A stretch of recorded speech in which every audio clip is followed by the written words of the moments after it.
Soul Music by Terry Pratchett. Read by Nigel Planer.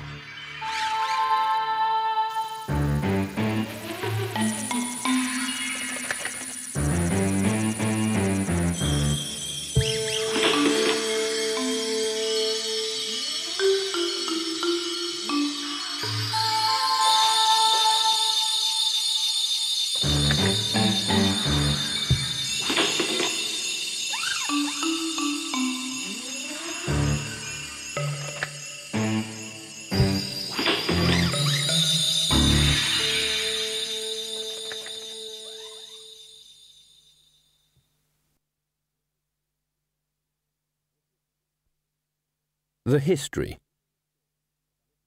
This is a story about memory, and this much can be remembered. That the death of the Discworld, for reasons of his own, once rescued a baby girl and took her to his home between the dimensions. He let her grow to become 16 because he believed that older children were easier to deal with than younger children, and this shows that you can be an immortal anthropomorphic personification and still get things, as it were, dead wrong. That he later hired an apprentice called Mortimer, or Mort for short. Between Mort and Isabel there was an instant dislike, and everyone knows what that means in the long term. As a substitute for the Grim Reaper, Mort was a spectacular failure, causing problems that led to a wobbling of reality and a fight between him and Death, which Mort lost. And that for reasons of his own, Death spared his life and sent him and Isabel back into the world. No one knows why Death started to take a practical interest in the human beings he had worked with for so long. It was probably just curiosity. Even the most efficient rat catcher will sooner or later take an interest in rats. They might watch rats live and die and record every detail of rat existence, although they may never themselves actually know what it is like to run the maze. But if it is true that the act of observing changes the thing which is observed, because of quantum, it is even more true that it changes the observer. Mort and Isabel got married. They had a child. This is also a story about sex and drugs and music with rocks in. Well, 1 out of 3 ain't bad.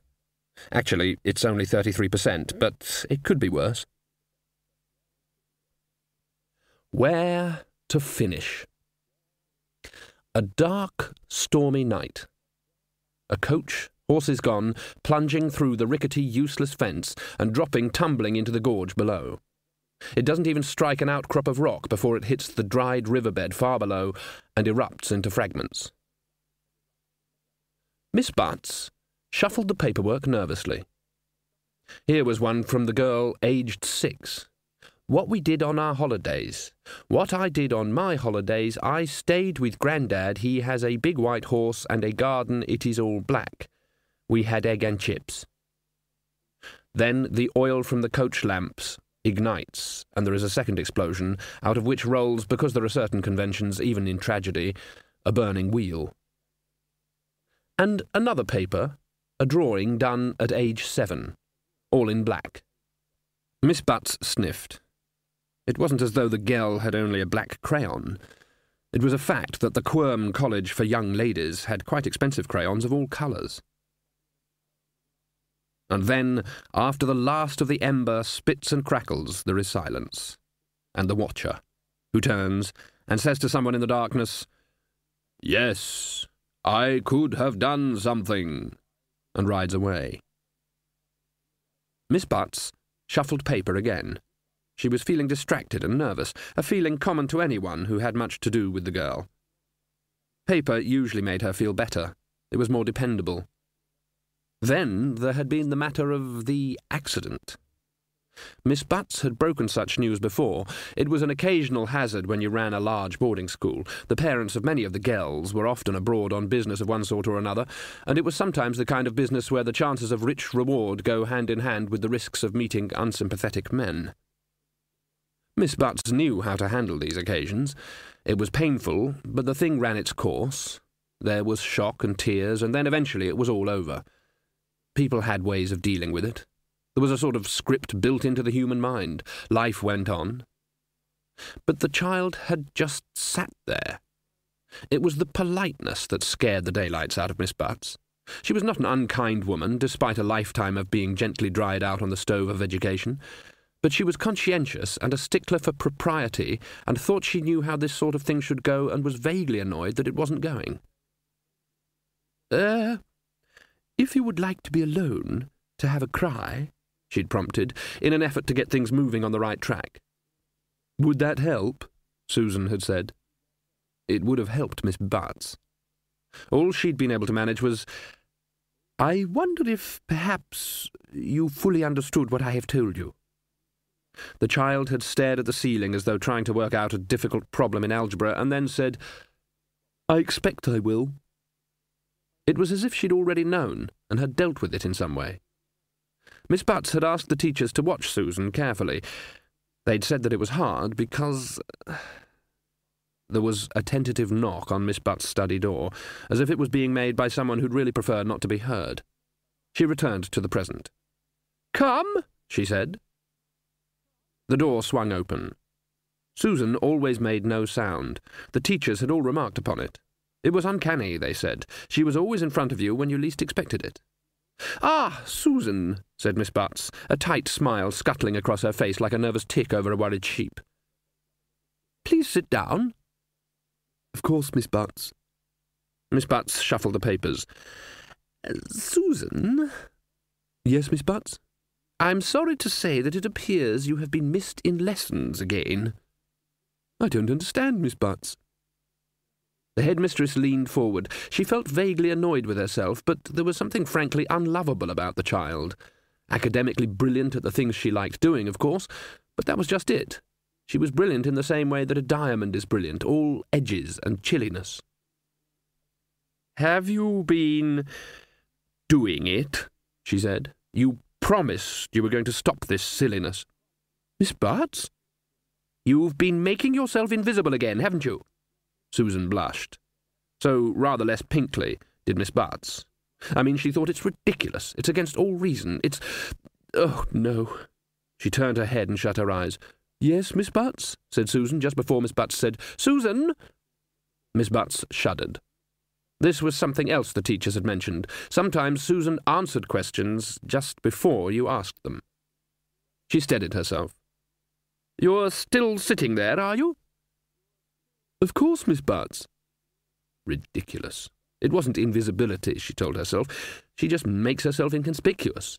She concentrated. She'd written a little memo to herself against this very eventuality, and it was pinned to the file.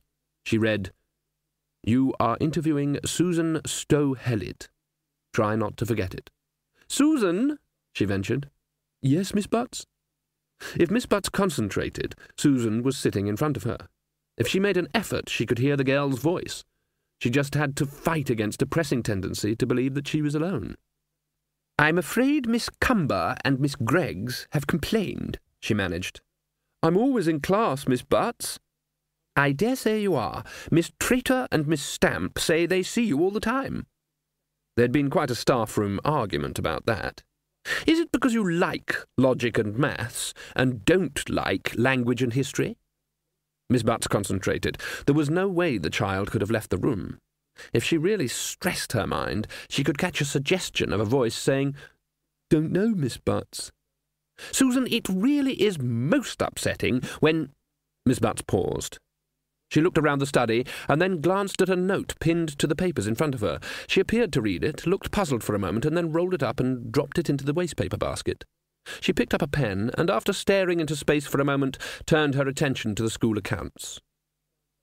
Susan waited politely for a while, and then got up and left as quietly as possible. Certain things have to happen before other things. Gods play games with the fates of men. But first they have to get all the pieces on the board, and look all over the place for the dice. It was raining in the small mountainous country of Llamedos. It was always raining in Llamedos. Rain was the country's main export. It had rain mines. Imp, the bard, sat under the evergreen, more out of habit than any real hope that it would keep the rain off. Water just dribbled through the spiky leaves and formed rivulets down the twigs, so that it was really a sort of rain concentrator. Occasional lumps of rain would splat onto his head. He was 18, extremely talented, and currently not at ease with his life. He tuned his harp, his beautiful new harp, and watched the rain, tears running down his face and mingling with the drops. Gods like people like this. It is said that whosoever the gods wish to destroy, they first make mad. In fact, whosoever the gods wish to destroy, they first hand the equivalent of a stick with a fizzing fuse and Acme Dynamite Company written on the side. It's more interesting and doesn't take so long. Susan mooched along the disinfectant-smelling corridors. She wasn't particularly worried about what Miss Butts was going to think. She didn't usually worry about what anyone thought. She didn't know why people forgot about her when she wanted them to, but afterwards they seemed a bit embarrassed about raising the subject. Sometimes some teachers had trouble seeing her. This was fine. She'd generally take a book into the classroom and read it peacefully, while all around her the principal exports of clatch happened to other people. It was undoubtedly a beautiful harp. Very rarely a craftsman gets something so right that it is impossible to imagine an improvement. He hadn't bothered with ornamentation. That would have been some kind of sacrilege. And it was new, which was very unusual in Chlamedos. Most of the harps were old. It wasn't as if they wore out. Sometimes they needed a new frame or a neck or new strings, but the harp went on. The old bards said they got better as they got older, although old men tend to say this sort of thing regardless of daily experience. Imp plucked a string. The note hung in the air and faded. The harp was fresh and bright, and already it sang out like a bell. What it might be like in 100 years' time was unimaginable. His father had said it was rubbish, that the future was written in stones, not notes. That had only been the start of the row. And then he'd said things, and he'd said things, and suddenly the world was a new and unpleasant place because things can't be unsaid. He'd said, "You don't know anything. You're just a stupid old man. But I'm giving my life to music. One day soon, everyone will say I was the greatest musician in the world." Stupid words. As if any bard cared for any opinions except those of other bards, who'd spent a lifetime learning how to listen to music. But said, nevertheless. And if they're said with the right passion, and the gods are feeling bored, sometimes the universe will reform itself around words like that. Words have always had the power to change the world. Be careful what you wish for. You never know who will be listening. Or what, for that matter. Because perhaps something could be drifting through the universes, and a few words by the wrong person at the right moment may just cause it to veer in its course. Far away in the bustling metropolis of Ankh-Morpork, there was a brief crawling of sparks across an otherwise bare wall, and then there was a shop. An old musical instrument shop. No one remarked on its arrival. As soon as it appeared, it had always been there. Death sat staring at nothing, chin-bone resting on his hands. Albert approached very carefully. It had continually puzzled Death in his more introspective moments, and this was one of them, why his servant always walked the same path across the floor. "I mean," he thought, "consider the size of the room," which went on to infinity, or as near infinity as makes no difference. In fact, it was about a mile. That's big for a room, whereas infinity you can hardly see. Death had got rather flustered when he'd created the house. Time and space were things to be manipulated, not obeyed. The internal dimensions had been a little too generous. He'd forgotten to make the outside bigger than the inside. It was the same with the garden. When he'd begun to take a little more interest in these things, he'd realized the role people seemed to think that colour played in concepts like, for example, roses. But he'd made them black. He liked black. It went with anything. It went with everything, sooner or later. The humans he'd known, and there had been a few, had responded to the impossible size of the rooms in a strange way, by simply ignoring them. Take Albert now. The big door had opened, Albert had stepped through, carefully balancing a cup and saucer, and a moment later had been well inside the room, on the edge of the relatively small square of carpet that surrounded Death's desk. Death gave up wondering how Albert covered the intervening space when it dawned on him that to his servant there was no intervening space. "I've brought you some chamomile tea, sir," said Albert. Sir? Sorry, I was thinking. What was it you said? Chamomile tea? I thought that was a kind of soap. You can put it in soap or tea, sir, said Albert. He was worried. He was always worried when Death started to think about things. It was the wrong job for thinking about things, and he thought about them in the wrong way. How very useful. Clean, inside and out. Death put his chin on his hands again. Sir, said Albert after a while. It'll get cold if you leave it. Albert? Yes, sir? I have been wondering. Sir? What's it all about? Seriously, when you get right down to it. Oh, couldn't really say, sir. I didn't want to do it, Albert. You know that. Now I know what she meant. Not just about the knees. Who, sir? There was no reply.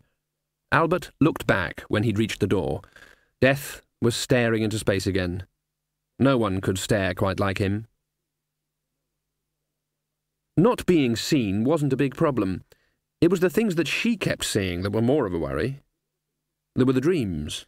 They were only dreams, of course. Susan knew that modern theory said that dreams were only images thrown up while the brain was filing the day's events. She would have been more reassured if the day's events had ever included flying white horses, huge dark rooms, and lots of skulls. At least they were only dreams.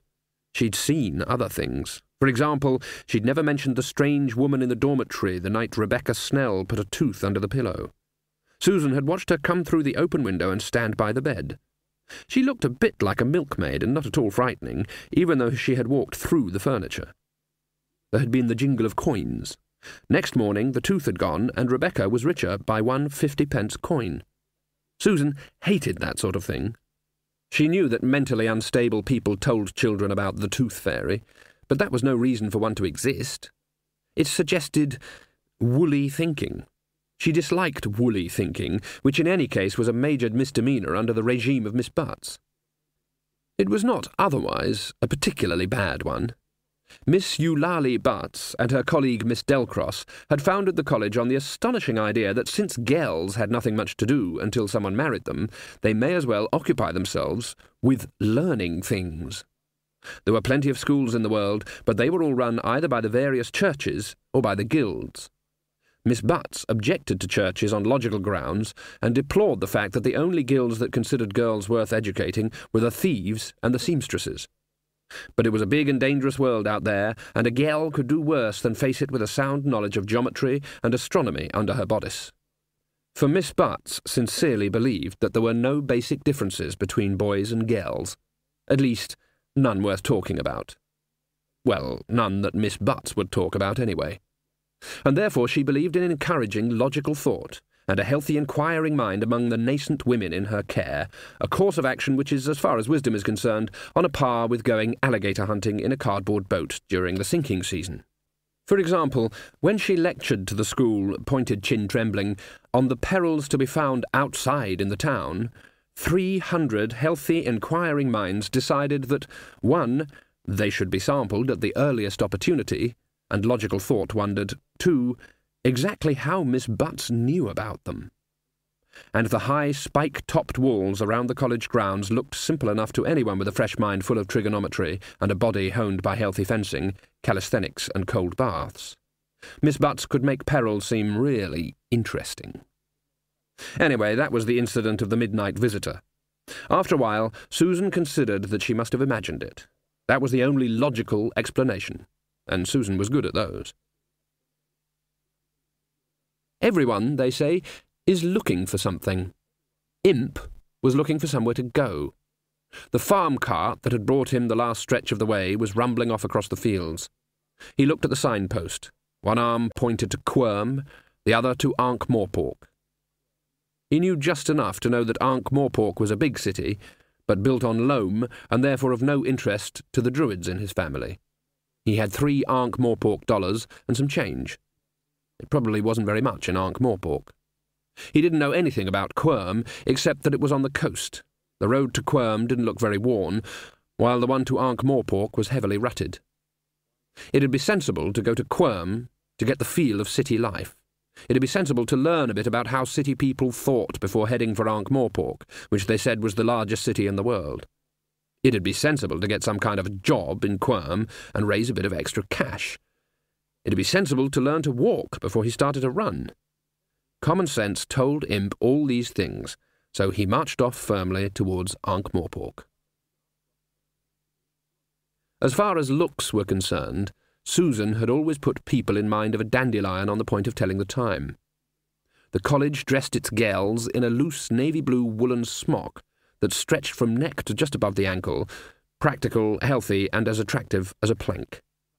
The waistline was somewhere around knee level. Susan was beginning to fill it out, however, in accordance with the ancient rules hesitantly and erratically alluded to by Miss Delcross in biology and hygiene. Gels left her class with the vague feeling that they were supposed to marry a rabbit. Susan had left with the feeling that the cardboard skeleton on the hook in the corner looked like someone she'd known. It was her hair that made people stop and turn to watch her. It was pure white, except for a black streak. School regulations required that it be in 2 plaits, but it had an uncanny tendency to unravel itself and spring back to its preferred shape, like Medusa's snakes. The question seldom addressed is where Medusa had snakes. Underarm hair is an even more embarrassing problem when it keeps biting the top of the deodorant bottle. And then there was the birthmark, if that's what it was. It only showed up if she blushed, when 3 faint, pale lines appeared across her cheek and made it look exactly as though she'd been slapped. On the occasions when she was angry, and she was quite often angry, at the sheer stupidity of the world, they glowed. In theory, it was, around now, literature. Susan hated literature. She'd much prefer to read a good book. Currently, she had Wold's Logic and Paradox open on her desk and was reading it with her chin in her hands. She listened with half an ear to what the rest of the class was doing. It was a poem about daffodils. Apparently, the poet had liked them very much. Susan was quite stoical about this. It was a free country. People could like daffodils if they wanted to. They just should not, in Susan's very definite and precise opinion, be allowed to take up more than a page to say so. She got on with her education. In her opinion, school kept on trying to interfere with it. Around her, the poet's vision was taken apart with inexpert tools. The kitchen was built on the same gargantuan lines as the rest of the house. An army of cooks could get lost in it. The far walls were hidden in the shadows, and the stovepipe, supported at intervals by soot-covered chains and bits of greasy rope, disappeared into the gloom somewhere 1/4 of a mile above the floor. At least it did to the eye of the outsider. Albert spent his time in a small tiled patch big enough to contain the dresser, the table and the stove, and a rocking chair. When a man says, "What's it all about then, seriously, when you get right down to it?" he's in a bad way, he said, rolling a cigarette. So I don't know what it means when he says it. It's one of his fancies again. The room's only other occupant nodded. His mouth was full. All that business with his daughter, said Albert. I mean, daughter? And then he heard about apprentices. Nothing would do, but he had to go and get one. Nothing but trouble, that was. And you, too, come to think of it. You're one of his fancies. No offence meant, he added, aware of who he was talking to. You worked out all right. You do a good job. Another nod. He always gets it wrong, said Albert. That's the trouble. Like when he heard about Hogswatch Night. Remember that? We had to do the whole thing. The oak tree in a pot, the paper sausages, the pork dinner. Him sitting there with a paper hat on saying, "Is this jolly?" I made him a little desk ornament thing and he gave me a brick. Albert put the cigarette to his lips. It had been expertly rolled. Only an expert could get a roll-up so thin and yet so soggy. It was a good brick, mind. I've still got it somewhere. Squeak, said the death of rats. You put your finger on it right enough, said Albert. At least you would have done if you had a proper one. He always misses the point. You see, he can't get over things. He can't forget. He sucked on the wretched homemade until his eyes watered. What's it all about, seriously, when you get right down to it? Said Albert. Oh, dear. He glanced up at the kitchen clock out of a special human kind of habit. It had never worked since Albert had bought it. He's normally in by this time, he said. I'd better do his tray. Can't think what's keeping him. The holy man sat under a holy tree, legs crossed, hands on knees. He kept his eyes shut in order to focus better on the infinite, and wore nothing but a loincloth in order to show his disdain of discly things. There was a wooden bowl in front of him. He was aware after a while that he was being watched. He opened one eye. There was an indistinct figure sitting a few feet away. Later on, he was sure that the figure had been of someone. He couldn't quite remember the description, but the person must certainly have had one. He was about this tall and sort of definitely... Excuse me. Yes, my son? His brow wrinkled. You are male, aren't you? He added. You took a lot of finding, but I am good at it. Yes? I am told you know everything. The holy man opened the other eye. The secret of existence is to disdain earthly ties, shun the chimera of material worth, and seek oneness with the infinite, he said, and keep your thieving hands off my begging bowl. The sight of the supplicant was giving him trouble. I've seen the infinite, said the stranger. It's nothing special. The holy man glanced around. Don't be daft, he said. You can't see the infinite, 'cause it's infinite. I have. All right. What did it look like? It's blue. The holy man shifted uneasily. This wasn't how it was supposed to go. A quick burst of the infinite and a meaningful nudge in the direction of the begging bowl was how it was supposed to go. It's black, he muttered. Not, said the stranger, when seen from the outside. The night sky is black, but that is just space. Infinity, however, is blue. And I suppose you know what sound is made by one hand clapping, do you? Said the holy man nastily. Yes. Cl. The other hand makes the app. Aha! No, you're wrong there, said the holy man, back on firmer ground. He waved a skinny hand. No sound, see? That wasn't a clap. That was just a wave. It was a clap. I just wasn't using both hands. What kind of blue, anyway? You just waved. I don't call that very philosophical. Duck egg. The holy man glanced down the mountain. Several people were approaching. They had flowers in their hair and were carrying what looked very much like a bowl of rice. Or possibly O'Donnell. Look, my son, the holy man said hurriedly, what exactly is it you want? I haven't got all day. Yes, you have. Take it from me.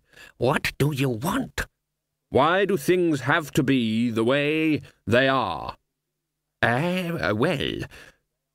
You don't know, do you? Not exactly. The whole thing is meant to be a mystery, see? The stranger stared at the holy man for some time, causing the man to feel that his head had become transparent. Then I will ask you a simpler question. How do humans forget? Forget what? Forget anything. Everything. It happens automatically. The prospective acolytes had turned the bend on the mountain path. The holy man hastily picked up his begging bowl. Let's say this bowl is your memory, he said, waving it vaguely. It can only hold so much, see? New things come in, so old things must overflow. No, I remember everything. Everything. Doorknobs, the play of sunlight on hair, the sound of laughter, footsteps, every little detail as if it happened only yesterday, as if it happened only tomorrow. Everything. Do you understand? The holy man scratched his gleaming bald head. Traditionally, he said, the ways of forgetting include joining the Clatchian Foreign Legion, drinking the waters of some magical river, no one knows where it is, and imbibing vast amounts of alcohol. Ah, yes. But alcohol debilitates the body and is a poison to the soul. Sounds good to me. Master! The holy man looked around irritably. The acolytes had arrived. Just a minute, I'm talking to... The stranger had gone. Oh, master, we have travelled for many miles over the... said the acolyte. Shut up a minute, will you? The holy man put out his hand, palm turned vertical, and waved it a few times. He muttered under his breath. The acolytes exchanged glances. They hadn't expected this. Finally, their leader found a drop of courage. Master? The holy man turned and caught him across the ear. The sound this made was definitely a clap. Ah, got it, said the holy man. Now, what can I do for you? He stopped, as his brain caught up with his ears. What did he mean, humans? Death walked thoughtfully across the hill to the place where a large white horse was placidly watching the view. He said, Go away. The horse watched him warily. It was considerably more intelligent than most horses, although this was not a difficult achievement. It seemed aware that things weren't right with its master. I may be some time, said Death, and he set out. It wasn't raining in Ankh-Morpork. This had come as a big surprise to Imp. What had also come as a surprise was how fast money went. So far he'd lost $3.27. He'd lost it because he'd put it in a bowl in front of him while he played, in the same way that a hunter puts out decoys to get ducks. The next time he looked down, it had gone. People came to Ankh-Morpork to seek their fortune. Unfortunately, other people sought it too. And people didn't seem to want bards, even ones who'd won the Mistletoe Award and Centennial Harp in the big Eisteddfod in Chlamedos. He'd found a place in one of the main squares, tuned up, and played. No one had taken any notice, except sometimes to push him out of the way as they hurried past, and apparently to nick his bowl. Eventually, just when he was beginning to doubt that he'd made the right decision in coming here at all, a couple of watchmen had wandered up. That's a harp he's playing, Nobby, said one of them, after watching Imp for a while. Liar. No, it's the honest truth. The fat guard frowned and looked down. You've just been waiting all your life to say that, ain't you, Nobby? He said. I bet you was born hoping that one day someone would say, that's a harp, so you could say, liar, on account of it being pun or play on words. Well, har, har, har. Imp stopped playing. It was impossible to continue in the circumstances. It is a harp, actually, he said. I won it in... Ah, you're from Lamadas, right? Said the fat guard. I can tell by your accent. Very musical people, the Hlamadese. Sounds like a gargling with gravel to me, said the one identified as Nobby. You got a licence, mate? Licence? Said Imp. Very hot on licences, the Guild of Musicians, said Nobby. They catch you playing music without a licence, they take your instrument and they shove it up. No, no, said the other watchman. Don't go scaring the boy. Let's just say it's not much fun if you're a piccolo player, said Nobby. But surely music is as free as the air and the sky, see, said Imp. Not round here, it's not. Just a word to the wise, friend, said Nobby. I never ever heard of a guild of musicians, said Imp. It's in Tinley Alley, said Nobby. You want to be a musician, you got to join the guild. Imp had been brought up to obey the rules. The Hlamadese were very law-abiding. I shall go there directly, he said. The guards watched him go. He's wearing a night-dress, said Corporal Nobbs. Bardic robe, Nobby, said Sergeant Colon. The guards strolled onwards. Very bardic, the Hlamadese. How long do you give him, Sarge? Colon waved a hand in the flat rocking motion of someone hazarding an informed guess. 2 or 3 days, he said. They rounded the bulk of Unseen University and ambled along the Backs, a dusty little street that saw little traffic or passing trade and was therefore much favoured by the watch as a place to lurk and have a smoke and explore the realms of the mind. "You know salmon, Sarge," said Nobby. "It is a fish of which I am aware, yes. You know they sell kind of slices of it in tins. So I'm given to understand, yes. Well, how come all the tins are the same size? Salmon gets thinner at both ends." "Interesting point, Nobby. I think—" The watchman stopped and stared across the street. Corporal Nobbs followed his gaze. "That shop," said Sergeant Colon. "That shop there. Was it there yesterday?" Nobby looked at the peeling paint, the little grime-encrusted window, the rickety door. "Course," he said. "It's always been there. It's been there years." Colon crossed the street and rubbed at the grime. There were dark shapes vaguely visible in the gloom. "Yeah, right," he mumbled. "It's just that, I mean, was it there for years yesterday?" "You all right, Sarge?" "Let's go, Nobby," said the sergeant, walking away as fast as he could. "Where, Sarge?" "Anywhere not here." In the dark mounds of merchandise, something felt their departure. Imp had already admired the guild buildings, the majestic frontage of the Assassin's Guild, the splendid columns of the Thieves' Guild, the smoking yet still impressive hole where the Alchemists' Guild had been up until yesterday. And it was therefore disappointing to find that the Guild of Musicians, when he eventually located it, wasn't even a building. It was just a couple of poky rooms above a barber shop. He sat in the brown-walled waiting room and waited. There was a sign on the wall opposite. It said, "For your comfort and convenience, you will not smoke." Imp had never smoked in his life. Everything in Hlamedos was too soggy to smoke. But he suddenly felt inclined to try. The room's only other occupants were a troll and a dwarf. He was not at ease in their company. They kept looking at him. Finally, the dwarf said, "Are you elvish?" "Me? No." "You look a bit elvish around the hair." "Not elvish at all, honestly." "Where are you from?" said the troll. "Hlamedos," said Imp. He shut his eyes. He knew what trolls and dwarfs traditionally did to people suspected of being elves. The Guild of Musicians could take lessons. "What that you got there?" said the troll. It had 2 large squares of darkish glass in front of its eyes, supported by wire frames hooked around its ears. "It's a harp, see." "That what you play?" "Yes." "You a druid, then?" "No." There was a silence again as the troll marshalled its thoughts. "You look like a druid in that nightie," it rumbled after a while. The dwarf on the other side of the imp began to snigger.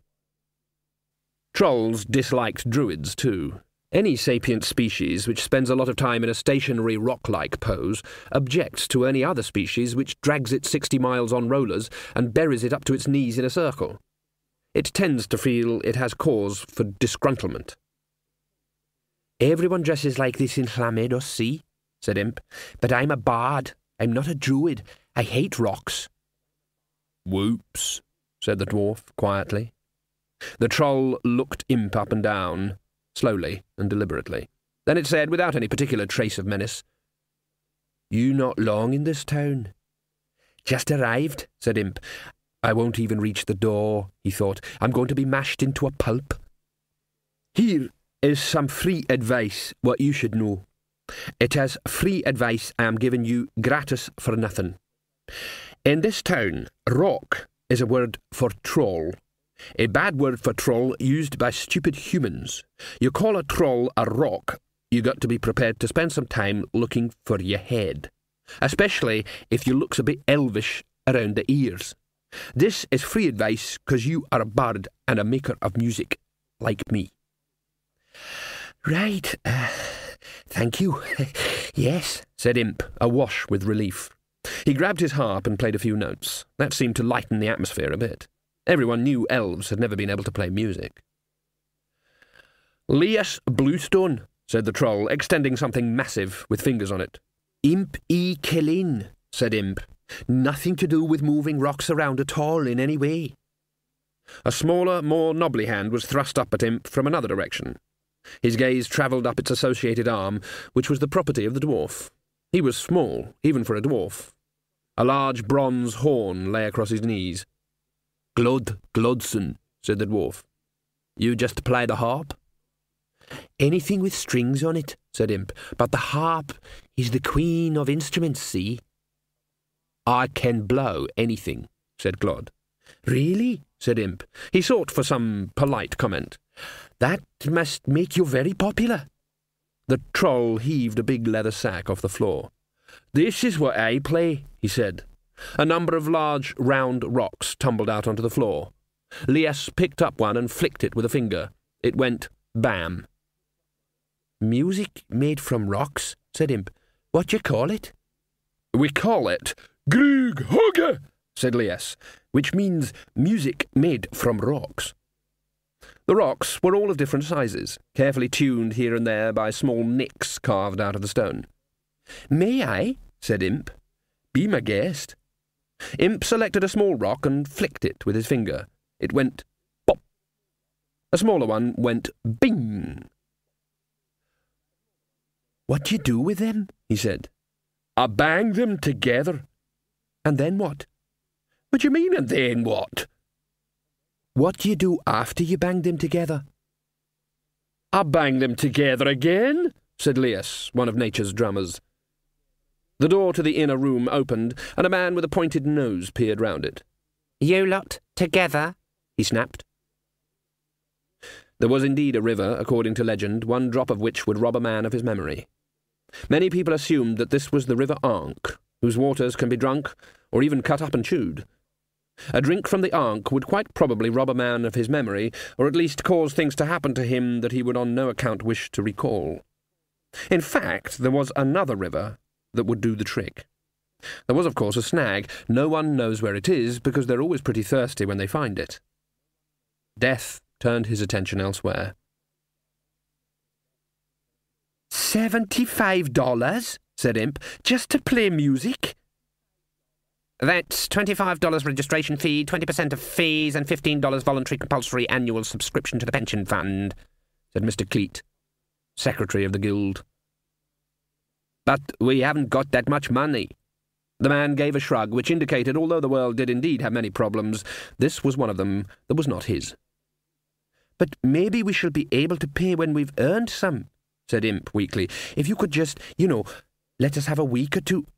Can't let you play anywhere without you being members of the guild, said Mr. Cleet. But we can't be members of the guild until we've played, said Glod. That's right, said Mr. Cleet cheerfully. It was a strange laugh, totally mirthless and vaguely bird-like. It was very much like its owner, who was what you would get if you extracted fossilized genetic material from something in amber and then gave it a suit. Lord Vetinari had encouraged the growth of the guilds. They were the big wheels on which the clockwork of a well-regulated city ran. A drop of oil here, a spoke inserted there, of course, and by and large it all worked. And gave rise, in the same way that compost gives rise to worms, to Mr. Cleet. He was not, by the standard definitions, a bad man. In the same way a plague-bearing rat is not, from a dispassionate point of view, a bad animal. Mr. Cleet worked hard for the benefit of his fellow men. He devoted his life to it, for there are many things in the world that need doing that people don't want to do, and were grateful to Mr. Cleet for doing them. Keeping minutes, for example, making sure the membership roll was quite up to date, filing, organising. He'd worked hard on behalf of the Thieves' Guild, although he hadn't been a thief, at least in the sense normally meant. Then there'd been a rather more senior vacancy in the Fools' Guild, and Mr. Cleet was no fool. And finally, there had been the secretaryship of the musicians. Technically, he should have been a musician, so he bought a comb and paper. Since up until that time the guild had been run by real musicians, and therefore the membership roll was unrolled, and hardly anyone had paid any dues lately, and the organisation owed several $1,000s to Chrysoprase, the troll, at punitive interest, He didn't even have to audition. When Mr. Cleet had opened the first of the unkempt ledgers and looked at the unorganised mess, he had felt a deep and wonderful feeling. Since then, he'd never looked back. He had spent a long time looking down. And although the guild had a president and a council, it also had Mr. Cleet, who took the minutes and made sure things ran smoothly and smiled very quietly to himself. It is a strange but reliable fact that whenever men throw off the yoke of tyrants and set out to rule themselves, there emerges, like a mushroom after rain, Mr. Cleet. Mr. Cleet laughed at things in inverse proportion to the actual humour of the situation. "But that's nonsense." "Welcome to the wonderful world of the guild economy," said Mr. Cleet. "What happens if we play without belonging to the guild, then?" said Imp. "Do you confiscate our instruments?" "To start with," said the secretary, "and then we sort of give them back to you. Incidentally, you're not elvish, are you?" $75 is criminal, said Imp, as they plodded along the evening streets. "Worse than criminal," said Glod. "I hear the Thieves' Guild just charges a percentage." "And they give you a proper guild membership and everything," Lias rumbled. "Even a pension. And they have a day trip to Quirm, and a picnic every year." "Music should be free," said Imp. "So what are we going to do now?" said Lias. "Anyone got any money?" said Glod. "Got $1," said Lias. "Got some pennies?" said Imp. "Then we're going to have a decent meal," said Glod, "right here." He pointed up at a sign. "Gimlet's whole food," said Lias. "Gimlet? Sounds dwarfish. Vermicelli and stuff." "Now he's doing troll food too," said Glod. "Decided to put aside ethnic differences in the cause of making more money. 5 types of coal, 7 types of coke and ash sediments to make you dribble. You'll like it." "Dwarf bread too," said Imp. "You like dwarf bread?" said Glod. "Love it," said Imp. "What, proper dwarf bread?" said Glod. "You sure?" "Yes, it's nice and crunchy, see." Glod shrugged. "That proves it," he said. "No one who likes dwarf bread can be elvish." The place was almost empty. A dwarf in an apron that came up to its armpits watched them over the top of the counter. "You do fried rat?" said Glod. "Best damn fried rat in the city," said Gimlet. "OK, give me 4 fried rats." "And some dwarf bread," said Imp. "And some coke," said Lias, patiently. "You mean rat heads or rat legs?" "No, 4 fried rats." "And some coke." "You want ketchup on those rats?" "No." "You sure?" "No ketchup." "And some coke." "And 2 hard-boiled eggs," said Imp. The others gave him an odd look. "Well, I just like hard-boiled eggs," he said. "And some coke." "And 2 hard-boiled eggs." "And some coke." $75, said Glod as they sat down. "What's 3 times $75? "Many dollars," said Lias. "More than $200, said Imp. "I don't think I've ever seen $200, said Glod. "Not while I've been awake." "We raise money," said Lias. "We can't raise money by being musicians," said Imp. "It's the guild law. If they catch you, they take your instrument and shove it up." He stopped. "Let's just say it's not much fun for the piccolo player," he added from memory. "I shouldn't think the trombonist is very happy either," said Glod, putting some pepper on his rat. "I can't go back home now," said Imp. "I said I can't go back home yet. Even if I could, I'd have to raise monoliths like my brothers. All they care about is stone circles." "If I go back home now," said Lias, "I'll be clubbing druids." They both very carefully sidled a little further away from each other. "Then we play somewhere where the guild won't find us," said Glod cheerfully. "We find a club somewhere." "Got a club," said Lias proudly. "Got a nail in it." "I mean a nut club," said Glod. "Still got a nail in it at night."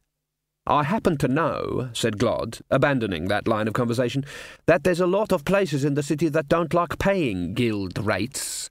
We could do a few gigs and raise the money with no trouble. All three of us together? Said Imp. Sure. But we play dwarf music and human music and troll music, said Imp. I'm not sure they'll go together. I mean, dwarfs listen to dwarf music, humans listen to human music, trolls listen to troll music. What do we get if we mix it all together? It'd be dreadful. We're getting along okay, said Leas, getting up and fetching the salt from the counter. We're musicians, said Glod. It's not the same with real people. Yeah, right, said the troll. Leas sat down. There was a cracking noise. Leas stood up. Oh, he said. Imp reached over. Slowly, and with great care, he picked the remains of his harp off the bench. Oh, said Leas. A string curled back with a sad little sound. It was like watching the death of a kitten. I won that at the Eisterford, said Imp. Could you glue it back together? Said Glod eventually. Imp shook his head. There's no one left in Llamedos who knows how, see? Yes, but in the Strait of Cunning Artificers. I'm real sorry. Real sorry. I don't know how it got there. It wasn't your fault. Imp tried ineffectually to fit a couple of pieces together, but you couldn't repair a musical instrument. He remembered the old bard saying that. They had a soul. All instruments had a soul. If they were broken, the soul of them escaped, flew away like a bird. What was put together again was just a thing, a mere assemblage of wood and wire. It would play. It might even deceive the casual listener, but you might as well push someone over a cliff and then stitch them together again and expect them to come alive. Maybe we could get you another one then, said Glod. There's a nice little music shop in the backs. He stopped. Of course there was a nice little music shop in the backs. It had always been there. In the backs, he repeated, just to make sure. Bound to get one there, in the backs. Yes. Been there years. Not one of these, said Imp. Before a craftsman even touches the wood, he has to spend 2 weeks sitting wrapped in a bullock hide in a cave behind a waterfall. Why? I don't know. It's traditional. He has to get his mind pure of all distractions. There's bound to be something else, though, said Glod. We'll buy something. You can't be a musician without an instrument. I haven't got any money, said Imp. Glod slapped him on the back. That doesn't matter, he said. You've got friends. We'll help you. Least we can do. But we all spent everything we had on this meal. There's no more money, said Imp. That's a negative way of looking at it, said Glod. Well, yes. We haven't got any, see? I'll sort out something, said Glod. I'm a dwarf. We know about money. Knowing about money is practically my middle name. That's a long middle name. It was almost dark when they reached the shop, which was right opposite the high walls of the unseen university. It looked the kind of musical instrument emporium which doubles as a pawn shop, since every musician has at some time in his life had to hand over his instrument if he wants to eat and sleep indoors. You ever bought anything in here? Said Leas. No, not that I remember, said Glod. It's shut, said Leas. Glod hammered on the door. After a while it opened a crack, just enough to reveal a thin slice of face belonging to an old woman. We want to buy an instrument, ma'am, said Imp. One eye and a slice of mouth looked him up and down.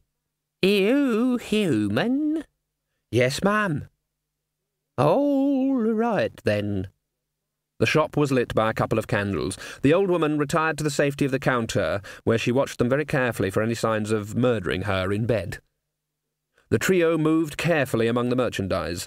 It seemed that the shop had accumulated its stock from unclaimed pledges over the centuries. Musicians were often short of money. There was one definition of a musician.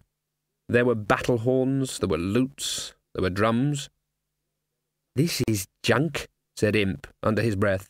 Glod blew the dust off a crumb horn and put it to his lips, achieving a sound like the ghost of a refried bean. "I reckon there's a dead mouse in here," he said, peering into the depths. "It was all right before you blew it," snapped the old woman. There was an avalanche of cymbals from the other end of the shop. "Sorry!" Leas called out. Glod opened the lid of an instrument that was entirely unfamiliar to Imp. It revealed a row of keys. Glod ran his stumpy fingers over them, producing a sequence of sad, tinny notes. "What is it?" whispered Imp. "A virginal," said the dwarf. "Any good to us?" "Shouldn't think so." Imp straightened up. He felt that he was being watched. The old lady was watching, but there was something else. "It's no use. There's nothing here," he said loudly. "Hey, what was that?" said Glod. "I said there's nothing. I heard something." "What?" "There it is again." There was a series of crashes and thumps behind them as Leas liberated a double bass from a drift of old music stands and tried to blow down the sharp bit. "There was a funny sound when you spoke," said Glod. "Say something." Imp hesitated, as people do when, after having used a language all their lives, they're told to say something. "Imp?" he said. "It came from..." Glod lifted aside a pile of ancient sheet music. There was a musical graveyard behind it, including a skinless drum, a set of Lancre bagpipes without the pipes, and a single maraca, possibly for use by a Zen flamenco dancer. And something else. The dwarf pulled it out. It looked vaguely like a guitar carved out of a piece of ancient wood by a blunt stone chisel. Although dwarfs did not, as a rule, play stringed instruments, Glod knew a guitar when he saw one. They were supposed to be shaped like a woman. But this was only the case if you thought that women had no legs, a long neck, and too many ears. "Imp?" he said. "Yes?" The sound had a saw-edged, urgent fringe to it. There were 12 strings, but the body of the instrument was solid wood, not at all hollow. It was more or less just a shape to hold the strings. "It resonated to your voice," said Glod. "How can it?" Glod clamped his hand over the strings and beckoned the other two closer. "We're right by the university here," he whispered. "Magic leaks out. It's a well-known fact. Or maybe some wizard pawned it. Don't look a gift rat in the mouth. Can you play a guitar?" Imp went pale. "You mean like folk music?" He took the instrument. Folk music was not approved of in Chlamedos, and the singing of it was rigorously discouraged. It was felt that anyone espying a fair young maiden one morning in May was entitled to take whatever steps they considered appropriate without someone writing it down. Guitars were frowned upon as being, well, too easy. Imp struck a chord. It created a sound quite unlike anything he'd heard before. There were resonances and odd echoes that seemed to run and hide among the instrumental debris, and pick up additional harmonics, and then bounce back again. It made his spine itch. But you couldn't be even the worst musician in the world without some kind of instrument. "Right," said Glod. He turned to the old woman. "You don't call this a music instrument, do you?" he demanded. "Look at it. Half of it's not even there." "Glod, I don't think," Imp began. Under his hand the strings trembled. The old woman looked at the thing. $10, she said. $10? $10? said Glod. "It's not worth $2. "That's right," said the old woman. She brightened up a bit in a nasty way, as if looking forward to a battle in which no expense would be spared. "And it's ancient," said Glod. "Antique." "Would you listen to that tone? It's ruined." "Mellow. You don't get craftsmen like that these days." "Only because we've learned from experience." Imp looked at the thing again. The strings resonated by themselves. They had a blue tint to them and a slightly fuzzy look, as though they never quite stopped vibrating. He lifted it close to his mouth and whispered, "Imp." The strings hummed. Now he noticed the chalk mark. It was almost faded, and all it was a mark. Just a stroke of the chalk. Glod was in full flow. Dwarfs were said to be the keenest of financial negotiators, second only in acumen and effrontery to little old ladies. Imp tried to pay attention to what was going on. Right then, Glod was saying, it's a deal, yes? A deal, said the little old lady, and don't go spitting on your hand before we shake. That sort of thing's unhygienic. Glod turned to Imp. I think I handled that pretty well, he said. Glod, listen, this is a very... Got $12? What? Something of a bargain, I think. There was a thump behind them. Lewis appeared, rolling a very large drum and carrying a couple of cymbals under his arm. I said I'd got no money, Imp hissed. Yes, but, well, everyone says they've got no money. That's sense. You don't want to go around saying you've got money. You mean you've really got no money? No. Not even $12? No. Lewis dumped the drum, the cymbals, and a pile of sheet music on the counter. How much for everything? He said. $15, said the old woman. Lewis sighed and straightened up. There was a distant look in his eyes for a moment, and then he hit himself on the jaw. He fumbled around inside his mouth with a finger, and then produced... Imp stared. Here, let me have a look, said Glod. He snatched the thing from Lewis's unprotesting fingers and examined it carefully. Hey, 50 carats at least. I'm not taking that, said the old woman. It's been in a troll's mouth. You eat eggs, don't you? Said Glod. Anyway, everyone knows trolls' teeth are pure diamond. The old woman took the tooth and examined it by candlelight. If I took it along to one of those jewellers in Nonsuch Street, they'd tell me it's worth $200, said Glod. Well, I'm telling you it's worth 15 right here, said the old lady. The diamond magically disappeared somewhere about her person. She gave them a bright, fresh smile. Why couldn't we just take it off her? Said Glod when they were outside. Because she's a poor, defenceless old woman, said Imp. Exactly. My point exactly. Glod looked up at Lewis. You got a whole mouthful of them things? Yep. Only I owe my landlord 2 months' rent.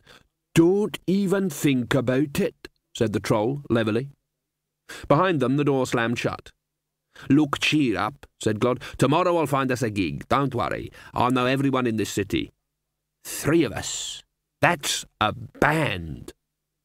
We haven't even practised together properly, said Imp. We'll practice as we go along, said Glod. Welcome to the world of professional musicianship. Susan did not know much about history. It always seemed a particularly dull subject. The same stupid things were done over and over again by tedious people. What was the point? One king was pretty much like another. The class was learning about some revolt in which some peasants had wanted to stop being peasants, and since the nobles had won, had stopped being peasants really quickly. Had they bothered to learn to read and acquire some history books, they'd have learnt about the uncertain merits of things like scythes and pitchforks when used in battle against crossbows and broadswords. She listened half-heartedly for a while until boredom set in, and then took out a book and let herself fade from the notice of the world. Squeak! Susan glanced sideways. There was a tiny figure on the floor by her desk.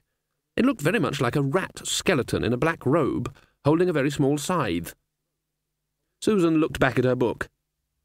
Such things did not exist. She was quite certain about that. Squeak! Susan looked down again.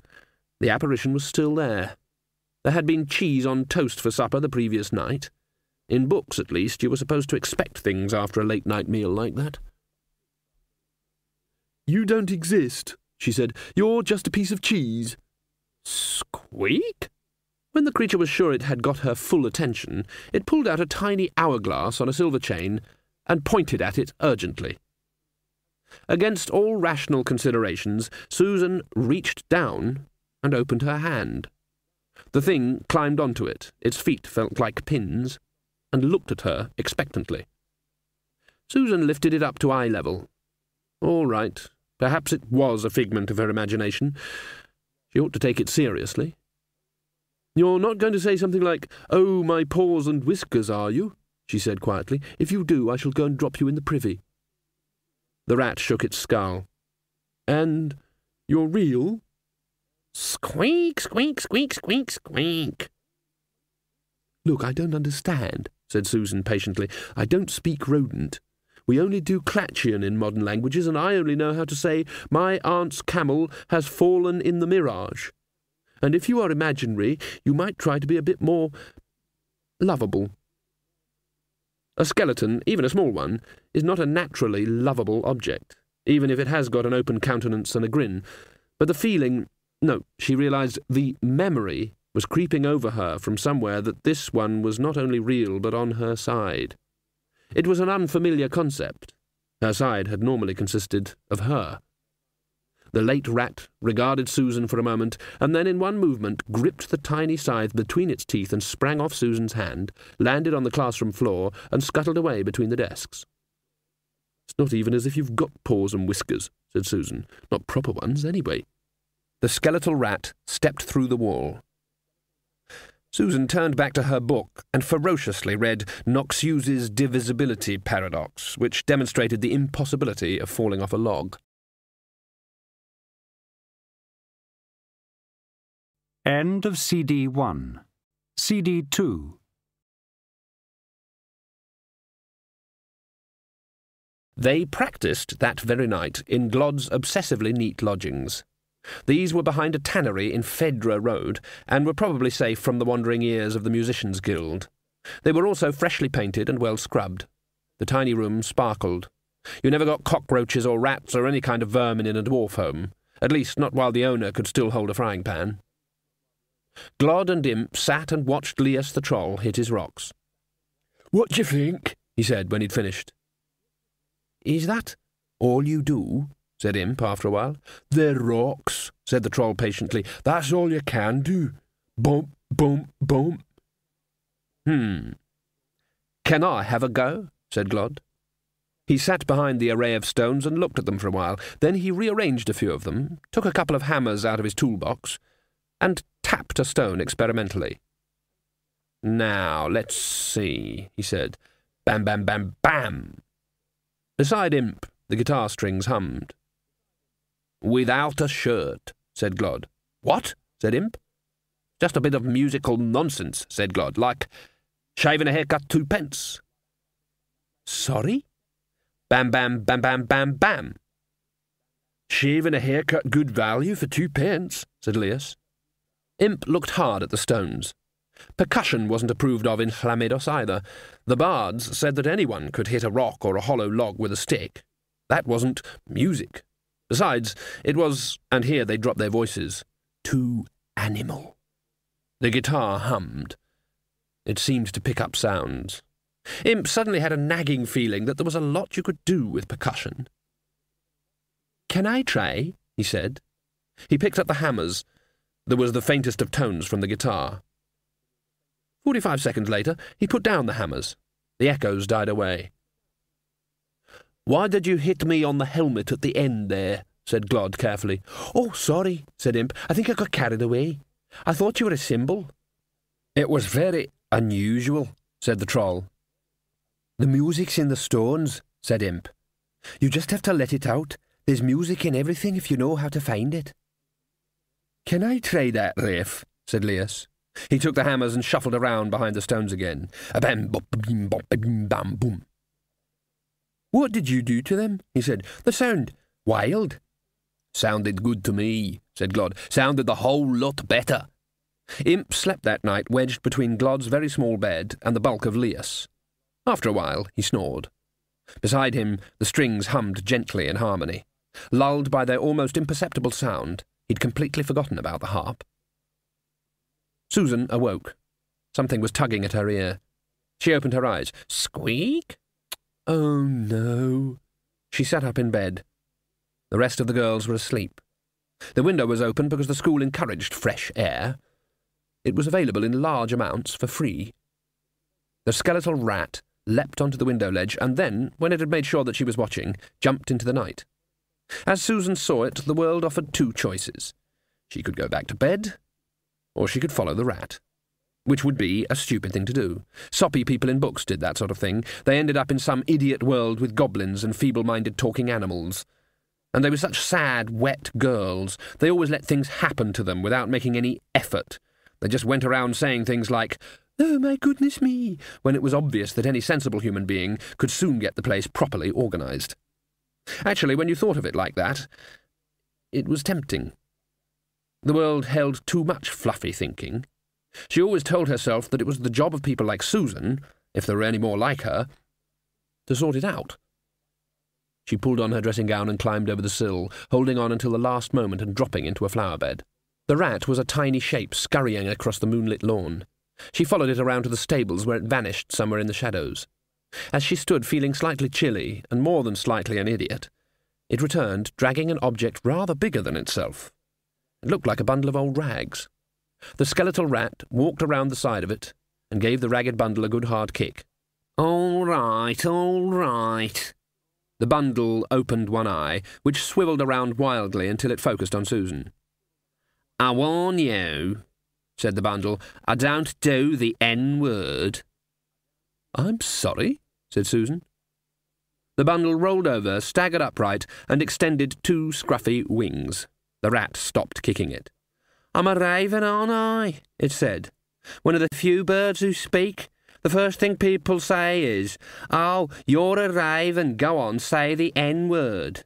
If I had a penny every time that's happened, I'd have... Squeak!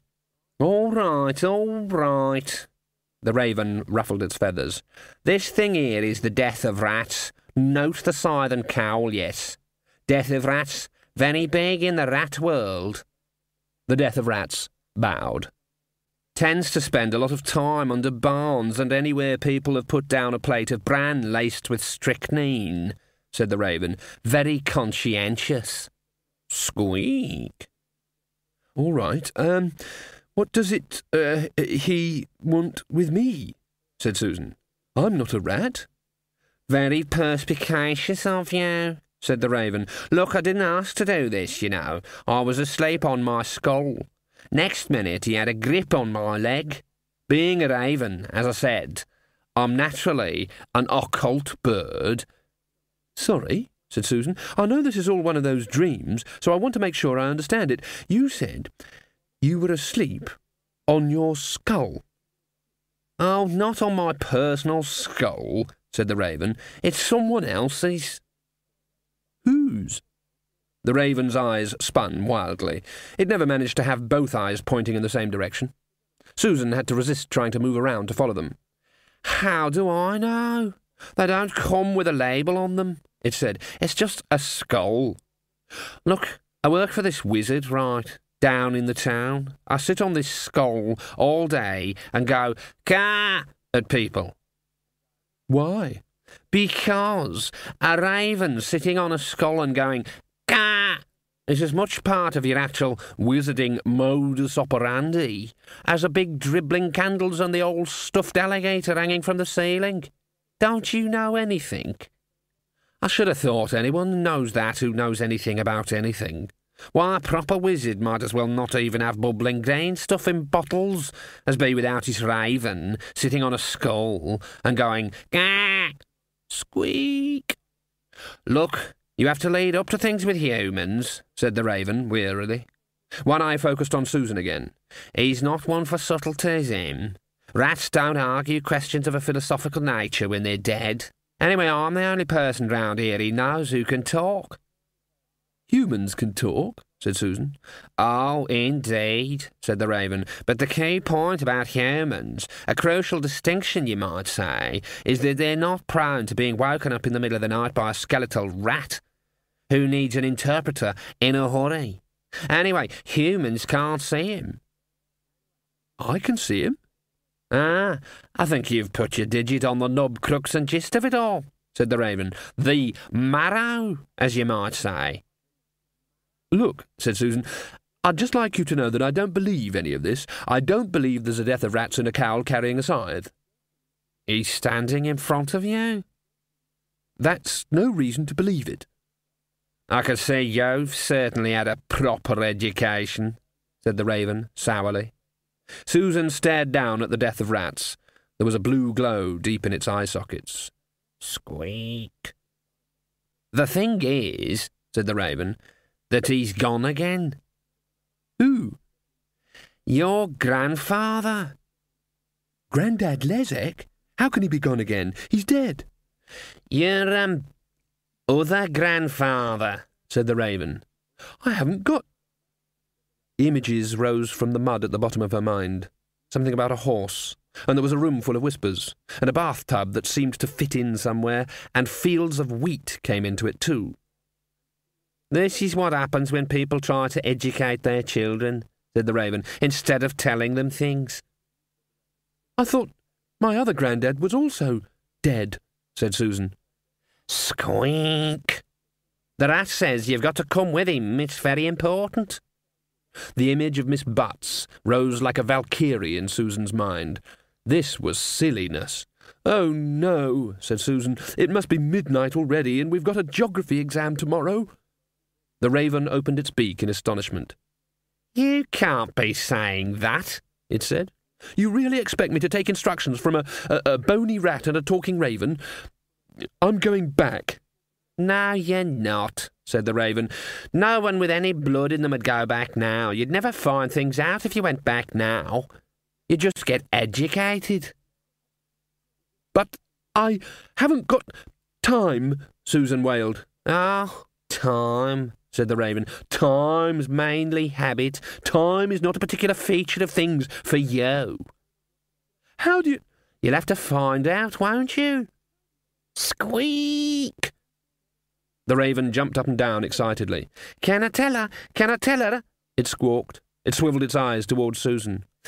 Your grandfather, it said, is da-da-da-da, death! Squeak! She's got to know at some time, said the raven. Deaf? My grandfather is deaf? Said Susan. You've got me out here in the middle of the night to talk about hearing difficulties? I didn't say deaf. I said your grandfather is da-da-da-da, squeak! All right, have it your own way. Susan backed away while the two of them argued. Then she grasped the skirts of her nightdress and ran out of the yard and across the damp lawns. The window was still open. She managed, by standing on the sill of the one below, to grab the ledge and heave herself up and into the dormitory. She got into bed and pulled the blankets over her head. After a while, she realized that this was an unintelligent reaction, but she left them where they were anyway. She dreamed of horses and coaches and a clock without hands. Do you think we could have handled that better? Squeak! Da-da-da-da-da, squeak! How do you expect me to put it? Your grandfather is death, just like that? Where's the sense of occasion? Humans like drama. Squeak! The death of rats pointed out. Rats is different. Squeak! I reckon I ought to call it a night, said the raven. Ravens are not generally nocturnal, you know. It scratched at its bill with a foot. Do you just do rats, or mice and hamsters and weasels and stuff like that as well? Squeak. Gerbils? How about gerbils? Squeak. Fancy that? I never knew that. Death of gerbils too. Amazing how you can catch up with them on those treadmills. Squeak. Please yourself. There are the people of the day and the creatures of the night. And it's important to remember that the creatures of the night aren't simply the people of the day staying up late because they think that makes them cool and interesting. It takes a lot more than heavy mascara and a pale complexion to cross the divide. Heredity can help, of course. The raven had grown up in the forever crumbling, ivy-clad Tower of Art, overlooking Unseen University in far Ankh-Morpork.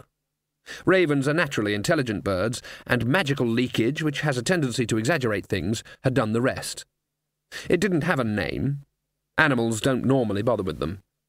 The wizard who thought he owned him called him Quoth, but that was only because he didn't have a sense of humour, and like most people without a sense of humour, prided himself on the sense of humour he hadn't in fact got. The raven flew back to the wizard's house, skimmed in through the open window, and took up his roost on the skull.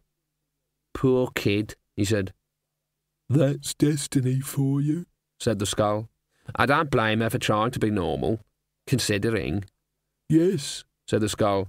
Quit while you're ahead. That's what I say. The owner of a grain silo in Ankh-Morpork was having a bit of a crackdown. The death of rats could hear the distant yapping of the terriers. It was going to be a busy night. It would be too hard to describe the death of Rat's thought processes, or even be certain that he had any. He had a feeling that he shouldn't have involved the raven, but humans set a great store by words. Rats don't think very far ahead, except in general terms. In general terms, he was very, very worried. He hadn't expected education. Susan got through the next morning without having to go non-existent. Geography consisted of the flora of the Stowe Plains, cabbages, chief exports of the Stowe Plains, cabbages, and the fauna of the Stowe Plains, anything that ate cabbages and didn't mind not having any friends. Once you mastered the common denominator, it was straightforward. The girls had to colour in a map. This involved a lot of green. Lunch was dead man's fingers and eyeball pudding, a healthy ballast for the afternoon's occupation, which was sport. This was the province of Iron Lily, who was rumoured to shave and lift weights with her teeth, and whose shouts of encouragement as she thundered up and down the touchline tended towards the nature of, "Get some ball, you bunch of soft Nellies!" Miss Butts and Miss Delcross kept their windows closed on games afternoon. Miss Butts ferociously read logic, and Miss Delcross, in her idea of a toga, practised eurythmics in the gym. Susan surprised people by being good at sport. Some sport, anyway. Hockey, lacrosse and rounders, certainly. Any game that involved putting a stick of some sort in her hands and asking her to swing it, definitely. The sight of Susan advancing towards goal with a calculating look made any goalie lose all faith in her protective padding and throw herself flat as the ball flashed past at waist height, making a humming noise. It was only evidence of the general stupidity of the rest of humanity, Susan considered, that although she was manifestly one of the best players in the school, she never got picked for teams. Even fat girls with spots got picked before her. It was so infuriatingly unreasonable, and she could never understand why. She'd explained to other girls how good she was, and demonstrated her skill, and pointed out just how stupid they were in not picking her. For some exasperating reason, it didn't seem to have any effect. This afternoon, she went for an official walk instead. This was an acceptable alternative, provided girls went in company. Usually they went into town and bought stale fish and chips from an unfragrant shop in the Three Roses Alley. Fried food was considered unhealthy by Miss Butts, and therefore bought out of school at every opportunity. Girls had to walk in groups of 3 or more.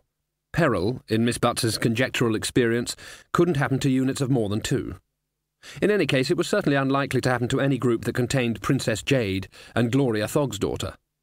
The school's owners had been a bit bothered about taking a troll, but Jade's father was king of an entire mountain, and it always looked good to have royalty on the roll. And besides, Miss Butts had remarked to Miss Delcross, it's our duty to encourage them if they show any inclination to become real people, and the king is actually quite charming, and assures me he can't even remember when he last ate anyone. Jade had bad eyesight, a note excusing her from unnecessary sunshine, and knitted chainmail in handicraft class. Whereas Gloria was banned from sport because of her tendency to use her axe in a threatening manner. Miss Butts had suggested that an axe wasn't a ladylike weapon, even for a dwarf, but Gloria had pointed out that, on the contrary, it had been left to her by her grandmother, who had owned it all her life and polished it every Saturday, even if she hadn't used it at all that week. There was something about the way she gripped it that made even Miss Butts give in. To show willing, Gloria left off her iron helmet, and while not shaving off her beard, there was no actual rule about girls not having beards a foot long, at least plaited it, and tied it in ribbons in the school colours. Susan felt strangely at home in their company, and this had earned guarded praise from Miss Butts. It was nice of her to be such a chum, she said. Susan had been surprised. It had never occurred to her that anyone actually said a word like chum. The 3 of them trailed back along the beach drive by the playing field. "I don't understand sport," said Gloria, watching the gaggle of panting young women stampeding across the pitch. "There's a troll game," said Jade. "It's called Agria." "How's it played?" said Susan. You rip off a human's head and kick it around with special boots made of obsidian until you score a goal or it bursts. But it's not played any more, of course," she added quickly. "I should think not," said Susan. "No one knows how to make the boots, I expect," said Gloria. "I expect if it was played now, someone like Iron Lily would go running up and down the touchlight shouting, 'Get some head, you soft Nellies,'" said Jade. They walked in silence for a while. "I think," said Gloria cautiously, "that she probably wouldn't, actually." "I say, you two haven't noticed anything odd lately, have you?" said Susan. "Odd like what?" said Gloria. "Well, like rats," said Susan. "Haven't seen any rats in the school," said Gloria, "and I've had a good look." "I mean, strange rats," said Susan. They were level with the stables. These were normally the home of the 2 horses that pulled the school coach, and the term-time residence of a few horses belonging to girls who couldn't be parted from them. There is a type of girl who, while incapable of cleaning her bedroom even at knife point, will fight for the privilege of being allowed to spend the day shoveling manure in a stable. It was a magic that hadn't rubbed off on Susan. She had nothing against horses, but couldn't understand all the snaffles, bridles, and fetlocks business. And she couldn't see why they had to be measured in hands when there were perfectly sensible inches around to do the job. Having watched the jodhpurd girls who bustled around the stables, she decided it was because they couldn't understand complicated machines like rulers. She'd said so, too. "All right," said Susan. "How about ravens?" Something blew in her ear. She spun around. The white horse stood in the middle of the yard like a bad special effect. He was too bright. He glowed. He seemed like the only real thing in a world of pale shapes. Compared to the bulbous ponies that normally occupied the loose boxes, he was a giant. A couple of the jodhpurd girls were fussing around him. Susan recognised Cassandra Fox and Lady Sarah Grateful, almost identical in their love of anything on 4 legs that went "nay," and their disdain for anything else, their ability to apparently look at the world with their teeth, and their expertise in putting at least 4 vowels in the word "oh." The white horse neighed gently at Susan and began to nuzzle her hand. "You are Binky," she thought. "I know you. I've ridden on you. You're mine, I think." "I say," said Lady Sarah, "who does he belong to?" Susan looked around. "What, me?" she said. "Yes, me, I suppose." He was in the loose box next to Brownie. I didn't know you had a horse here. You have to get permission from Miss Butts, you know." "He's a present," said Susan, "from someone." The hippo of recollection stirred in the muddy waters of the mind. She wondered why she'd said that. She hadn't thought of her grandfather for years, until last night. "I remember the stable," she thought, "so big you couldn't see the walls. And I was given a ride on you once. Someone held me so I wouldn't fall off. But you couldn't fall off this horse, not if he didn't want you to." "Oh, I didn't know you rode." "I used to." "There's extra fees, you know, for keeping a horse," said Lady Sarah. Susan said nothing. She strongly suspected they'd be paid. "And you've got no tack," said Lady Sarah, and Susan rose to it. "I don't need any," she said. "Oh, bareback riding," said Lady Sarah, "and you steer by the ears, yeah?" Cassandra Fox said, "Probably can't afford them. Out in the sticks. And stop that dwarf looking at my pony. She's looking at my pony." "I'm only looking," said Gloria. "You were salivating," said Cassandra. There was a pattering across the cobbles, and Susan swung herself up and onto the horse's back. She looked down at the astonished girls, and then at the paddock beyond the stables. There were a few jumps there, just poles balanced on barrels.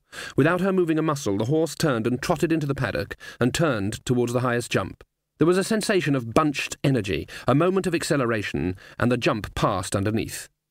Binky turned and halted, prancing from one hoof to the other. The girls were watching. All 4 of them had an expression of total amazement. "Should it do that?" said Jade. "What's the matter?" said Susan. "Have none of you seen a horse jump before?" "Yes. The interesting point is," Gloria began in that slow, deliberate tone of voice people use when they don't want the universe to shatter, "is that usually they come down again." Susan looked. The horse was standing on the air. What sort of command was necessary to make a horse resume contact with the ground? It was an instruction that the equestrian sorority had not hitherto required. As if understanding her thoughts, the horse trotted forward and down. For a moment the hoofs dipped below the field, as if the surface were no more substantial than mist. Then Binky appeared to determine where the ground level should be, and decided to stand on it. Lady Sarah was the first one to find her voice. "We'll tell Miss Butts on you," she managed.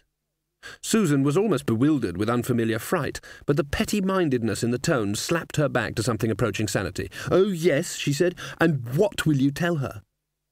"You made the horse jump up, and—" The girl stopped, aware of what she was about to say. "Quite so," said Susan. "I expect that seeing horses float in the air is silly. Don't you?" She slipped off the horse's back and gave the watchers a bright smile. "It's against the school rules anyway," muttered Lady Sarah. Susan led the white horse back into the stables, rubbed him down, and put him in a spare loose box. There was a rustling in the hay rack for a moment. Susan thought she caught a glimpse of ivory-white bone. "Those wretched rats," said Cassandra, struggling back to reality. "I heard Miss Butts tell the gardener to put poison down." "Shame," said Gloria. Lady Sarah seemed to have something boiling in her mind.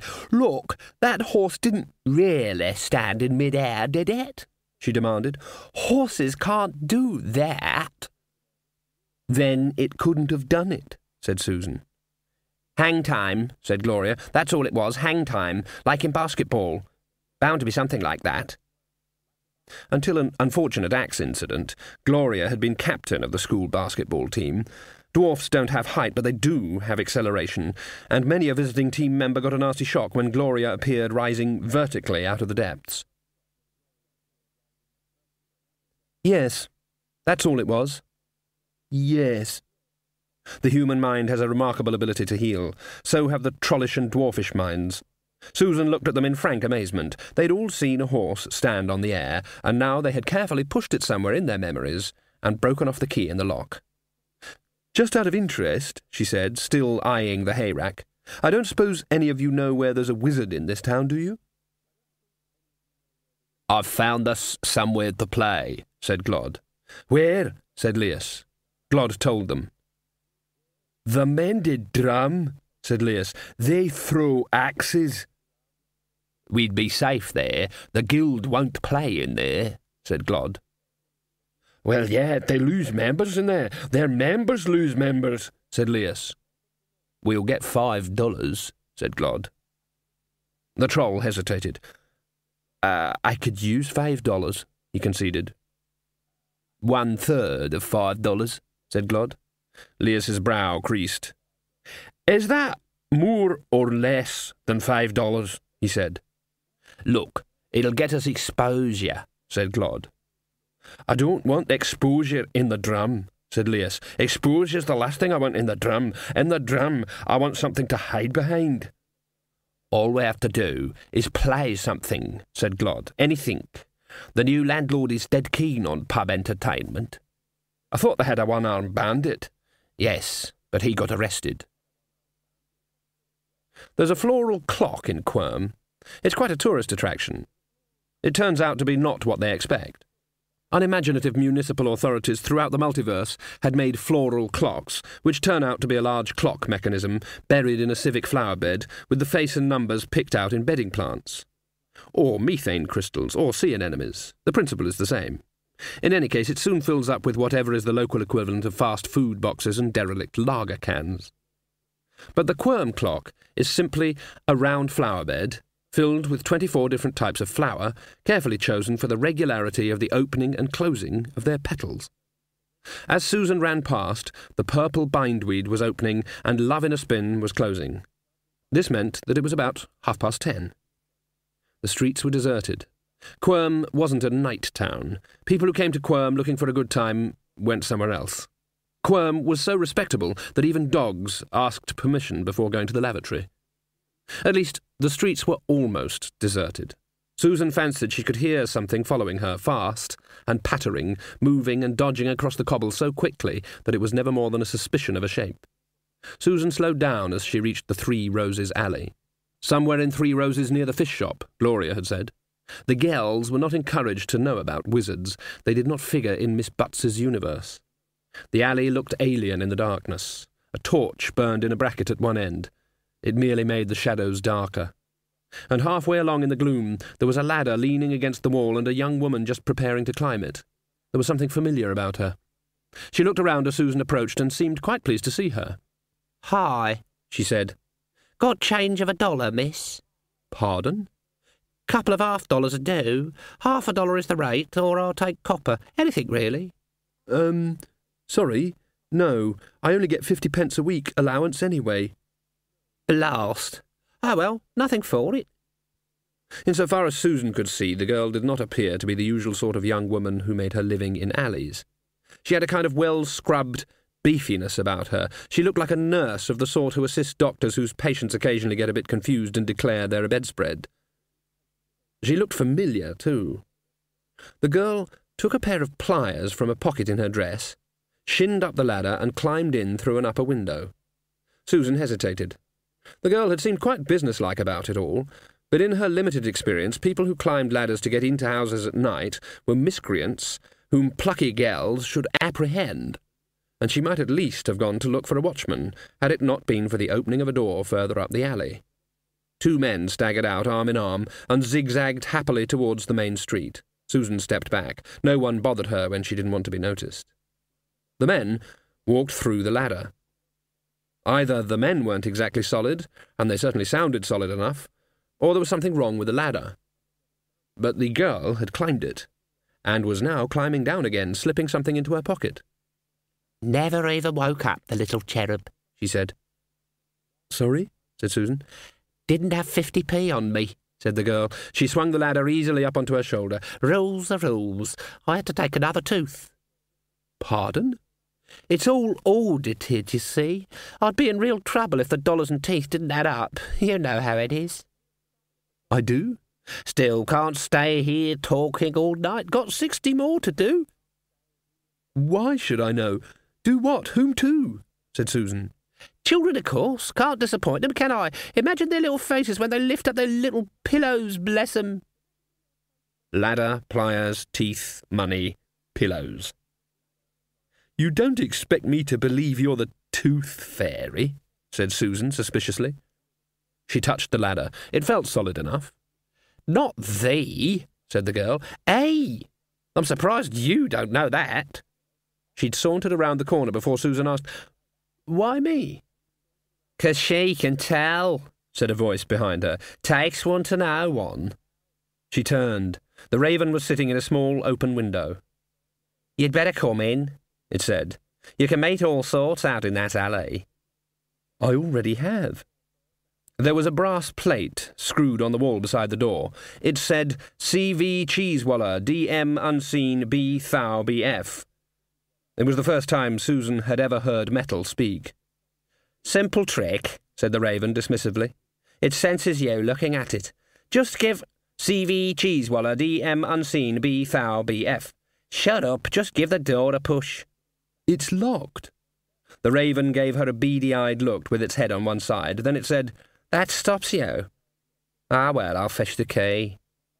It appeared a moment later and dropped a large metal key onto the cobbles.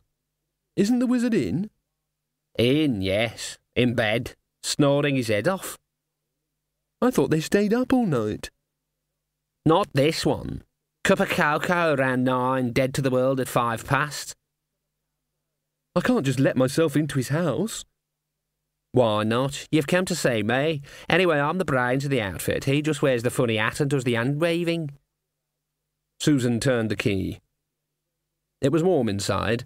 There was the usual wizardly paraphernalia, a forge, a bench with bottles and bundles strewn over it, a bookcase with books rammed in anyhow, a stuffed alligator hanging from the ceiling, some very big candles that were just lava streams of wax, and a raven on a skull.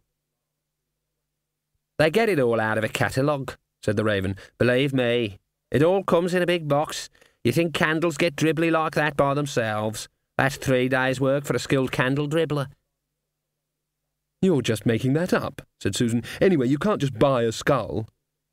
"You know best, I'm sure, being educated," said the raven. What were you trying to tell me last night? Tell you, said the raven, with a guilty look on its beak. All that da-da-da-da stuff. The raven scratched its head. He said I wasn't to tell you. I was just supposed to warn you about the horse. I got carried away. Turned up, has it? Yes. Ride it? I did. It can't be real. Real horses know where the ground is. Miss, there's no horse realer than that one. I know his name. I've ridden him before. The raven sighed, or at least made a sort of whistling noise which is as close to a sigh as a beak can get. Ride the horse. He's decided you're the one. Where to? That's for me not to know, and you to find out. Just supposing I was stupid enough to do it, can you kind of hint about what will happen? Well, you've read books, I can see. Have you ever read any about children who go to magical faraway kingdom and have adventures with goblins and so on? Yes, of course, said Susan grimly. It'd probably be best if you thought along those lines, said the raven. Susan picked up a bundle of herbs and played with them. I saw someone outside who said she was the Tooth Fairy, she said. Nah, couldn't have been the Tooth Fairy, said the raven. There's at least 3 of them. There's no such person. I mean, I didn't know. I thought that's just... It's a story, like the Sandman, or the Hogfather. According to rural legend, at least in those areas where pigs are a vital part of the household economy, the Hogfather is a winter myth figure who on Hogswatch night gallops from house to house on a crude sledge, drawn by 4 tusked wild boars, to deliver presents of sausages, black puddings, pork scratchings and ham to all children who have been good. He says, ho, ho, ho, a lot. Children who have been bad get a bag full of bloody bones. It's these little details which tell you it's a tale for the little folk. There is a song about him. It begins, "You'd better watch out." The Hogfather is said to have originated in the legend of a local king, who, one winter's night, happened to be passing, or so he said, the home of 3 young women, and heard them sobbing because they had no food to celebrate the midwinter feast. He took pity on them and threw a packet of sausages through the window, badly concussing one of them, but there's no point in spoiling a good legend. Ah, said the raven, changing our tone, yes. Not so much of the emphatic declarative, yes. A bit less of the there's no such thing. A bit more of the I didn't know, yes. Everyone knows. I mean, it's not logical that there's an old man in a beard who gives everyone sausages and chitterlings on Hogswatch night, is it? I don't know about logic. Never learned about logic, said the raven. Living on a skull ain't exactly logical, but that's what I do. And there can't be a sandman who goes around throwing sand in children's eyes, said Susan, but in tones of uncertainty. You'd never get enough sand in one bag. Could be, could be. I'd better be going, said Susan. Miss Butts always checks the dorms on the stroke of midnight. How many dormitories are there? Said the raven. About 30, I think. You believe she checks them all at midnight, and you don't believe in the Hogfather? I'd better be going anyway, said Susan. Thank you. Lock up behind you and chuck the key through the window, said the raven. The room was silent after she'd gone, except for the crackle as coals settled in the furnace. Then the skull said, "Kids today, eh?" I blame education, said the raven. "A lot of knowledge is a dangerous thing," said the skull. "A lot more dangerous than just a little. I always used to say that when I was alive." When was that exactly? Can't remember. I think I was pretty knowledgeable. Probably a teacher or philosopher, something of that kidney. And now I'm on a bench with a bird crapping on my head. Very allegorical, said the raven. No one had taught Susan about the power of belief, or at least about the power of belief in a combination of high magical potential and low reality stability such as existed on the Discworld. Belief makes a hollow place, Something has to roll in to fill it. Which is not to say that belief denies logic. For example, it's fairly obvious that the Sandman needs only a small sack.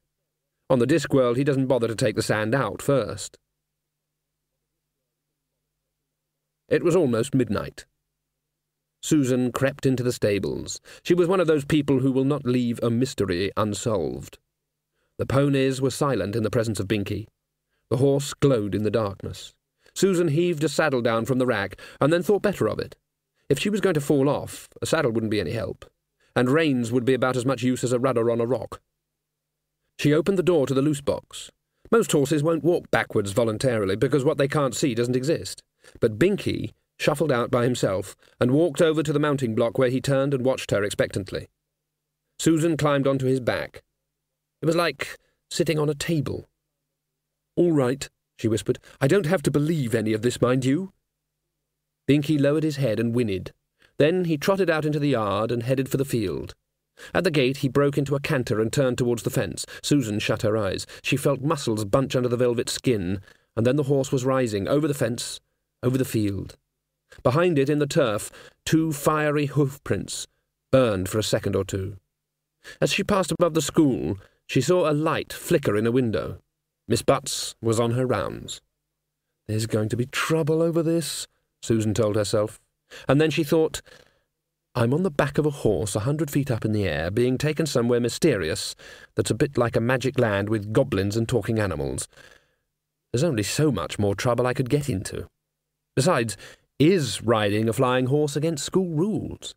I bet it's not written down anywhere." Quirm vanished beneath her, and the world opened up in a pattern of darkness and moonlight silver. A checkerboard pattern of fields strobed by in the moonlight, with the occasional light of an isolated farm. Ragged clouds whipped past and away. Away on her left, the Ram-Top Mountains were a cold, white wall. On her right, the Rim Ocean carried a pathway to the moon. There was no wind, or even a great sensation of speed, just the land flashing by and the long, slow strides of Binky. And then someone spilled gold on the night. Clouds parted in front of her, and there, spread below, was Ankh-Morpork, a city containing more peril than even Miss Butts could imagine. Torchlight outlined a pattern of streets in which Quirm would have not only been lost, but mugged and pushed into the river as well. Binky cantered easily over the rooftops. Susan could hear the sounds of the streets, even individual voices, but there was also the great roar of the city, like some kind of insect hive. Upper windows drifted by, each one a glow of candlelight. The horse dropped through the smoky air and landed neatly at the trot in an alley which was otherwise empty, except for a closed door and a sign with a torch over it. Susan read, "Curry Gardens. Kitchwren Entlants. Keep out. This means you." Binky seemed to be waiting for something. Susan had expected a more exotic destination. She knew about curry. They had curry at school under the name of bogey and rice. It was yellow. There were soggy raisins and peas in it. Binky whinnied and stamped a hoof. A hatch in the door flew open. Susan got a brief impression of a face against the fiery atmosphere of the kitchen. "Oh, no, Binky!" The hatch slammed shut again. Obviously, something was meant to happen. She stared at a menu nailed to the wall. It was misspelled, of course, because the menu of the folkier kind of restaurant always has to have misspellings in it, so that customers can be lured into a false sense of superiority. She couldn't recognise the names of most of the dishes, which included curry with vegetable, 8p, curry with sweat and sore balls of pig, 10p, curry with swear and sour ball of fish, 10p, curry with meat, 10p, curry with named meat, 15p, extra curry, 5p, porn cracker, 4p, eat it here or take it away. The hatch snapped open again, and a large brown bag of allegedly, but not really, waterproof paper was dumped on the little ledge in front of it. Then the hatch slammed shut again. Susan reached out carefully. The smell rising from the bag had a sort of thermic lance quality that warned against metal cutlery. But tea had been a long time ago. She realised she didn't have any money on her.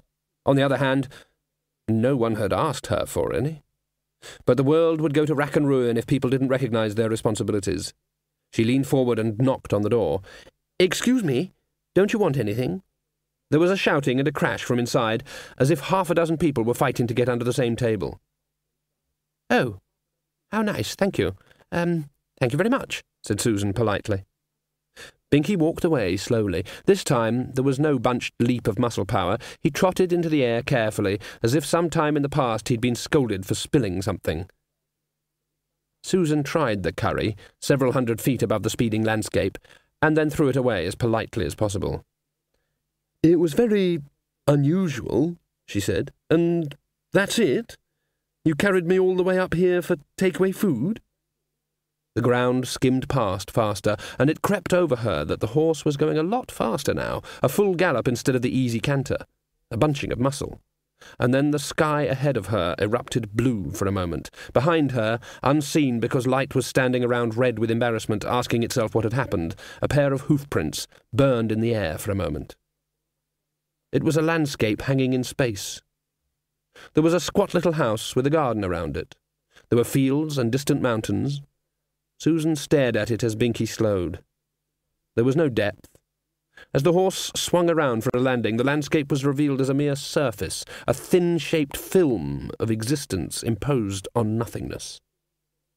She expected it to tear where the horse landed, but there was only a faint crunch and a scatter of gravel. Binky trotted around the house and into the stable yard where he stood and waited. Susan got off gingerly. The ground felt solid enough under her feet. She reached down and scratched at the gravel. There was more gravel underneath. She'd heard that the tooth fairy collected teeth. Think about it logically. The only other people who collected any bits of bodies did so for very suspicious purposes, and usually to harm or control other people. The tooth fairies must have half the children in the world under their control, and this didn't look like the house of that sort of person. The Hogfather apparently lived in some kind of horrible slaughterhouse in the mountains, festooned with sausages and black puddings, and painted a terrible blood red, which suggested style. A nasty style, but at least style of a sort. This place didn't have style of any sort. The Soul Cake Tuesday Duck didn't apparently have any kind of a home, nor did Old Man Trouble or the Sandman, as far as she knew. She walked around the house, which wasn't much larger than a cottage, definitely. Whoever lived here had no taste at all. She found the front door. It was black, with a knocker in the shape of an omega. Susan reached for it, but the door opened by itself, and the hall stretched away in front of her, far bigger than the outside of the house could possibly contain. She could distantly make out a stairway wide enough for the tap-dancing finale in a musical. There was something else wrong with the perspective. There clearly was a wall a long way off, but at the same time it looked as though it was painted in the air a mere 15 feet or so away. It was as if distance was optional. There was a large clock against one wall. Its slow tick filled the immense space. "There's a room," she thought. "I remember, the room of whispers." Doors lined the hall at wide intervals, or short intervals, if you looked at it another way. She tried to walk towards the nearest one and gave up after a few wildly teetering steps. Finally, she managed to reach it by taking aim and then shutting her eyes. The door was at one and the same time about normal human size and immensely big. There was a highly ornate frame around it with a skulls and bones motif. She pushed the door open. This room could have housed a small town. A small area of carpet occupied the middle distance, no more than a hectare in size. It took Susan several minutes to reach the edge. It was a room within a room. There was a large, heavy-looking desk on a raised dais, with a leather swivel chair behind it. There was a large model of the Discworld on a sort of ornament made of 4 elephants standing on the shell of a turtle. There were several bookshelves, the large volumes piled in the haphazard fashion of people who are far too busy using the books ever to arrange them properly. There was even a window, hanging in the air a few feet above the ground. But there were no walls. There was nothing between the edge of the carpet and the walls of the greater room except floor. And even that was far too precise a word for it. It didn't look like rock, and it certainly wasn't wood. It made no sound when Susan walked on it. It was simply surface, in the purely geometrical sense. The carpet had a skull and bones pattern. It was also black. Everything was black, or a shade of grey. Here and there a tint suggested a very deep purple or ocean-depth blue. In the distance, towards the walls of the greater room, the meta-room, or whatever it was, there was a suggestion of something. Something was casting complicated shadows, too far away to be clearly seen. Susan got up onto the dais. There was something odd about the things around her. Of course, there was everything odd about the things around her, but it was a huge, major oddness that was simply in their nature. She could ignore it. But there was an oddness on a human level. Everything was just slightly wrong, as if it had been made by someone who hadn't fully comprehended its purpose. There was a blotter on the oversized desk, but it was part of it, fused to the surface. The drawers were just raised areas of wood, impossible to open. Whoever had made the desk had seen desks, but hadn't understood deskishness. There was even some sort of desk ornament. It was just a slab of lead with a thread hanging down one side and a shiny round metal ball on the end of the thread. If you raised the ball, it swung down and thumped into the lead, just once. She didn't try to sit in the chair. There was a deep pit in the leather. Someone had spent a lot of time sitting there. She glanced at the spines of the books. They were in a language she couldn't understand. She trekked back to the distant door, went out into the hall and tried the next door. A suspicion was beginning to form in her mind. The door led to another huge room, but this one was full of shelves, floor to distant cloud-hung ceiling. Every shelf was lined with hourglasses. The sand pouring from the past to the future filled the room with a sound like surf, a noise made up of 1 billion small sounds. Susan walked between the shelves. It was like being in a crowd. Her eye was caught by a movement on a nearby shelf. In most of the hourglasses the falling sand was a solid silver line, but in this one, just as she watched, the line vanished. The last grain of sand tumbled into the bottom bulb. The hourglass vanished with a small pop. A moment later another one appeared in its place, with the faintest of pings. In front of her eyes sand began to fall. And she was aware that this process was going on all over the room. Old hourglasses vanished, new ones took their place. She knew about this, too. She reached out and picked up a glass, bit her lip thoughtfully, and started to turn the thing upside down. Squeak! She spun round. The Death of Rats was on the shelf behind her. It raised an admonitory finger. "All right," said Susan. She put the glass back in its place. "Squeak!" "No, I haven't finished looking." Susan set off for the door, with the rat skittering across the floor after her. The third room turned out to be the bathroom. Susan hesitated. You expected hourglasses in this place. You expected the skull and bones motif, but you didn't expect the very large white porcelain tub, on its own raised podium, like a throne, with giant brass taps, and in faded blue letters just over the thing that held the plug chain, the words C.H. Lavatory and Son, Mollymog Street, Ankh-Morpork. You didn't expect the rubber duck. It was yellow. You didn't expect the soap. It was suitably bone white, but looked as if it had never been used. Beside it was a bar of orange soap, which certainly had been used. It was hardly more than a sliver. It smelled a lot like the vicious stuff used at school. The bath, though big, was a human thing. There was brown-lined crazing around the plug hole and a stain where the tap had dripped, but almost everything else had been designed by the person who hadn't understood deskishness, and now hadn't understood ablutionology either. They'd created a towel rail an entire athletics team could have used for training. The black towels on it were fused onto it and were quite hard.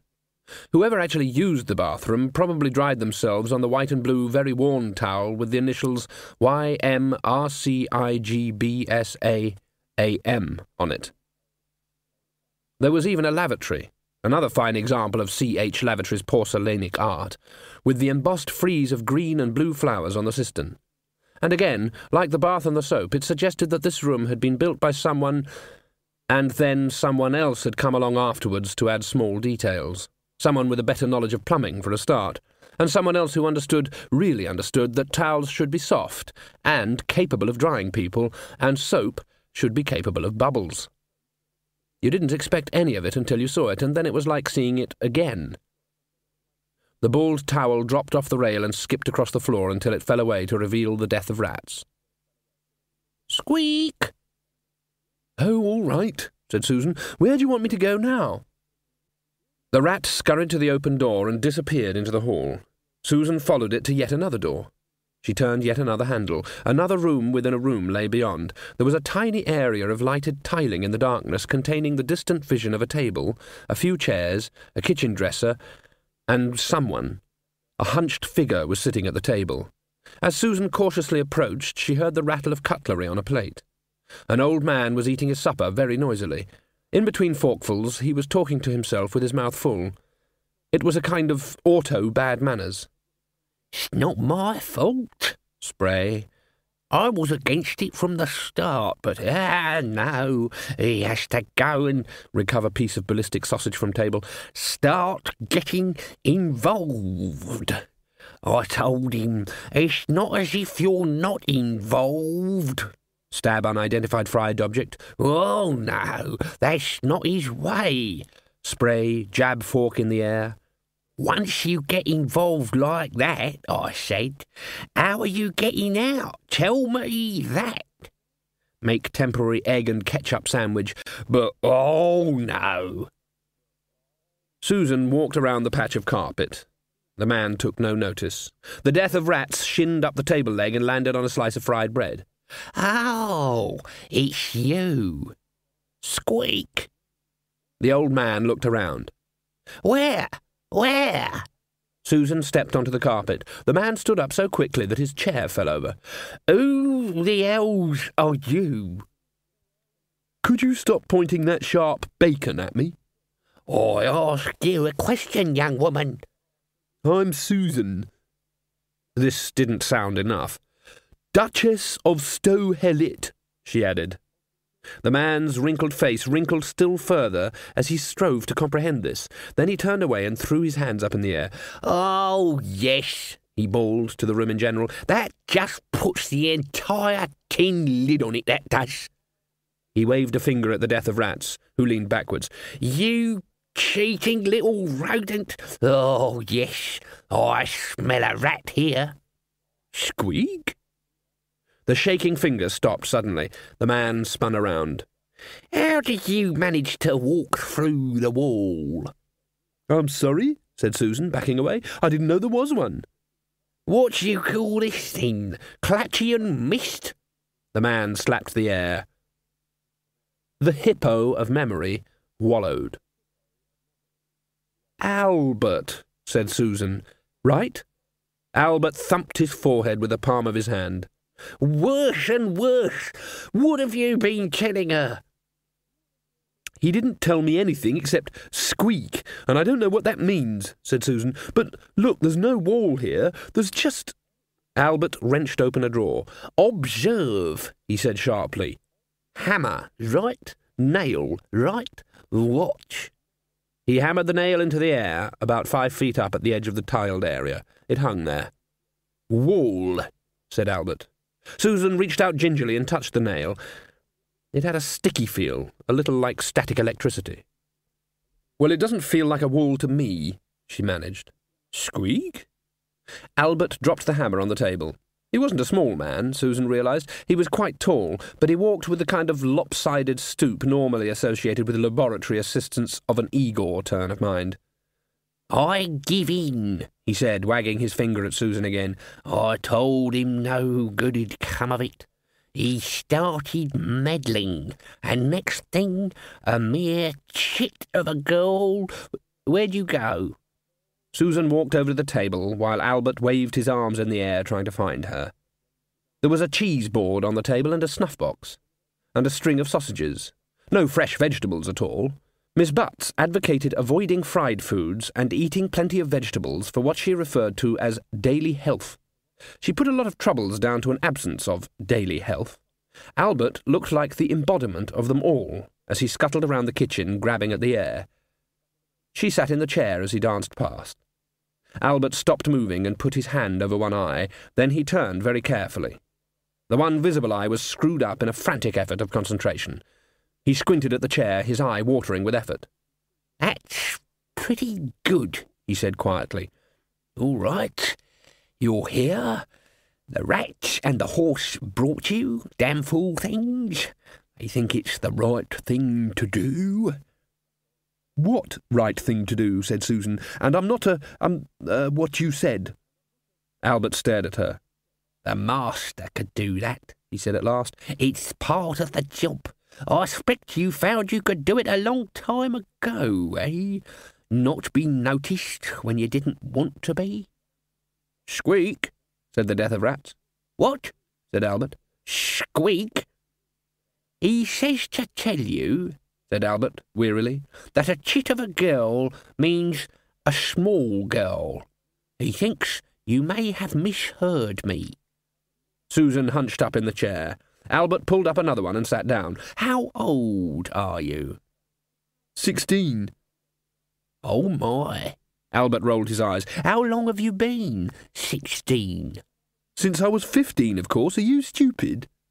My, how the time does pass, said Albert. Do you know why you're here? No, but... Susan hesitated. But it's got something to do with... It's something like... I'm seeing things that people don't see, and I've met someone who's just a story, and I know I've been here before, and all these skulls and bones on things. Albert's rangy, vulture-like shape loomed over her. Would you like a cocoa? He said. It was a lot different from the cocoa at school, which was like hot brown water. Albert's cocoa had fat floating in it. If you turned the mug upside down, it would be a little while before anything fell out. Your mum and dad, said Albert, when she had a chocolate moustache that was far too young for her, did they ever explain anything to you? Miss Delcross did that in biology, said Susan. She got it wrong, she added. I mean, about your grandfather, said Albert. I remember things, said Susan, but I can't remember them until I've seen them, like the bathroom, like you.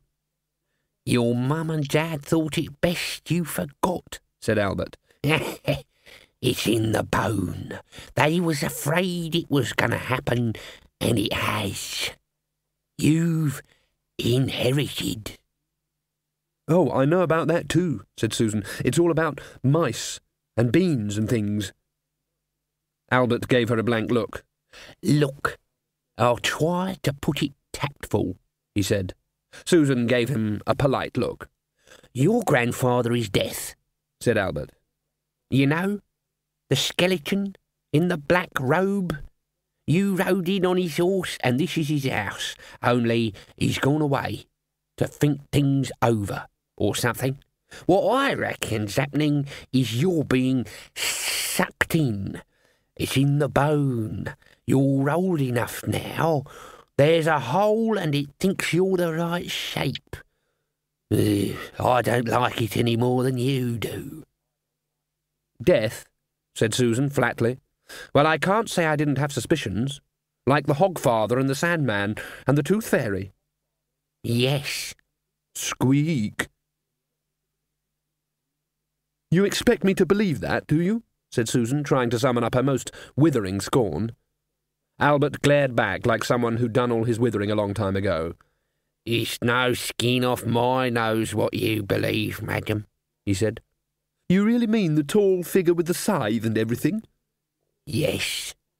Look, Albert, said Susan, in the voice one uses to the simple-minded, even if there was a death like that, and frankly it's quite ridiculous to go anthropomorphizing a simple natural function, no one can inherit anything from it. I know about heredity. It's all about having red hair and things. You get it from other people. You don't get it from myths and legends. The Death of Rats had gravitated to the cheese board where he was using his scythe to hack off a lump. Albert sat back. I remember when you got brought here, he said. He'd kept on asking, you see. He was curious. He likes kids, sees a lot of them really, but not to get to know, if you see what I mean. Your mum and dad didn't want to, but they gave in and brought you all here for tea one day just to keep him quiet. They didn't like to do it because they thought you'd be scared and scream the place down. But you didn't scream. You laughed. Frightened the life out of your dad, that did. They brought you a couple more times when he asked, but then they got scared about what might happen, and your dad put his foot down, and that was the end of it. He was about the only one who could argue with the master, your dad. You'd have been about 4 then, I think. Susan raised her hand thoughtfully and touched the pale lines on her cheek. The master said they were raising you according to, Albert sneered, modern methods. Logic and thinking old stuff is silly. I don't know. I suppose they wanted to keep you away from ideas like this. I was given a ride on the horse, said Susan, not listening to him. I had a bath in the big bathroom. Soap all over the place, said Albert, his face contorted into something approaching a smile. I could hear the master laughing from here, and he made you a swing too. Tried to, anyway. No magic or anything. With his actual hands. Susan sat while memories woke and yawned and unfolded in her head. I remember about that bathroom now, she said. It's all coming back to me. Nah, he never went away. He just got papered over. He was no good at plumbing. What does YMRCIGBSAAM mean? Young Men's Reformed Cultists of the Ekor God Bel Shamharoth Association, Ankh-Morpork, said Albert. It's where I stay if I have to go back down for anything. Soap and such like. But you're not, a young man, said Susan, unable to prevent herself. No one argues, he snapped. And Susan thought that was probably true. There was some kind of wiry strength in Albert, as if his whole body was a knuckle. He can make just about anything, she said, half to herself, but some things he just doesn't understand. And one of them's plumbing. Right. We had to get a plumber from Ankh-Morpork. He said he might be able to make it a week next Thursday, and you don't say that kind of thing to the master, said Albert. I've never seen a bugger work so fast. Then the master just made him forget. He can make everyone forget. Except... Albert stopped and frowned. Seems I've got to put up with it, he said. Seems you've a right. I expect you're tired. You can stay here, there's plenty of rooms. No, I've got to get back. There'll be terrible trouble if I'm not at school in the morning. There's no time here, except what people brings with them. Things just happen one after the other. Binky'll take you right back to the time you left, if you like. But you ought to stop here a while. You said there's a hole and I'm being sucked in. I don't know what that means. You'll feel better after a sleep, said Albert. End of CD 2. CD 3. There was no real day or night here. That had given Albert trouble at first. There was just the bright landscape, and above a black sky with stars. Death had never got the hang of day and night. When the house had human inhabitants, it tended to keep a 26-hour day. Humans, left to themselves, adopt a longer diurnal rhythm than the 24-hour day, so they can be reset like a lot of little clocks at sunset. Humans have to put up with time, but days are a sort of personal option. Albert went to bed whenever he remembered. Now he sat up with one candle alight, staring into space.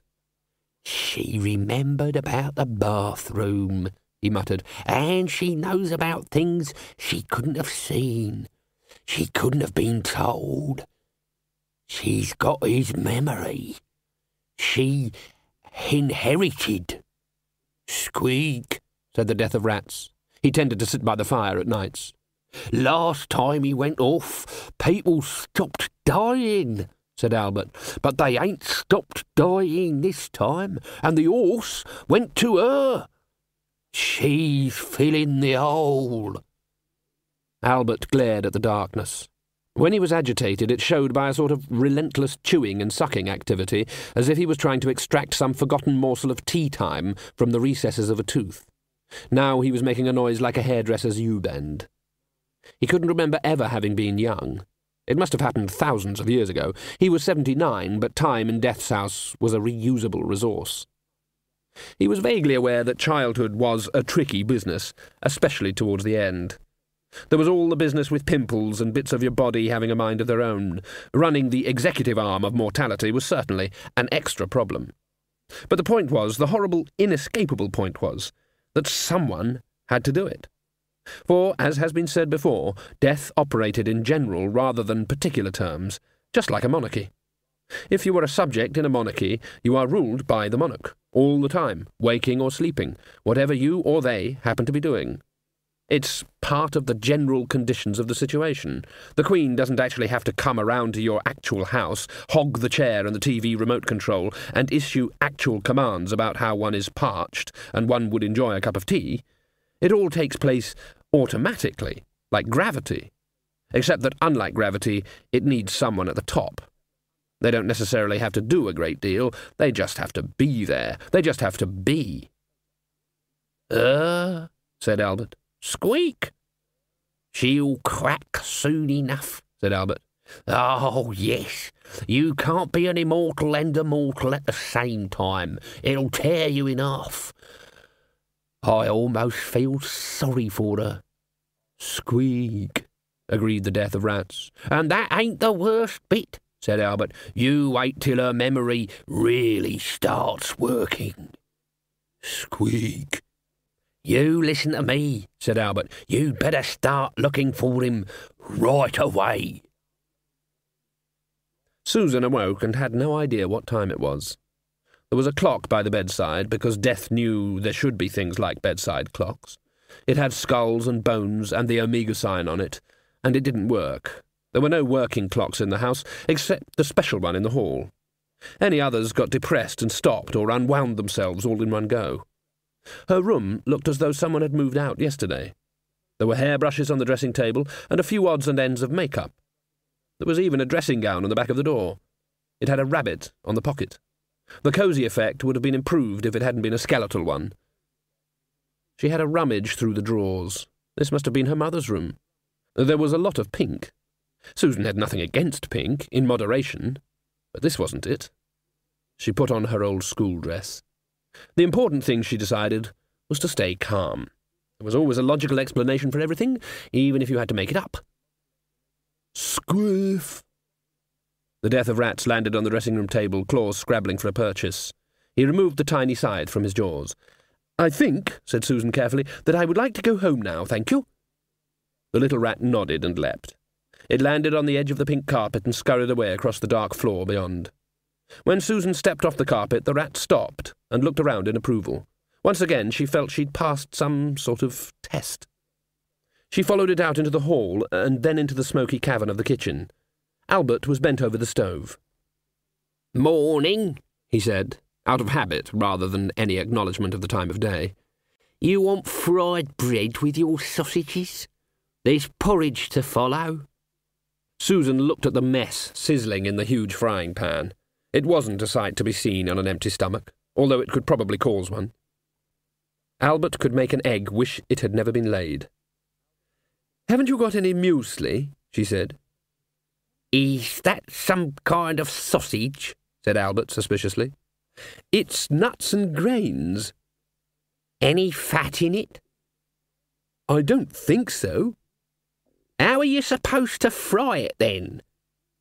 "You don't fry it." "You call that breakfast?" "It doesn't have to be fried to be breakfast," said Susan. "I mean, you mentioned porridge, and you don't fry porridge." "Who says?" A boiled egg, then?" "Heh, boiling's no good.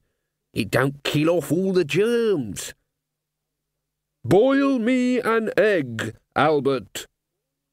As the echoes bounced across and died away, Susan wondered where the voice had come from. Albert's ladle tinkled on the tiles. "Please?" said Susan. "You did the voice," said Albert.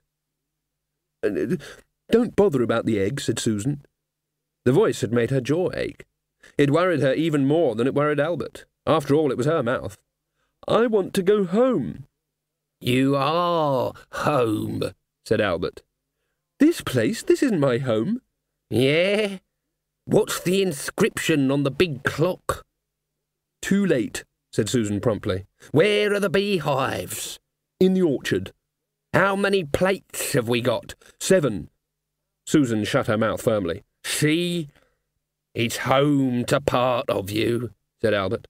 "Look, Albert," said Susan, trying sweet reason in case it worked any better this time around.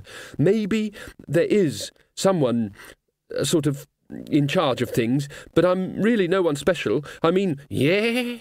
How come the horse knows you?" "Yes, but I really am just a normal girl." "Normal girls didn't get a My Little Binky set on their 3rd birthday," snapped Albert. "Your dad took it away. The master was very upset about that. He was trying." "I mean, I'm an ordinary kid." "Listen, ordinary kids get a xylophone. They don't just ask their granddad to take his shirt off." "I mean, I can't help it. That's not my fault. It's not fair." "Really? Oh, why didn't you say?" said Albert sourly. "That cuts a lot of thin ice, that does. I should just go out now if I was you and tell the universe that it's not fair. I'll bet it'll say, 'Oh, all right then, sorry you be troubled. You're let off.'" "That's sarcasm. You can't talk to me like that. You're just a servant." "That's right, and so are you. So I should get started if I was you. The rat'll help. He mainly does rats, but the principle's the same." Susan sat with her mouth open. "I'm going outside," she snapped. "I ain't stopping you." Susan stormed out through the back door, across the enormous expanses of the outer room, past the grindstone in the yard and into the garden. "Huh," she said. If someone had told Susan that death had a house, she would have called them mad, or even worse, stupid. But if she'd had to imagine one, she'd have drawn in sensible black crayon some towering, battlemented Gothic mansion. It would loom and involve other words ending in oom, like gloom and doom. There would have been thousands of windows. She'd fill odd corners of the sky with bats. It would be impressive. It wouldn't be a cottage. It wouldn't have a rather tasteless garden. It wouldn't have a mat in front of the door with "Welcome" on it. Susan had invincible walls of common sense. They were beginning to melt like salt in a wet wind, and that made her angry. There was Grandfather Lezek, of course, on his little farm so poor that even the sparrows had to kneel down to eat. He'd been a nice old chap so far as she could recall, a bit sheepish now she came to think about it, especially when her father was around. Her mother had told Susan that her own father had been... Now she came to think about that, she wasn't sure what her mother had told her. Parents were quite clever at not telling people things, even when they used a lot of words. She'd just been left with the impression that he wasn't around. Now it was being suggested that he was renowned for being around all the time. It was like having a relative in trade. A god, now. A god would be something. Lady Odile Flume, in the 5th form, was always boasting that her great-great-grandmother had once been seduced by the god Blind Io in the form of a vase of daisies, which apparently made her a demi-hemi-semi goddess. She said her mother found it useful to get a table in restaurants. Saying you were a close relative of death probably would not have the same effect. You probably wouldn't even manage a seat near the kitchen. If it was all some kind of dream, she didn't seem at any risk of waking up. Anyway, she didn't believe that kind of thing. Dreams weren't like this. A path led from the stable yard past a vegetable garden and descending slightly into an orchard of black-leaved trees. Glossy black apples hung from them. Off to one side were some white beehives. And she knew she'd seen it all before. There was an apple tree that was quite different from the others. She stood and stared at it as memory flooded back. She remembered being just old enough to see how logically stupid the whole idea was, and he'd been standing there, anxiously waiting to see what she'd do. Old certainties drained away, to be replaced by new certainties. Now she understood whose granddaughter she was. The Mended Drum had traditionally gone in for, well, traditional pub games, such as dominoes, darts, and stabbing people in the back and taking all their money. The new owner had decided to go upmarket. This was the only available direction. There had been the quizzing device, a 3-ton water-driven monstrosity based on a recently discovered design by Leonard of Quirm. It had been a bad idea. Captain Carrot of the Watch, who had a mind like a needle under his open smiling face, had surreptitiously substituted a new roll of questions like, "Were you near Vortin's diamond warehouse on the night of the 15th? And who was the third man who did the blagging at Bear Hugger's distillery last week?" And had arrested 3 customers before they caught on. The owner had promised another machine any day now. The librarian, one of the tavern's regulars, had been collecting pennies in readiness. There was a small stage at one end of the bar. The owner had tried a lunchtime stripper, but only once. At the sight of a large orangutan in the front row with a big innocent grin, a big bag of penny pieces, and a big banana, the poor girl had fled. Yet another entertainment guild had blacklisted the drum. The new owner's name was Hibiscus Dunelm. It wasn't his fault. He really wanted to make the drum, he said, a fun place. For 2 pins, he'd have put stripy umbrellas outside. He looked down at Glod. "Just 3 of you," he said. "Yes. When I agreed to $5, you said you had a big band. Say hello, Lias." "My word, that is a big band." Dunelm backed away. "I thought," he said, "just a few numbers that everyone knows, just to provide some ambience." "Ambience," said Imp, looking around the drum. He was familiar with the word, but in a place like this it was all lost and alone. There were only 3 or 4 customers in at this early hour of the evening. They weren't paying any attention to the stage. The wall behind the stage had clearly seen action. He stared at it, as Lias patiently stacked up his stones. "Oh, just a bit of fruit and old eggs," said Glod. "People probably get a bit boisterous. I shouldn't worry about that." "I'm not worried about it," said Imp. "I should think not." "It's the axe marks and arrow holes I'm worried about. Glod, we haven't even practised. Not properly." "You can play your guitar, can't you?" "Well, yes, I suppose." He tried it out. It was easy to play. In fact, it was almost impossible to play badly. It didn't seem to matter how he touched the strings, they still rang out the tune he had in mind.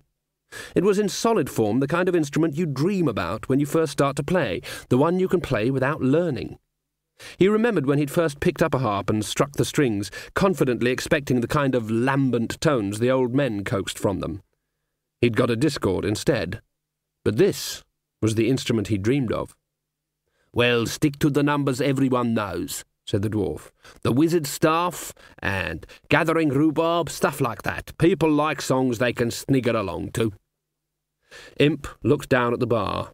It was filling up a bit now, but his attention was drawn to a large orangutan which had pulled up its chair right in front of the stage and was holding a bag of fruit.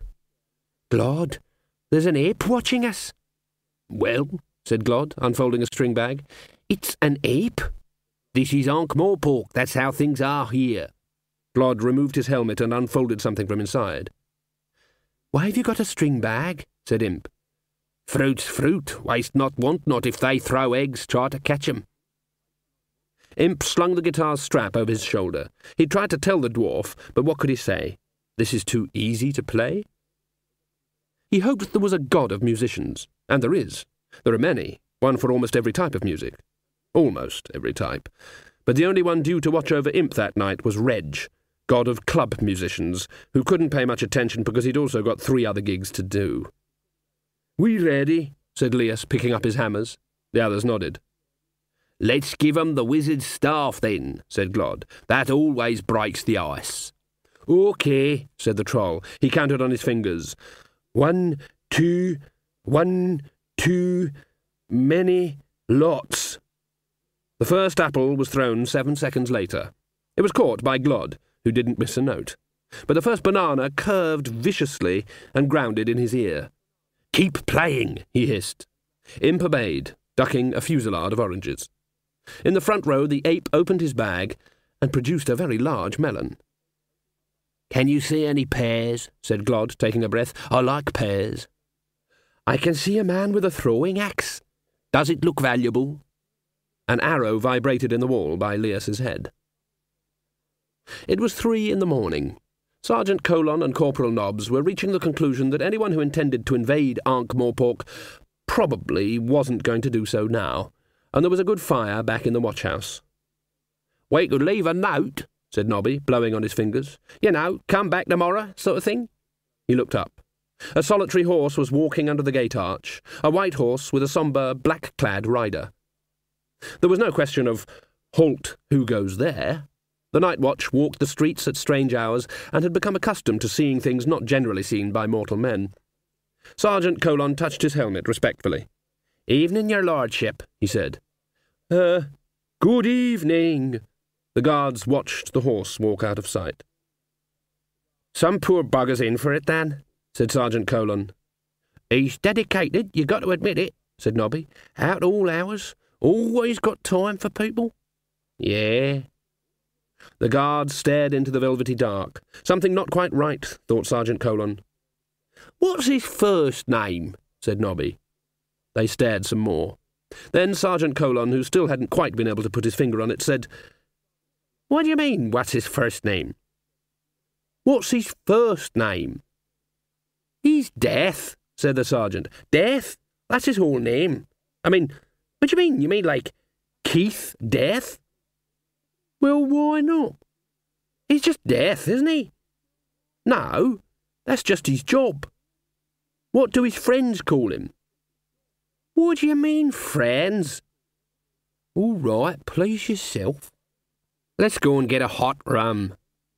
I think he looks like a Leonard." Sergeant Colon remembered the voice. That was it, just for a moment there. "I must be getting old," he said. "For a moment there, I thought he sounded like a Susan." "I think they saw me," whispered Susan, as the horse rounded a corner. The Death of Rats poked its head out of her pocket. "Squeak." "I think we're going to need that raven," said Susan. "I mean, I think I understand you. I just don't know what you're saying." Binky stopped outside a large house, set back a little from the road. It was a slightly pretentious residence with more gables and mullions than it should rightly have, and this was a clue to its origins. It was the kind of house built for himself by a rich merchant when he goes respectable and needs to do something with the loot.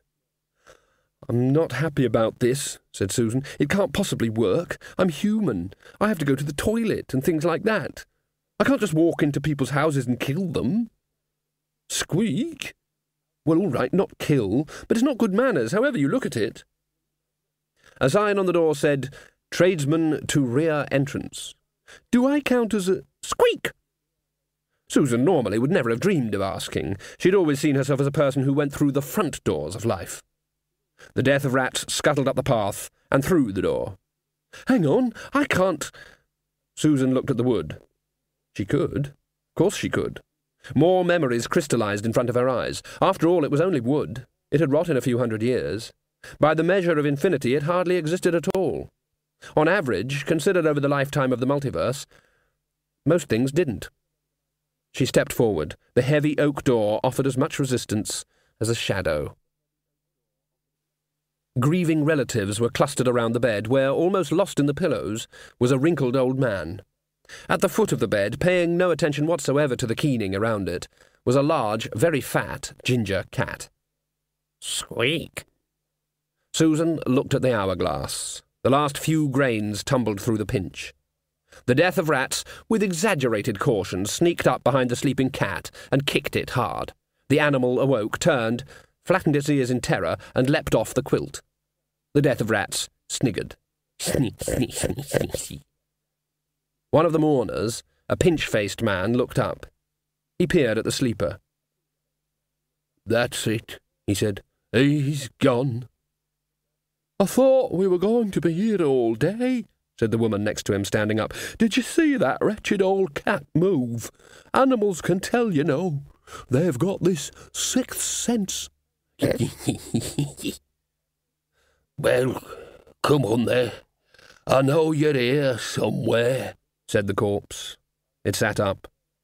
Susan was familiar with the idea of ghosts, but she hadn't expected it to be like this. She hadn't expected the ghosts to be the living. But they were merely pale sketches in the air compared to the old man sitting up in bed. He looked solid enough, but a blue glow outlined him. 107 years, eh? He cackled. "I expect I had you worried there for a while." "Where are you?"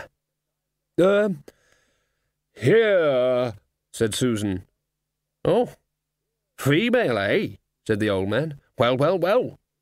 He slid off the bed, spectral nightshirt flapping, and was suddenly pulled up short as though he'd reached the end of a chain. This was more or less the case. A thin line of blue light still tethered him to his late habitation. The death of rats jumped up and down on the pillow, making urgent slashing movements with its scythe. "Oh, sorry," said Susan, and sliced. The blue line snapped with a high-pitched crystalline twang. Around them, sometimes walking through them, were the mourners. Mourning seemed to have stopped now the old man had died. The pinched-faced man was feeling under the mattress. "Look at 'em," said the old man nastily. "Poor old Grandad sorely missed. We won't see his like again. Where did the old bugger leave his will? That's my youngest son, that is. Well, if you can call a card every og's much night a son. See his wife? Got a smile like a wave on a slop bucket. And she ain't the worst of 'em. Relatives, you can keep 'em. I only stayed alive out of mischief." A couple of people were exploring under the bed. There was a humorous porcelain clang. The old man capered behind them, making gestures. "Not a chance," he chortled. "It's in the cat basket. I left all the money to the cat." Susan looked around. The cat was watching them anxiously from behind the washstand. Susan felt some response was called for. "That was very kind of you," she said. Mangy thing, 13 years of sleeping and crapping and waiting for the next meal to turn up. Never took half an hour's exercise in his big fat life.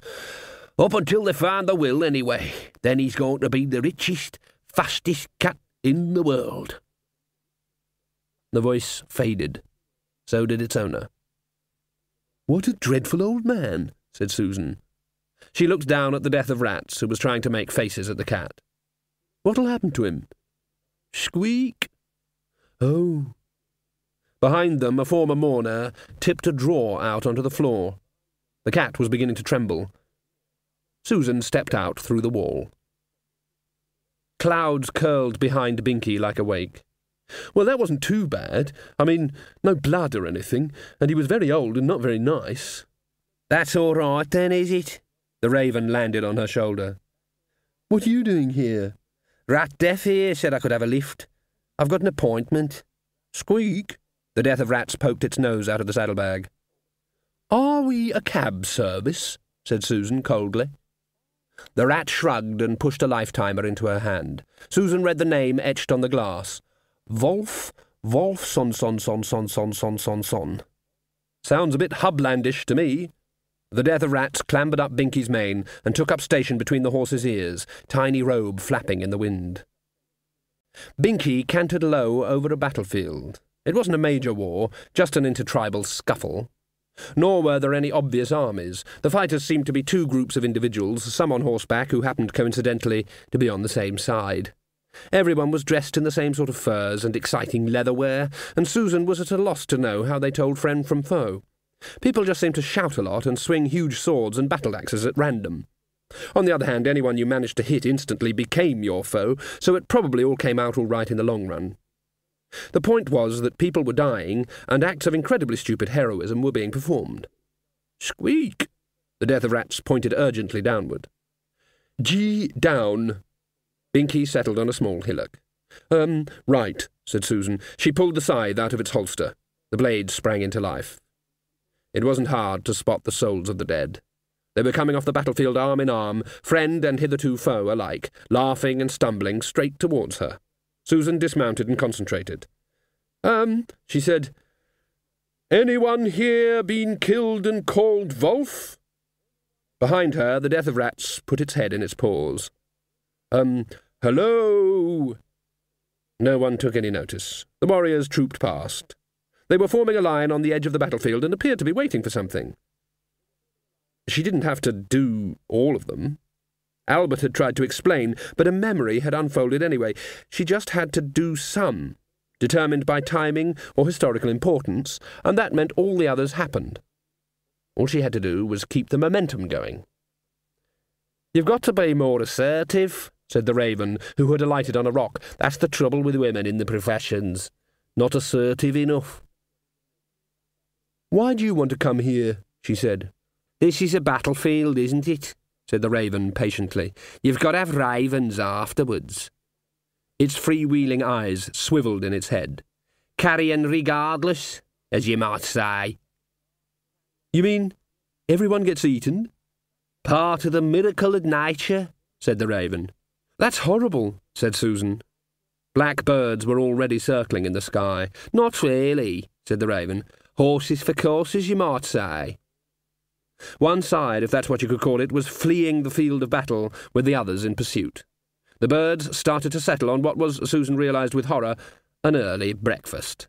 Soft bits, sunny side up. "You'd better go and look for your lad," said the raven. "Otherwise he'll miss his ride." "What ride?" The eyes orbited again. "You ever learn mythology?" it said. "No, Miss Butts says it's just made-up stories with little literary content." "Oh, dearie me, we can't have that, can we? Ah, well, you soon see, must rush." The raven leapt into the air. "I generally try to get a seat near the head." "What will I—" And then someone started to sing. The voice swooped out of the sky like a sudden wind. It was a rather good mezzo-soprano.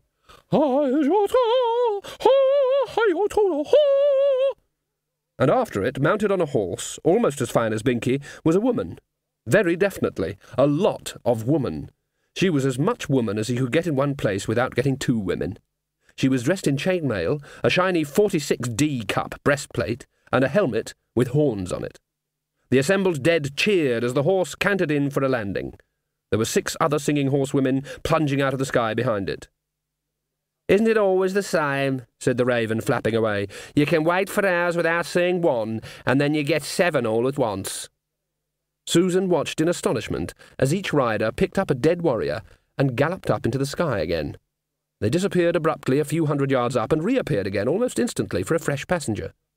Soon there was a busy shuttle service operating. After a minute or two, one of the women trotted her horse over to Susan and pulled a scroll of parchment out of her breastplate. "What ho! Says here Wolf," she said, in the brisk voice used by people on horseback when addressing mere pedestrians. "Wolf the Lucky!" I don't know. I mean, I don't know which one he is," said Susan helplessly. The helmeted woman leaned forward. There was something rather familiar about her. "Are you new?" Yes. "Well, don't stand there like a big girl's blouse. Jolly well go and fetch him. There's a good sport." Susan looked around wildly and saw him at last. He wasn't very far away. A youngish man, outlined in flickering pale blue, was visible among the fallen. Susan hurried over, scythe at the ready. There was a blue line connecting the warrior to his former body. "Squeak!" shouted the death of rats, jumping up and down and making suggestive motions. "Left hand thumb up, right hand bent at the wrist. Give it some welly!" shouted the horned woman. Susan swung the scythe. The line snapped. "What happened?" said Wolf. He looked down. "That's me down there, isn't it?" he said. He turned slowly. "And down there, and over there, and—" He looked at the horned female warrior and brightened up. "By Io," he said, "it's true. Valkyries will carry me off to the hall of blind Io, where there is perpetual feasting and drinking." Don't ask, don't ask me," said Susan. The Valkyrie reached down and hauled the warrior across her saddle. "Just keep quiet, there's a good chap," she said. She stared thoughtfully at Susan. "Are you a soprano?" she said. Pardon? Can you sing at all, gal? Only we could do with another soprano. Far too many mezzo-sopranos around these days. I'm not very musical, I'm sorry. Oh, well, just a thought. Must be going. She threw back her head. The mighty breastplate heaved. The horse reared and galloped into the sky. Before it reached the clouds, it shrank to a gleaming pinpoint, which winked. What, said Susan, was all that about? There was a flurry of wings. The raven alighted on the head of the recently departed Wolf. Well, these guys believe that if you die in battle, some big fat singing horned woman carry you off to a sort of giant feast hall where you gobble yourself silly for the rest of eternity, said the raven. It belched genteelly. Damn stupid idea, really. But it just happened. Still a daft idea. The raven looked around at the stricken battlefield, empty now except for the fallen and the flocks of his fellow ravens. What a waste, he added. I mean, just look at it all. Such a terrible waste. Yes. I mean, I'm near bursting and there's hundreds of them untouched. I think I'll see if I can have a doggy bag. They're dead bodies. Right. What are you eating? It's all right, said the raven, backing away. There's enough for everyone. That's disgusting. Oh, I didn't kill him, it said. Susan gave up.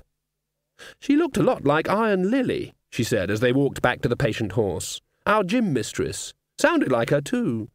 She imagined the warbling Valkyries pounding across the sky. Get some, warrior, you bunch of fainting blossoms!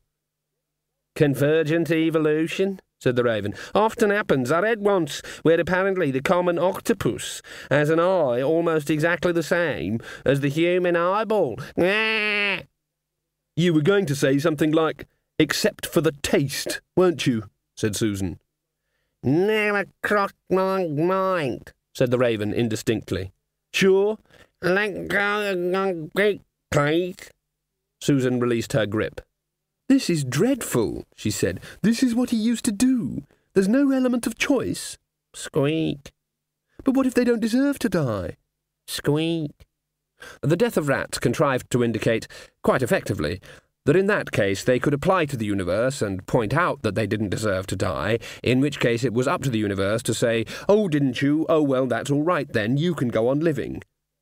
It was a remarkably succinct gesture. So, my grandfather was death, and he just let nature take its course, when he could have done some good. That's stupid. The death of rats shook its skull.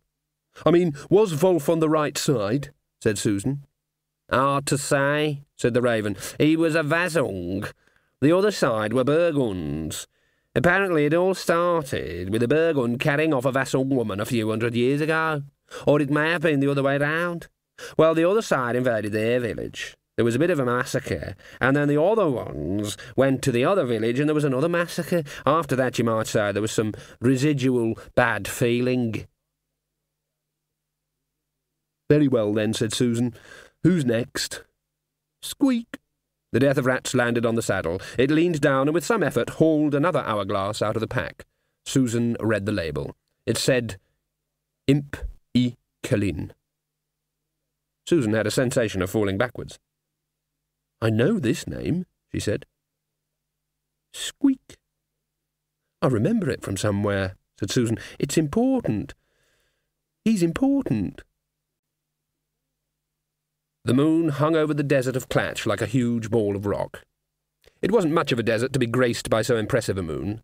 It was just part of the belt of deserts growing progressively hotter and drier that surrounded the Great Neff and the dehydrated ocean. And no one would have thought much about it if people very like Mr. Cleet of the Musicians' Guild hadn't come along and made maps and put across this part of the desert an innocent little dotted line that marked a border between Clatch and Hersheba. Up until that time, the Dregs, a collection of cheerfully warlike nomadic tribes, had roamed the desert quite freely. Now there was a line. They were some Clatchian Dregs and some Hershebian Dregs, with all the rights due to citizens of both states, particularly the right to pay just as much tax as could be squeezed out of them and be drafted in to fight wars against people they'd never heard of. So as a result of the dotted line, Clatch was now incipiently at war with Hersheba and the dregs. Hersheba was at war with the dregs and Clatch, and the dregs were at war with everyone, including one another, and having considerable fun because the dreg word for stranger was the same as for target. The fort was one of the legacies of the dotted line. Now it was a dark rectangle on the hot silver sands. From it came what could very accurately be called the strains of an accordion, since someone seemed to want to play a tune, but kept on running into difficulties after a few bars and starting again. Someone knocked on the door. After a while there was a scraping on the other side, and a small hatch opened. Yes, Effendi? "Is this the Clatchian Foreign Legion?"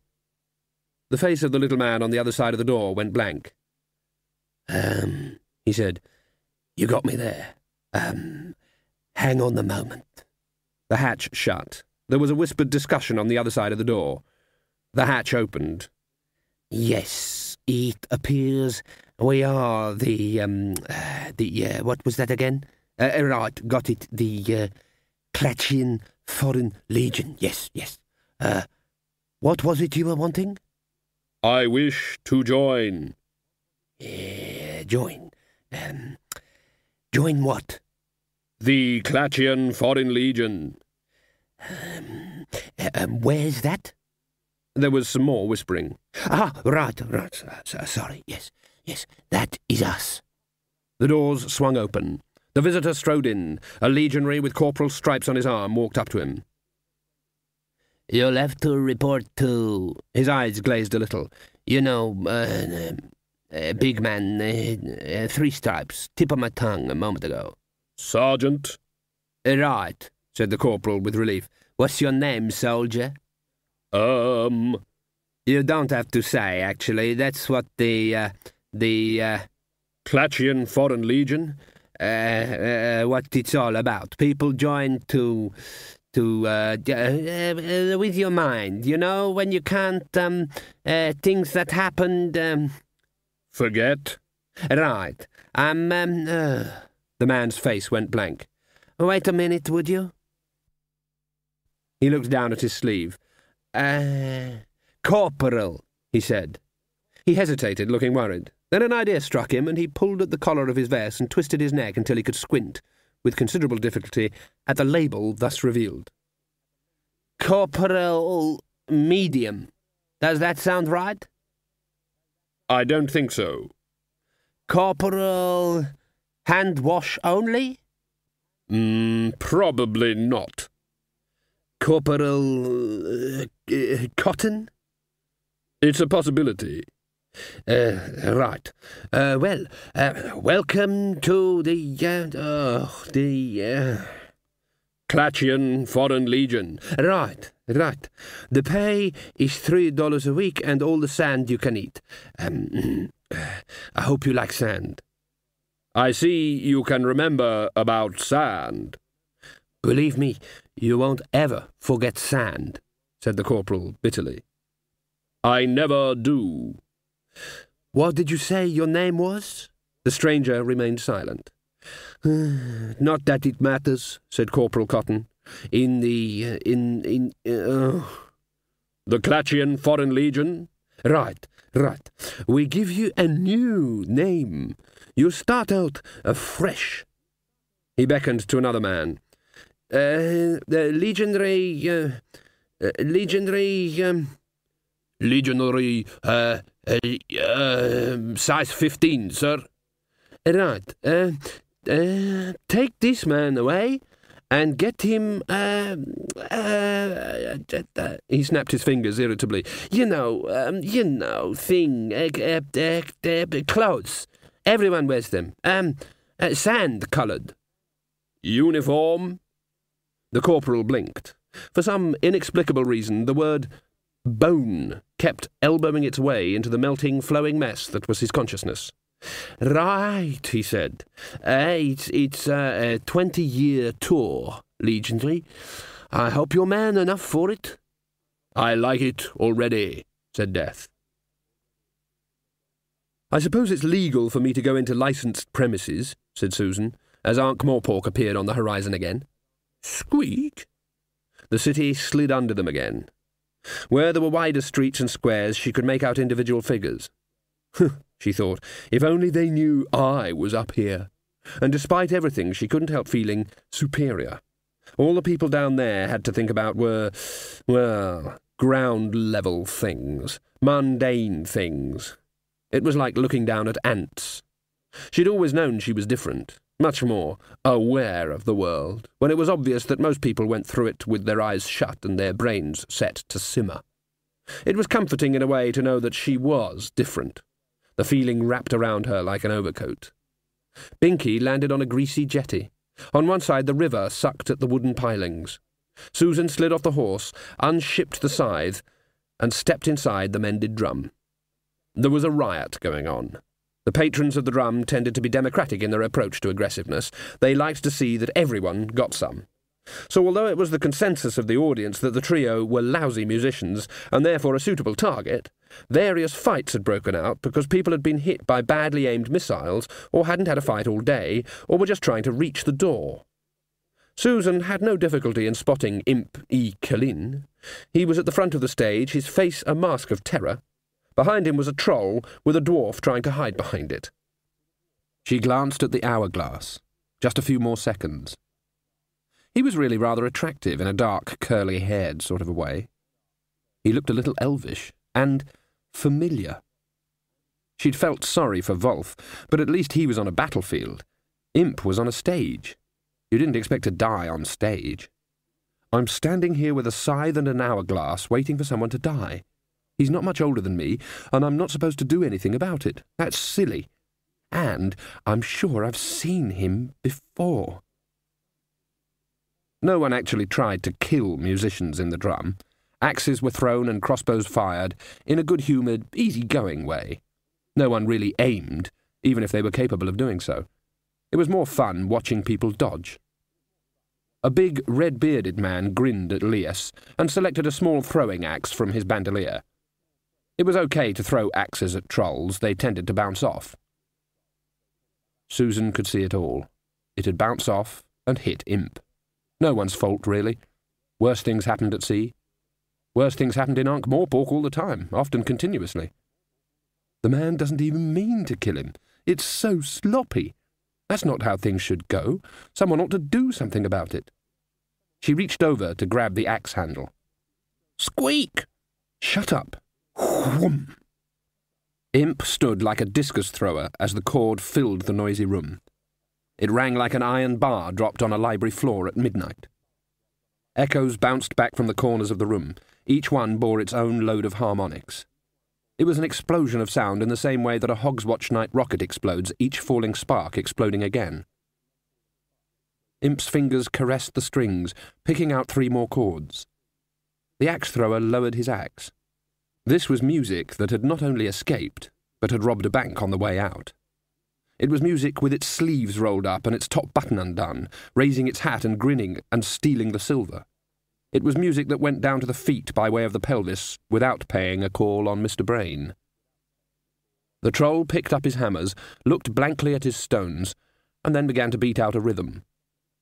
The dwarf took a deep breath and extracted from the horn a deep, throbbing sound. People drummed their fingers on the edge of the tables. The orang was sitting with a huge rapt grin on his face, as though he'd swallowed a banana sideways. Susan looked down at the hourglass marked Imp I Kalin.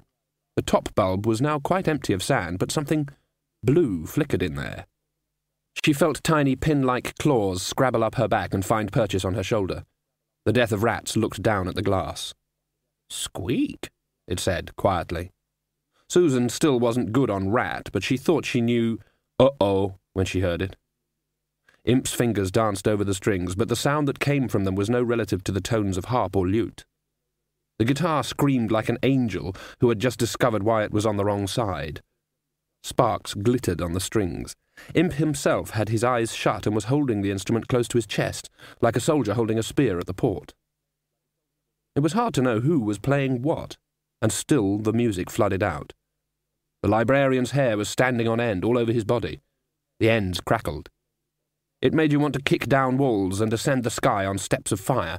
It made you want to pull all the switches and throw all the levers and stick your fingers in the electric socket of the universe to see what happened next. It made you want to paint your bedroom wall black and cover it with posters. Now, various muscles on the librarian's body were twitching with the beat as the music earthed itself through him. There was a small party of wizards in the corner. They were watching the performance with their mouths open, and the beat strode on and crackled from mind to mind, snapping its fingers and curling its lip. Live music. Music with rocks in it. Running wild. Free at last. It leapt from head to head, crackling in through the ears and heading for the hindbrain. Some were more susceptible than others, closer to the beat. It was an hour later. The librarian knuckled and swung through the midnight drizzle, head exploding with music. He landed on the lawns of Unseen University and ran into the great hall, hands waving wildly overhead to maintain balance. He stopped. Moonlight filtered in through the big windows, illuminating what the Arch-Chancellor always referred to as our mighty organ, to the general embarrassment of the rest of the faculty. Rack upon rack of pipes entirely occupied one wall, looking like pillars in the gloom or possibly resembling the stalagmites of some monstrously ancient cave. Almost lost among them was the player's pulpit, with its 3 giant keyboards and the 100 knobs for special sound effects. It wasn't often used, except for the occasional civic affair or Wizards Excuse Me. Wizards did not have balls. There was a popular song about it, but they did hold their annual Excuse Me, or free-for-all dance, which was one of the highlights of the Ankh-Morpork social calendar. The librarian, in particular, always looked forward to it and used an amazing amount of hair cream. But the librarian, energetically pumping the bellows and making the occasional little whoops of excitement, felt there was a lot more that it could do. A fully grown male orangutan may look like an amiable pile of old carpets, but he has a strength in him that would make a human of equivalent weight eat lots of rug. The librarian only stopped pumping when the lever was too hot to hold and the air reservoirs were farting and whistling around the rivets. Then he swung himself up into the organist's seat. The whole edifice was humming softly under the enormous pent-up pressure. The librarian locked his hands together and cracked his knuckles, which is impressive when you have as many knuckles as an orangutan. He raised his hands. He hesitated. He lowered his hands again and pulled out the Vox Humana, the Vox Dei, and the Vox Diabolica. The moan of the organ took on a more urgent tone. He raised his hands. He hesitated. He lowered his hands and pulled out all the rest of the stops, including the 12 knobs with question mark on them, and the 2 with faded labels warning in several languages that they were on no account to be touched ever in any circumstances. He raised his hands. He raised his feet also, positioning them over some of the more perilous pedals. He shut his eyes. He sat for a moment in contemplative silence, a test pilot, ready to slit the edge of the envelope in the starship Melody. He let the plangent memory of the music fill his head and flow down his arms and fill his fingers. His hands dropped. "What did we do? What did we do?" said Imp. Excitement ran its barefoot races up and down his spine. They were sitting in the tiny cramped room behind the bar. Glod took off his helmet and wiped the inside. "Would you believe 4 beats to the bar, 2/4-time melody led with the bass beat forward in the melody?" "What's all that?" said Leas. "What's all them words mean?" "You're a musician, ain't you?" said Glod. "What do you think you do?" "I hits them with the hammers," said Leas, one of nature's drummers. "But that bit you did," said Imp. "You know, in the middle, you know, bum bum bum bum ba bum ba. How did you know to do that bit?" "It was just a bit that had to go there," said Leas. Imp looked at the guitar. He'd put it on the table. It was still playing quietly to itself like a cat purring. "That's not a normal instrument," he said, shaking a finger at it. "I was just standing there, and it started playing all by itself." "Probably belonged to a wizard, like I said," said Glod. "Nah," said Leas. "Never knew any wizard who was musical. Music and magic don't mix." They looked at it. Imp had never heard of an instrument that played itself before, except the legendary harp of Owen Mwini, which sang when danger threatened. And that had been back in the days when there were dragons around. Singing harps went well with dragons. They seemed out of place in a city with guilds and everything. The door swung open.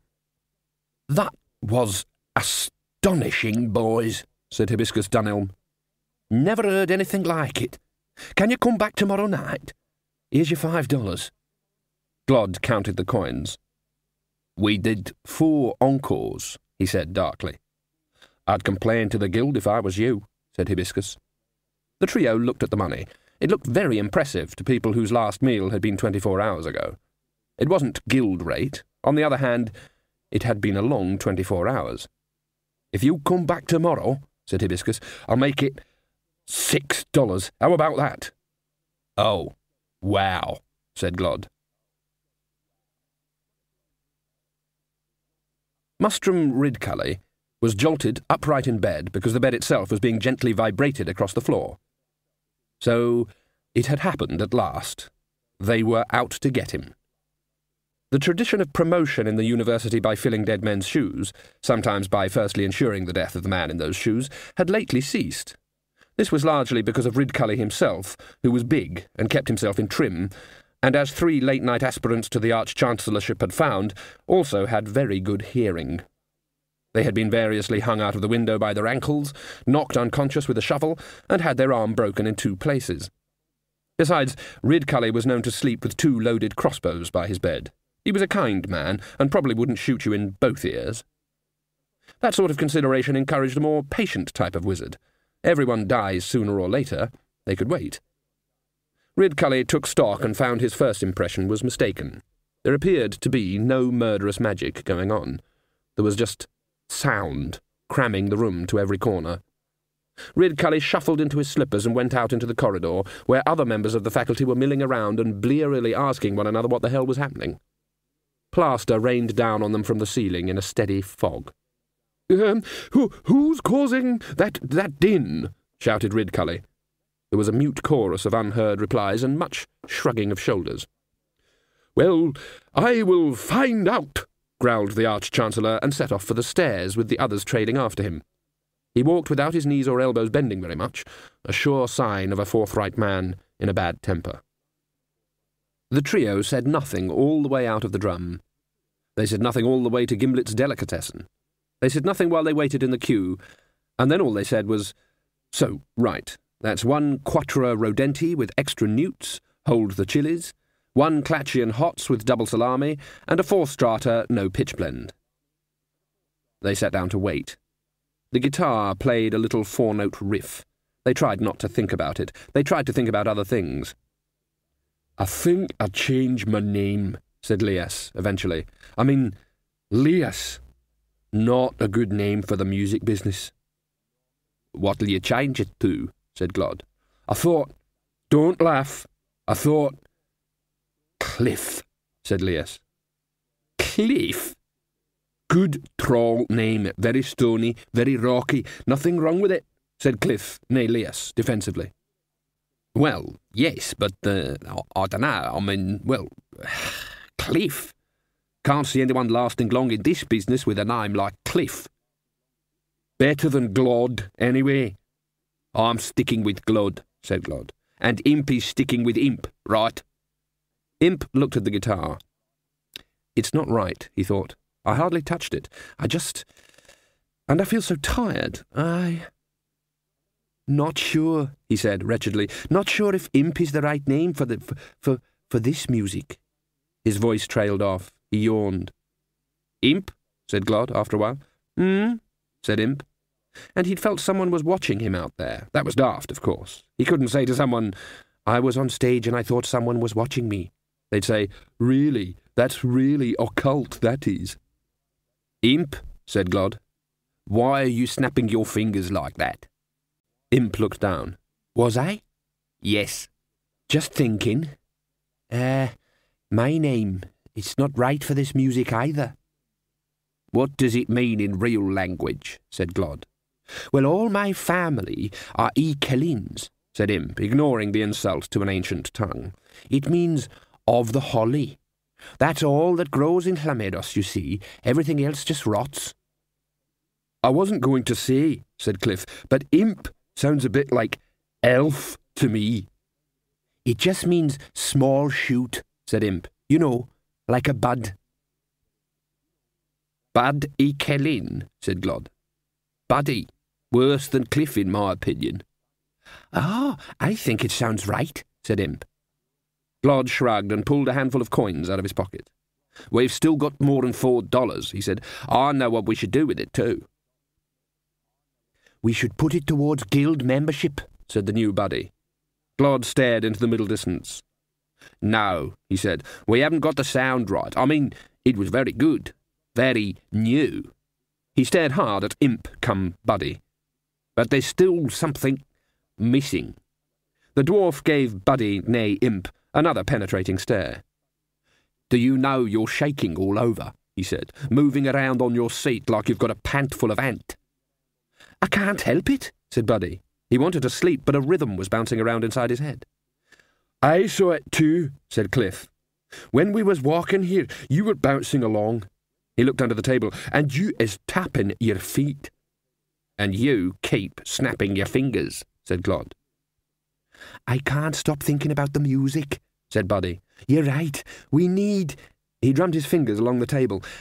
"A sound like bang, bang, bang, bang, bang, bang." "You mean a keyboard?" said Glod.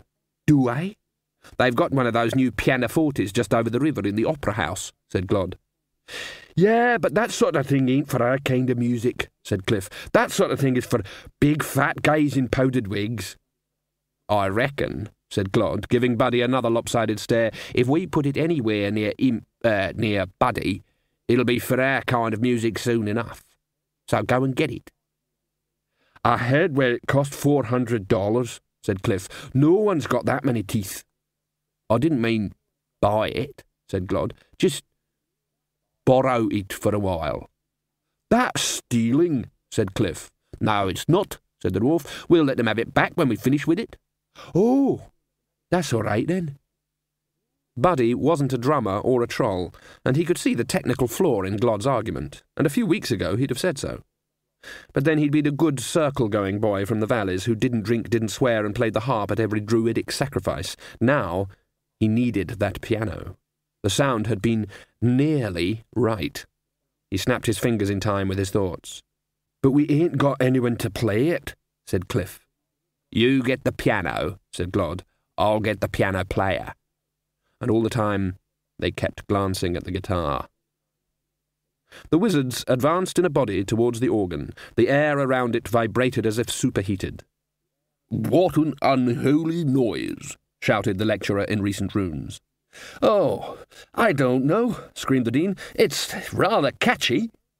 Blue sparks crackled between the organ pipes. The librarian could just be seen high in the trembling structure.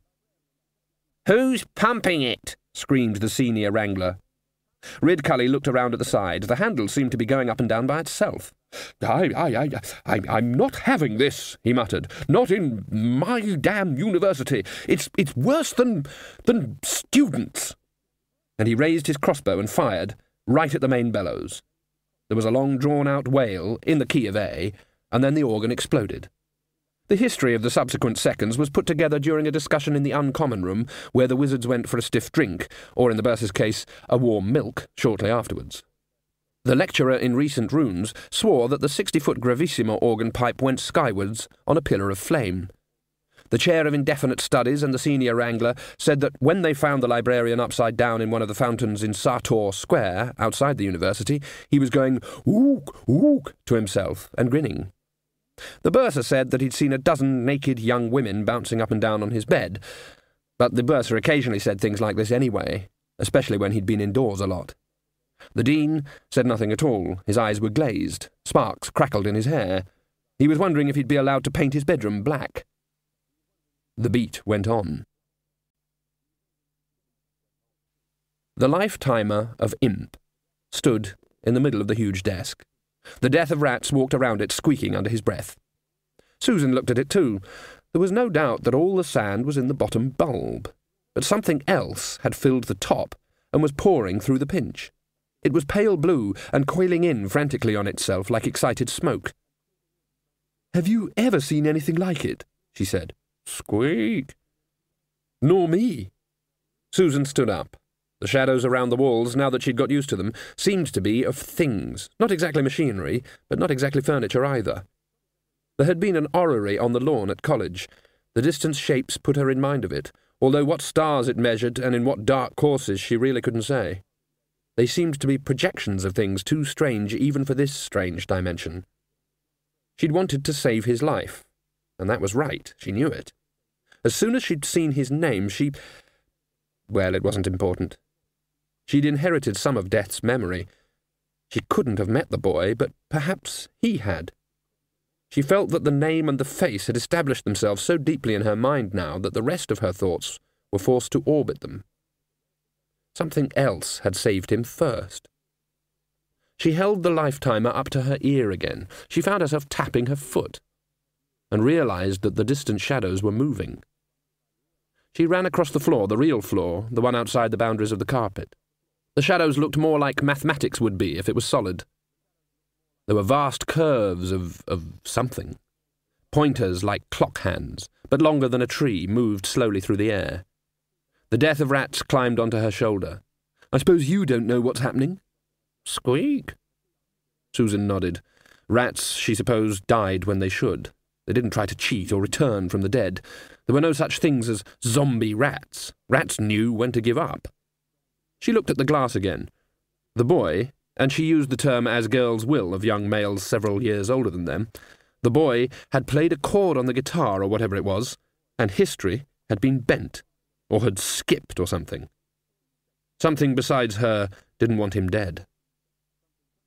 It was 2 o'clock in the morning and raining. Constable Detritus, Ankh-Morpork City Watch, was guarding the Opera House. It was an approach to policing that he'd picked up from Sergeant Colon. When you were all by yourself in the middle of a rainy night, go and guard something big with handy overhanging eaves. Colon had pursued this policy for years, as a result of which no major landmark had ever been stolen. Well, except for Unseen University once, but that was just a student prank. It had been an uneventful night. About an hour earlier, a 64-foot organ pipe had dropped out of the sky. Detritus had wandered over to inspect the crater, but he wasn't quite certain if this was criminal activity. Besides, for all he knew, this was how you got organ pipes. For the last 5 minutes, he'd also been hearing muffled thumps and the occasional tinkling noise from inside the opera house. He'd made a note of it. He did not wish to appear stupid. Detritus had never been inside the opera house. He didn't know what sound it normally made at 2 a.m. The front doors opened, and a large, oddly shaped, flat box came out hesitantly. It advanced in a curious way, a few steps forward, a couple of steps back. And it was also talking to itself. Detritus looked down. He could see, he paused, at least 7 legs of various sizes, only 4 of which had feet. He shambled across to the box and banged on the side. "Hello, hello! What's all this, then?" he said, concentrating to get the sentence right. The box stopped. Then it said, "We're a piano." Detritus gave this due consideration. He wasn't sure what a piano was. Piano move about, does it?" he said. "It's, we've got legs," said the piano. Detritus conceded the point. "But it out, the middle of the night," he said. "Even pianos have to have time off," said the piano. Detritus scratched his head. This seemed to cover it. "Well, all right," he said. He watched the piano jerk and wobble down the marble steps and round the corner. It carried on talking to itself. "How long have we got, do you think?"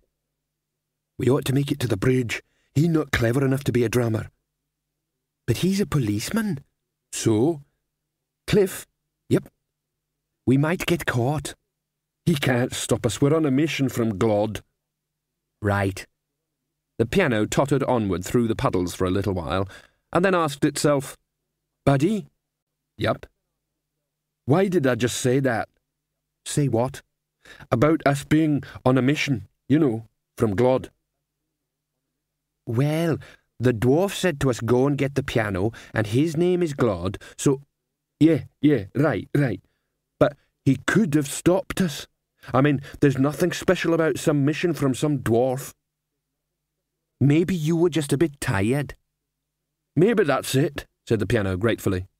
"Anyway, we are on a mission from Glod." "Yep." Glod sat in his lodgings watching the guitar. It had stopped playing when Buddy had gone out, although if he put his ear close to the strings he was sure that they were still humming very gently. Now he very carefully reached out and touched the... To call the sudden snapping sound discordant would be too mild. The sound had a snarl. It had talons. Glod sat back. Right. It was Buddy's instrument. An instrument played by the same person over the years could become very adapted to them, although not in Glod's experience to the point of biting someone else.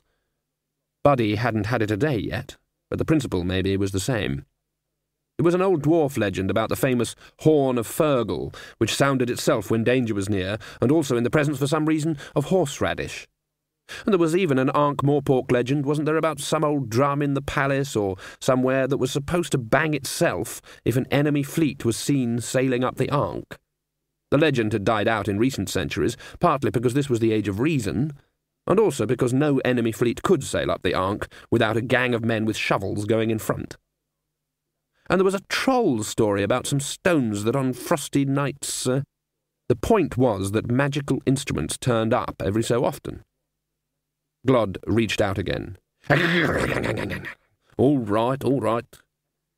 The old music shop was right up against the university, after all, and magic did leak out, despite what the wizards always said about talking rats and walking trees just being statistical flukes. But this didn't feel like magic. It felt a lot older than that. It felt like music. Glod wondered whether he should persuade Buddy to take it back to the shop and get a proper guitar. On the other hand, $6 was $6, at least. Something hammered on the door. "Who's that?" said Glod, looking up. The pause outside was long enough to let him guess. He decided to help out. "Cliff?" he said. "Yep. Got a piano here." "Bring it on in." "Had to break off the legs and the lid and a few other bits, but it's basically okay." "Bring it on in, then." "Door's too narrow." Buddy, coming up the stairs behind the troll, heard the crunch of woodwork. "Try it again." "Fits perfectly." There was a piano-shaped hole around the doorway. Glod was standing next to it, holding his axe. Buddy looked at the wreckage all over the landing. "What the hell are you doing?" he said. "That's someone else's wall." "Well, it's someone else's piano." "Yes, but you can't just hack holes in the wall." "What's more important, some wall or getting the sound right?"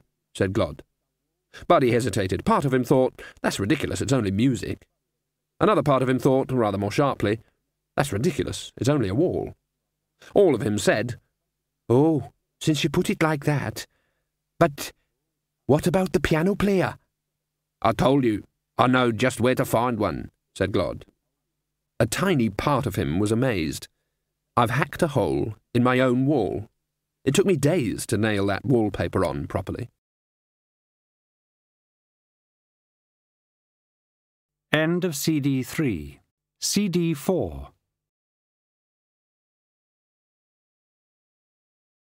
Albert was in the stable with a shovel and a wheelbarrow. "Go well?" he said when Susan's shadow appeared over the half-door. Yes, I suppose." "Pleased to hear it," said Albert without looking up. The shovel thumped on the barrow. "Only something happened which probably wasn't usual." "Sorry to hear that." Albert picked up the wheelbarrow and trundled it in the direction of the garden. Susan knew what she was supposed to do. She was supposed to apologise, and then it'd turn out that crusty old Albert had a heart of gold, and they'd be friends after all, and he'd help her and tell her things, and she'd be some stupid girl who couldn't cope. No. She went back to the stable, where Binky was investigating the contents of a bucket. The Quirm College for Young Ladies encouraged self-reliance and logical thought. Her parents had sent her there for that reason. They'd assumed that insulating her from the fluffy edges of the world was the safest thing to do. In the circumstances, this was like not telling people about self-defence so that no one would ever attack them. Unseen University was used to eccentricity among the faculty. After all, humans derive their notions of what it means to be a normal human being by constant reference to the humans around them. And when those humans are other wizards, the spiral can only wiggle downwards. The librarian was an orangutan, and no one thought that that was at all odd. The reader in esoteric studies spent so much time reading in what the bursar referred to as the smallest room that he was generally referred to as the reader in the lavatory, even on official documents. The smallest room in Unseen University is in fact a broom cupboard on the 4th floor. He really meant the privy.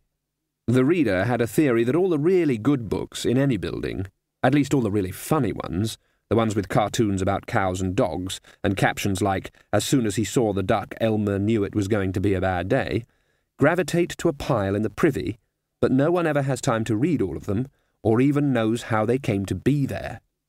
His research was causing extreme constipation and a queue outside the door every morning. The bursar himself, in any normal society, would have been considered more unglued than a used stamp in a downpour. The dean had spent 17 years writing a treatise on the use of the syllable enk in levitation spells of the early confused period.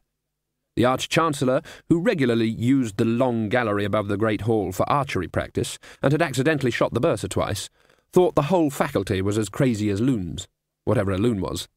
"Not enough fresh air," he'd say. "Too much sitting around indoors. Rots the brain." More often he'd say, "Duck!" None of them, apart from Ridcully and the librarian, were early risers. Breakfast, if it happened at all, happened around mid-morning. Wizards lined the buffet, lifting the big silver lids of the tureens and wincing at every clang. Ridcully liked big, greasy breakfasts, especially if they included those slightly translucent sausages with the green flecks that you can only hope is a herb of some sort. Since it was the Arch-Chancellor's prerogative to choose the menu, many of the more squeamish wizards had stopped eating breakfast altogether and got through the day just on lunch, tea, dinner, and supper, and the occasional snack. So there weren't too many in the Great Hall this morning. Besides, it was a bit draughty.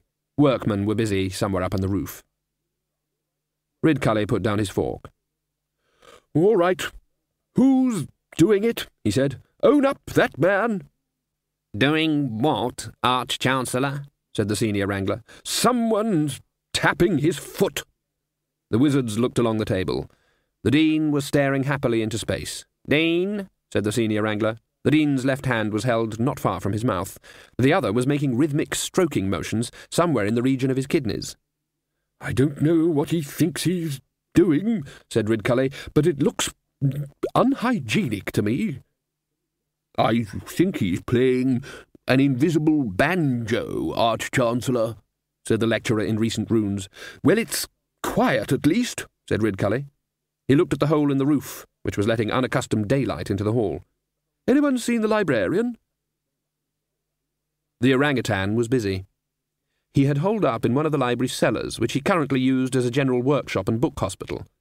There were various presses and guillotines, a bench full of tins of nasty substances where he made his own binding glue, and all the other tedious cosmetics of the muse of literature. He'd brought a book down with them. It had taken even him several hours to find it. The library didn't only contain magical books, the ones which are chained to their shelves and are very dangerous. It also contained perfectly ordinary books printed on commonplace paper in mundane ink. It would be a mistake to think that they weren't also dangerous, just because reading them didn't make fireworks go off in the sky. Reading them sometimes did the more dangerous trick of making fireworks go off in the privacy of the reader's brain. For example, the big volume open in front of him contained some of the collected drawings of Leonard of Quirm, skilled artist and certified genius with a mind that wandered so much it came back with souvenirs. Leonard's books were full of sketches, of kittens, of the way water flows, of the wives of influential Ankh-Morporkian merchants whose portraits have provided his means of making a living. But Leonard had been a genius and was deeply sensitive to the wonders of the world, so the margins were full of detailed doodles of whatever was on his mind at that moment. Vast water-powered engines for bringing down city walls on the heads of the enemy. New types of siege guns for pumping flaming oil over the enemy. Gunpowder rockets that showered the enemy with burning phosphorus. And other manufactures of the Age of Reason. And there had been something else. The librarian had noticed it in passing once before, and had been slightly puzzled by it. It seemed out of place, and didn't appear to do anything to the enemy at all. His hairy hand thumbed through the pages. Ah, here it was. Yes. Ah, yes. It spoke to him in the language of the beat. The Arch-Chancellor made himself comfortable at his snooker table. He'd long ago got rid of the official desk. A snooker table was much to be preferred. Things didn't fall off the edge. There were a number of handy pockets to keep sweets and things in. and when he was bored he could shovel the paperwork off and set up trick shots. He was a wizard. Trick shots for a wizard aren't the old 3 times round the table jobs. His best one was once off the cushion, once off a seagull, once off the back of the head of the bursar who'd been walking along the corridor outside last Tuesday, a bit of a temporal spin there, and a tricky rebound off the ceiling. He'd missed sinking the actual shot by a whisker, but it had been pretty tricky, even so. He never bothered to shovel the paperwork back on afterwards. In his experience, anything really important never got written down, because by then people were too busy shouting. He picked up his pen and started to write. He was composing his memoirs. He'd got as far as the title. Along the Ankh with bow, rod, and staff with a knob on the end. Not many people realise, he wrote, that the River Ankh has a large and varied Pifsine population. And this was true. Nature can adapt to practically anything. There were fish evolved to live in the river. They looked like a cross between a soft-shelled crab and an industrial vacuum cleaner, and tended to explode in fresh water, and what you had to use for bait was nobody's business. But they were fish, and a sportsman like Ridcully never cared about what the quarry tasted like. He flung down the pen and stormed along the corridor into the Dean's office. "What the hell's that?" he shouted. The Dean jumped. It's a guitar, Arch-Chancellor," said the Dean, walking hurriedly backwards as Ridcully approached. "I just bought it." "I can see that. I can hear that. What was it you were trying to do?" "I was practicing, riffs," said the Dean. He waved a badly printed woodcut defensively in Ridcully's face. The Arch-Chancellor grabbed it. "Blurt Weedown's Guitar Primer," he read. "Play your way to success in 3 easy lefsons and 18 hard lefsons. Well, I've nothing against guitars, pleasant airs, espying young maidens one morning in May and so on, but that wasn't playing, that was just noise. I mean, what was it supposed to be?" "A lick based on an E pentatonic scale using the major 7th as a passing tone," said the Dean. The Arch-Chancellor peered at the open page. "But this says, Lesson 1, Fairy Footsteps," he said. I was getting a bit impatient," said the Dean. "You've never been musical, Dean," said Ridcully. "It's one of your good points. Why the sudden What have you got on your feet?" The Dean looked down. "I thought you were a bit taller," said Ridcully. "You standing on a couple of planks?" "They're just thick soles," said the Dean. Just something the dwarfs invented, I suppose. I don't know, I found them in my closet. Modo, the gardener, says he thinks they're crepe." "That's strong language for Modo, but I'd say he's right enough." "No, it's a kind of rubbery stuff," said the Dean dismally. Excuse me, Arch-Chancellor?" It was the bursar standing in the doorway. A large red-faced man was behind him, craning over his shoulder. "What is it, bursar?" This gentleman has got a—" "It's about your monkey," said the man. Ridcully brightened up. "Oh, yes." "Apparently, he removed some wheels from this gentleman's carriage," said the bursar, who was on the depressive side of his mental cycle. "You sure it was the librarian?" said the Arch-Chancellor. "Fat, red hair, says ook a lot." That's him. Oh, dear. I wonder why he did that," said Ridcully. "Still, you know what they say, a 500-pound gorilla can sleep where he likes." "But a 300-pound monkey can give me my bloody wheels back," said the man, unmoved. "If I don't get my wheels back, there's going to be trouble." Trouble?" said Ridcully. "Yeah. And don't think you can scare me. Wizards don't scare me. Everyone knows there's a rule that you mustn't use magic against civilians." The man thrust his face close to Ridcully and raised a fist. Ridcully snapped his fingers. There was an inrush of air and a croak. I've always thought of it more as a guideline," he said, mildly. Bursar, go and put this frog in the flower bed, and when he becomes his old self, give him $10. $10 would be all right, wouldn't it? Croak, said the frog hastily. Good. And now, will someone tell me what's going on? There was a series of crashes from downstairs. Why do I think, said Ridcully to the world in general, that this isn't going to be the answer? The servants had been laying the tables for lunch. This generally took some time. Since wizards took their meals seriously and left a lot of mess, the tables were in a permanent state of being laid, cleaned, or occupied. Place settings alone took a lot of time. Each wizard required 9 knives, 13 forks, 12 spoons, and 1 rammer, quite apart from all the wine glasses. Wizards often turned up in ample time for the next meal. In fact, they were often there in good time to have second helpings of the last one. A wizard was sitting there now. That's recent runes, ain't it? Said Ridcully. He had a knife in each hand. He also had the salt, pepper, and mustard pots in front of him, and the cake stand, and a couple of tureen covers, all of which he was hitting vigorously with the knives. What's he doing that for? Said Ridcully. And, Dean, will you stop tapping your feet? Well, it's catchy, said the Dean. It's catching, said Ridcully. The lecturer in recent runes was frowning in concentration. Forks jangled across the woodwork, a spoon caught a glancing blow, pinwheeled through the air, and hit the bursar on the ear. What the hells does he think he's doing? That really hurt. The wizards clustered around the lecturer in recent runes. He paid them no attention whatsoever. Sweat poured down his beard. He just broke the cruet, said Ridcully. It's going to smart for hours.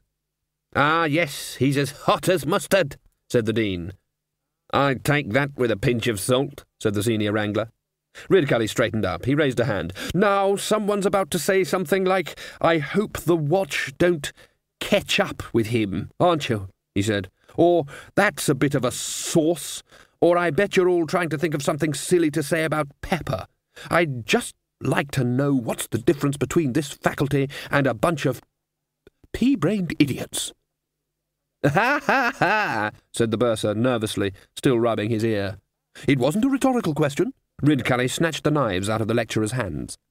The man went on beating the air for a moment and then appeared to wake up. Oh, hello, Arch-Chancellor. Is there a problem? What are you doing? The lecturer looked down at the table. He was syncopating, said the Dean. I never was. Ridcully frowned. He was a thick-skinned, single-minded man, with the tact of a sledgehammer and about the same sense of humour, but he was not stupid, and he knew that wizards were like weather vanes, or the canaries that miners used to detect pockets of gas. They were, by their nature, tuned to an occult frequency. If there was anything strange happening, it tended to happen to wizards. They turned, as it were, to face it, or dropped off their perch. Why's everyone suddenly so musical? He said, using the term in its loosest sense, of course. He looked at the assembled wizardry, and then down towards the floor. You've all got crepe on your shoes. The wizards looked at their feet with some surprise. My word, I thought I was a bit taller, said the senior wrangler. I put it down to the celery diet. The senior wrangler had a theory that long food, beans, celery, and rhubarb, made you taller because of the famous doctrine of signatures. It certainly made him lighter. Proper footwear for a wizard is pointy shoes or good stout boots, said Ridcully. When one's footwear turns creepy, something's amiss. It's crepe, said the Dean. It's got a little pointy thingy over the... Ridcully breathed heavily. When your boots change by themselves, he growled. There's magic afoot? Ha ha ha, good one, senior wrangler, said the Dean. I want to know what's going on, said Ridcully in a low and level voice, and if you don't all shut up, there will be trouble. He reached into the pockets of his robe, and after a few false starts, produced a pocket thermometer. He held it up. There was always a high level of background magic in the university, but the little needle was on the normal mark, on average anyway. It was ticking backwards and forwards across it like a metronome. Ridcully held it up so they could all see. What's this? he said. 4/4 time, said the Dean. Music ain't magic, said Ridcully. Don't be daft. Music's just twanging and banging and... He stopped. Has anyone got anything they should be telling me? The wizards shuffled their blue suede feet nervously. Well, said the senior wrangler, it is a fact that last night, that is to say, some of us, happened to be passing by the, Mended Drum. Bona fide travellers, said the lecturer in recent runes. It's allowable for bona fide travellers to get a drink at licensed premises at any hour of day or night. City statute, you know. Where were you travelling from, then? Ridcully demanded. The bunch of grapes. That's just around the corner. Yes, but we were tired. All right, said Ridcully in the voice of a man who knows that pulling at a thread any more will cause the whole vest to unravel. The librarian was with you? Oh, yes. Go on. Well, there was this music. Sort of twangy, said the senior wrangler. Melody-led, said the Dean. It was sort of, in a way, it kind of gets under your skin and makes you feel fizzy, said the Dean. Incidentally, has anyone got any black paint? I've looked everywhere. Under your skin, murmured Ridcully. He scratched his chin. Oh, dear, one of those. Stuff leaking into the universe again, eh? Influences coming from outside, yes? Remember what happened when Mr. Hong opened his takeaway fish bar on the site of the old temple in Dagon Street? And then there were those moving pictures. I was against them from the start. All those wire things on wheels. This universe has more damn holes in it than a quirm cheese. Well, it's Lancre cheese, said the senior wrangler, helpfully. That's the one with holes. Quirm is the one with the blue veins. Ridcully gave him a look. Actually, it didn't feel magical, said the Dean. He sighed. He was 72. It had made him feel that he was 17 again. He couldn't remember having been 17. It was something that must have happened to him while he was busy. But it made him feel like he imagined it felt like when you were 17, which was like having a permanent red-hot vest on under your skin. He wanted to hear it again. I think they're going to have it again tonight, he ventured. We could go along and listen in order to learn more about it, in case it's a threat to society, he added virtuously. That's right, Dean, said the lecturer in recent runes. It's our civic duty. We're the city's first line of supernatural defence. Supposing ghastly creatures started coming out of the air. What about it? Said the chair of indefinite studies. Well, we'd be there. Yes, that's good, is it? Ridcully glared at his wizards. 2 of them were surreptitiously tapping their feet, and several of them appeared to be twitching very gently. The bursar twitched gently all the time, of course, but that was only his way. Like canaries, he thought, or lightning conductors.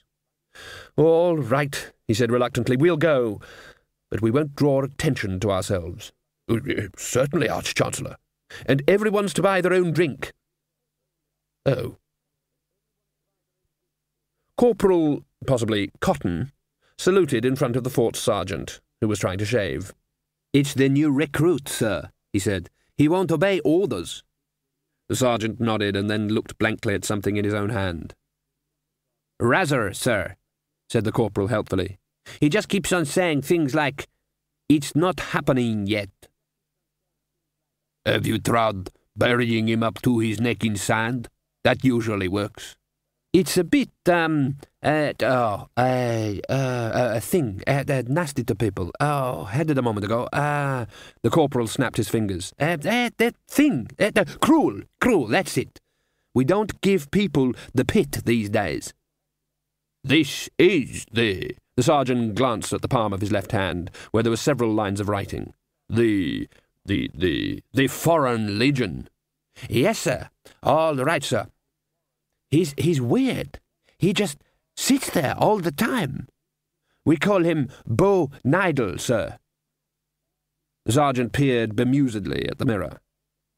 It is your face, sir, said the corporal. Susan stared at herself critically. Susan. It wasn't a good name, was it? It wasn't a truly bad name. It wasn't like poor old Iodine in the fourth form, or Nigella, a name which means, oops, we wanted a boy. But it was dull. Susan. Sue. Good old Sue. It was a name that made sandwiches, kept its head in difficult circumstances, and could reliably look after other people's children. It was a name used by no queens or goddesses anywhere. And you couldn't do much even with the spelling. You could turn it into Susie, and it sounded as though you danced on tables for a living.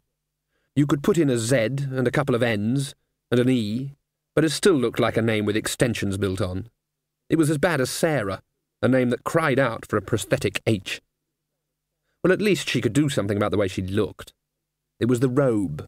It might be traditional, but she wasn't. The alternative was her school uniform, or one of her mother's pink creations. The baggy dress of the Quirm College for Young Ladies was a proud one, and in the mind of Miss Butts at least, proof against all the temptations of the flesh. But it lacked a certain panache as a costume for the ultimate reality, and pink was not even to be thought of. For the first time in the history of the universe, a death wondered about what to wear. "Hold on," she said to her reflection. "Yeah, I can create things, can't I?"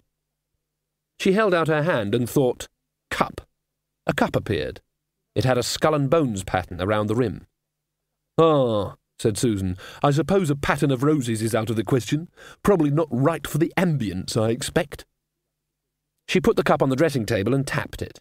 It went plink in a solid sort of way.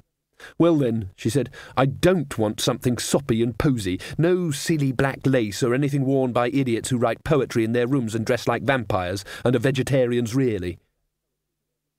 The images of clothes floated across her reflection.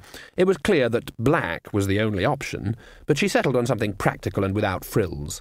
She put her head on one side critically.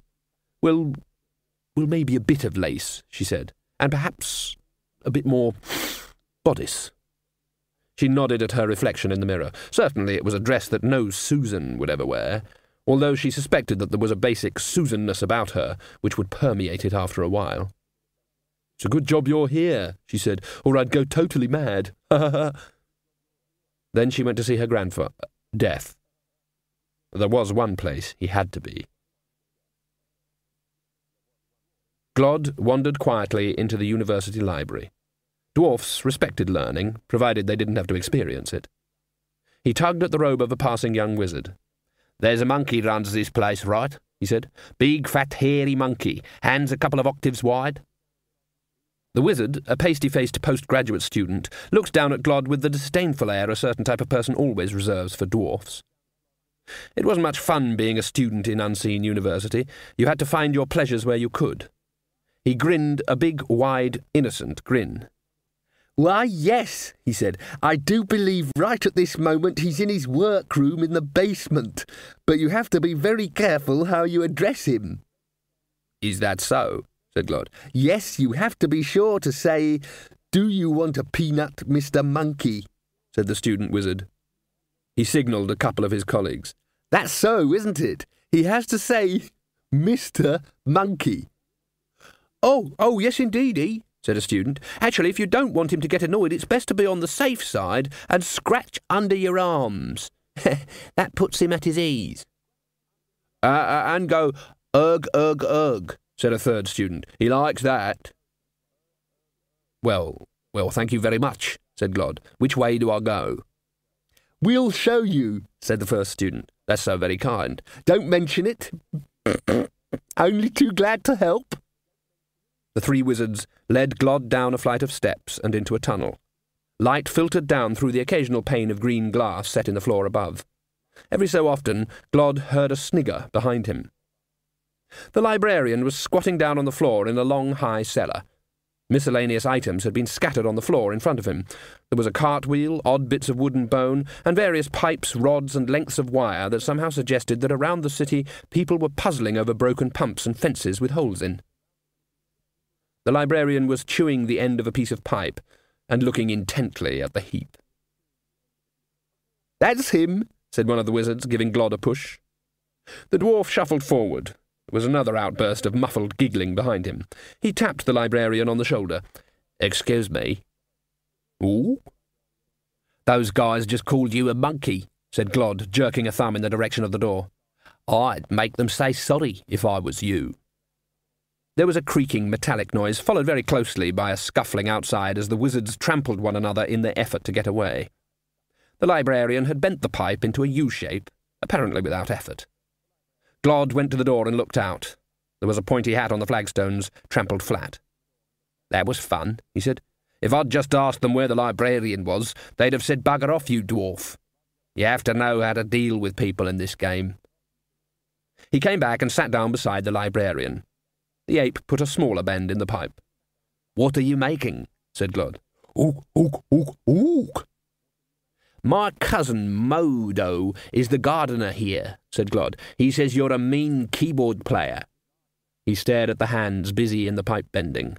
They were big. And of course there were 4 of them. "He was certainly partly right," he added. The ape picked up a length of driftwood and tasted it. "We thought you might like to play, pianoforte with us at the drum tonight," said Glod. "Me and Cliff and Buddy, that is." The librarian rolled a brown eye towards him, then picked up a piece of wood, gripped one end, and began to strum. "Ook?" "That's right," said Glod. "The boy with the guitar. Ook, ook, ook." The librarian did a back somersault. "Ook, ook, ook, ook, ook, ook, ook." "I can see you're in the swing of it already," said Glod. Susan saddled the horse and mounted up. Beyond Death's garden were fields of corn, their golden sheen the only colour in the landscape. Death might not have been any good at grass, black, and apple trees, gloss black on black, but all the depth of colour he hadn't put elsewhere he'd put in the fields. They rippled as if in the wind, except that there wasn't any wind. Susan couldn't imagine why he'd done it. There was a path, though. It led across the fields for half a mile or so, then disappeared abruptly. It looked as though somebody walked out here occasionally and just stood, looking around. Binky followed the path and stopped at the end. Then he turned, managing not to disturb a single ear. "I don't know how you do this," Susan whispered, "but you must be able to do it, and you know where I want to go." The horse appeared to nod. Albert had said that Binky was a genuine flesh-and-blood horse, but maybe you could be ridden by Death for hundreds of years without learning something. He looked as though he'd been pretty bright to start with. Binky began to trot, and then canter, and then gallop, and then the sky flickered just once. Susan had expected more than that, flashing stars, some sort of explosion of rainbow colours, not just a flicker. It seemed a rather dismissive way of travelling nearly 17 years. The cornfields had gone, but the garden was pretty much the same. There was the strange topiary, and the pond with the skeletal fish. There were, pushing jolly wheelbarrows and carrying tiny scythes, what might have been garden gnomes in a mortal garden, but here were cheery little skeletons in black robes. Things tended not to change. The stables were a little different, though. Binky was in them for a start. He whinnied quietly as Susan led him into an empty stall next to himself. "I'm sure you two know each other," she said. She'd never expected it to work, but it had to, didn't it? Time was something that happened to other people, wasn't it? She slipped into the house. "No, I cannot be bidden. I cannot be forced. I will only do that which I know to be right." Susan crept along behind the shelves of lifetimers. No one noticed her. When you are watching Death fight, you don't notice shadows in the background. They'd never told her about this. Parents never do. Your father could be Death's apprentice and your mother Death's adopted daughter, but that's just fine detail when they become parents. Parents were never young. They were merely waiting to become parents. Susan reached the end of the shelves. Death was standing over her father. She corrected herself, the boy who would be her father. 3 red marks burned on his cheek where Death had struck him. Susan raised a hand to the pale marks on her own face. "But that's not how heredity works. At least the normal kind." Her mother, the girl who would become her mother, was pressed against a pillar. She had actually improved with age, Susan thought. Her dress sense certainly had. And she mentally shook herself. Fashion comments, now. Death stood over Mort, sword in one hand and Mort's own lifetimer in the other. "You don't know how sorry this makes me," he said. "Aye, mate," said Mort. Death looked up and looked straight at Susan. His eye sockets flared blue for a moment. Susan tried to press herself into the shadows. He looked back down at Mort for a moment, and then at Isabel, and then back at Susan, and then back down at Mort, and laughed, and turned the hourglass over, and snapped his fingers. Mort vanished with a small pop of imploding air. So did Isabel and the others. It was suddenly very quiet. Death put the hourglass down very carefully on the table and looked at the ceiling for a while, and then said, "Albert?" Albert appeared from behind a pillar. "Would you be so good as to make me a cup of tea, please?" "Yes, master. You sorted him out right enough." "Thank you." Albert scurried off in the direction of the kitchen. Once again there was the closest thing there could ever be to silence in the room of lifetimers. "You'd better come out." Susan did so, and stood before the ultimate reality. Death was 7 feet tall. He looked taller. Susan had vague memories of a figure carrying her on its shoulders through the huge dark rooms, but in memory it had been a human figure. Bony, but human in a way that she was certain of, but couldn't quite define. This wasn't human. It was tall and haughty and terrible. He might unbend enough to bend the rules, Susan thought, but that doesn't make him human. This is the keeper of the gate of the world, immortal by definition, the end of everything. He is my grandfather. Will be, anyway. Was. But there was the thing in the apple tree. Her mind kept swinging back to that. You looked up at the figure and thought about the tree. It was almost impossible to keep both images in one mind. "Well, well, well. You have a lot of your mother about you," said Death. "And your father." "How did you know who I am?" said Susan. "I have a unique memory."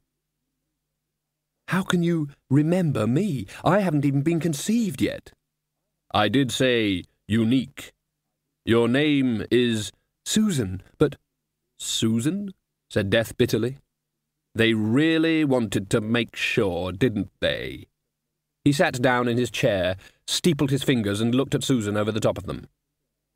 She looked back, matching stare for stare. "Tell me," said Death after a while, will I be, am I a good grandfather?" Susan bit her lip thoughtfully. "If I tell you, won't that be a paradox?" "Not for us." "Well, you've got bony knees." Death stared at her.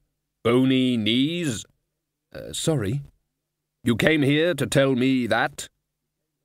"You've gone missing. Back there. I'm having to do the duty. Albert is very worried. I came here to find things out. I didn't know my father worked for you." "He was very bad at it." "What have you done with him?" "They're safe for now. I'm glad it's over. Having people around was beginning to affect my judgment. Ah, Albert." Albert had appeared on the edge of the carpet bearing a tea tray. "Another cup, if you would be so good." Albert looked around and totally failed to see Susan. If you could be invisible to Miss Butts, everyone else was easy. "If you say so, master." "So," said Death, when Albert had shuffled away, "I have gone missing, and you believe you have inherited the family business. You." "I didn't want to. The horse and the rat just turned up." "Rat?" I think that's something that's going to happen." "Oh, yes, I remember. A human doing my job. Technically possible, of course. But why?" "I think Albert knows something, but he changes the subject." Albert reappeared, carrying another cup and saucer. He plonked it down pointedly on Death's desk, with the air of one who is being put upon. "That'll be all, will it, master?" he said. "Thank you, Albert, yes." Albert left again, more slowly than normal. He kept looking over his shoulder. "He doesn't change, does he?" said Susan. "Of course, that's the point about this place." "What do you think about cats?" "Sorry?" "Cats. Do you like 'em?"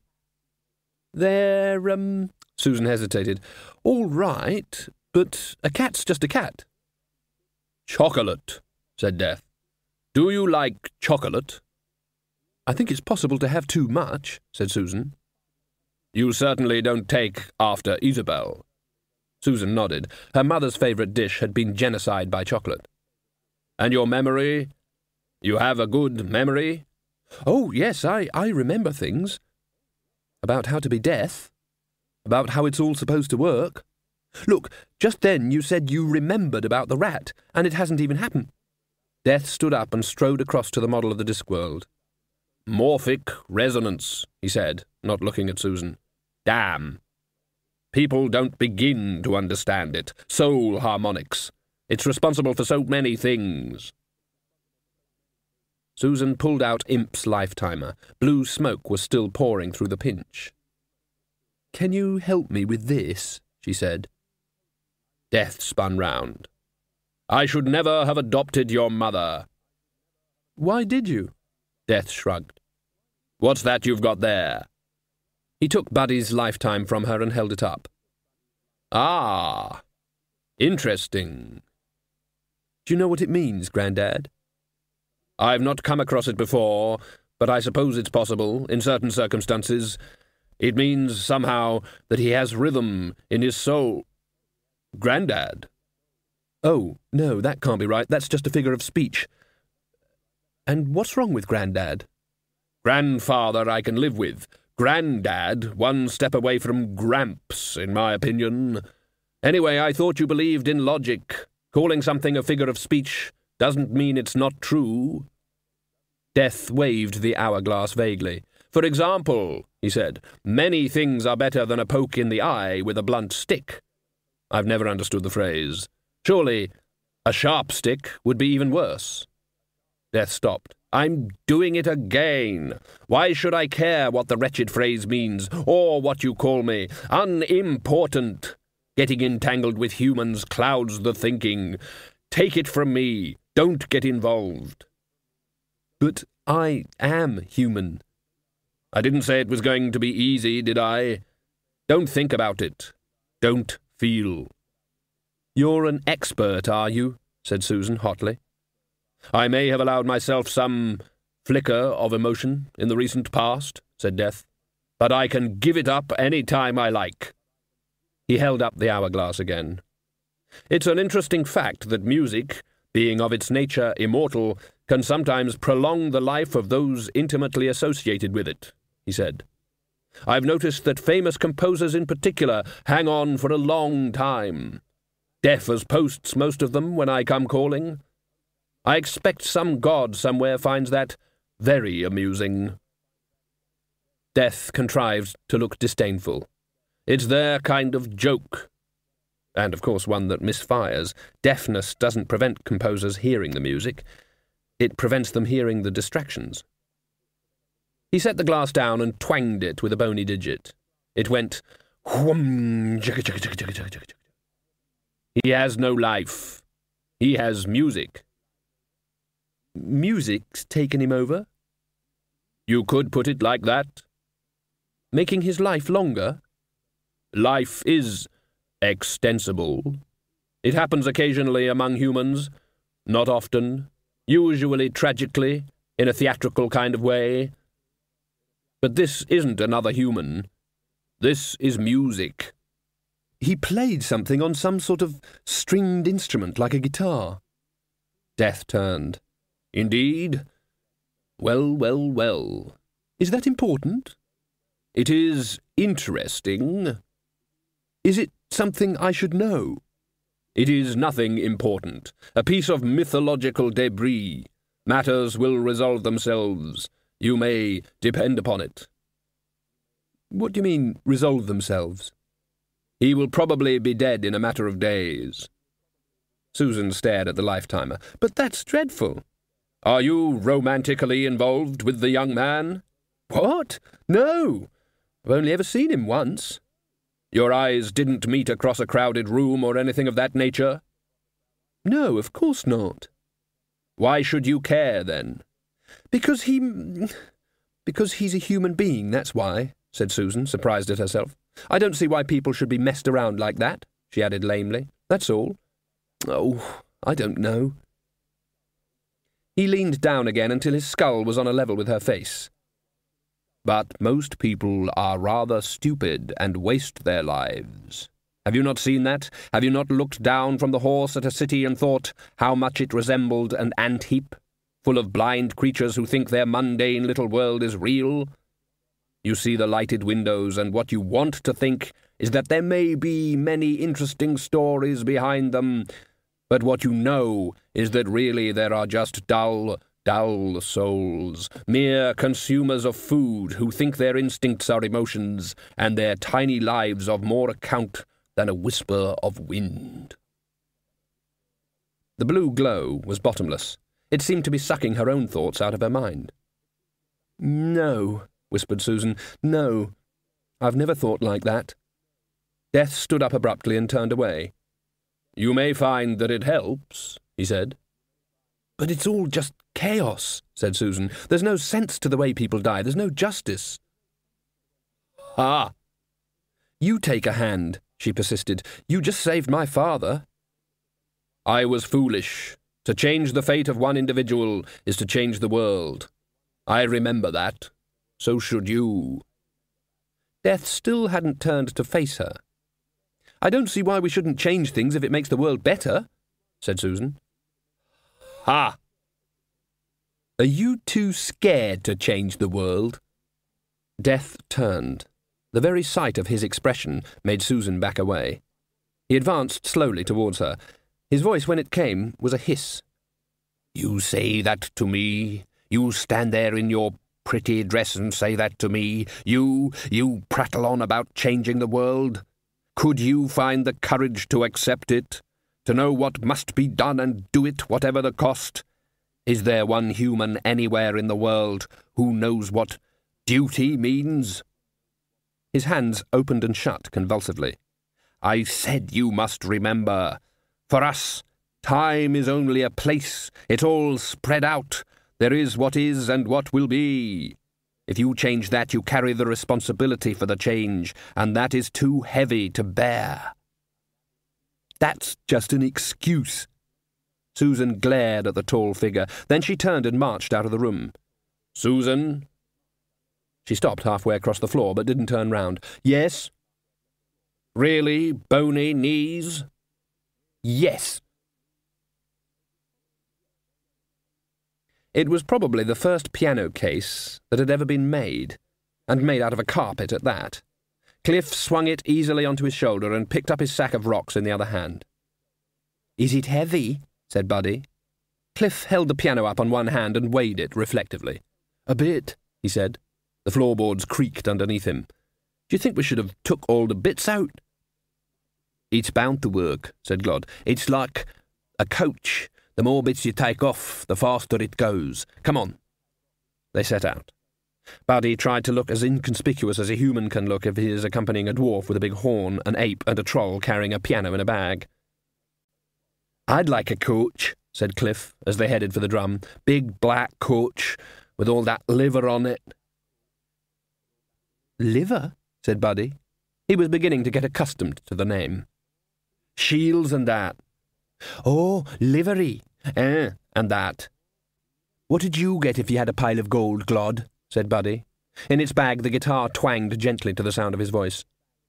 Glod hesitated. He wanted to say that for a dwarf the whole point of having a pile of gold was, well, to have a pile of gold.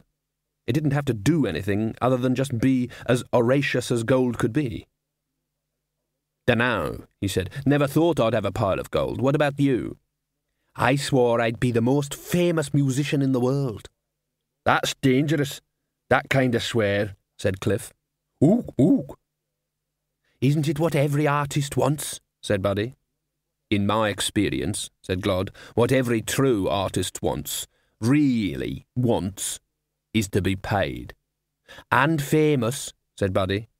"Famous I don't know about," said Glod. "It's hard to be famous and alive. I just want to play music every day and hear someone say, 'Thanks, that was great. Here is some money. Same time tomorrow, okay?'" "Is that all?" "It's a lot. I'd like the people to say, 'We need a good horn man. Get Glod Glodson.'" "Sounds a bit dull," said Buddy. "I like dull. It lasts. They reached the side door of the drum and entered a gloomy room that smelled of rats and second-hand beer. There was a distant murmur of voices from the bar. "Sounds like there's a lot of people in," said Glod. Hibiscus bustled up. "You boys ready, then?" he said. "Hold on a minute," said Cliff. "We ain't discussed our pay." "I said $6, said Hibiscus. "What do you expect? You aren't guild, and the guild rate is $8. "We wouldn't ask you for $8, said Glod. "Right. We'll take 16. "16? You can't do that. That's almost twice guild rate." "But there's a lot of people out there," said Glod. "I bet you're renting a lot of beer." "We don't mind going home." "Let's talk about this," said Hibiscus. He put his arm around Glod's head and led him to a corner of the room. Buddy watched the librarian examine the piano. He'd never seen a musician begin by trying to eat his instrument. Then the ape lifted the lid and regarded the keyboard. He tried a few notes, apparently for taste. Glod returned, rubbing his hands. "That sorted him out," he said. "Ha!" "How much?" said Cliff. $6, said Glod. There was some silence. "Yes, sorry," said Buddy. "We were waiting for the teen." "I had to be firm," said Glod. "He got down to $2 at one point." Some religions say that the universe was started with a word, a song, a dance, a piece of music. The listening monks of the Ramtops have trained their hearing until they can tell the value of a playing card by listening to it, and have made it their task to listen intently to the subtle sounds of the universe to piece together from the fossil echoes the very first sounds. There was certainly, they say, a very strange noise at the beginning of everything. But the keenest ears, the ones who win most at poker, who listen to the frozen echoes in ammonites and amber, swear they can detect some tiny sounds before that. It sounded, they say, like someone counting 1, 2, 3, 4. The very best one, who listened to basalt, said he thought he could make out very faintly some numbers that came even earlier. When they asked him what it was, he said, "It sounds like a 1, 2. No one ever asked what, if there was a sound that called the universe into being, happened to it afterwards. It's mythology. You're not supposed to ask that kind of question. On the other hand, Ridcully believed that everything had come into being by chance, or in the particular case of the Dean, out of spite. Senior wizards didn't usually drink in the mended drum, except when they were off duty. They were aware that they were here tonight in some sort of ill-defined official capacity, and were seated rather primly in front of their drinks. There was a ring of empty seats around them, but it was not very big because the drum was unusually crowded. "Lot of ambience in here," said Ridcully, looking around. "Ah, I see they do real ale again. I'll have a pint of Turbott's Really Odd, please." The wizards watched him as he drained the mug. Ankh-Morpork beer has a flavour all its own. It's something to do with the water. Some people say it's like consommé, but they're wrong. Consommé is cooler. Ridcully smacked his lips happily. "Ah, we certainly know what goes into good beer in Ankh-Morpork," he said. The wizards nodded. They certainly did. That's why they were drinking gin and tonic. Ridcully looked around. Normally at this time of night there was a fight going on somewhere, or at least a mild stabbing. But there was just a buzz of conversation, and everyone was watching the small stage at the far end of the room, where nothing was happening in large amounts. There was theoretically a curtain across it. It was only an old sheet, and there was a succession of thuds and thumps from behind it. The wizards were quite close to the stage. Wizards tend to get good seats. Ridcully thought he could make out some whispering and see shadows moving behind the sheet. He said, "What do we call ourselves?"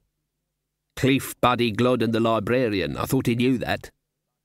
"No, we've got to have one name for all of us." "Oh, are they rationed then?"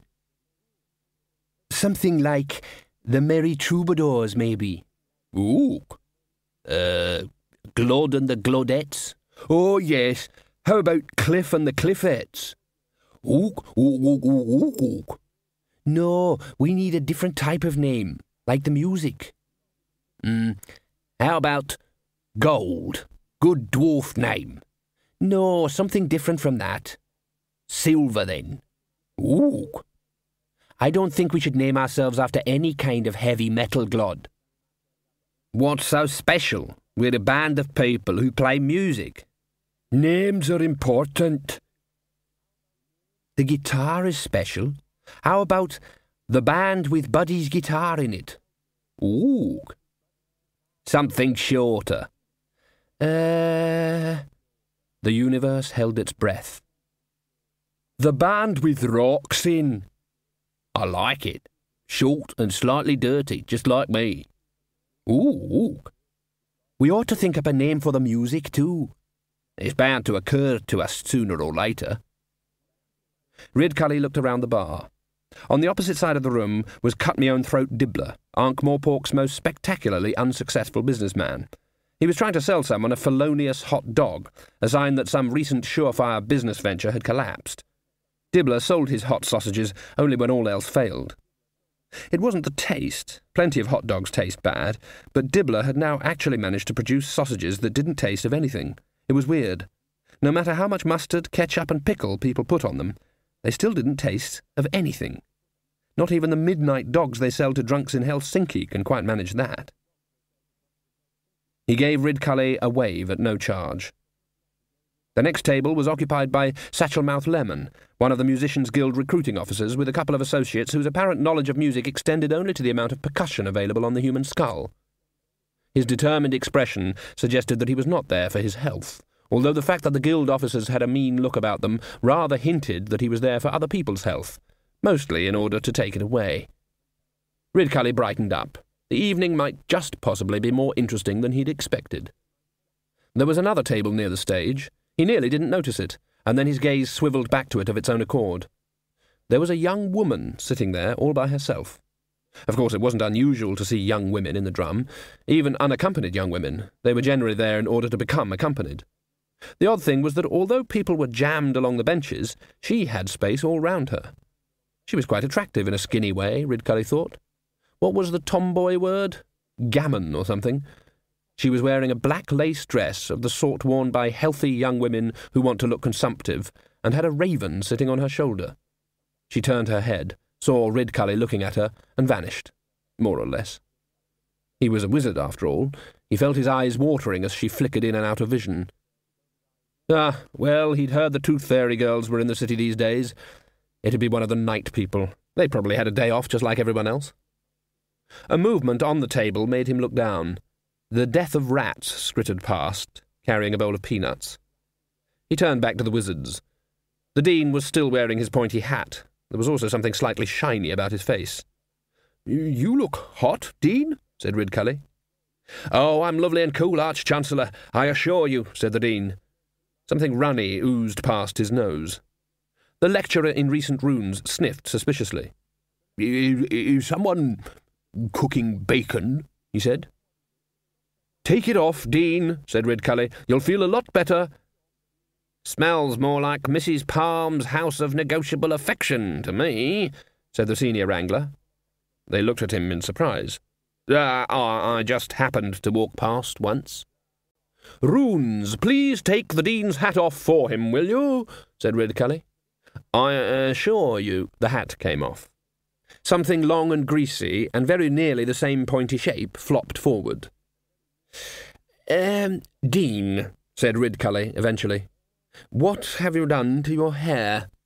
It looks like a spike at the front and a duck's arse, excuse my clatchin, at the back. And it's all shiny.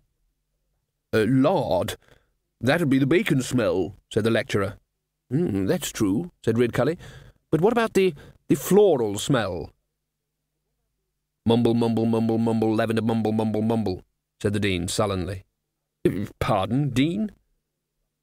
I said it's because I added lavender oil, said the Dean loudly, and some of us happen to think it's a nifty hairstyle, thank you so very much. Your trouble, Arch-Chancellor, is that you don't understand people of our age. What? You mean 7 months older than me? Said Ridcully. This time the Dean hesitated. What did I just say? He said. Have you been taking dried frog pills, old chap? Said Ridcully. Of course not, they're for the mentally unstable, said the Dean. Ah, there's the trouble then. The curtain went up, or rather was jerkily pulled aside. The band with rocks in blinked in the torchlight. No one clapped. On the other hand, no one threw anything either. By drum standards, this was a hearty welcome. Ridcully saw a tall, curly-headed young man clutching what looked like an undernourished guitar, or possibly a banjo that had been used in a fight. Beside him was a dwarf holding a battle horn. At the rear was a troll, hammer in each paw, seated behind a pile of rocks. And to one side was the librarian, standing in front of— Ridcully leaned forward— what appeared to be the skeleton of a piano, balanced on some beer kegs. The boy looked paralysed by the attention. He said, "Hello, Unc Morepork." And this amount of conversation apparently having exhausted him, he started to play. It was a simple little rhythm, one that you might easily have ignored if you'd met it in the street. It was followed by a sequence of crashing chords, and then Ridcully realised it hadn't been followed by the chords because the rhythm was there all the time, which was impossible. No guitar could be played like that. The dwarf blew a sequence of notes on the horn. The troll picked up the beat. The librarian brought both hands down upon the piano keyboard, apparently at random. Ridcully had never heard such a din. And then, it wasn't a din anymore. It was like that nonsense about white light that the young wizards in the high-energy magic building went on about. They said that all the colours together made up white, which was bloody nonsense as far as Ridcully was concerned, because everyone knew that if you mixed up all the colours you could get your hands on, you got a sort of greeny-brown mess, which certainly wasn't any kind of white. But now he had a vague idea what they meant. All this noise, this mess of music, suddenly came together, and there was a new music inside it. The Dean's quiff was quivering. The whole crowd was moving. Ridcully realised his foot was tapping. He stamped on it with his other foot. Then he watched the troll carry the beat and hammer the rocks until the walls shook. The librarian's fingers swooped along the keyboard, then his toes did the same, and all the time the guitar hooted and screamed and sang out the melody. The wizards were bouncing in their seats and twirling their fingers in the air. Ridcully leaned over to the bursar and screamed at him. "What?" shouted the bursar. "I said they've all gone mad except me and you." "What?" "It's the music." "Yes, it's great," said the bursar, waving his skinny hands in the air. "And I'm not too certain about you." Ridcully sat down again and pulled out the thermometer. It was vibrating crazily, which was no help at all. It didn't seem to be able to decide if this was magic or not. He nudged the bursar sharply. "This ain't magic. This is something else." "Yeah, you're exactly right." Ridcully had the feeling that he suddenly wasn't speaking the right language. "I mean, it's too much." "Yes." Ridcully sighed. "Is it time for your dried frog pill?" Smoke was coming out of the stricken piano. The librarian's hands were walking through the keys like Casanunda in a nunnery. Ridcully looked around. He felt all alone. Someone else hadn't been overcome by the music. Satchelmouth had stood up. So had his two associates. They had drawn some knobbly clubs. Ridcully knew the guild laws. Of course, they had to be enforced. You couldn't run a city without them. This certainly wasn't licensed music. If there ever was unlicensed music, this was it. Nevertheless, he rolled up his sleeve and prepared for a quick fireball just in case. One of the men dropped his club and clutched his foot. The other one spun around as if something had slapped his ear. Satchelmouth's hat dented, as if someone had just hit him on the head. Ridcully, one eye watering terribly, thought he made out the tooth fairy girl bringing the handle of a scythe down on Satchelmouth's head. The Arch-Chancellor was quite a bright man, but often had trouble in forcing his train of thought to change tracks. He was having difficulty with the idea of a scythe. After all, grass didn't have teeth. And then the fireball burned his fingers, and then, as he sucked frantically at them, he realised that there was something in the sound, something extra. "Oh, no," he said, as the fireball floated to the floor and set fire to the bursar's boot. "It's alive."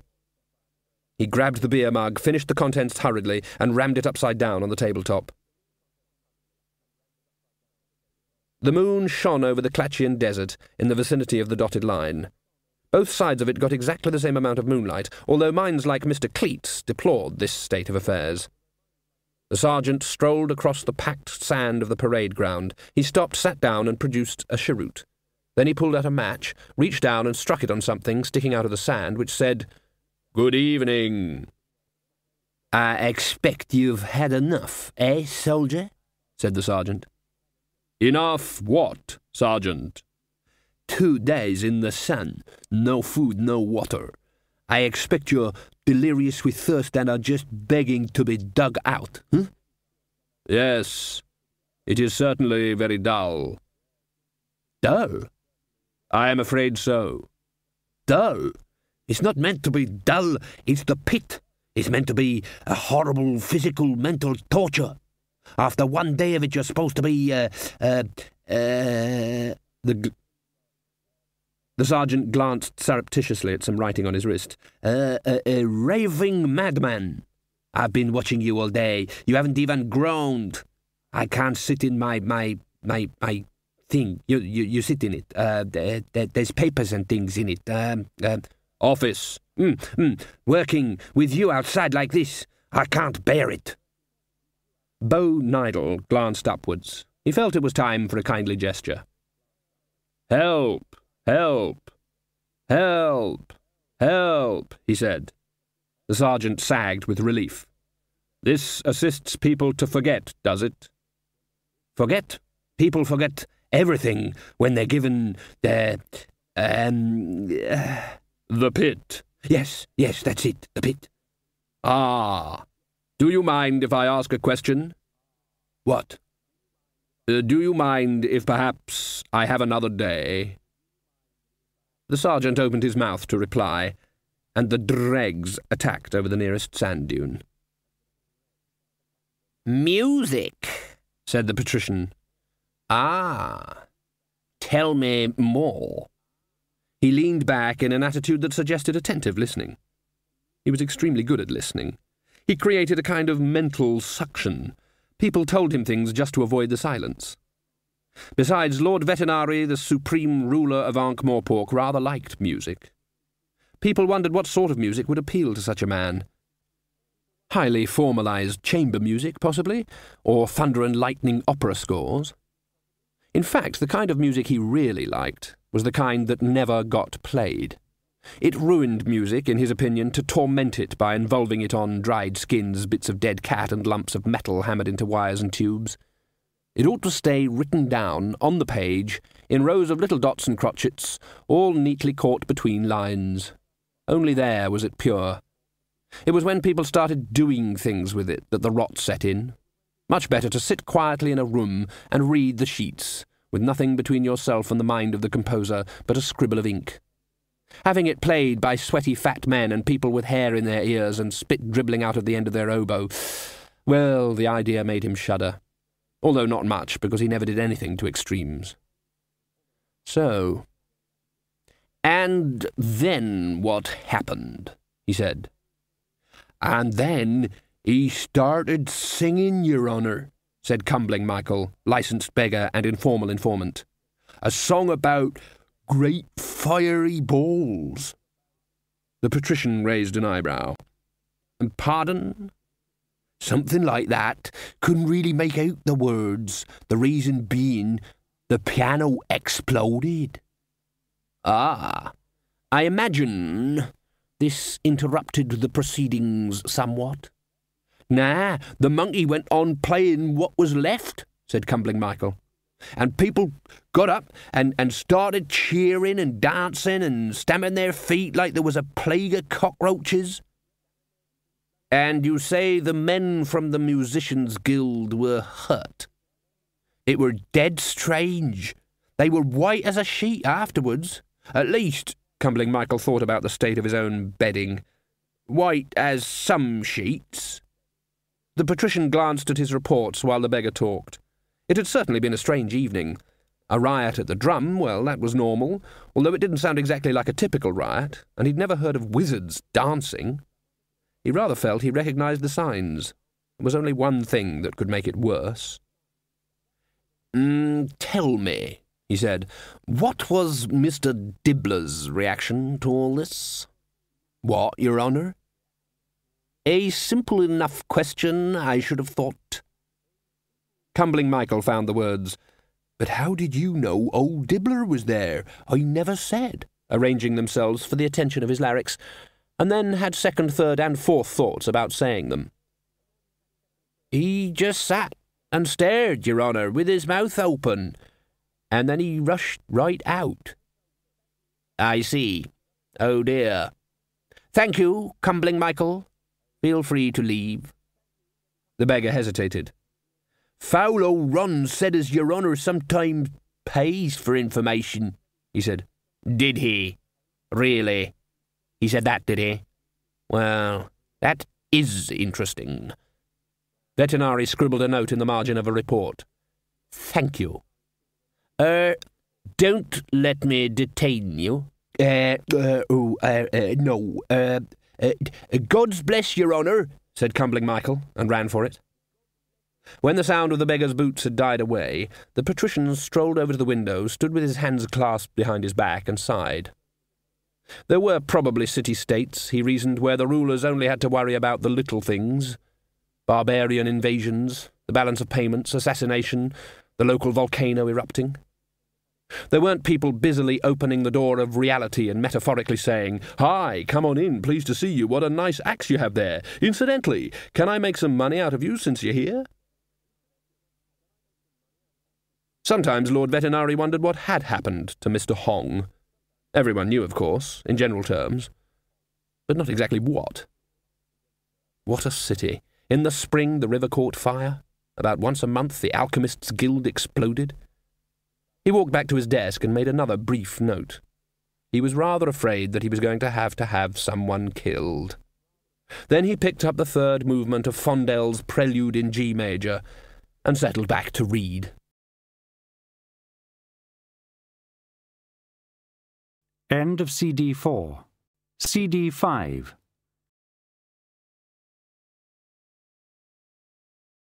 Susan walked back to the alley where she'd left Binky.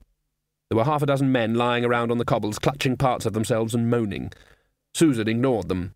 Anyone trying to steal Death's horse soon understood the expression, "a world of hurts." Binky had a good aim. It would be a very small, very private world. "The music was playing him, not the other way round," she said. "You could see. I'm not sure his fingers even touched the strings." Squeak. Susan rubbed her hand. Satchel Mouth had turned out to have quite a hard head. "Can I kill it without killing him?" Squeak.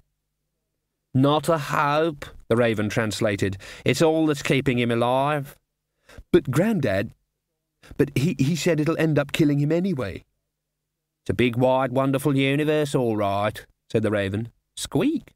"But look, if it's a parasite or something like that," said Susan, as Binky trotted skywards, "what's the good of it killing its host?" Squeak.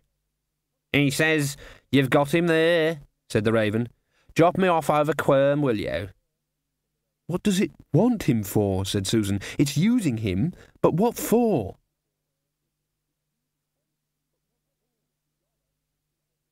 $27, said Ridcully. $27 to get you out, and the sergeant kept grinning all the time.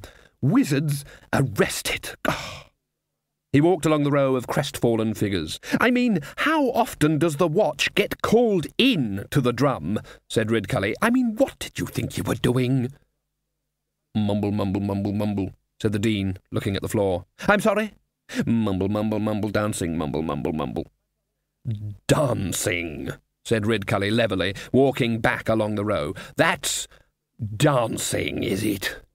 Banging into people, throwing one another over your shoulders, twirling around all over the place. Not even trolls act like that. Not that I've got anything against trolls, mind you. Marvellous people, marvellous people. And you're supposed to be wizards. People are supposed to look up to you, and that's not because you're somersaulting over their heads. Runes. Don't think I didn't notice that little display. I was frankly disgusted. The poor bursar has had to have a lie-down. Dancing is round in circles, don't you know? Maypoles and such like, healthy reels, perhaps a little light ballroom. Not swinging people round like a dwarf with a battle-axe. Mind you, salt of the earth, dwarfs, I've always said so. Do I make myself clear?"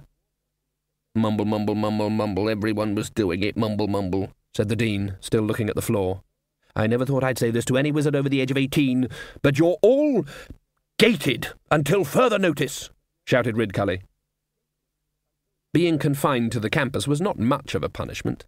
The wizards usually distrusted any air that hadn't hung around indoors for a while, and mostly lived in a kind of groove between their rooms and the dining table. But they were feeling strange. Mumble, mumble, mumble, don't see why, mumble, mumble, mumbled the Dean. He said, much later on the day when the music died, that it must have been because he'd never been really young, or at least young while just being old enough to know he was young. Like most wizards, he'd begun his training while still so small that the official pointy hat came down over his ears. And after that, he'd just been, well, a wizard. He had the feeling once again that he'd missed out on something somewhere. He'd never really realised it until the last couple of days. He didn't know what it was. He just wanted to do things. He didn't know what they were, but he wanted to do them soon. He felt like a lifelong tundra dweller when he wakes up one morning with a deep urge to go water skiing. He certainly wasn't going to stay indoors when there was music in the air. Mumble, mumble, mumble, mumble, not going to stay indoors, mumble, mumble. Unaccustomed feelings surged through him. He wanted to disobey everything, including the law of gravity. He was definitely not going to fold his clothes before going to bed. Ridcully was going to say, "Oh, you're a rebel, are you? What are you rebelling against?" And he'd say something pretty damn memorable. That's what he'd do. But the Arch-Chancellor had stalked off. Mumble, mumble, mumble, said the Dean defiantly, a rebel without a pause. There was a knock at the door, barely audible above the din. Cliff opened it a cautious fraction. "It's me, Hibiscus. Here's your beers. Drink 'em up and get out." "How can we get out?" said Glod. "Every time they see us, they force us to play some more." Hibiscus shrugged. "I don't care," he said, "but you owe me $1 for the beer and $25 for the broken furniture." Cliff shut the door. "I could negotiate with him," said Glod. "No, we can't afford it," said Buddy. They looked at one another. "Well, the crowd loved us," said Buddy. "I think we were a big success. In the silence, Cliff bit the end off a beer bottle and poured the contents over his head. Troll beer is ammonium sulfide dissolved in alcohol and tastes like drinking fermented batteries. "What we all want to know is," said Glod, "what you thought you were doing out there." "Oh, and how come," said Cliff, crunching up the rest of the bottle, "we all knew what to play?" "Oh, and also," said Glod, "what you were singing." Don't tread on my new blue boots," said Cliff. "Oh, good gracious, Miss Polly," said Glod. Stow hellet lace," said Cliff. "Oh, it's a kind of very fine lace they make in the city of Stow Hellet," said Glod. Glod gave Buddy a lopsided look. "That bit where you said, 'Hello, baby,'" he said. "Why'd you do that?" I mean, it's not as if they even allow small children into the drum." "I don't know. The words were just there," said Buddy. "They were sort of part of the music." "And you were moving about in a funny way, like you were having trouble with your trousers," said Glod. "I'm not the expert on humans, of course, but I saw some ladies in the audience looking at you like a dwarf looks at a girl when he knows her father's got a big shaft and several rich seams." "Yeah," said Cliff, "and like when a troll is thinking, 'Hey, will you look at the strata on that one?'" "You're certain you've got no elvish in you, are you?" said Glod. "Once or twice I thought you were acting a bit elvish." "I don't know what's happening," said Buddy. The guitar whined. They looked at it. "What we do is," said Cliff, "we take that and we throw it in the river. All those in favour say aye, or ook, as the case may be." There was another silence. No one rushed to pick up the instrument. "But the thing is," said Glod, "the thing is, they did love us out there." They thought about this. "It didn't actually feel bad," said Buddy. "Got to admit, I never had an audience like that in my whole life," said Cliff. "Ooh. If we're so good," said Glod, "why aren't we rich?" 'Cause you do the negotiating, said Cliff. If we've got to pay for the furniture, I'm soon going to have to eat my dinner through a straw. You saying I'm no good, said Glod, getting angrily to his feet. You blow good horn, but you ain't no financial wizard. Huh, I'd just like to see. There was a knock on the door. Cliff sighed. That'll be Hibiscus again, he said. Pass me that mirror. I'll try to hit one out on the other side. Buddy opened the door. Hibiscus was there, but behind a smaller man, wearing a long coat and a wide, friendly grin. Ah, said the grin. You be Buddy, right? Yes. And then the man was inside without actually appearing to have moved and kicking the door shut in the landlord's face. Dibbler's the name, the grin went on. C-M-O-T, Dibbler. I dare say you've heard of me. Ooh. I ain't talking to you. I'm talking to you other guys. No, said Buddy, I don't think we have. The grin appeared to widen. I hear you boys are in a bit of trouble, said Dibbler. Broken furniture and whatnot. We're not even going to get paid, said Cliff, glaring at Glod. Well now, said Dibbler, it could just be that I could help you there. I'm a businessman. I do business. I can see you boys are musicians. You play music. You don't want to worry your heads about money stuff, right? Gets in the way of the creative processes, am I right? How about if you leave that to me? Said Glod, still smarting from the insult to his financial acumen. And what can you do? Well, said Dibbler, I can get you paid for tonight for a start. What about the furniture? Said Buddy. Oh, stuff gets busted here every night, said Dibbler expansively. Hibiscus was just having you on. I'll square it with him. Confidentially, you want to watch out for people like him. He leaned forward. If his grin had been any wider, the top of his head would have fallen off. This city, boys, he said, is a jungle. If he can get us paid, I trust him, said Glod. As simple as that, said Cliff. I'll trust anyone who gives me money. Buddy glanced at the table. He didn't know why, but he had a feeling that if something was wrong, the guitar would do something, play a discord, maybe. But it just purred gently to itself.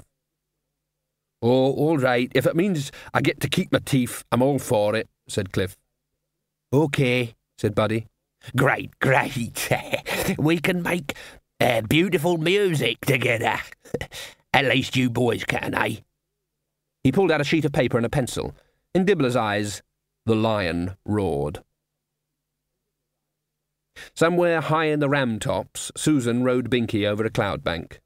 How could he talk like that, she said, play around with people's lives, and then talk about duty? All the lights were on in the Musicians' Guild. A gin bottle played a tattoo on the edge of a glass. Then it rattled briefly on the desktop as Satchelmouth put it down. Doesn't anyone know who the hells they are?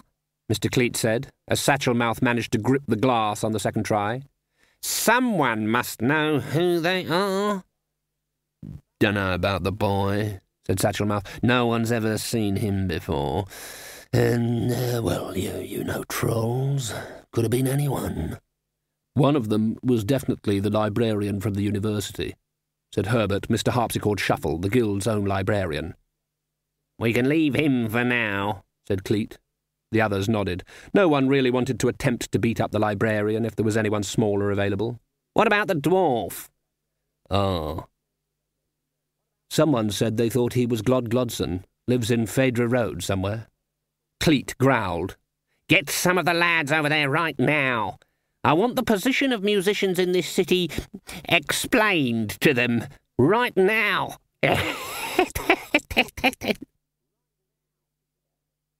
The musicians hurried through the night, the din of the mended drum behind them. Wasn't he nice? Said Glod. I mean, we haven't just got our pay, but he was so interested he gave us $20 of his own money. I think what he said, said Cliff, was that he'd give us $20 with interest. Same thing, isn't it? And he said he could get us more jobs. Did you read the contract? Did you? It was very small writing, said Glod. He brightened up. But there was a lot of it, he added. Bound to be a good contract, with that much writing on it. The librarian ran away, said Buddy. Ooked a lot and ran away. Well, he'll be sorry later on, said Glod. Later on, people will talk to him and he'll say, I left, you know, before they became famous. He'll say ook. Anyway, that piano's going to need some work. Yeah, said Cliff. Like I saw once where this guy made stuff out of matches. He could repair it. A couple of dollars became 2 lamb kormas and pitch-blend vindaloo at the Curry Gardens, along with a bottle of wine so chemical that even trolls could drink it. And after this, said Glod, as they sat down to wait for the food, we'll find somewhere else to stay.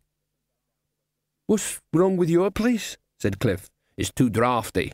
It's got a piano-shaped hole in the door. Yeah, but you put it there. So what? Won't the landlord object? Of course he'll object. That's what landlords are for. Anyway, we're on the up and up, lads. I can feel it in my water. I thought you were just happy to get paid, said Buddy. Right, but I'm even happier to get paid a lot. The guitar hummed. Buddy picked it up and plucked a string. Glod dropped his knife.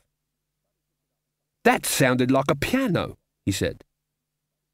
I think it can sound like anything, said Buddy. And now it knows about pianos. Magic, said Cliff. Of course, magic, said Glod. That's what I keep saying, a strange old thing found in a dusty old shop one stormy night. It wasn't stormy, said Cliff. It's bound to... Yes, all right, but it was raining a bit. It's bound to be a bit special. I bet if we was to go back now, the shop wouldn't be there, and that'd prove it. Everyone knows things bought from shops which aren't there the next day are dead mysterious, and items of fate. Fate smiling on us. Could be. Doing something on us, said Cliff. I hope it's smiling. And Mr. Dibbler said he'd find us somewhere really special to play tomorrow. Good, said Buddy. We must play. Right, said Cliff. We play all right. It's our job. People should hear our music. Sure. Cliff looked puzzled. Right, of course. That's what we want. And some pay, too. Mr. Dibbler'll help us, said Glod, who was too preoccupied to notice the edge in Buddy's voice. He must be very successful. He's got an office in Scythe Square. Only very posh businesses can afford that. A new day dawned. It had hardly finished doing so before Ridcully hurried through the dewy grass of the University Gardens and hammered on the door of the high-energy magic building. Generally, he never went near the place. It wasn't that he didn't understand what it was the young wizards in there were actually doing, but because he strongly suspected that they didn't too. They seemed to positively enjoy becoming less and less certain about everything, and would come into dinner saying things like, "Wow, we've just overturned Marrowleaf's theory of thalamic imponderability. Amazing!" as if it was something to be proud of, instead of gross discourtesy. And they were always talking about splitting the thaum, the smallest unit of magic. The Arch-Chancellor couldn't see the point. So you had bits all over the place. What good would that do? The universe was bad enough without people poking it. The door opened. "Oh, it's you, Arch-Chancellor." Ridcully pushed the door open further. "Morning, Stibbons. Glad to see you're up and about early." Ponder Stibbons, the faculty's youngest member, blinked at the sky. Is it morning already?" he said. Ridcully pushed his way past him and into the HEM. It was unfamiliar ground for a traditional wizard. There wasn't a skull or dribbly candle to be seen. This particular room looked like an alchemist's laboratory had suffered the inevitable explosion and landed in a blacksmith's shop. Nor did he approve of Stibbons's robe. It was the right length, but a washed-out greeny grey, with pockets and toggles, and a hood with a bit of rabbit fur around the edge.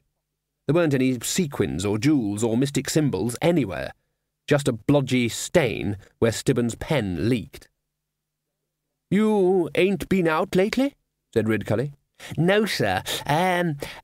Should I have been? I've been busy working on my Make It Bigger device. You know, I showed you..." Not with very good results, however.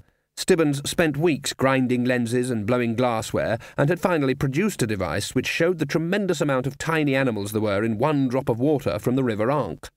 The Arch-Chancellor had taken a look and then remarked that anything in which that much life could exist had to be healthy. Right, said Ridcully, looking around. Anyone else been working in here? Well, there's me, and Tez the Terrible, and Skaz, and Big Mad Drongo, I think. Ridcully blinked. What are they? He said, and then from the depths of memory a horrible answer suggested itself. Only a very specific species had names like that. Students? Yes, said Ponder, backing away. That's all right, isn't it? I mean, this is a university. Ridcully scratched his ear. The man was right, of course. You had to have some of the buggers around. There was no getting away from it. Personally, he avoided them whenever possible, as did the rest of the faculty, occasionally running the other way or hiding behind doors whenever they saw them. The lecturer in recent runes had been known to lock himself in his wardrobe rather than take a tutorial. You'd better fetch 'em, he said. The fact is, I seem to have lost my faculty. For what, Arch-Chancellor? Said Ponder politely. What? Sorry? They looked at one another in incomprehension, two minds driving opposite ways up a narrow street and waiting for the other man to reverse first. The faculty, said Ridcully, giving up. The dean and what not. Gone totally round the corner. Been up all night playing guitars and what not. The dean's made himself a coat out of leather. Well, leather is a very practical and functional material. Not the way he's using it, said Ridcully darkly. The dean stood back. He'd borrowed a dressmaker's dummy from Mrs. Whitlow, the housekeeper. He'd made some changes to the design that had buzzed round his brain. For one thing, a wizard in his very soul is loath to wear any garment that doesn't reach down at least to the ankles. So there was quite a lot of leather. Lots of room for all the studs. He'd started with Dean. That had hardly begun to fill the space, and after a while he'd added born to, and left a space because he wasn't quite sure what he'd been born to. Born to eat big dinners wouldn't be appropriate, and after some more bemused thought, he'd gone on to live farts die joggen. It wasn't quite right, he could see. He'd turned the material over when he was making the holes for the studs, and had sort of lost track of which direction he was going. Of course, it didn't matter which direction you went, just so long as you went. That's what music with rocks in it was all about. And recent runes is in his room playing drums, and the rest of them have all got guitars. And what the bursar's done to the bottom of his robe is really strange, said Ridcully. And the librarian's wandering around the place pinching stuff, and no one listens to a word I say. He stared at the students. It was a worrying sight, and not just because of the natural look of students. Here were some people who, while this damn music was making everyone tap their feet, had stayed indoors all night, working. What are you lot doing in here? He said. You, what's your name? The student wizard, pinned by Ridcully's pointing finger, squirmed anxiously. Big Mad Drongo, he said, twisting the brim of his hat in his hands. Big Mad Drongo, said Ridcully. That's your name, is it? That's what you've got sewn on your vest? No, Arch-Chancellor. It is? Adrian Turnipseed, Arch-Chancellor. So why are you called Big Mad Drongo, Mr. Turnipseed? Said Ridcully. He once drank a whole pint of shandy, said Stibbons, who had the decency to look embarrassed. Ridcully gave him a carefully blank look. Oh well, they'd have to do. All right, you lot, he said. What do you make of this? He produced from his robe a mended drum beer tankard with a beer mat fastened over the top with a piece of string. What have you got in there, Arch-Chancellor? Said Ponder Stibbons. A piece of music, lad. Music? But you can't trap music like that. I wish I was a clever bugger like you and knew every damn thing, said Ridcully. That big flask over there. You, big mad Adrian, take the top off it and be ready to slam it down again when I say. Ready with that lid, mad Adrian? Right. There was a brief angry chord as Ridcully pulled the beer mat off the mug and upended it quickly into the flask. Mad Drongo Adrian slammed the lid down in total terror of the Arch-Chancellor. and then they could hear it, a persistent, faint beat rebounding off the inner walls of the glass flask. The students peered in at it. There was something in there, a sort of movement in the air. "I trapped it in the drum last night." "That's not possible," said Ponder. "You can't trap music." "That isn't Clatchian mist, lad." "It's been in that mug since last night," said Ponder. "Yes." "But that's not possible." Ponder looked absolutely crestfallen. There are some people born with the instinctive feeling that the universe is solvable. Ridcully patted him on the shoulder. "You never thought that being a wizard was going to be easy, did you?" Ponder stared at the jar, and then his mouth snapped into a thin line of determination. "Right. We're going to sort this out. It must be something to do with the frequency, that's right. Tez the Terrible, get the crystal ball. Skaz, fetch the roll of steel wire. It must be the frequency." The band with Roxin slept the night away in a single male's hostel in an alley off Gleam Street, a fact that would have interested the 4 enforcers of the Musicians' Guild sitting outside a piano-shaped hole in Phaedra Road. Susan strode through the rooms of death, seething gently with anger and just a touch of fear, which only made the anger worse. How could anyone even think like that? How could anyone be content to just be the personification of a blind force? Well, there were going to be changes. Her father had tried to change things, she knew, but only because he was, well, quite frankly, a bit soppy. He'd been made a duke by Queen Kaylee of Stolat. Susan knew what the title meant. Duke meant war leader, but her father never fought anyone. He seemed to spend all his time travelling from one wretched city-state to another, all over the Stowe Plains, just talking to people and trying to get them to talk to other people. He'd never killed anyone, as far as Susan knew, although he may have talked a few politicians to death. That didn't seem to be much of a job for a war leader. Admittedly, there didn't seem to be all the little wars there used to be, but it was, well, not a proud kind of life. She walked through the Hall of Lifetimers. Even those on the highest shelves rattled gently as she passed. She'd save lives. The good could be spared and the bad could die young. It would all balance up, too. She'd show him. As for responsibility, well, humans always made changes. That was what being human was all about. Susan opened another door and stepped into the library. It was a room even bigger than the Hall of Lifetimers. Bookcases rose like cliffs. A haze obscured the ceiling. But of course it'd be childish, she told herself, to think that she could go in waving the scythe like a magic wand and turn the world into a better place overnight. It might take some time. So she should start in a small way and work out. She held out a hand. "I'm not going to do the voice," she said. "That's just unnecessary drama and really a bit stupid. I just want the Book of Imp y Celyn, thank you very much." Around her, the busyness of the library went on. Millions of books quietly carried on writing themselves, causing a rustle like that of cockroaches. She remembered sitting on a knee, or rather sitting on a cushion on a knee, because the knee itself had been out of the question, watching a bony finger follow the letters as they formed on the page. She'd learned to read her own life. "I'm waiting," said Susan, meaningfully. She clenched her fists. "Imp y Celyn," she said. The book appeared in front of her. She just managed to catch it before it fluttered to the floor. "Thank you," she said. She flicked through the pages of his life until she came to the last one and stared. Then she hastily went back until she found written neatly down, "His death in the drum." It was all there, all untrue. He hadn't died. The book was lying. Or, and this she knew was a far more accurate way of looking at it, the book was true and reality was lying. What was more important was that from the moment of his death, the book was writing music.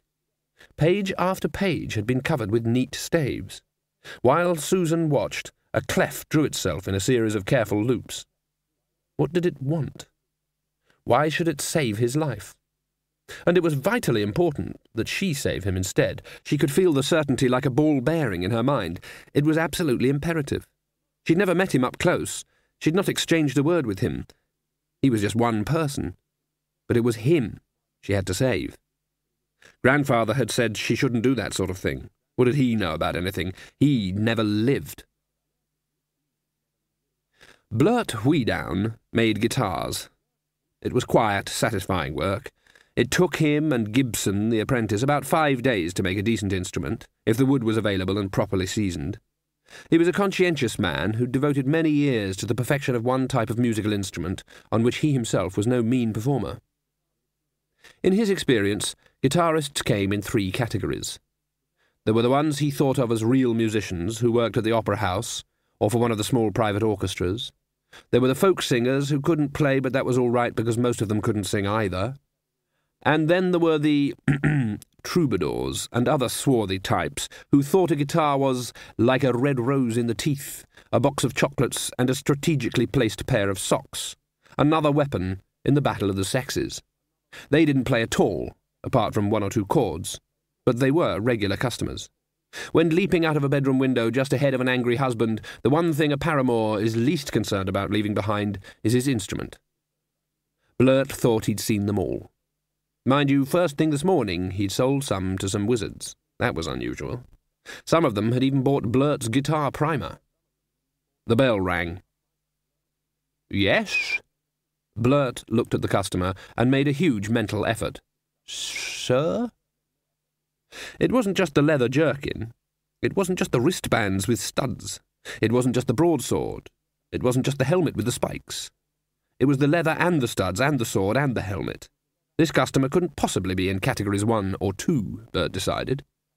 The figure stood looking uncertain, hands gripping convulsively, clearly not at home in a dialogue situation. "This a guitar shop?" it said. Blurt looked around at the merchandise hanging from the walls and ceiling. Yes, he said. "I wants one."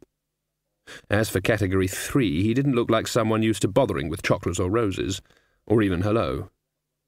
Blurt grabbed one at random and held it out in front of him. "One like this?" "I wants one that goes a blam blam blam blam blam boing, you know." Bert looked down at the guitar. "I'm not sure it does that," he said. 2 enormous black-nailed hands took it out of his grasp. You're holding it wrong." "Got a mirror?" No." One hairy hand was raised high in the air and then plunged towards the strings. Blurt never wanted to repeat the next 10 seconds. People shouldn't be allowed to do that sort of thing to a defenceless musical instrument. It was like raising a little pony, feeding it and grooming it properly, plaiting ribbons in its tail, giving it a nice field with bunnies and daisies in it, and then watching the first rider take it out with spurs and a whip. The thug played as if he were searching for something. He didn't find it, but as the last discords faded away, his features twisted into the determined expression of one who intends to go on looking. Right. How much?" he said. It was on sale for $15, but Blurt's musical soul rebelled. He snapped. $25, was what he snapped. Right. Will this be enough then?" A small ruby was produced from somewhere in a pocket. "I can't change that." Blurt's musical soul was still protesting, but his business head stepped in and flexed its elbows. But I'll throw in my guitar primer and a strap and a couple of pleckies, yes?" he said. "It's got pictures of where to put your fingers and everything, yes?" "Yeah, right." The barbarian walked out. Blurt stared at the ruby in his hand. The bell rang. He looked up. This one wasn't quite so bad. There were fewer studs, and the helmet only had 2 spikes. Blurt's hand shut around the jewel. "Don't tell me. You want a guitar," he said. "Yep. One of them that goes... Blurt looked around wildly. "Well, there's this one," he said, grabbing the nearest instrument. "I don't know about wow, but here's my primer, as well, and a strap and some pleckies. That'll be $30, and I'll tell you what I'll do. I'll throw in the space between the strings for free. Okay." "Yep. Got a mirror?" The bell rang. And rang. An hour later, Blurt leaned on the doorframe of his workshop, a manic grin on his face, and his hands on his belt to stop the weight of money in his pockets pulling his trousers down. "Gibson?" "Yes, boss." "You know those guitars you made, when you were learning? The ones you said sounded like a cat going to the toilet through its own hot bomb, boss. Did you throw them away?" No, boss. I thought I'll keep them, so's in 5 years' time when I can make proper instruments I'll be able to take 'em out and have a good laugh. Blurt wiped his forehead. Several small gold coins fell out with his handkerchief. Where did you put them, out of interest? Chucked 'em in a shed, boss, along with that waney timber you said was about as useful as a mermaid in a chorus line. Just fetch them out again, will you? And that timber. But you said, and bring me a saw, and then nip out and get me a couple of gallons of black paint, and some sequins. Sequins, boss? You can get them up at Mrs. Cosmopolite's dress shop, and ask her if she's got any of those glittery ankh stones and some fancy material for straps. Oh, and see if she can lend us her biggest mirror. Blurt hitched up his trousers again, and then go down to the docks and hire a troll and tell him to stand in the corner, and if anyone else comes in and tries to play... He paused and then remembered Pathway to Paradise. I think they said it's called. He's to pull their head off. Shouldn't we give them a warning? Said Gibson. That will be the warning. It was an hour later. Ridcully had got bored and sent Tez the Terrible over to the kitchens to see about a snack. Ponder and the other two had been busying themselves around the flask, messing around with crystal balls and wire. And now there was a wire stretched between two nails on the bench. It was a blur as it twanged an interesting beat. Big curved green lines hung in the air above it. What's that? Said Ridcully.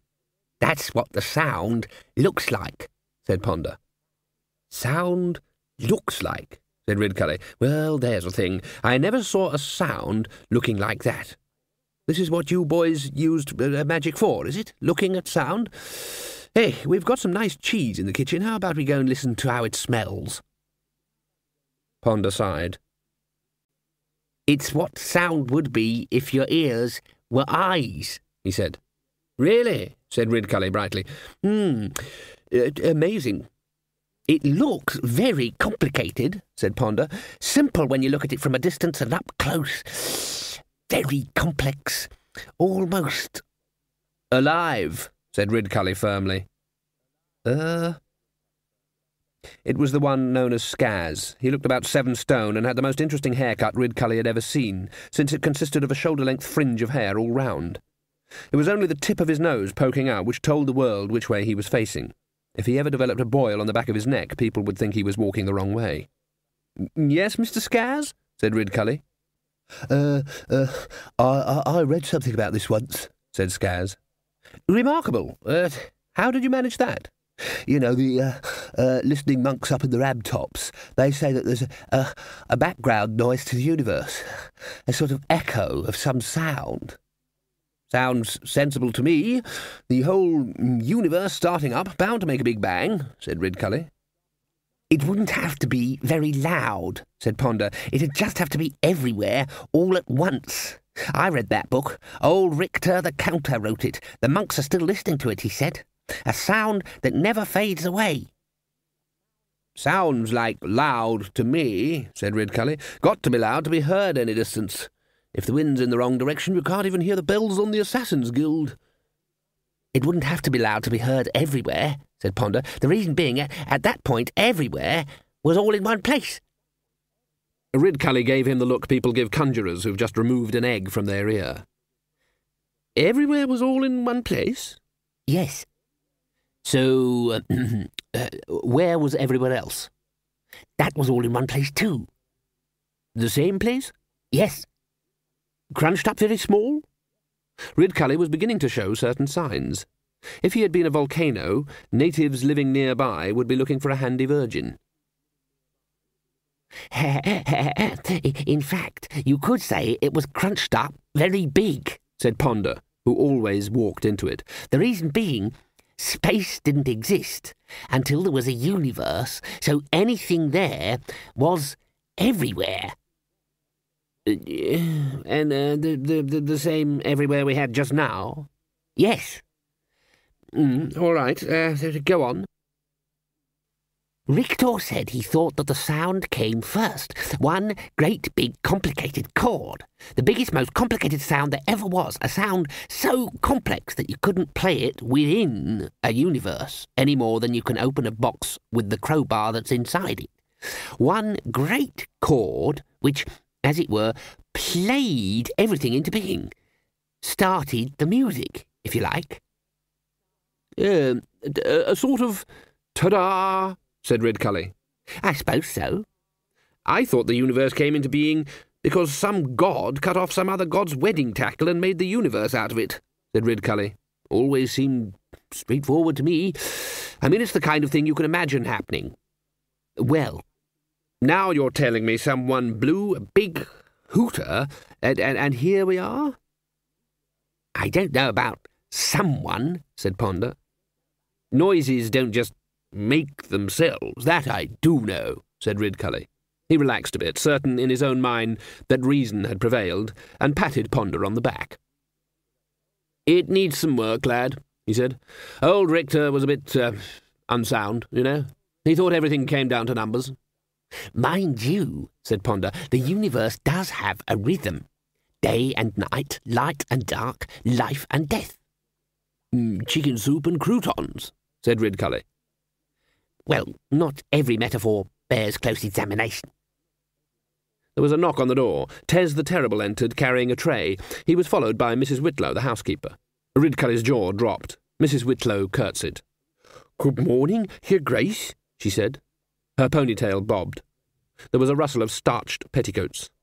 Ridcully's jaw rose again, but only so that he could say, "What have you done to your—" "Excuse me, Mrs. Whitlow," said Ponder quickly, "but have you served breakfast to any of the faculty this morning?" "That's right, Mr. Stibbons," said Mrs. Whitlow. Her ample and mysterious bosom shifted under its sweater. "None of the gentlemen came down, so I got trays taken up to them all. Daddy-o?" Ridcully's gaze continued downwards. He'd never thought of Mrs. Whitlow as having legs before. Of course, in theory, the woman needed something to move around on, but, well... But there were two pudgy knees protruding from the huge mushroom of skirts. Further down, there were white socks. "Your... hair," he began hoarsely. "Is there something wrong?" said Mrs. Whitlow. Nothing, said Ponder. "Thank you very much." The door closed behind her. "She was snapping her fingers as she went out, just like you said," said Ponder. "Wasn't the only thing that snapped," said Ridcully, still shuddering. "Did you look at her shoes?" "I think my eyes shut themselves protectively about there." "If it's really alive," said Ponder, "then it's very contagious." This scene took place in Crash's father's coach house, but it was an echo of a scene evolving all around the city. Crash hadn't been christened Crash. He was the son of a rich dealer in hay and feedstuffs, but he despised his father for being dead from the neck up, totally concerned with material things, unimaginative, and also for paying him a ridiculous $3 a week allowance. Crash's father had left his horses in the coach house. At the moment they were both trying to squeeze into one corner, having tried fruitlessly to kick a hole in the walls. "I reckon I nearly had it that time," said Crash, as hay dust poured down from the roof and Woodworm hurried off to find a better home. "It ain't it ain't like the sound we heard of the drum," said Jimbo critically. "It's a bit like it, but it isn't, it ain't it." Jimbo was Crash's best friend, and wished he was one of the people. "It's good enough to start with," said Crash. "So you and Noddy, you two get guitars, and Scum, you could play the drums." "Dunno how," said Scum. It was actually his name. "No one knows how to play the drums," said Crash patiently. "There's nothing to know. You just hit them with the sticks." "Yeah, but what if I sort of miss?" "Sit closer." "Right," said Crash, sitting back. "Now, the really important thing is, what are we going to call ourselves?" Cliff looked around. "Well, I reckon we looked at every house and I'm damned if I seed the name Dibbler anywhere," he growled. Buddy nodded. Most of Sator Square was the frontage of the university, but there was room for a few other buildings. They were the sort that have a dozen brass plates by the door, the sort that hinted that even wiping your feet on the doormat was going to cost you dear. "Hello, boys." They turned. Dibbler beamed at them over a tray of possible sausages and buns. There were a couple of sacks beside him. "Sorry we're late," said Glod, "but we couldn't find your office anywhere." Dibbler spread his arms wide. "This is my office," he said, equally expansively. "Sator Square. Thousands of square feet of space. Excellent communications. Passing trade. Try these on," he added, picking up one of the sacks and opening it. "I had to guess at sizes." They were black and made of cheap cotton. One of them was extra, extra, extra, extra large. "A vest with words on," said Buddy. "The band with rocks in," Cliff read slowly. "Yeah, that's us, isn't it?" "What do we want these for?" said Glod. "We know who we are." "Advertising," said Dibbler. "Trust me." He put a brown cylinder in his mouth and lit the end. "Wear them tonight. Have I got a gig for you?" "Have you?" "That's what I said." "No, you asked us," said Glod. "How should we know?" "Has it got that livery on the side?" said Cliff. Dibbler started again. "It's a big place. You'll get a great audience, and you'll get..." He looked at their trusting open faces. $10 over guild rate. How about that?" Glod's face split into a big grin. "What, each?" he said. Dibbler gave them another appraising look. "Oh, no," he said. "Fair dues, $10 between you. I mean, be serious. You need exposure." "There's that word again," said Cliff. "The Musicians' Guild will be right on our necks." "Not this place," said Dibbler. "Guaranteed." "Where is it then?" said Glod. "Are you ready for this?" They blinked at him. Dibbler beamed and blew a cloud of greasy smoke. "The cavern." The beat went on. Of course, there are bound to be a few mutations. Gortlick and Hammerjug were songwriters and fully paid-up members of the guild. They wrote dwarf songs for all occasions. Some people say this is not hard to do so long as you can remember how to spell gold. But this is a little bit cynical. Many dwarf songs, all dwarf songs except the one about hi-ho, are on the lines of gold, gold, gold. But it's all in the inflection. Dwarfs have thousands of words for gold, but will use any of them in an emergency, such as when they see some gold that doesn't belong to them. They had a small office in Tin Lid Alley, where they sat either side of an anvil and wrote popular songs to mine along to. "Gort?" "What?" "What do you think of this one?" Hammerjug cleared his throat. "I'm mean and tough, and a mean and tough, and a mean and tough, and a mean and tough, and me and my friends can walk towards you with our hats on backwards in a menacing way, yo." Gortlick chewed the end of his composing hammer thoughtfully. "Good rhythm," he said, "but the words need some work." "You mean more gold, gold, gold?" "Yes." "What are you thinking of calling it?" Rat music." "Why rat music?" Hammerjug looked puzzled. "Couldn't really say," he said. "'Twas just an idea I had in my brain." Gortlick shook his head. Dwarfs were a burrowing race. He knew what they liked. "Good music's got to have hole in it," he said. "You ain't got nothing if you ain't got hole." Now, calm down, said Dibbler. "It's the biggest venue in Ankh-Morpork, that's why. I don't see what the problem is." "The cavern?" screamed Glod. "Chrysoprace the troll runs it, that's the problem." "They say he's a godfather in the breccia," said Cliff. Now, that's never been proved."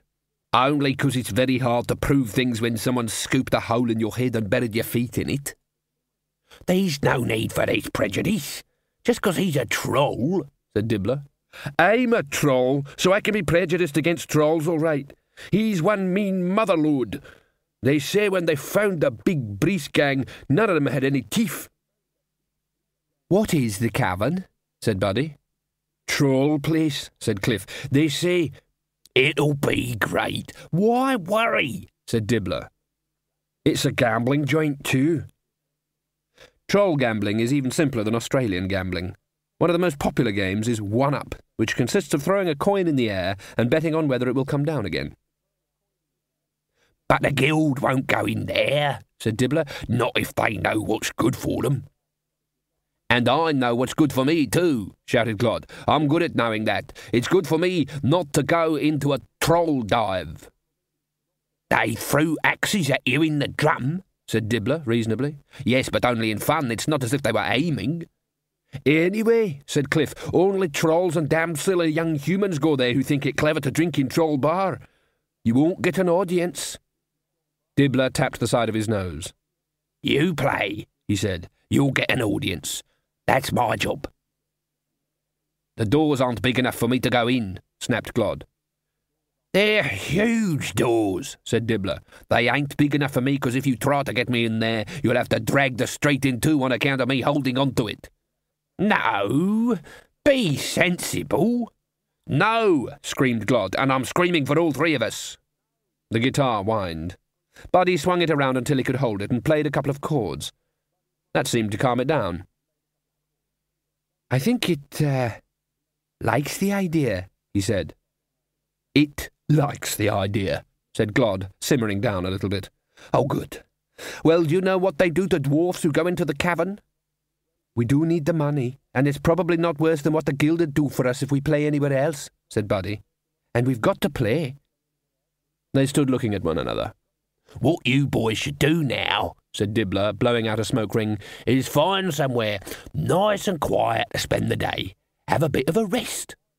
"Damn right," said Cliff. "I never expected to carry these rocks around the whole time." Dibbler raised a finger. "Ah," he said, "I thought of that too. You don't want to waste your talents lugging stuff around. That's what I told myself. I hired you a helper. Very cheap, only $1 a day. I'll take it straight out your wages so you don't have to bother about it. Meet Ashfelt." "Who?" said Buddy. "It's me," said one of the sacks beside Dibbler. The sack opened up a bit and turned out to be not a sack at all, but a sort of crumpled, kind of mobile heap of... Buddy felt his eyes watering. It looked like a troll, except that it was shorter than a dwarf. It wasn't smaller than a dwarf. What Ash felt lacked in height he made up in breadth, and while on the subject, also in smell. "How come?" said Cliff. "He's so short." "An elephant sat on me," said Ashfelt sulkily. Glod blew his nose. "Only sat?" Ashfelt was already wearing a Band with Rocks In t-shirt. It was tight across the chest, but reached down to the floor. "Ashfelt will look after you," said Dibbler. "There isn't anything he doesn't know about show business." Ashfelt gave them a big grin.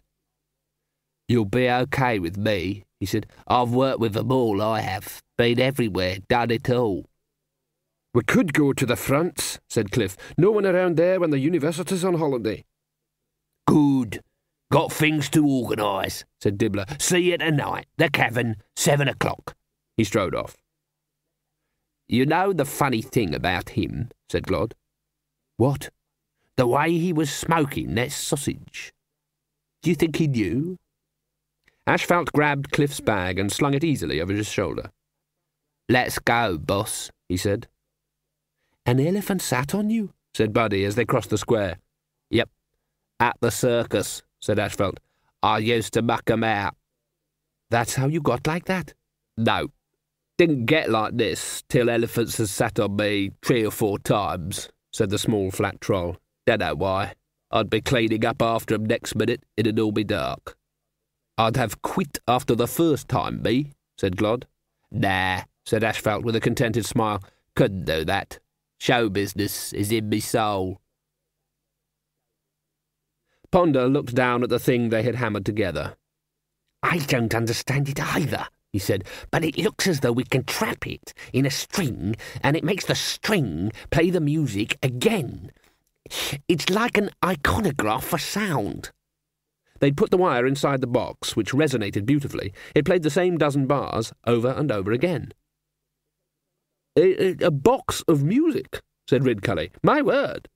"What I'd like to try," said Ponder, "is getting the musicians to play in front of a lot of strings like this. Perhaps we could trap the music." What for? Said Red Cully. What on disc for? Well, if you could get music in boxes, you wouldn't need musicians anymore. Red Cully hesitated. There was a lot to be said for the idea. A world without musicians had a certain appeal. They were a scruffy bunch, in his experience, quite unhygienic. He shook his head reluctantly. Not this sort of music, he said. We want to stop it, not make more of it. What exactly is wrong with it? Said Ponder. Well, can't you see, said Red Cully. It makes people act funny, wear funny clothes, be rude, not do what they're told. I can't do a thing with them. It's not right. Besides, remember Mr. Hong? It's certainly very unusual, said Ponder. Can we get some more for study purposes, Arch-Chancellor? Red Cully shrugged. We follow the Dean, he said. Good grief, breathed Buddy in the huge echoing emptiness. No wonder they call it the cavern. It's huge. I feel dwarfed, said Glod. Ashfelt ambled to the front of the stage. A 1, 2, 1, 2, he said. A 1, 1, 1, 2, 1, 2. 3, said Buddy helpfully. Ashfelt stopped and looked embarrassed. Just trying just trying out the, he muttered. Just, trying it. We'll never fill this, said Buddy. Glod poked in a box by the side of the stage. He said, They might. Look at these. He unrolled a poster. The others clustered around. That's a picture of us, said Cliff. Someone's painted a picture of us. Looking mean, said Glod. It's a good one of Buddy, said Ashfelt, waving his guitar like that. Why's there all that lightning and stuff? Said Buddy. I'll never look that mean even when I'm mean, said Glod. The new sound that's going around, Cliff read, his forehead wrinkling with the effort. The bandy with Rockies, said Glod. Oh, no, it says we're going to be here and everything, moaned Glod. We're dead. Be there or be a rectangular thing, said Cliff. I don't understand that. There's dozens of these rolls in here, said Glod. They're posters. You know what that means. He's been having them stuck up in places, talking of which, when the Musicians' Guild get hold of us... Music's free, said Buddy. It has to be free. What? Said Glod. Not in this dwarf's town. Then it should be, said Buddy. People shouldn't have to pay to play music. Right, that boy is right. That's just what I've always said. Isn't that what I've always said? That's what I've said right enough. Dibbler emerged from the shadows in the wings. There was a troll with him, who Buddy surmised must have been Chrysoprase. He wasn't particularly big or even craggy. In fact, he had a smooth and glossy look to him, like a pebble found on a beach. There wasn't a trace of lichen anywhere. And he was wearing clothes. Clothes other than uniforms or special work clothes weren't normally a troll thing. Mostly they were a loincloth to keep stuff in, and that was that. But Chrysoprase had a suit on. It looked badly tailored. It was in fact very well tailored, but even a troll with no clothes on looks fundamentally badly tailored. Chrysoprase had been a very quick learner when he arrived in Ankh-Morpork. He began with an important lesson. Hitting people was thuggery. Paying other people to do the hitting on your behalf was good business. "I'd like you lads to meet Chrysoprase," said Dibbler. "An old friend of mine. Me and him go way back. That right, Chrys?" "Indeed." Chrysoprase gave Dibbler the warm, friendly smile a shark bestows on a haddock, with whom it suits it for now to swim in the same direction. A certain play of silicon muscles in the corners also suggested that one day certain people would regret. Cries. "Mr. Throat tells me yous boys is the best thing since slicing bread," he said. "Yous got everything yous need?" They nodded mutely. People tended not to speak to Chrysoprase in case they said something that offended him. They wouldn't know it at the time, of course. They'd know it later, when they were in some dark alley and a voice behind them said, "Mr. Chrysoprase is really upset." "Yous go and rest up in your dressing room," he went on. "Yous wants any food or drink, yous only got to say." He'd got diamond rings on his fingers. Cliff couldn't stop staring at them. The dressing room was next to the privies and half full of beer barrels. Glod leaned on the door. I don't need the money, he said. Just let me get out of here with my life, that's all I ask. You won't have to worry, Cliff began. You're trying to speak with your mouth shut, Cliff, said Buddy. I said, you don't have to worry. You got the wrong sort of teeth, said the troll. There was a knock on the door. Cliff slammed his hand back over his mouth, but the knock turned out to belong to Ashfelt, who was carrying a tray. There were 3 types of beer. There were even smoked rat sandwiches with the crusts and tails cut off, and there was a bowl of finest anthracite coke with ash on it. Crunch it up good, moaned Glod, as Cliff took his bowl. It may be the last chance you get. Maybe no one will turn up and we can go home, said Cliff. Buddy ran his fingers over the strings. The others stopped eating as the chords filled up the room. Magic, said Cliff, shaking his head. Don't you boys worry, said Ashfelt. If there are any problems, it's the other guys who get it in the teeth. Buddy stopped playing. What other guys? Funny thing, said the little troll. Suddenly everyone's playing music with rocks in it. Mr. Dibbler's signed up another band for the concert too, to kind of warm it up. Who? It's called Insanity, said Ashfelt. Where are they? Said Cliff. Well, put it like this. You know how your dressing room is next to the privy? Crash, behind the cavern's raggedy curtain, tried to tune his guitar. Several things got in the way of this simple procedure. Firstly, Blurt had realised what his customers really wanted, and praying forgiveness from his ancestors had spent more time gluing on bits of glittery stuff than he had on the actual functioning sections of the instrument. To put it another way, he'd knocked in a dozen nails and tied the strings to them. But this wasn't too much of a problem because Crash himself had the musical talent of a blocked nostril. He looked at Jimbo, Noddy and Scum. Jimbo, now the bass player, Blurt, giggling hysterically, had used a bigger lump of wood and some fence wire, was holding up his hand hesitantly. "What is it, Jimbo?" "One of my guitar strings is broke." "Well, you got 5 more, ain't you?" "Yeah, but I doesn't know how to play them, like. You didn't know how to play 6, right? So now you're a bit less ignorant." Scum peered around the curtain. "Crash." "Yes?" "There's hundreds of people out there, hundreds. A lot of them have got guitars too, and they're sort of waving them in the air." Insanity listened to the roar from the other side of the curtain.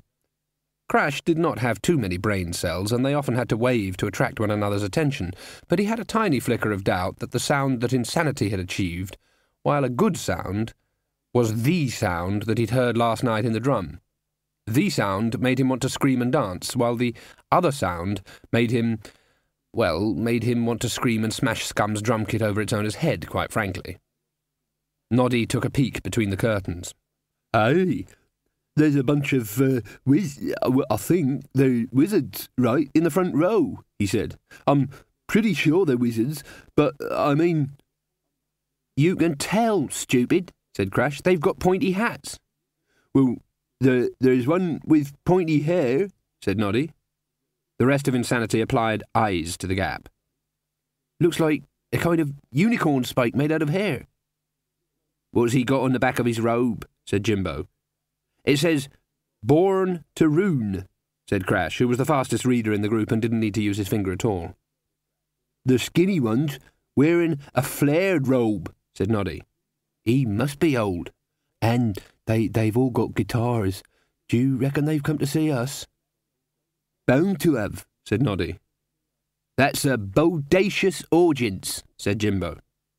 "Yeah, that's right. Bodacious," said Scum. What's bodacious mean?" Means it bodes," said Jimbo. "Right. It looks like it's boding all right." Crash thrust aside his doubts. "Let's go out there," he said, "and really show them what music with rooks in is about." Ashfelt, Cliff and Glod sat in one corner of the dressing room. The roar of the crowd could be heard from here. "Why's he not saying anything?" Ashfelt whispered. "Dunno," said Glod. Buddy was staring at nothing, with the guitar cradled in his arms. Occasionally he'd slap the casing very gently in time with whatever thoughts were sluicing through his head. "He goes like that sometimes," said Cliff. "Just sits and looks at the air." "Hey, they're shouting something out there," said Glod. "Listen." The roar had a rhythm to it. "Sounds like rocks, rocks, rocks," said Cliff. The door burst open and Dibbler half ran, half fell in. "You've got to get out there," he shouted. "Right now." "I thought the insanitary boys, Glod began. "Don't even ask," said Dibbler. "Come on, otherwise they'll wreck the place." Asphalt picked up the rocks. "Okay," he said. "No," said Buddy. "What's this?" said Dibbler. "Nerves?" "No. Music should be free, free as the air and the sky." Glod's head spun around. Buddy's voice had a faint suggestion of harmonics. "Sure, right, that's what I said," said Dibbler. "The guild." Buddy unfolded his legs and stood up. "I expect people had to pay to get in here, didn't they?" he said. Glod looked at the others. No one else seemed to have noticed it, but there was a twang on the edge of Buddy's words, a sibilance of strings. "Oh, that, of course," said Dibbler. "Got to cover expenses. There's your wages, wear and tear on the floor, heating and lighting, depreciation." The roar was louder now. It had a certain foot-stamping component. Dibbler swallowed. He suddenly had the look of a man prepared to make the supreme sacrifice. "I could, maybe go up, maybe $1, he said, each word fighting its way out of the strong room of his soul. "If we go on stage now, I want us to do another performance," said Buddy. Glod glared suspiciously at the guitar. "Well, no problem. I can soon—" Dibbler began. "Free." "Free?"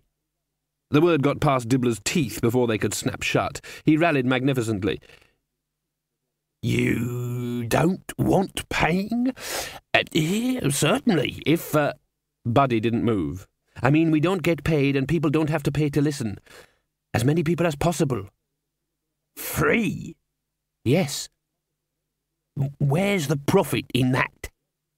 An empty beer bottle vibrated off the table and smashed on the floor. A troll appeared in the doorway, or at least part of it did.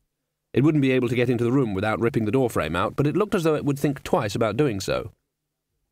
"Mr. Chrysoprase says what's happening," it growled. Dibbler began. "Mr. Chrysoprase don't like being kept waiting." "I know, he gets sad if he's kept waiting."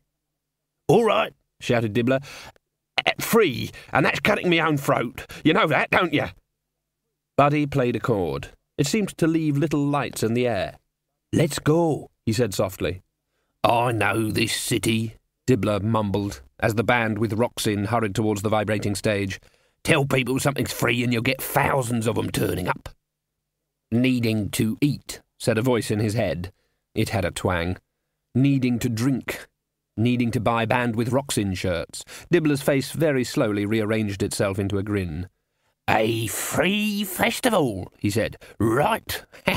It's our public duty. Music should be free. And sausages in a bun should be $1 each, mustard extra. Maybe $1.50. And that's cutting me own throat." End of CD 5. CD 6.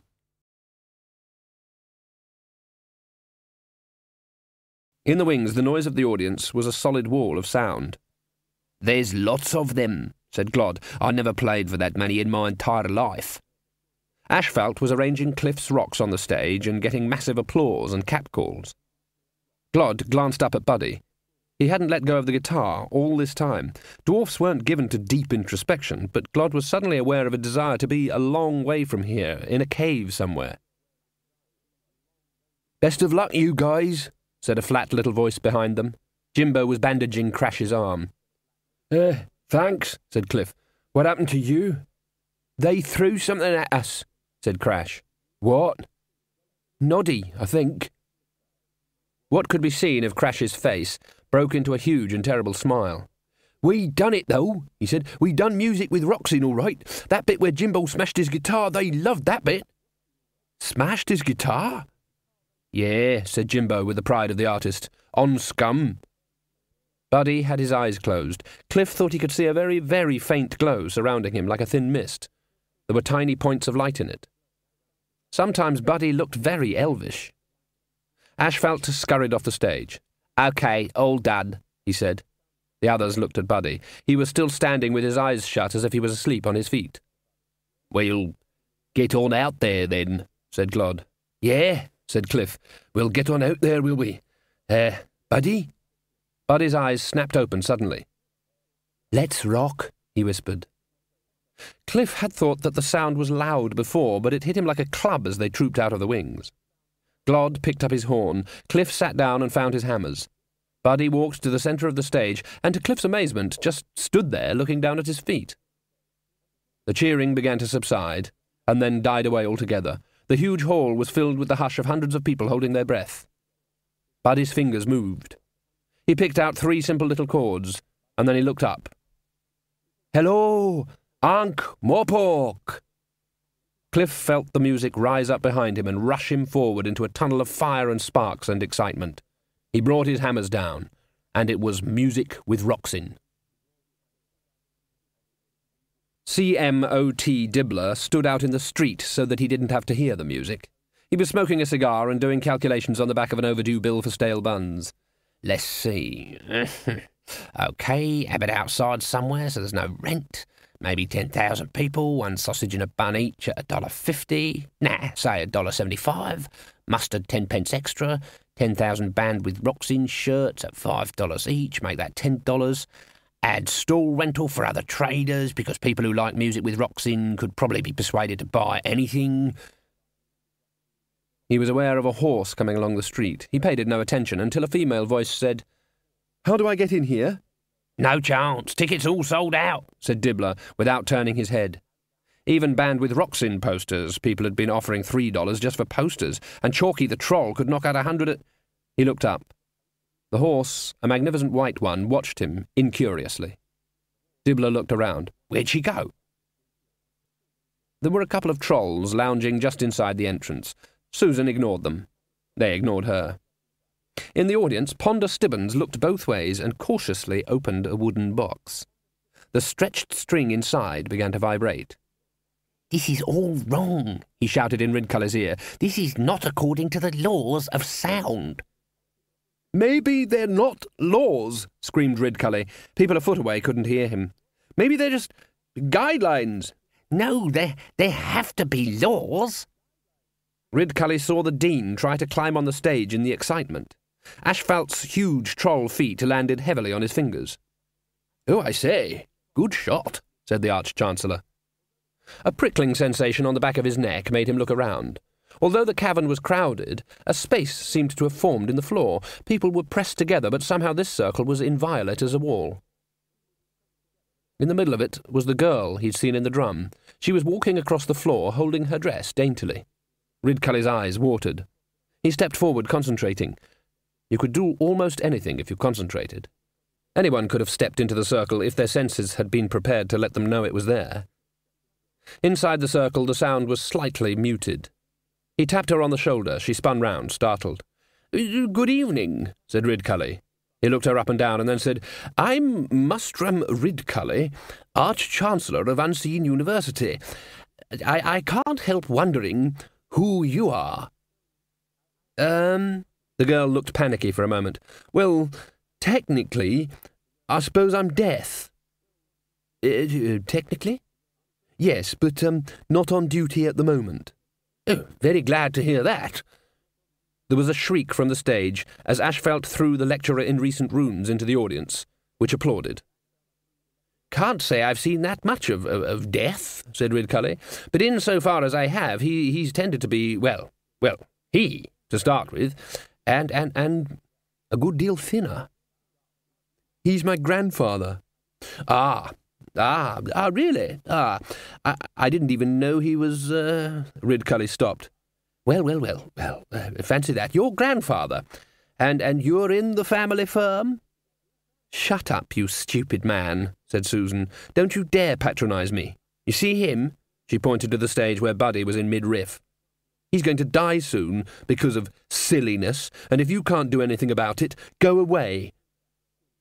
Ridcully glanced at the stage. When he looked back, Susan had vanished.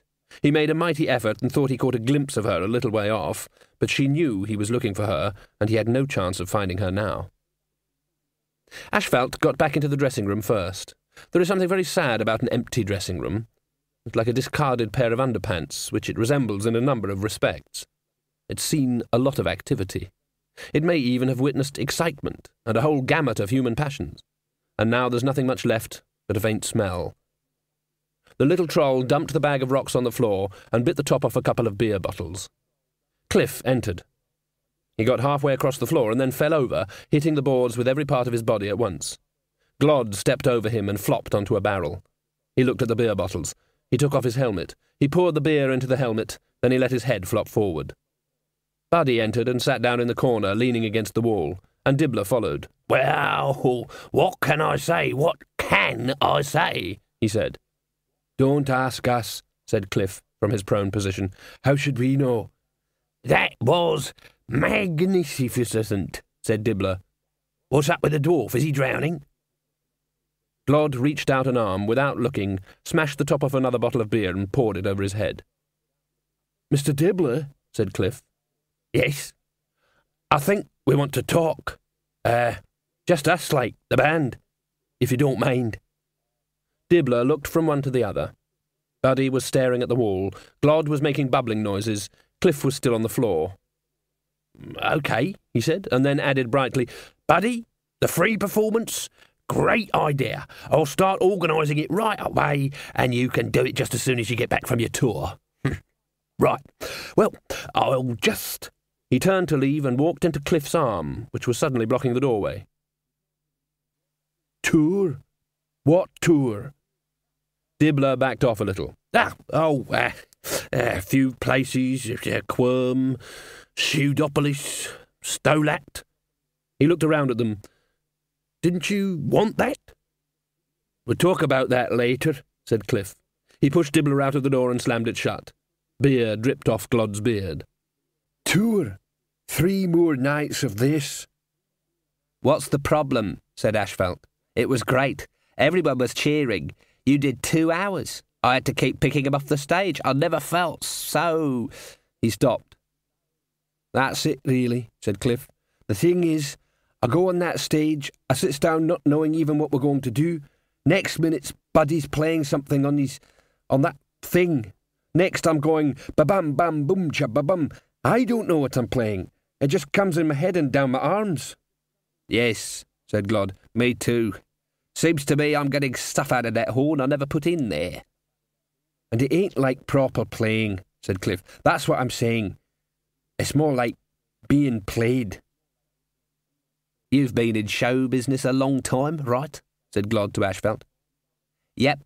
Been there, done it, seen them all." "You ever seen an audience like that?" "I've seen them throw flowers and cheer at the Opera House." "Just flowers. Some woman threw her clothing at the stage."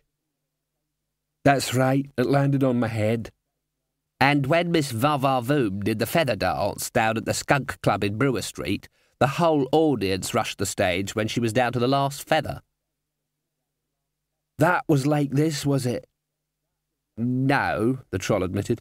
"I've got to say I ain't never seen an audience so hungry, not even for Miss Va-Va-Voom, and they were pretty damn peckish then, I can tell you. Of course, no one threw underwear onto the stage. She used to throw it off the stage." "There's something else," said Cliff. "There's 4 people in this room, and only 3 of them's talking." Buddy looked up. "The music's important," he mumbled.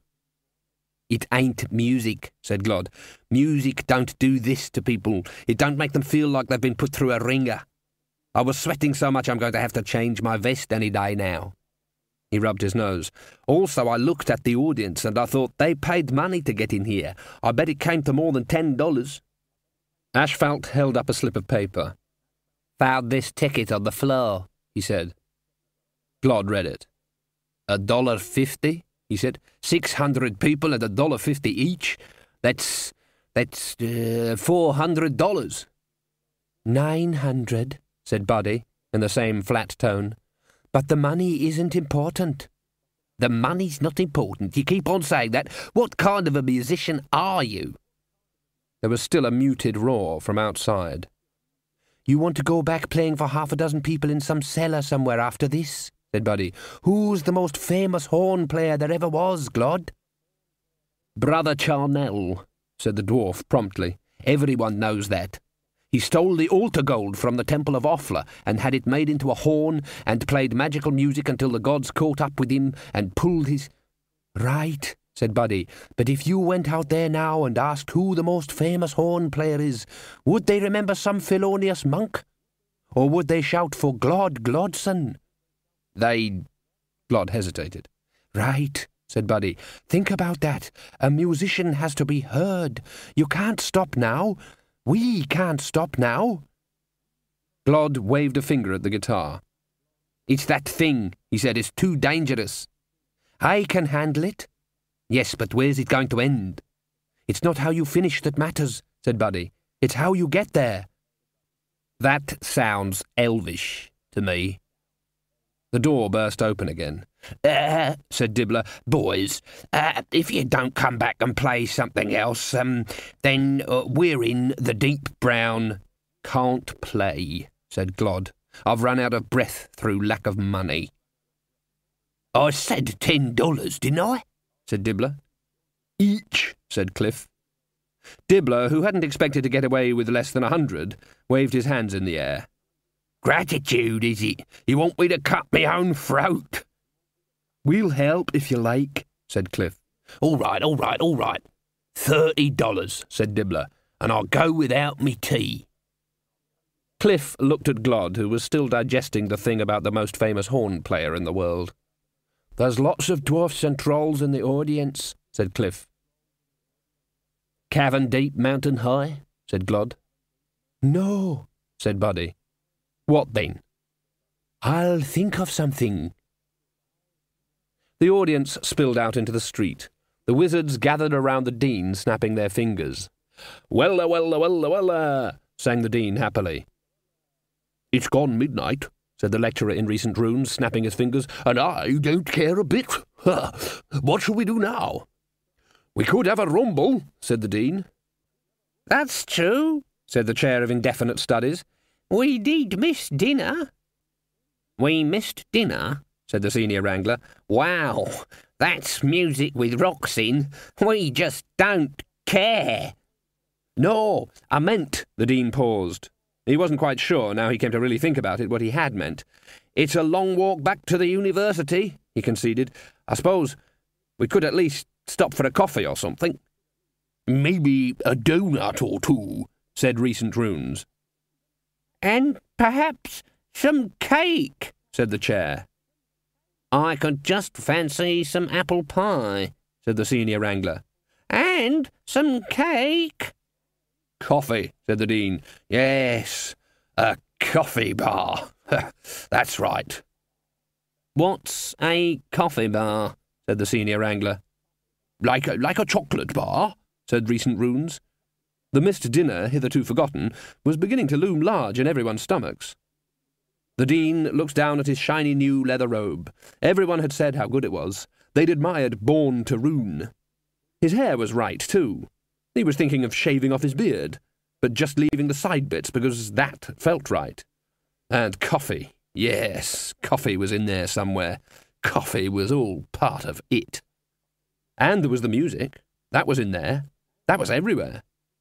But there was something else, too, something missing. He wasn't sure what it was, only that he'd know it if he ever saw it. It was very dark in the alley behind the cavern, and only the keenest sighted would have seen several figures pressed against the wall. The occasional glint of a tarnished sequin would indicate to those who knew about such things that these were the Musicians' Guild crack enforcers, the Grisham Ford close harmony singers. Unlike most of the people employed by Mr. Cleet, they did, in fact, genuinely have some musical talent. They'd also been in to see the band. "Do-up, boo-up, do-up, boo-up," said the thin one. "Bub-bub-bub-bub-bub," said the tall one. There's always a tall one. "Cleet's right. If they keep pulling in audiences like that, everyone else is out of the show," said Grisham. "Oh, yeah," said the bass man. "When they come through that door—" 3 more knives slipped from their sheaths. "Well, just take your time from me." They heard the sound of feet on the stairs. Grisham nodded. "A 1, a 2, a 1, 2, 3. Gentlemen! They pivoted. A dark figure stood behind them, holding a glowing scythe in its hands. Susan smiled horribly. Take it from the top? Oh, no, said the bassman. Ashfelt unbolted the door and stepped out into the night. Hey, what was that? He said. What was what? Said Dibbler. I thought I heard some people running away. The troll stepped forward. There was a ting. He reached down and picked up something. And whoever it was dropped this. Just some item or other, said Dibbler loudly. Come along, boys. You don't have to go back to any flop house tonight. It's the grits for you. That's a troll hotel, isn't it? Said Glod suspiciously. Troll-ish, said Dibbler, waving a hand irritably. Hey, I've been in there once doing cabaret, said Cliff. They got nearly everything, water out of taps in nearly every room. A speaking tube so you can holler your meal order right down to the kitchen, and these guys with actual shoes on, who bring it right to you. The works. Treat yourself, said Dibbler. You boys can afford it. And then there's this tour, is there? Said Glod sharply. We can afford that too, can we? Oh, I shall help you out with that, said Dibbler expansively. Tomorrow you go to Pseudopolis, that'll take you 2 days. Then you can come back via Stolat and Quirm and be back here on Wednesday for the festival. Great idea, that. Giving something to the community. I've always been in favour of giving to the community. It's very good for the community. I'll get it all organised while you're away, OK? And then, he put one arm around Buddy's shoulders and another around Glod's head. Genua, Clatch, Hersheyba, Chimera, her Wonderland, maybe even the counterweight continent. They're talking about discovering it again real soon now. Great opportunities for the right people. With your music and my unerring business sense, the world is our mollusk. Now, you just go off with Ashfelt, the best rooms now, nothing's too much for my boys, and get some sleep without worrying about the bill. Thank you, said Glod. You can pay it in the morning. The band with Roxin shambled away in the direction of the best hotel. Dibbler heard Cliff say, What's a mollusk? It's like 2 plates of precipitated calcium carbonate with a salty, slimy, fishy thing in the middle. Sounds tasty. You don't have to eat that bit in the middle, do you? When they'd gone, Dibbler looked at the knife he'd taken from Ashfelt. It had sequins on it. Yes, a few days with the lads out of the way was definitely a good move. On his perch in the gutter above, the death of rats gibbered to himself. Ridcully walked slowly out of the cavern. Only a light drift of used tickets on the steps bore witness to the hours of music. He felt like someone watching a game who didn't know the rules. For example, the boy had been singing, what was it? Rave in? What the hell did that mean? Raving, yes, he could understand that, and in the Dean's case it was perfectly accurate. Rave in? But everyone else had seemed to know what was meant. And then there had been, as far as he could remember, a song about not stepping on someone's shoes. Fair enough, sensible suggestion, no one wanted their feet trodden on, but why a song asking people to avoid doing so should have such an effect, Ridcully was at a loss to understand. And as for the girl... Ponder bustled up, clutching his box. I've got nearly all of it, Arch-Chancellor, he shouted. Ridcully glanced past him. There was Dibbler, still bearing a tray of unsold Band with Roxin shirts. Yes, fine, Mr. Stibbins. Shut up, he said. Jolly good. Let's get back home. Good evening, Arch-Chancellor, said Dibbler. Oh, why, hello, Throat, said Ridcully. Didn't see you there. What's in that box? Oh, nothing at all. It's amazing, said Ponder, full of the undirected excitement of the true discoverer and idiot. We can trap the... ow! My word, clumsy old me, said Ridcully, as the young wizard clutched at his leg. Here, let me take that totally innocent device you have there. But the box had tumbled out of Ponder's arms. It hit the street before Ridcully could catch it, and the lid flew off. The music spilled out into the night. "How did you do that?" said Dibbler. "Is it magic?" "The music lets itself be trapped so you can hear it again and again," said Ponder, "and I think you did that on purpose, sir." "You can hear it again and again?" said Dibbler. "What, by just opening a box?" "Yes," said Ponder. "No," said Ridcully. "Yes, you can," said Ponder. "I showed you, Arch-Chancellor, don't you remember?" "No," said Ridcully. "Any kind of box?" said Dibbler, in a voice choked with money.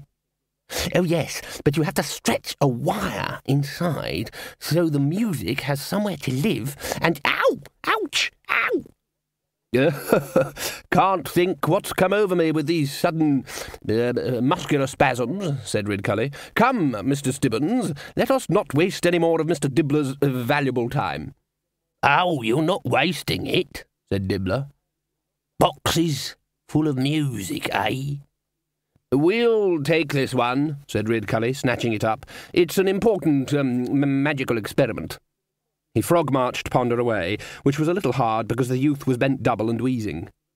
"What did you have to go and do that for?"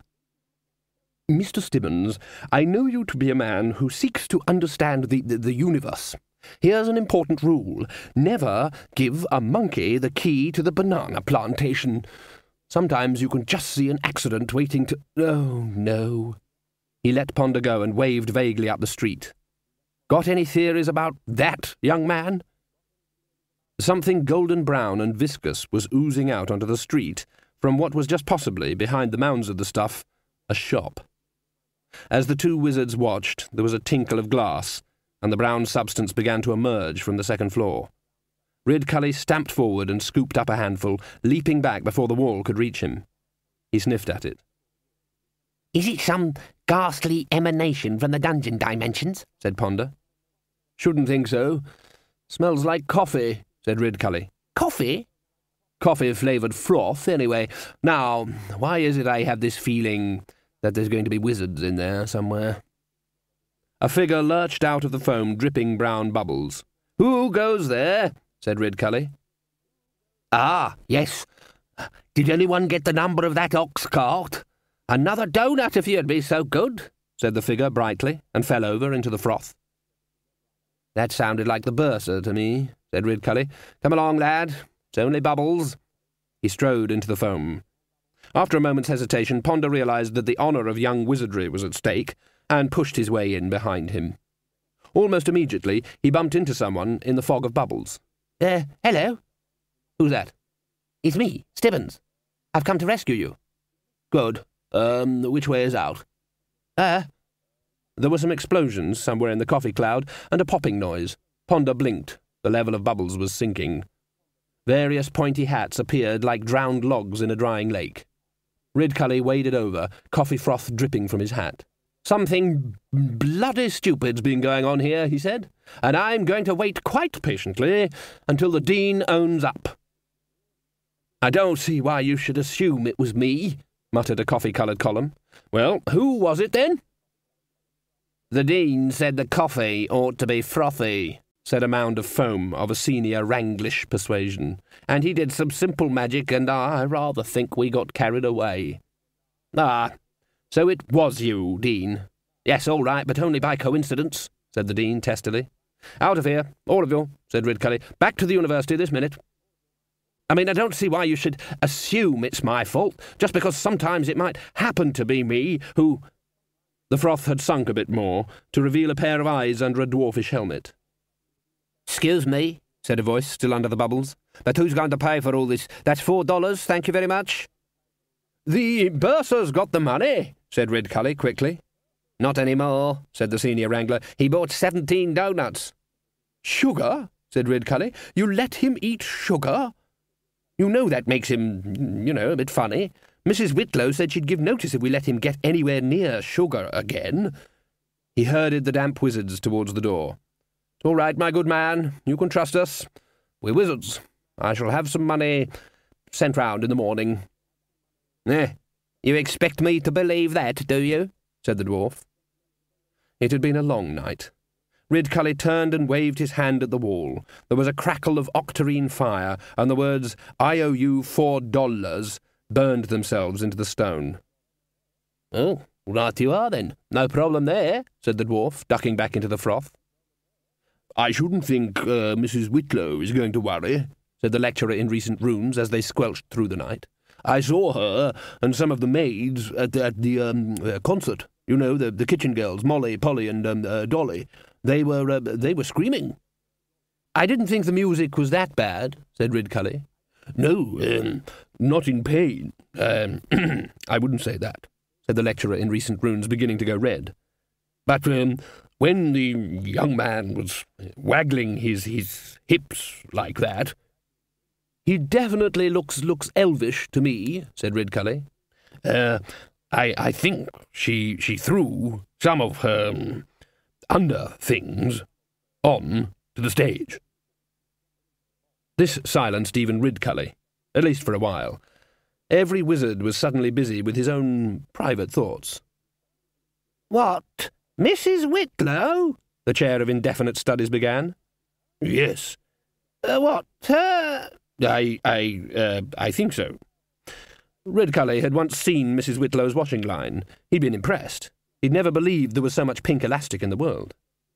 "What, really? Said the Dean, his voice sounding as though it was coming from a long way away. "I'm pretty sure." "Sounds dangerous to me," said Ridcully briskly. "Could do someone a serious injury.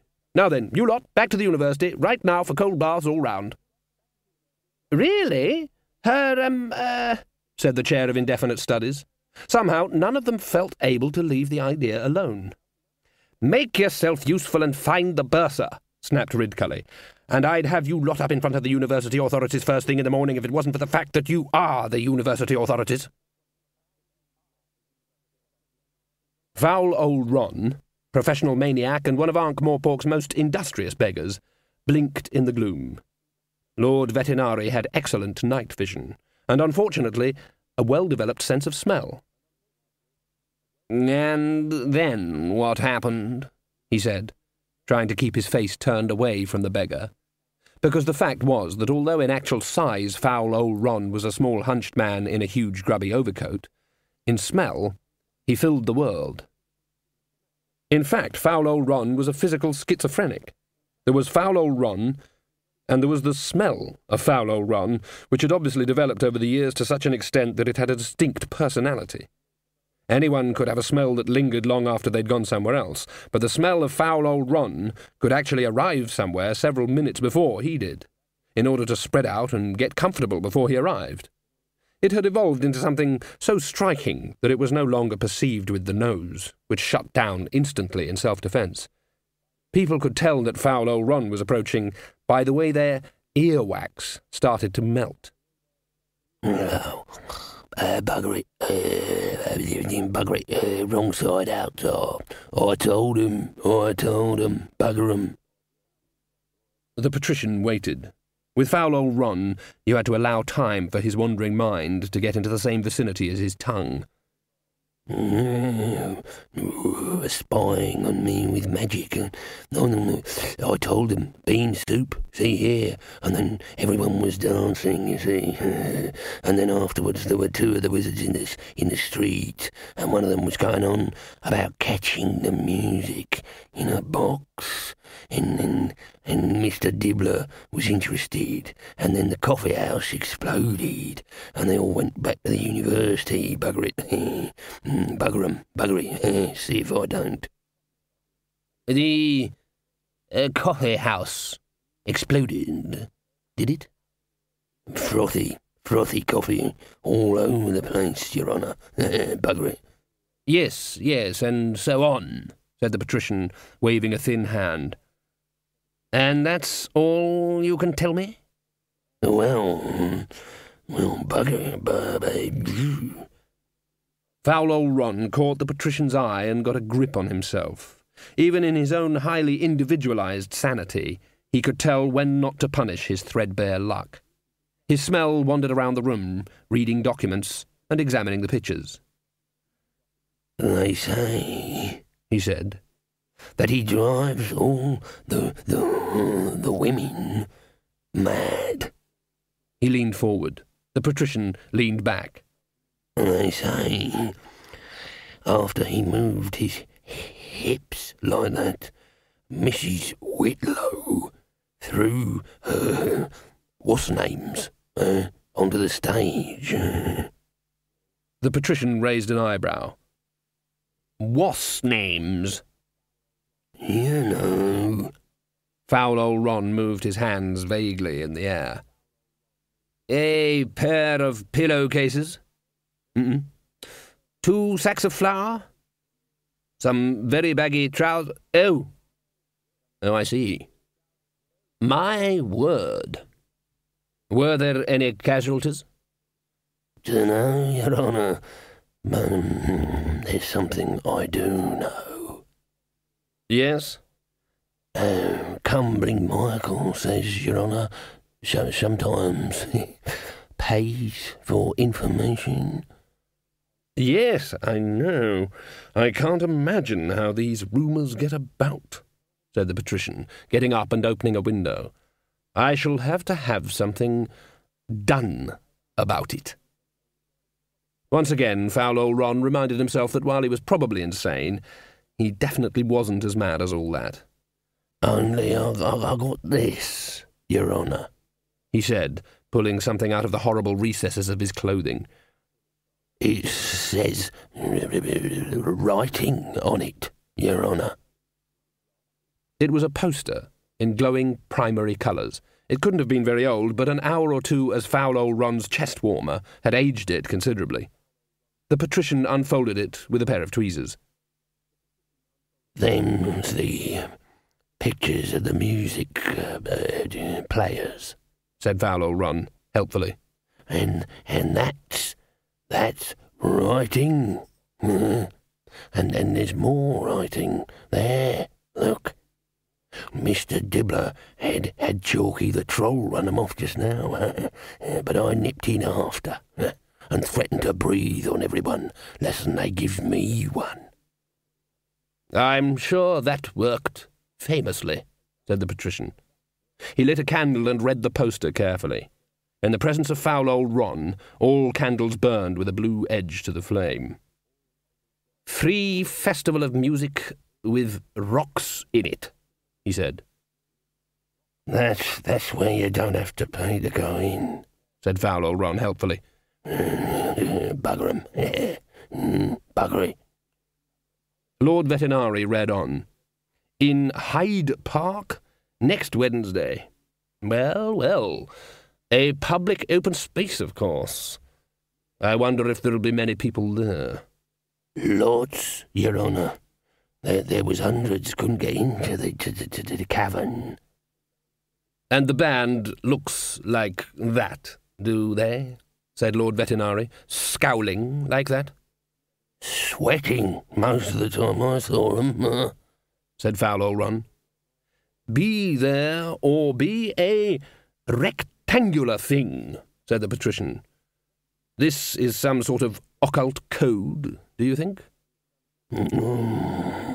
Couldn't say, Your Honour, said foul old Ron. My brain, it goes all slow when I'm thirsty. They are totally unable to be seen, and a longy way out, said Lord Vetinari solemnly. He looked up. Oh, I am sorry, he said. I'm sure I can find someone to give you a cool, refreshing drink. Foul old Ron coughed. It had sounded like a perfectly sincere offer, but somehow he was suddenly not at all thirsty. Don't let me keep you, then. Thank you so very much, said Lord Vetinari.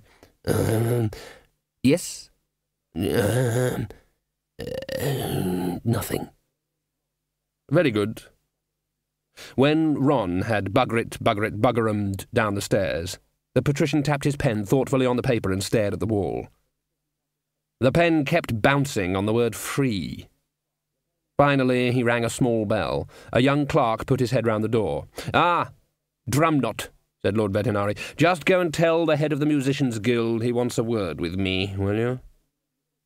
Mr. Cleet is already in the waiting room, your lordship, said the clerk.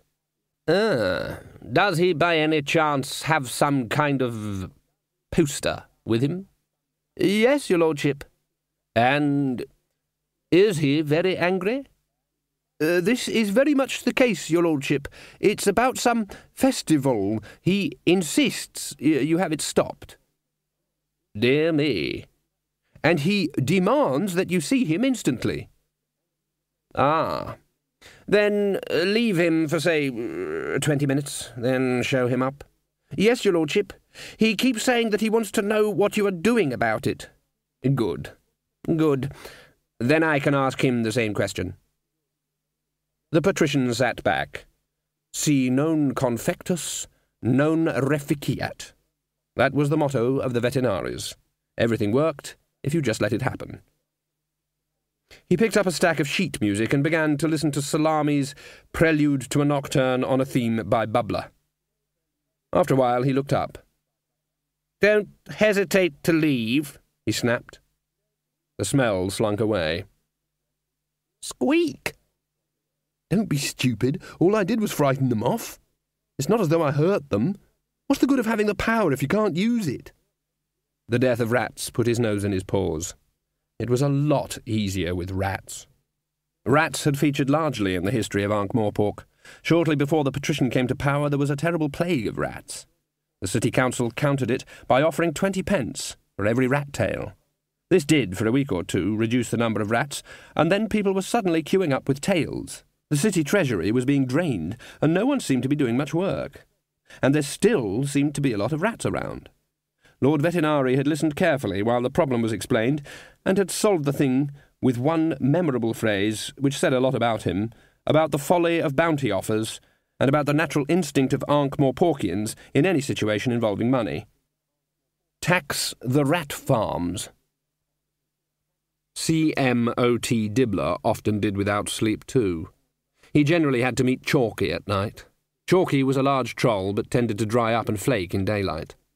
Other trolls looked down on him because he came from a sedimentary family and was therefore a very low-class troll indeed. He didn't mind. He was a very amiable character.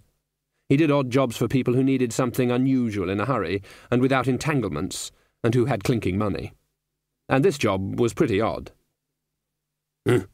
Just boxes, he said. With lids, said Dibbler, like this one I've made, and a bit of wire stretched inside. Some people would have said why, or what for, but Chalky didn't make his money like that. He picked up the box and turned it this way and that. How many? He said. Just 10 to start with, said Dibbler, but I think there'll be more later. Lots and lots more. How many is 10? Said the troll. Dibbler held up both hands, fingers extended. I'll do them for $2, said Chalky. You want me to cut me own throat? $2. $1 each for these and $1.50 for the next batch. $2. All right, $2 each. That's $10 the lot, right? Right. And that is cutting me own throat. Chalky tossed the box aside. It bounced on the floor and the lid came off. Some time later a small greyish-brown mongrel dog, on the prowl for anything edible, limped into the workshop and sat peering into the box for a while. Then it felt a bit of an idiot and wandered off. Ridcully hammered on the door of the high-energy magic building as the city clocks were striking 2. He was supporting Ponder Stibbons, who was asleep on his feet. Ridcully was not a quick thinker, but he always got there eventually. The door opened, and Skaz's hair appeared. "Are you facing me?" said Ridcully. Yes, Arch-Chancellor." "Let us in, then. The dew's soaking through me boots." Ridcully looked around as he helped Ponder in. "Wish I knew what it was that keeps you lads working all hours," he said. "I never found magic that interesting when I was a lad. Go and fetch some coffee for Mr. Stibbons here, will you? And then get your friends." Skaz bustled off, and Ridcully was left alone, except for the slumbering Ponder. "What is it they do?" he said. He never really tried to find out. Skaz had been working at a long bench by one wall. At least he recognised the little wooden disc. There were small oblong stones ranged on it in a couple of concentric circles, and a candle lantern positioned on a swivelling arm so that it could be moved anywhere around the circumference. It was a travelling computer for druids, a sort of portable stone circle, something they called a knee-top. The bursar had sent off for one once. It had said, "For the priest in a hurry," on the box. He'd never been able to make it work properly, and now it was used as a doorstop. Ridcully couldn't see what they had to do with magic. After all, it wasn't much more than a calendar, and you could get a perfectly good calendar for 8p. Rather more puzzling was the huge array of glass tubes behind it. That was where Skaz had been working. There was a litter of bent glassware and jars and bits of cardboard where the student had been sitting. The tubing seemed to be alive. Ridcully leaned forward. It was full of ants. They scuttled along the tubing and through complex little spirals in their thousands. In the silence of the room, their bodies made a faint, continuous rustling. There was a slot level with the Arch-Chancellor's eyes. The word "in" was written on a piece of paper that had been pasted onto the glass, and on the bench was an oblong of card which looked just the right shape to go into the slot. It had round holes punched in it. There were 2 round holes, then a whole pattern of round holes, and then a further 2 holes. On it, in pencil, someone had scribbled 2 times 2. Ridcully was the kind of man who'd push any lever just to see what it did. He put the card in the obvious slot. There was an immediate change in the rustling. Ants trailed in their busy way through the tubing. Some of them appeared to be carrying seeds. There was a small dull sound, and a card dropped out of the other end of the glass maze. It had 4 holes in it. Ridcully was still staring at it when Ponder came up behind him, rubbing his eyes. "It's our ant counter," he said. 2 + 2 = 4, said Ridcully. "Well, well, I never knew that. It can do other sums as well." "Are you telling me ants can count?" "Oh, no, not individual ants. It's a bit hard to explain. The holes in the cards, you see, block up some tubes and let them through others, and—" Ponder sighed. "We think it might be able to do other things." "Like what?" Ridcully demanded. Well, that's what we're trying to find out." "You're trying to find out? Who built it?" "Skaz. And now you're trying to find out what it does." "Well, we think it might be able to do quite complicated maths, if we can get enough bugs in it." Ants were still bustling around the enormous crystalline structure. Had a rat thingy or a gerbil or something when I was a lad," said Ridcully, giving up in the face of the incomprehensible. "Spent all the time on a treadmill, round and round, all night long. This is a bit like that, yes?" In very broad terms," said Ponder carefully. "Had an ant farm, too," said Ridcully, thinking faraway thoughts. "The little devils never could plough straight." He pulled himself together. "Anyway, get the rest of your chums here, right now." "What for?" "A bit of a tutorial," said Ridcully. "Aren't we going to examine the music?" "In good time," said Ridcully. "But first, we're going to talk to someone." "Who?" "I'm not sure," said Ridcully. "We'll know when he turns up. Or her." Glod looked at their suite. The hotel owners had just left, after going through the "this is the window, it really opens, this is the pump, you get water out of it, with the handle, here, this is me, waiting for some money" routine. "Well, that just about does it. That just about puts the iron helmet on it, that does," he said. "We play music with Roxin all evening, and we've got a room that looks like this." "It's homely," said Cliff. "Look, trolls don't have much to do with the frills of life." Glod looked towards his feet. "It's on the floor, and it's soft," he said. "Silly me for thinking it was a carpet. Someone fetch me a broom. No, someone fetch me a shovel, then someone fetch me a broom." "It'll do," said Buddy. He put down his guitar and stretched out on the wooden slab that was apparently one of the beds. "Cliff," said Glod, "can I have a word?" He jerked a stubby thumb at the door. They conferred on the landing. "It's getting bad," said Glod. "Yep." "He hardly says a word now when he's not on stage." "Yep." "Ever met a zombie?" I know a golem, Mr. Dorfel down in Long Hogmeat. Him? He's a genuine zombie? Yep. Got a holy word on his head. I seen it. Yuck. Really?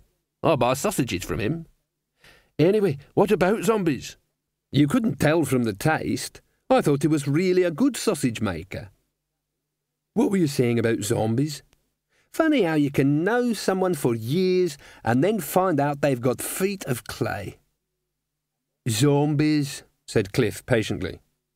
What? Oh, yes. I mean, he acts like one. Glod recalled some of the zombies in Ankh-Morpork, at least like zombies are supposed to act. Yeah, I know what you mean. And we both know why. Yeah.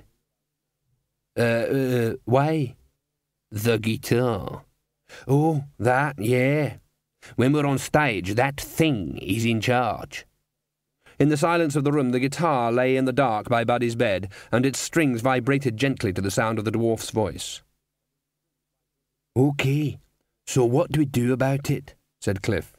It's made of wood. 10 seconds with an axe, no more problem. I'm not sure. That ain't no ordinary instrument. He was a nice kid when we met him. For a human, said Glod. So what do we do? I don't think we could get it off him. Maybe we could get him to... The dwarf paused. He was aware of a fuzzy echo to his voice. That damn thing is listening to us, he hissed. Let's go outside. They ended up out in the road. Can't see how it can listen, said Cliff. An instrument's for listening too.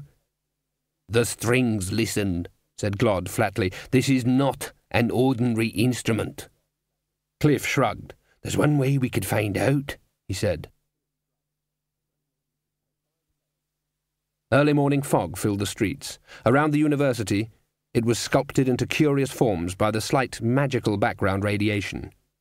Strange-shaped things moved across the damp cobbles. 2 of them were Glod and Cliff. Right, said the dwarf. Here we are. He looked up at a blank wall. I knew it, he said. Didn't I say magic? How many times have we heard this story? There's a mysterious shop no one's ever seen before, and someone goes in and buys some rusty old curio, and it turns out... Glod, some kind of talisman or a bottle full of genie, and then when there's trouble they go back, and the shop, Glod, has mysteriously disappeared and gone back to whatever dimension it came from. Yes, what is it? You're on the wrong side of the road. It's over here. Glod glared back at the blank wall and then turned and stomped across the road. It was a mistake anyone could have made. Yep. It doesn't invalidate anything I said. Glod rattled the door and to his surprise found it was unlocked. He's gone 2 in the morning. What kind of music shop is open at 2 in the morning? Glod struck a match. The dusty graveyard of old instruments loomed around them. It looked as though a number of prehistoric animals had been caught in a flash flood and then fossilized. What's that one that looks like a serpent? Whispered Cliff. It's called a serpent. Glod was uneasy. He'd spent most of his life as a musician. He hated the sight of dead instruments, and these were dead. They didn't belong to anyone. No one played them. They were like bodies without life, people without souls. Something they had contained had gone. Every one of them represented a musician down on his luck. There was a pool of light in a grove of bassoons. The old lady was deeply asleep in a rocking chair with a tangle of knitting on her lap and a shawl around her shoulders. Glod? Glod jumped. Yes, what? Why are we here? We know the place exists now. Grab some ceiling, hooligans! Glod blinked at the crossbow bolt pricking the end of his nose and raised his hands. The old lady had gone from asleep to firing stance without apparently passing through any intermediate stage. This is the best I can do, he said. The door wasn't locked, you see, and... So you thought you could rob a poor defenceless old lady? Not at all, not at all. In fact, I belongs to the neighbourhood witch scheme, I do. One word from me and you'll be hopping around looking for some princess with an amphibian fixation. I think this has gone far enough, said Cliff. He reached down and his huge hand closed over the bow. He squeezed. Bits of wood oozed between his fingers. We're quite harmless, he said. "We've come about that instrument you sold our friend last week." "Are you the watch?" Glod bowed. "No, ma'am. We're musicians." "That's supposed to make me feel better, is it? What instrument are you talking about?" "A kind of guitar."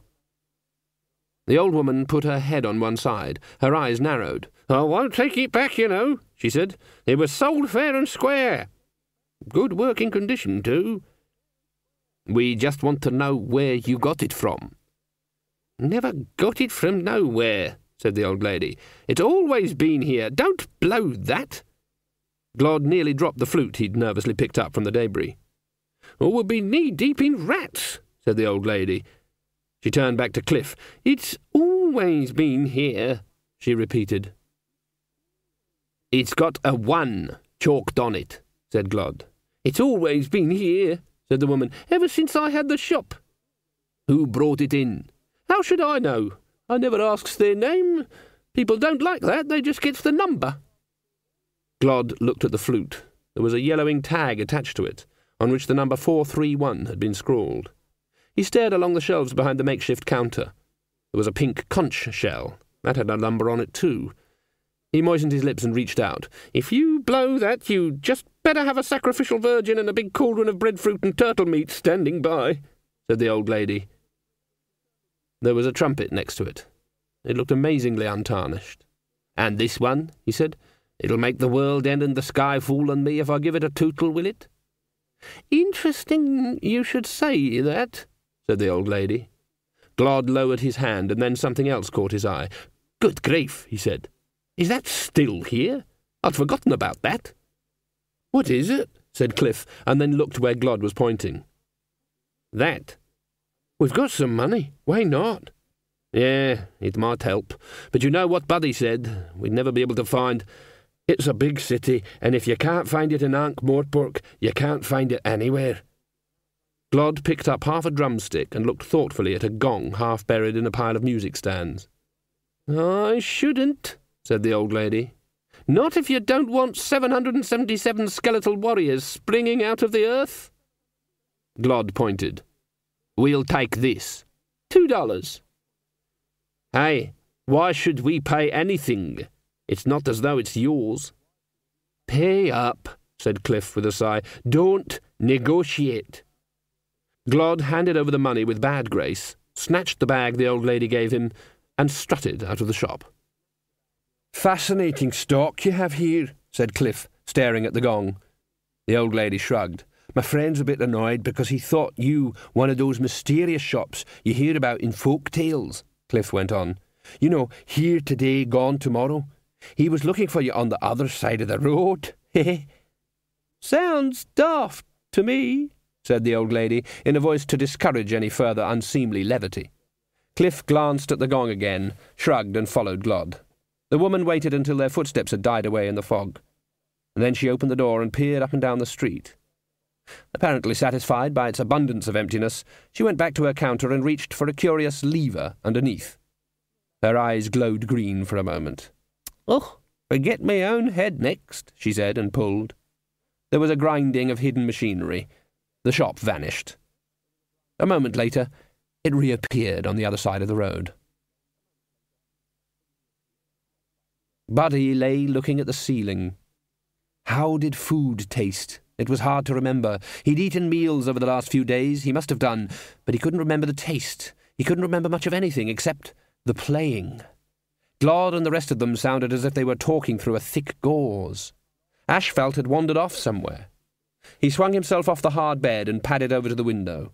The shades of Ankh-Morpork were just visible in the grey, cheap-rate light before dawn. A breeze blew in through the open window. When he turned around, there was a young woman standing in the middle of the floor. She put her fingers to her lips. "Don't go shouting to the little troll," she said. "He's downstairs having some supper. Anyway, he wouldn't be able to see me." "Are you my muse?" Susan frowned. "I think I know what you mean," she said. "I've seen pictures. There were 8 of them, led by, Cantaloupe. They're supposed to protect people. The Ephebians believe they inspire musicians and artists, but of course they don't exist." She paused and made a conscientious correction. At least I've never met them. My name's Susan. I'm here because... Her voice trailed away. Cantaloupe, said Buddy. I'm pretty sure it wasn't cantaloupe. Whatever. How did you get in here?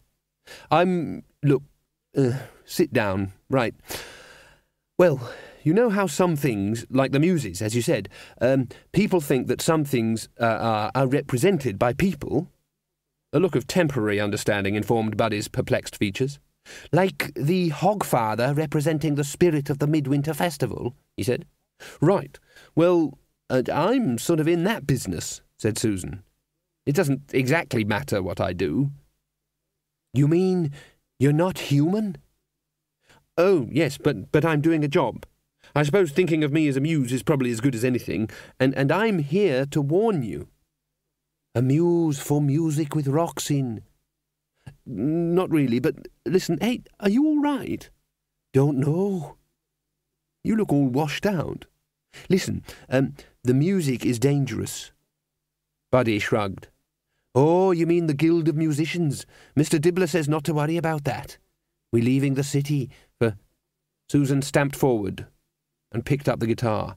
I mean this. The strings moved and whined under her hand. Don't touch that! It's taken you over, said Susan, throwing it onto the bed. Buddy grabbed it and played a chord. I know what you're going to say, he said. Everyone says it. The other two think it's evil. But it's not. It might not be evil, but it's not right. Not here, not now. Yes, but I can handle it. You can't handle it. It handles you. Anyway, who are you to tell me all this? I don't have to take lessons from a tooth fairy.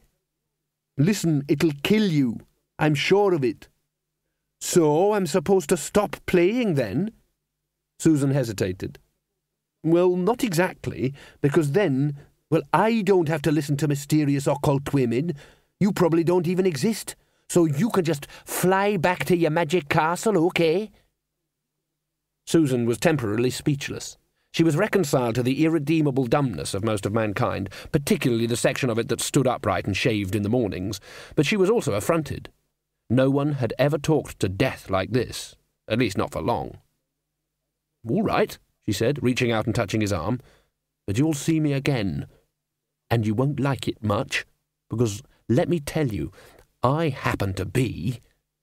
Her expression changed. She felt the sensation of falling backwards while standing still. The room drifted past her and away into darkness, pinwheeling around Buddy's horrified face. The darkness exploded, and there was light. Dribbly candlelight. Buddy waved his hand through the empty space where Susan had been. Are you still here? Where did you go? Who are you? Cliff looked around. Thought I heard something, he muttered. Here, you do know, don't you, that some of those instruments weren't just ordinary? I know, said Glod. I wish I'd had a go on that rat pipe. I'm hungry again.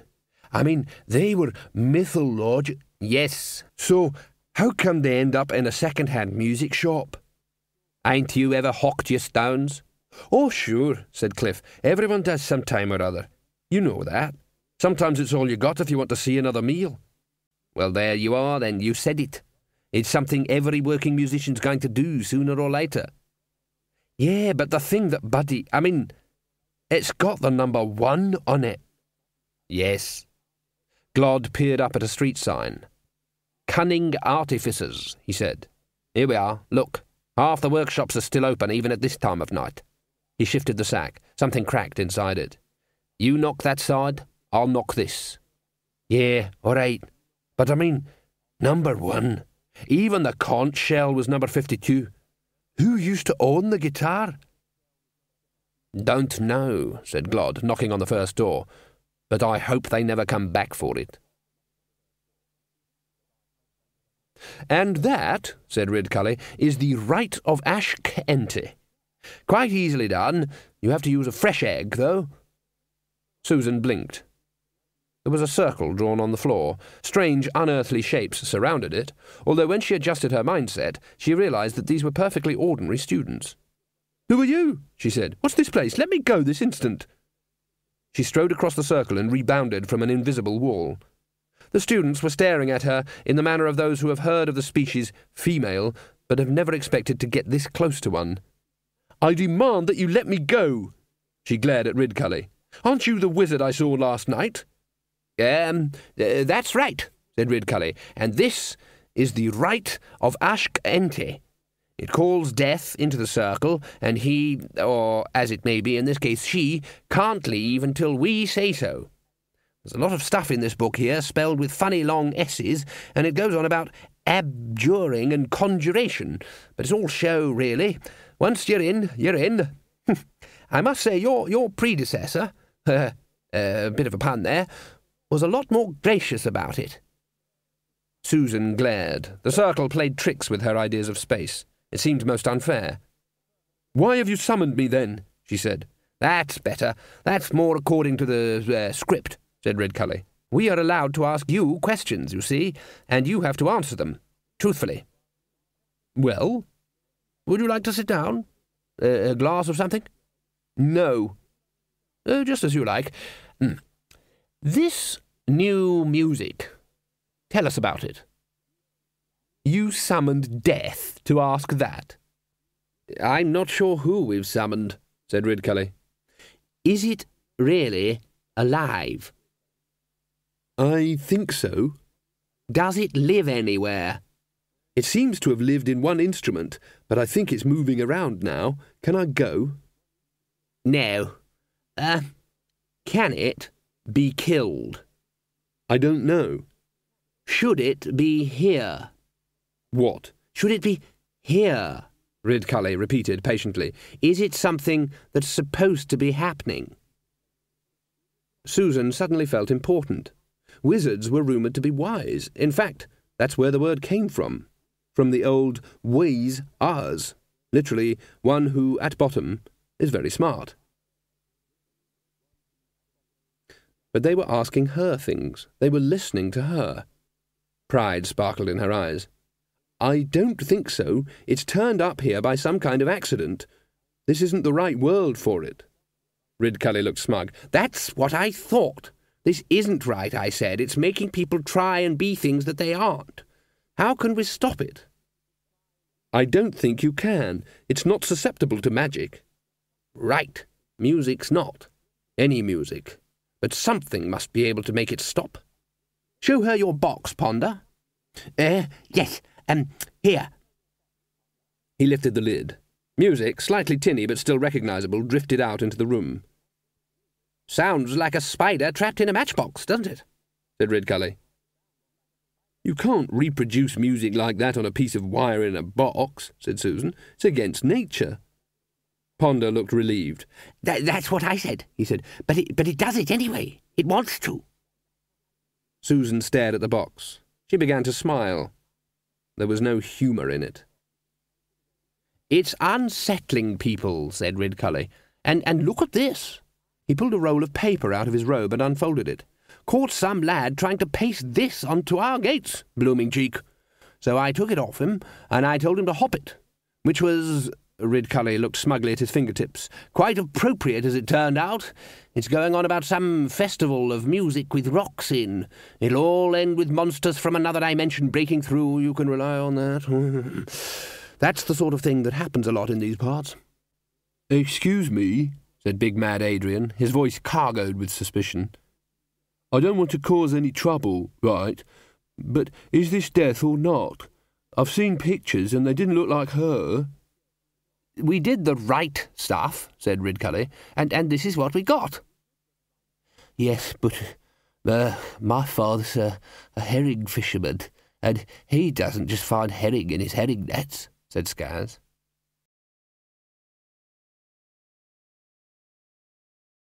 End of CD 6. CD 7.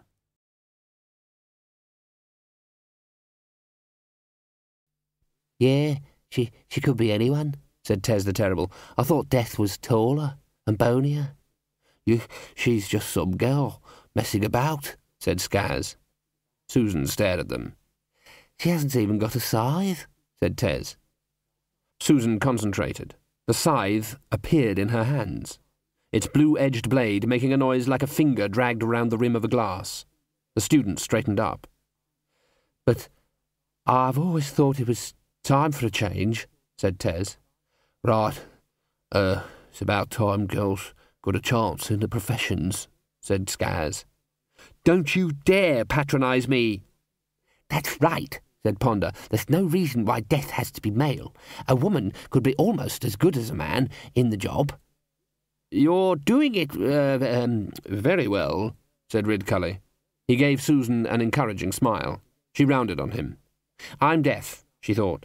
"Technically, anyway, and this is a fat old man who has no right to give me any kind of orders. I'll glare at him, and he'll soon realise the gravity of his situation." She glared. "Young lady," said Ridcully, "would you care for breakfast?" The mended drum seldom closed. There tended to be a lull around 6 in the morning, but Hibiscus stayed open so long as someone wanted a drink. Someone wanted a lot of drinks. Someone indistinct was standing at the bar. Sand seemed to be running out of him, and insofar as Hibiscus could tell, he had a number of arrows of Clatchian manufacture sticking in him. The barman leaned forward. "Have I seen you before?" "I'm in here quite often, yes. A week last Wednesday, for example." That was a bit of a do. That's when poor old Vince got stabbed." "Yes." "Asking for it, calling yourself Vincent the Invulnerable." "Yes. Inaccurate, too." "The Watcher saying it was suicide." Death nodded. Going into the mended drum and calling yourself Vincent the Invulnerable was clearly suicide by Ankh-Morpork standards. "This drink's got maggots in it." The barman squinted at it. "That's not a maggot, sir," he said. "That's a worm." "Oh, that's better, is it?" "It's supposed to be there, sir. That's Mexical, that is. They put the worm in to show how strong it is." "Strong enough to drown worms?" The barman scratched his head. He'd never thought of it in those terms. "It's just something people drink," he said vaguely. Death picked up the bottle and held it up to what normally would have been eye level.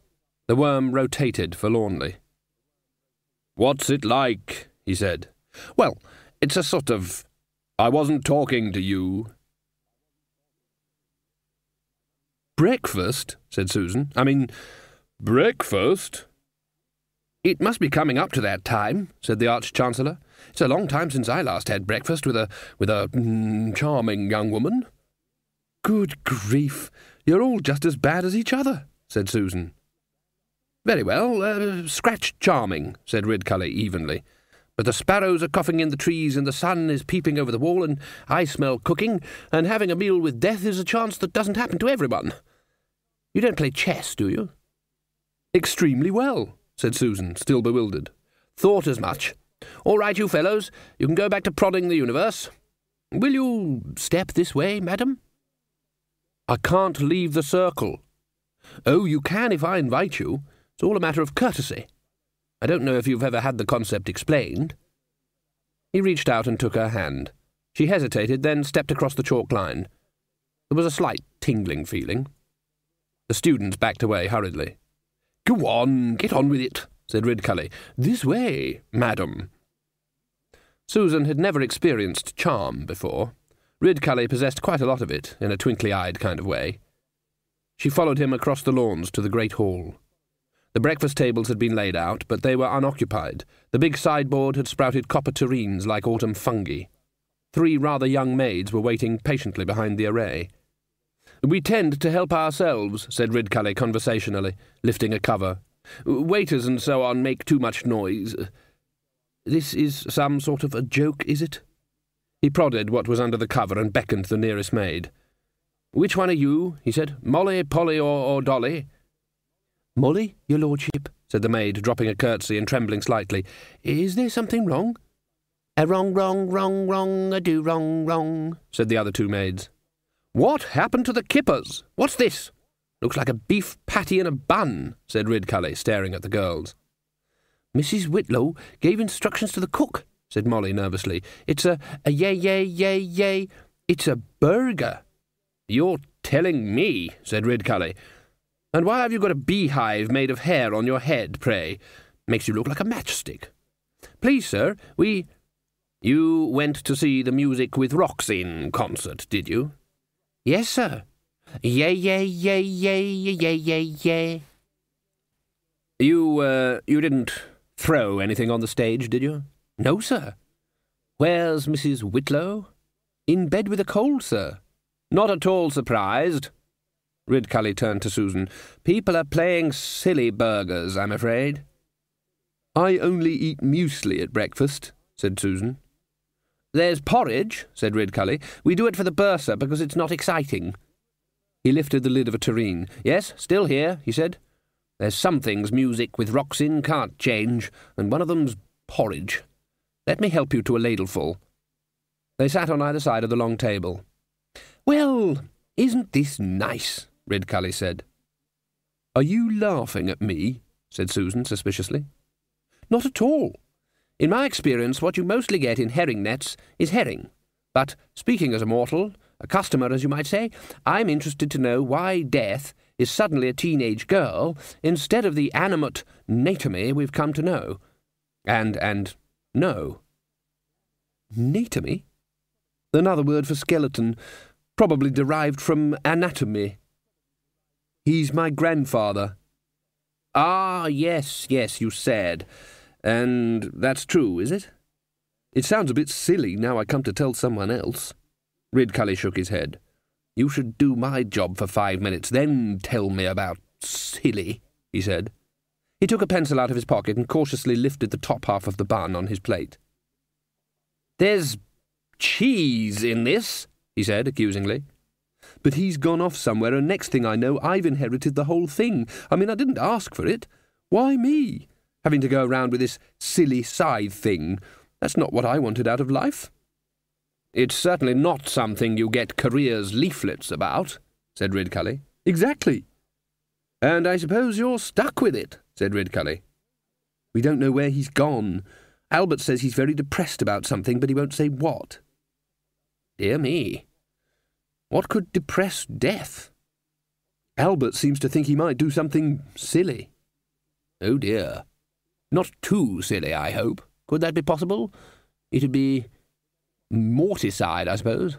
Or sidicide."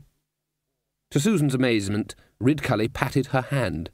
"But I'm sure we'll all sleep safer in our beds knowing that you're in charge," he said. "It's all so untidy. Good people dying stupidly, bad people living to ripe old age. It's so disorganised. There's no sense to it. There's no justice at all. I mean, there's this boy—" "What boy?" To Susan's horror and amazement, she found that she was blushing. "Just some boy," she said. "He was supposed to have died, quite ridiculously, and I was going to save him, and then the music saved him, and now it's getting him into all sorts of trouble, and I've got to save him anyway, and I don't know why." "Music," said Ridcully. "Does he play a sort of guitar?" "Yes. How did you know?" Ridcully sighed. "When you're a wizard, you get an instinct for these things." He prodded his burger some more. "And lettuce, for some reason, and one very, very thin slice of pickled cucumber." He let the bread drop. "The music is alive," he said. Something that had been knocking on Susan's attention for the past 10 minutes finally used its boots. "Oh, my God," she said. "Which one would that be?" said Ridcully politely. "It's so simple. It strolls into traps. It changes people. They want to play music—" "I've got to go," said Susan hurriedly. "Thank you for the porridge." "You haven't eaten any of it," Ridcully pointed out mildly. "No, but I had a really good look at it." She vanished. After a little while, Ridcully leaned forward and waved his hand vaguely in the space where she had been sitting, just in case. Then he reached into his robe and pulled out the poster about the free festival. Great big things with tentacles, that was the problem. Get enough magic in one place, and the fabric of the universe gave at the heel, just like one of the Dean's socks, which Ridcully noticed had been in some extremely bright colours the last few days. He waved a hand at the maids. "Thank you, Molly, Dolly, or Polly," he said. "You can clear this stuff away." Yay, yay, yay. Yes, yes, yes, thank you. Ridcully felt rather alone. He'd quite enjoyed talking to the girl. She seemed to be the only person in the place who wasn't mildly insane or totally preoccupied with something that he, Ridcully, didn't understand. He wandered back to his study, but was distracted by the sounds of hammering coming from the Dean's chambers. The door was ajar. The senior wizards had quite large suites that included study, workshop and bedroom. The Dean was hunched over the furnace in the workshop area with a smoked glass mask over his face and a hammer in his hand. He was hard at work. There were sparks. This was much more cheering, Ridcully thought. Maybe this was an end to all this music with rocks in nonsense and a return to some real magic. Everything all right, Dean? He said. The Dean pushed up the glass and nodded. Nearly finished, Arch-Chancellor, he said. Heard you banging away right down the passage, said Ridcully conversationally. Ah, I'm working on the pockets, said the Dean. Ridcully looked blank. Quite a number of the more difficult spells involved heat and hammering, but pockets was a new one. The Dean held up a pair of trousers. They were not strictly speaking as trousery as normal trousers. Senior wizards developed a distinctive 50-inch waist, 25-inch leg shape that suggested someone who sat on a wall and required royal assistance to be put together again. They were dark blue. You were, hammering them, said Ridcully. Mrs. Whitlow been heavy on the starch again? He looked closer. You're riveting them together? The Dean beamed. These trousers, he said, are where it's at. Are you talking music with rocks in again? Said Ridcully suspiciously. I mean, they're cool.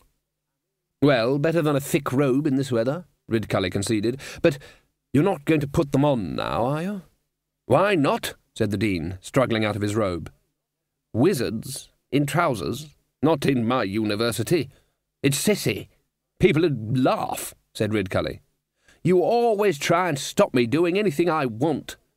There's no need to take that tone with me. You never listen to anything I say, and I don't see why I shouldn't wear what I like. Ridcully glared around the room. This room is a total mess, he bellowed. Tidy it up right now. Shan't. Then it's no more music with rocks in for you, young man. Ridcully slammed the door behind him. He slammed it open again and added, And I never gave you permission to paint it black. He slammed the door shut. He slammed it open. They don't suit you either. The Dean rushed out into the passage, waving his hammer. Say what you like, he shouted. When history comes to name these, they certainly won't call them Arch-Chancellors.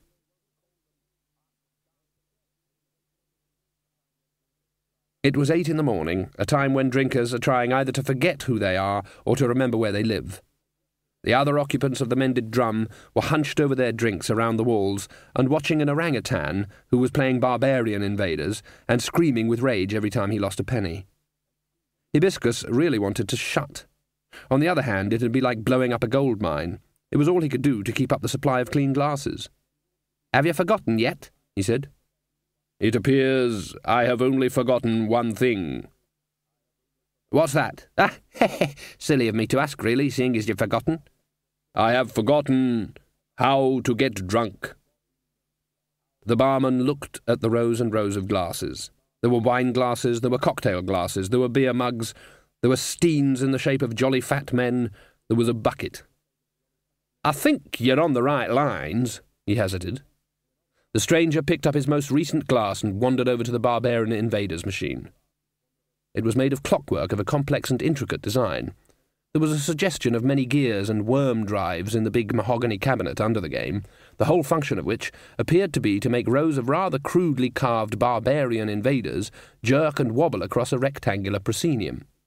The player, by means of a system of levers and pulleys, operated a small self-loading catapult that moved below the invaders. This shot small pellets upwards. At the same time, the invaders, by means of a ratchet and pawl mechanism, dropped small metal arrows. Periodically a bell rang, and an invader on horseback oscillated hesitantly across the top of the game, dropping spears.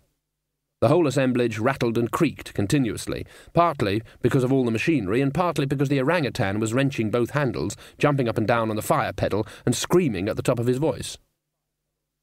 "I wouldn't have it in the place," said the barman behind him, "but it's popular with the customers, you see." "One customer, anyway." "Well, it's better than the fruit machine, at least." "Yes?"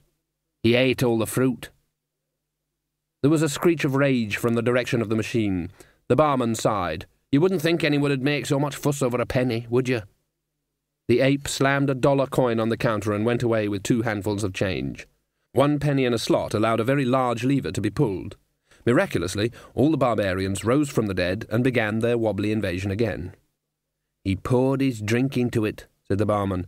"It may be my imagination, but I think they're wobbling a bit more now." Death watched the game for a while. It was one of the most depressing things he'd ever seen. The things were going to get down to the bottom of the game anyway. Why shoot things at them? Why? He waved his glass at the assembled drinkers. Do you? Thing is, do you know what it's like, eh? Having a memory so good, right? So good you even remember what hasn't happened yet? That's me. Oh yes, right enough. As though there's no future, only the past that hasn't happened yet, and you have to do things anyway. You know what's going to happen, and you have to do things." He looked around at the faces. People in the drum were used to alcoholic lectures, but not ones like this. You see stuff looming up like iceberg things ahead, but you mustn't do anything about it because it's a law. Can't break the laws, gotta be law. See this glass, right? See it? It's like memory. On account, if you put more stuff in, more stuff flows out, right? It's a fact. Everyone got a memory like this. What keeps humans from going is mad. Except me. Poor old me. I remember everything, as if it happened only tomorrow. Everything. He looked down at his drink. "Ah," he said, "funny how things come back to you, isn't it?" It was the most impressive collapse the bar had ever seen. The tall, dark stranger fell backwards slowly like a tree. There was no sissy sagging of the knees, no cop-out bouncing off a table on the way down. He simply went from vertical to horizontal in one marvellous geometric sweep. Several people applauded as he hit the floor. Then they searched his pockets, or at least made an effort to search his pockets, but couldn't find any. And then they threw him into the river, or at least onto the river. In the giant black study of death, 1 candle burned, and got no shorter. Susan leafed frantically through the books. Life wasn't simple, she knew that. It was the knowledge which went with the job. There was the simple life of living things, but that was, simple. There were other kinds of life. Cities had life. Anthills and swarms of bees had life. A whole greater than the sum of the parts. Worlds had life. Gods had a life made up of the belief of their believers. The universe danced towards life. Life was a remarkably common commodity. Anything sufficiently complicated seemed to get cut in for some, in the same way that anything massive enough got a generous helping of gravity. The universe had a definite tendency towards awareness. This suggested a certain subtle cruelty woven into the very fabric of space-time. Perhaps even a music could be alive if it was old enough. Life is a habit. People said, "I can't get that darn tune out of my head." Not just a beat, but a heartbeat. And anything alive wants to breed. C.M.O.T. Dibbler liked to be up at first light in case there was an opportunity to sell a worm to the early bird. He had set up a desk in the corner of one of Chalky's workshops. He was by and large against the idea of a permanent office. On the positive side, it made him easier to find, but on the negative side, it made him easier to find. The success of Dibbler's commercial strategy hinged on him being able to find customers, not the other way round. Quite a large number of people seemed to have found him this morning. Many of them were holding guitars. Right, he said to Ashfelt, whose flat head was just visible over the top of the makeshift desk. all understood. It'll take you 2 days to get to Pseudopolis, and then you report to Mr. Klopstock at the Bull Pit, and I'll want receipts for everything. Yes, Mr. Dibbler. It'll be a good idea to get away from the city for a bit. Yes, Mr. Dibbler. Did I already say I wanted receipts for everything? Yes, Mr. Dibbler, sighed Ashfelt. Off you go, then. Dibbler ignored the troll and beckoned to a group of dwarfs who'd been hanging around patiently. OK, you lot, come over here. So, you want to be music with rocks in stars, do you? Yes, sir. Then listen here to what I say. Ashfelt looked at the money. It wasn't much to feed 4 people for several days. Behind him, the interview continued. So, what do you call yourselves? Dwarfs, Mr. Dibbler, said the lead dwarf. Dwarfs? Yes, sir. Why? Because we are, Mr. Dibbler, said the lead dwarf patiently. No, that won't do. That won't do at all. You've got to have a name with a bit of... Dibbler waved his hands in the air. With a bit of music with rocks in... not just dwarfs. You've got to be... I don't know. Something more interesting. But we're certainly dwarfs, said one of the dwarfs. We're certainly dwarfs, said Dibbler. Yes, that might work. OK, I can book you in at the Bunch of Grapes on Thursday, and into the free festival, of course, since it's free. You don't get paid, of course. We've written this song, said the head dwarf, hopefully. Good, said Dibbler, scribbling on his notepad. It's called Something's Gotten Into My Beard. Good. Don't you want to hear it? Dibbler looked up. Hear it? I'd never get anything done if I went around listening to music. Off you go. See you next Wednesday. Next. You all trolls? That's right. In this case, Dibbler decided not to argue. Trolls were a lot bigger than dwarfs. All right, but you've got to spell it with a Z. Trolls. Yep, looks good. Mended Drum Friday and the free festival. Yes? We've done a song. Good for you. Next. It's us, Mr. Dibbler. Dibbler looked at Jimbo, Noddy, Crash and Scum. You've got a nerve, he said, after last night. We got a bit carried away, said Crash. We was wondering if we could have another chance. You did say the audience loved us, said Noddy. Loathed you. I said the audience loathed you, said Dibbler. 2 of you kept looking at Blurt Whedon's guitar primer. We've changed her name, said Jimbo. We thought, well, Insanity was a bit daft. It's not a proper name for a serious band that's pushing back the boundaries of musical expression and is definitely going to be big one day. Thursday, nodded Noddy. So now we're Suck, said Crash. Dibbler gave them a long, cool look. Bear baiting, bull harassing, dog fighting and sheep worrying were currently banned in Ankh-Morpork, although the patrician did permit the unrestricted hurling of rotten fruit at anyone suspected of belonging to a street theatre group. There was, perhaps, an opening. All right, he said. You can play at the festival. After that, we'll see. After all, he thought, there was a possibility that they'd still be alive. A figure climbed slowly and unsteadily out of the Ankh onto a jetty by the misbegot bridge and stood for a moment as mud dripped off him and formed a puddle under the planks. The bridge was quite high. There were buildings on it, lining it on both sides so that the actual roadway was quite cramped. The bridges were quite popular as building sites because they had a very convenient sewage system and, of course, a source of fresh water. There was the red eye of a fire in the shadows under the bridge. The figure staggered towards the light. The dark shapes around it turned and squinted into the gloom, trying to fathom the nature of their visitor. It's a farm cart, said Glod. I know a farm cart when I see one, even if it is painted blue, and it's all battered.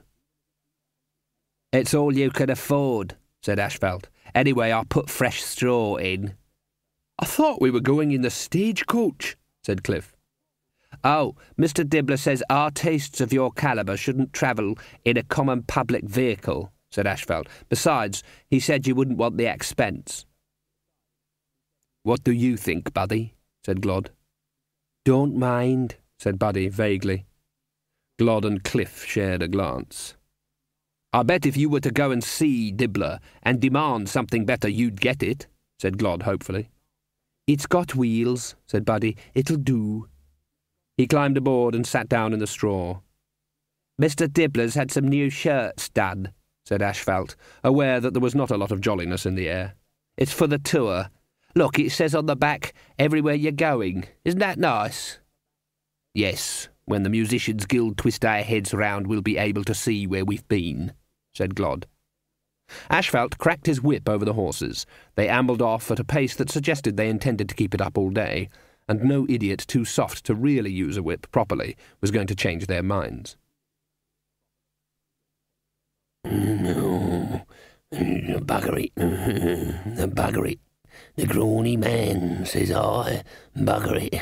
He's a yellow gloke, so he is 10,000 years, buggery. Really? Death relaxed. There were half a dozen people around the fire, and they were convivial. A bottle was circling the group. Well, actually, it was half a tin, and Death hadn't quite worked out what was in it, or in the rather larger tin that was bubbling on the fire of old boots and mud.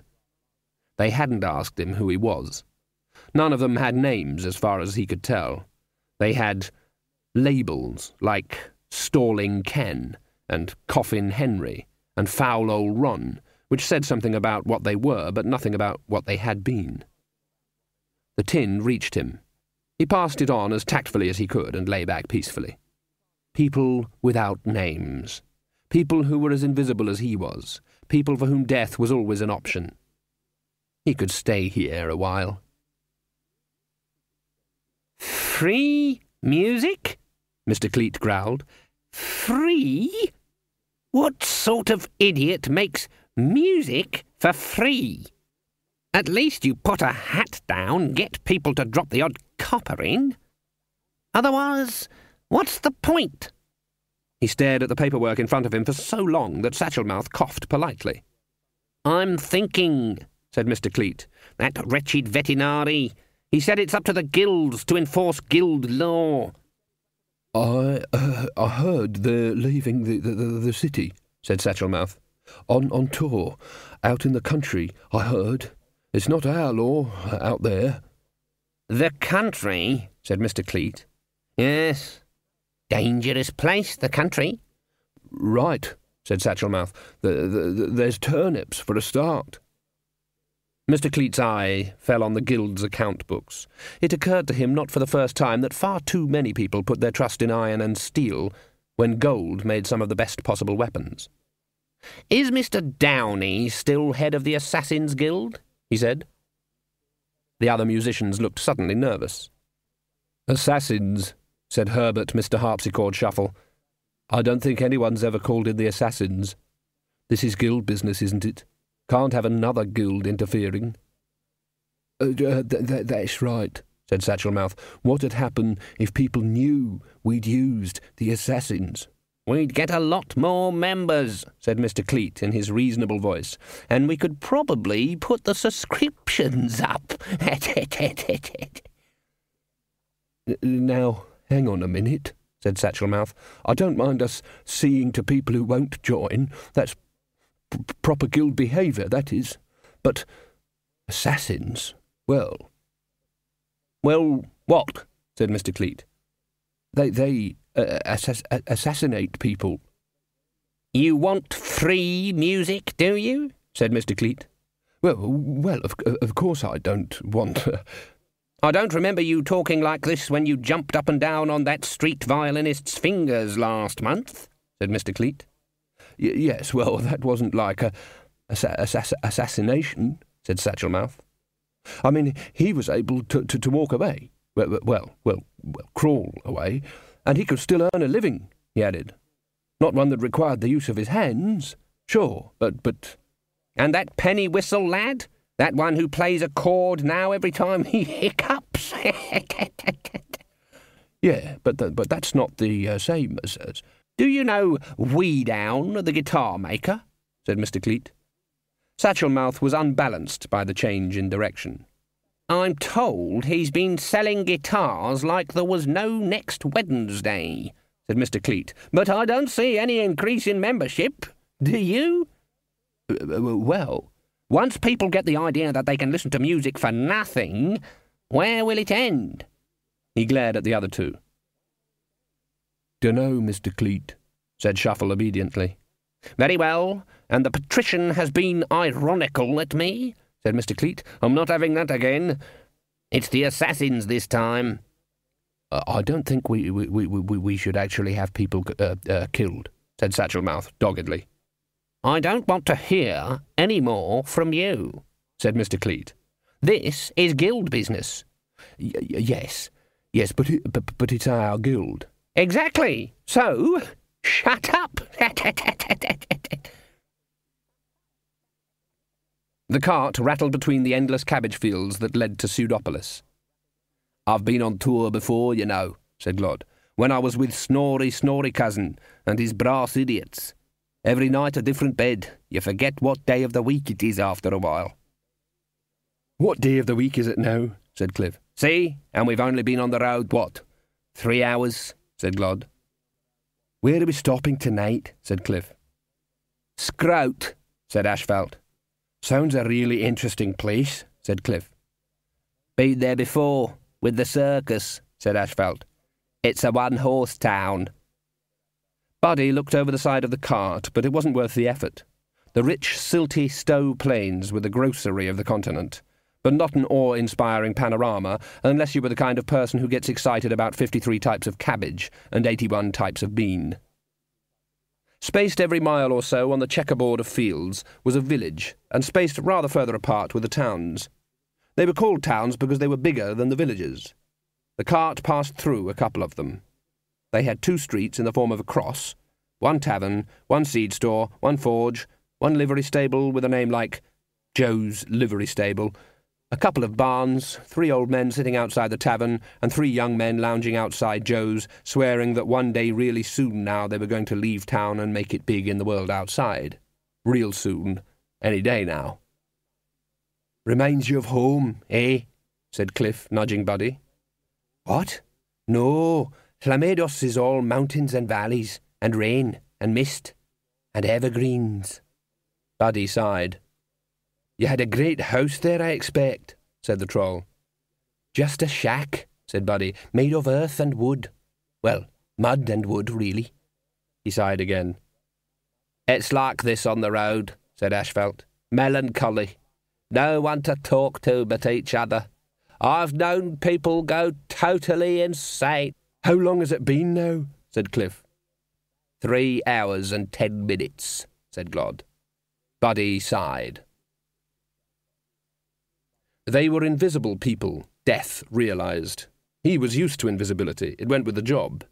Humans didn't see him until they had no choice. On the other hand, he was an anthropomorphic personification, whereas Foul Old Ron was human, at least technically. Foul Old Ron made a small living by following people until they gave him money not to. He'd also got a dog, which added something to Foul Old Ron's smell. It was a greyish-brown terrier with a torn ear and nasty patches of bare skin. It begged with an old hat in its remaining teeth, and since people will generally give to animals that which they'd withhold from humans, it added considerably to the earning power of the group. Coffin Henry, on the other hand, earned his money by not going anywhere. People organising important social occasions sent him anti-invitations and little presents of money to ensure he wouldn't turn up. This was because if they didn't, Henry had a habit of sidling ingratiatingly into the wedding party and inviting people to look at his remarkable collection of skin diseases. He also had a cough, which sounded almost solid. He had a sign on which was chalked, "For some money I want follow you home, cough, cough." Arnold Sideways had no legs. It was a lack that didn't seem to figure largely among his concerns. He would grab people by their knees and say, "Have you got change for a penny?" invariably profiting by the ensuing cerebral confusion. And the one they called the Duck Man had a duck on his head. No one mentioned it. No one drew attention to it. It seemed to be a minor feature of no consequence, like Arnold's leglessness and foul old Ron's independent smell, or Henry's volcanic spitting. But it kept nagging at Death's otherwise peaceful mind. He wondered how to broach the subject. After all, he thought to himself, he must know, mustn't he? It's not like lint on your jacket or something. By common agreement, they'd called Death Mr. Scrub. He didn't know why. On the other hand, he was among people who could hold a lengthy discussion with the door. There may have been a logical reason. The beggars spent their day wandering invisibly around the streets where people who didn't see them carefully circled out of their way and threw them the occasional coin. Mr. Scrub fitted in very well. When he asked for money, people found it hard to say no. Scroat didn't even have a river. It existed simply because there's only so much land you can have before you have to have something else. It had 2 streets in the form of a cross, 1 tavern, 1 seed store, 1 forge, a couple of barns, and in a gesture of originality, 1 livery stable called Seth's Livery Stable. Nothing moved. Even the flies were asleep. Long shadows were the only occupants of the streets. "I thought you said this was a one-horse town," said Cliff, as they pulled up in the rutted, puddled area that was probably glorified by the name of Town Square. "It must have died," said Ashfelt. Glod stood up in the cart and spread his arms wide. He yelled, "Hello, Scroat!" The name-board over the livery stable parted from its last nail and landed in the dust. "What I like about this life on the road," said Glod, "is the fascinating people and interesting places." "I expect it comes alive at night," said Ashfelt. "Yeah," said Cliff. "Yeah, I can believe that, yes. This looks like the kind of town that comes alive at night. This looks like the whole town should be buried at the crossroads with a stake through it." "Talking of stake," said Glod. They looked at the tavern. The cracked and peeling sign just managed to convey the words, "The Jolly Cabbage." "I doubt it," said Ashfelt. There were people in the dimly lit tavern, sitting in sullen silence. The travellers were served by the innkeeper, whose manner suggested that he hoped they died horribly just as soon as they left the premises. The beer tasted as if it was happy to connive at this state of affairs. They huddled at one table, aware of the eyes on them. "I've heard about places like this," whispered Glod. "You go into this little town with a name like Friendly or Amity, and next day you're spare ribs." "Not me," said Cliff. "I'm too stony." "Well, you're in the rockery, then," said the dwarf. He looked round at a row of furrowed faces and raised his mug theatrically. "Cabbages doing well," he said. "I see in the fields they're nice and yellow. Ripe, eh? That's good, eh?" "That's root fly, that is," said someone in the shadows. "Good, good," said Glod. He was a dwarf. Dwarfs didn't farm. "We don't like circuses in Scroat," said another voice. It was a slow, deep voice. "We're not a circus," said Glod brightly. "We're musicians." "We don't like musicians in Scroat," said another voice. There seemed to be more and more figures in the gloom. What do you like in Scroat?" said Ashfelt. "Well," said the barman, now a mere outline in the gathering darkness, "round about this time of year we generally have a barbecue down by the rockery." Buddy sighed. It was the first time he'd made a sound since they'd arrived in the town. "I guess we'd better show them what we play," he said. There was a twang in his voice. It was some time later. Glod looked at the door handle. It was a door handle. You got hold of it with your hand. But what was supposed to happen next? "Door handle," he said, in case that would help. "You're supposed to do something with it," said Cliff from somewhere near the floor. Buddy leaned past the dwarf and turned the handle. "Basic," said Glod, and stumbled forward. He levered himself off the floor and looked around. "What's this?" "The tavern keeper said we could stay here for free," said Buddy. "It's a mess," said Glod. "Someone fetch me brim in the scupping brush this minute." Ashfelt wobbled in, carrying the luggage, and with Cliff's sack of rocks in his teeth. He dropped the lot on the floor. "Well, that was astonishing, sir," he said. "The way you just went into that barn and said...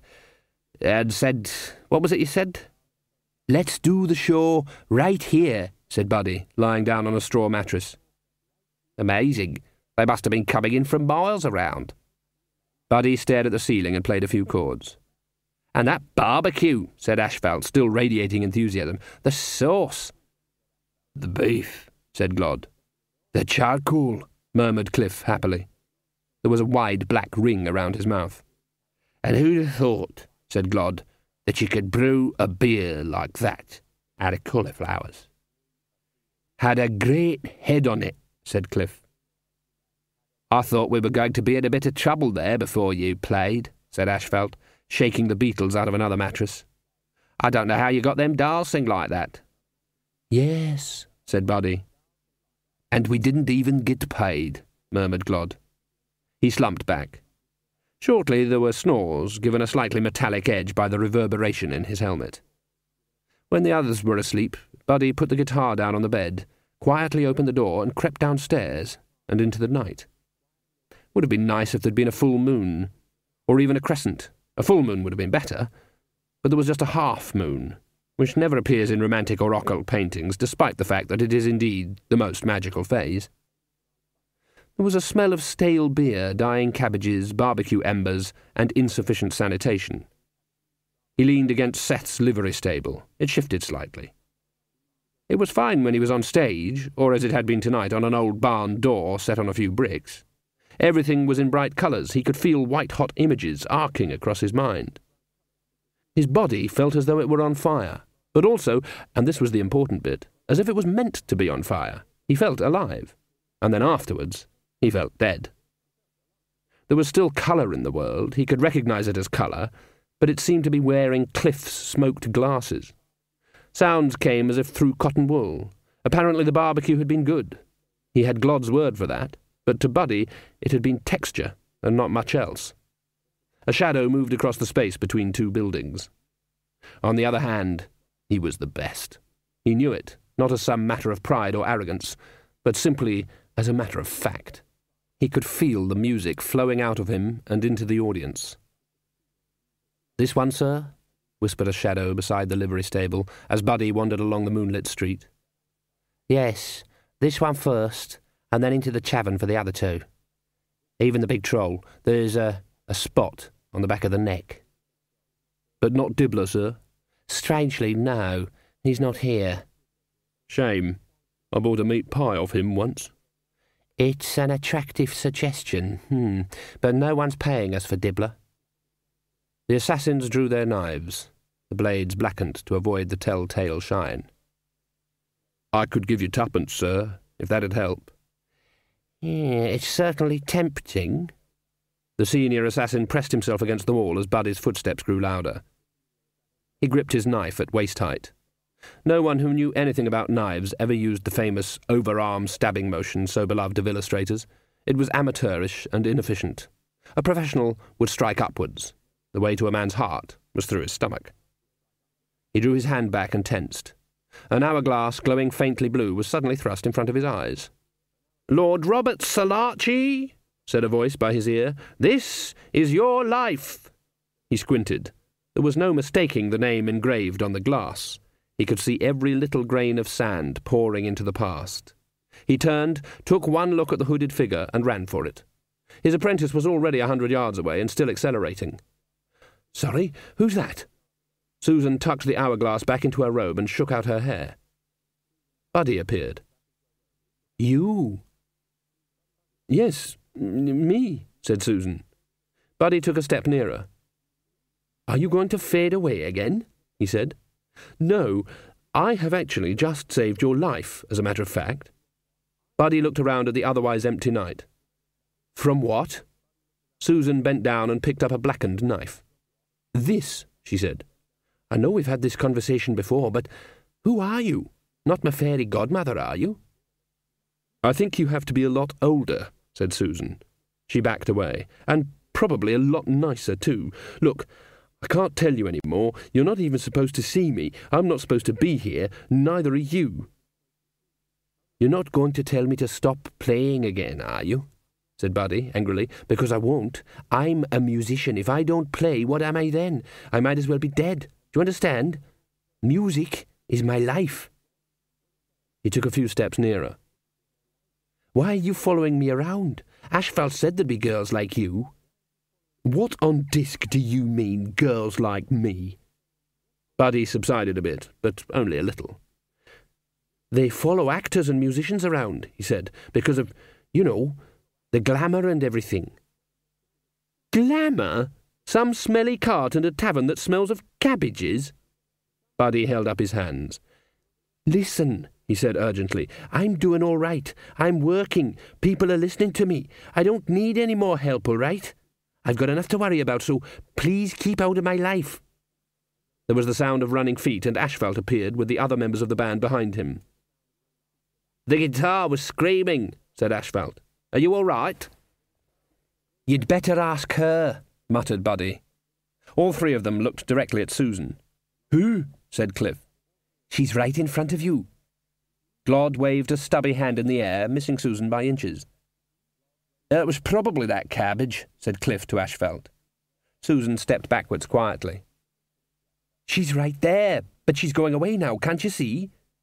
That's right, said Glod, taking Buddy's arm. She's going away now, and good riddance. So just you come on back. Now she's getting on that horse. Yes, a big black horse. It's white, you idiot. Hoofprints burned red on the ground for a moment and then faded. And it's gone now? The band with rocks in stared into the night. Yes, I can see that, now you mention it, said Cliff.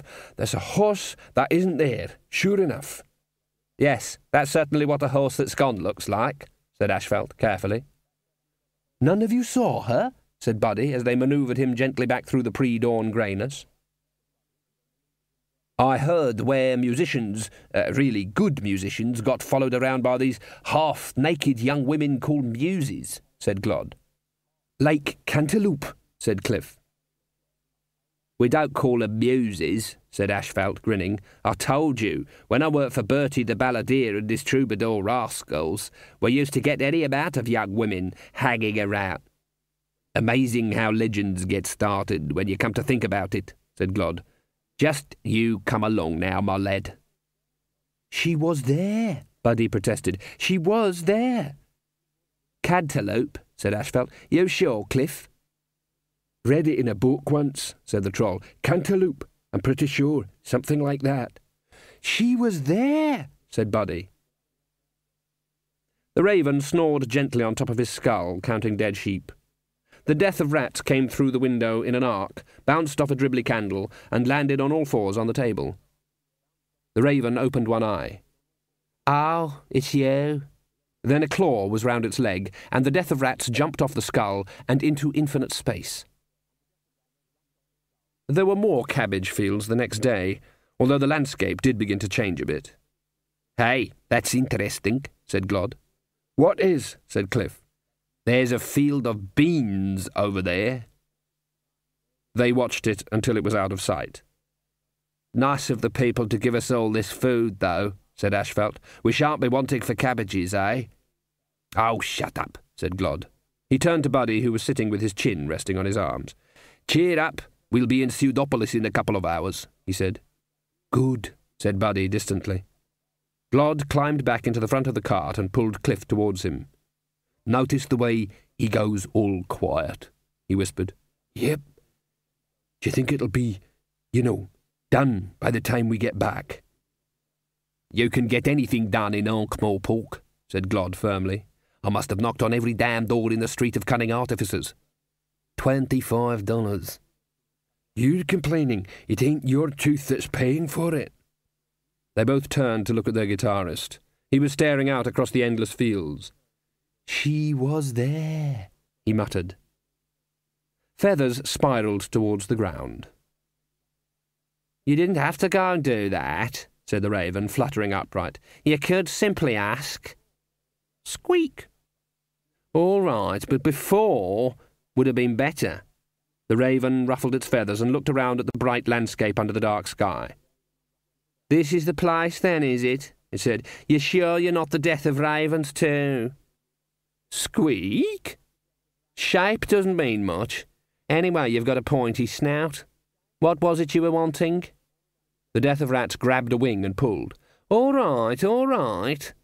The raven glanced at a garden gnome. It was fishing in an ornamental pond.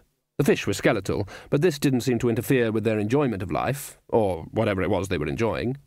It fluttered and hopped along after the rat. Cut-my-own-throat Dibbler stood back. Jimbo, Crash, Noddy and Scum looked at him expectantly. "What are all the boxes for, Mr. Dibbler?" said Crash. Yeah, said Scum. Dibbler carefully positioned the 10th box on its tripod. "You boys seen an iconograph?" he said. "Oh, yes, yeah," said Jimbo. "They've got a little demon inside them that paints pictures of things you pointed at." "This is like that, only for sound," said Dibbler. Jimbo squinted past the open lid. "Can't see any... I can't see no demon," he said. "That's because there isn't one," said Dibbler. It was worrying him, too. He'd have been a little happier if there'd been a demon or some sort of magic. Something simple and understandable. He didn't like the idea of meddling in science. "Now then, suck," he began. "The surreptitious fabric," said Jimbo. "What?" "The surreptitious fabric," Jimbo repeated helpfully. "It's our new name." "Why have you changed it? You haven't been sucked for 24 hours. "Yeah, but we thought the name was holding us back." "How could it be holding you back? You aren't moving." Dibbler glared at them and shrugged. "Anyway, whatever you call yourselves, I want you to sing your best song in front of these boxes. Not yet. Not yet. Wait a moment." Dibbler retired to the furthest corner of the room and pulled his hat down over his ears. "All right, you can start," he said. He stared in blissful deafness at the group for several minutes until a general cessation of movement suggested that whatever they had been perpetrating had been committed. Then he inspected the boxes. The wires were vibrating gently, but there was barely any sound. The surreptitious fabric clustered around. "Is it working, Mr. Dibbler?" said Jimbo. Dibbler shook his head. "You boys don't have what it takes," he said. "What does it take, Mr. Dibbler?" You got me there. You got something," he said at the sight of their dejected faces, "but not a lot of it, whatever it is." Does this mean we're not allowed to play at the Free Festival, does it, Mr. Dibbler?" said Crash. "Maybe," said Dibbler, smiling benevolently. "Thanks a lot, Mr. Dibbler." The surreptitious fabric wandered out into the street. "We need to get it together if we're going to wow them at the festival," said Crash. "What, you mean like learn to play?" said Jimbo. "No, music with rocks in just happens. If you go round learning, you never get anywhere," said Crash. "No, I mean," he looked around, "better clothes for one thing. Did you see about them leather coats, Noddy?" Sort of, said Noddy. "What do you mean, sort of?" "Sort of leather. I went down the tannery in Phaedra Road, and they had some leather all right, but it's a bit whiffy." "All right, we can get started on them tonight. And how about those leopard skin trousers, Scum? You know we said leopard skin trousers would be a great idea." A look of transcendental worry crossed Scum's face. "I kind of got some," he said. "You either got them or you ain't," said Crash. "Yeah, but they're kind of," said Scum. "Look, I couldn't find a shop that had heard of anything like that, but, you know that circus that was here last week? Only I had a word with a guy in the top hat, and, well, it was kind of a bargain, and—" "Scum," said Crash quietly, "what have you bought?" "Look at it this way," said Scum, with sweating brightness. "It's sort of leopard skin trousers, and a leopard skin shirt, and a leopard skin hat." "Scum," said Crash, his voice low with resigned menace. "You've bought a leopard, haven't you?" Sort of leopardy, yes." "Oh, good grief." "But sort of a real steal for $20, said Scum. "Nothing important wrong with it, the man said." "Why'd he get rid of it, then?" Crash demanded. "It's sort of deaf. Can't hear the lion tamer," he said. "Well, that's no good to us." "Don't see why. Your trousers don't have to listen." Spare a copper, young sir. Push off, Grandad, said Crash easily. Good luck to you. Too many beggars around these days, my father says, said Crash as they pushed past. He says the Beggars Guild ought to do something about it. But the beggars all belong to the guild, said Jimbo. Well, they shouldn't allow so many people to join. Yeah, but it's better than being on the streets. Scum, who out of the whole group had the least amount of cerebral activity to get between him and true observation of the world, was trailing behind. He had an uneasy feeling that he'd just walked over someone's grave. That one looked a bit sort of thin, he muttered. The others weren't paying any attention. They were back to the usual argument.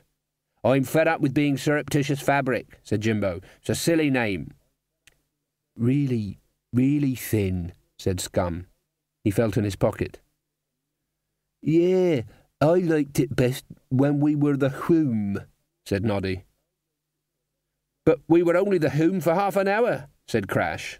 A very grammatical 5 minutes, however. Yesterday, in between being the Blots and Lead Balloon, remember? Scum located a 10-penny piece and turned back. There's bound to be some good name, said Jimbo. I just bet we'll know it's right as soon as we see it. Oh, yeah. Well, we've got to come up with some name we don't start arguing about after 5 minutes, said Crash. It's not doing our career any good if people don't know who we are. Mr. Dibbler says it definitely is, said Noddy. Yes, but a rolling stone gathers no moss, my father says, said Crash. There you go, old man, said Scum back down the street. Thank you, said the Grateful Death. Scum hurried to catch up with the others, who were back on the subject of leopards with hearing difficulties. Where did you put it, Scum? said Crash. Well, you know your sort of, bedroom? How do you kill a leopard? said Noddy. Hey, here's an idea, said Crash gloomily. We let it choke to death on Scum.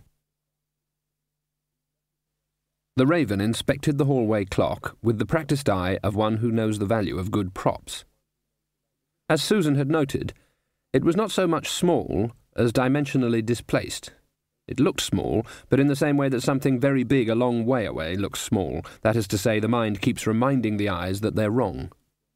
But this was up close as well. It was made of some dark, age-blackened wood. There was a pendulum which oscillated slowly. The clock had no hands. Impressive, said the Raven. That scythe blade on the pendulum, nice touch, very Gothic. No one could look at that clock and not think, squeak! All right, I'm coming. The Raven fluttered across to an ornamental door frame. There was a skull and bones motif on it. Excellent taste, it said. Squeak, squeak. Well, anyone can do plumbing, I expect, said the Raven. Interesting fact. Did you know the lavatory was actually named after Sir Charles Lavatory? Not many people know. Squeak! The Death of Rats pushed at the big door leading to the kitchen. It swung open with a creak, but here again there was something not quite right. A listener had the sense that the creak had been added by someone who, feeling that a door like that with a door surround like that ought to creak, had inserted one. Albert was washing up at the stone sink and staring at nothing. Oh, he said, turning. It's you. What's this thing? I'm a raven, said the Raven nervously. Incidentally, one of the most intelligent birds. Most people would say it's the minor bird, but squeak! The Raven ruffled its feathers. I'm here as an interpreter, it said. Has he found him? said Albert. The Death of Rats squeaked at length. Looked everywhere, no sign, said the Raven.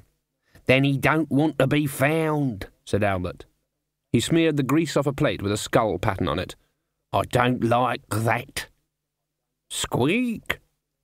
The Rat says that's not the worst thing, said the Raven. The Rat says you ought to know what the granddaughter has been doing. The Rat squeaked, the Raven talked. The plate shattered on the sink. I knew it, Albert shouted. Saving him? She hasn't got the faintest idea. Right, I'm going to sort this out. The master thinks he can slope off, eh? Not from old Albert. You two, wait here. There were already posters up in Pseudopolis. News travels fast, especially when CMOT Dibbler is paying for the horses. "Hello, Pseudopolis!" They had to call out the city watch.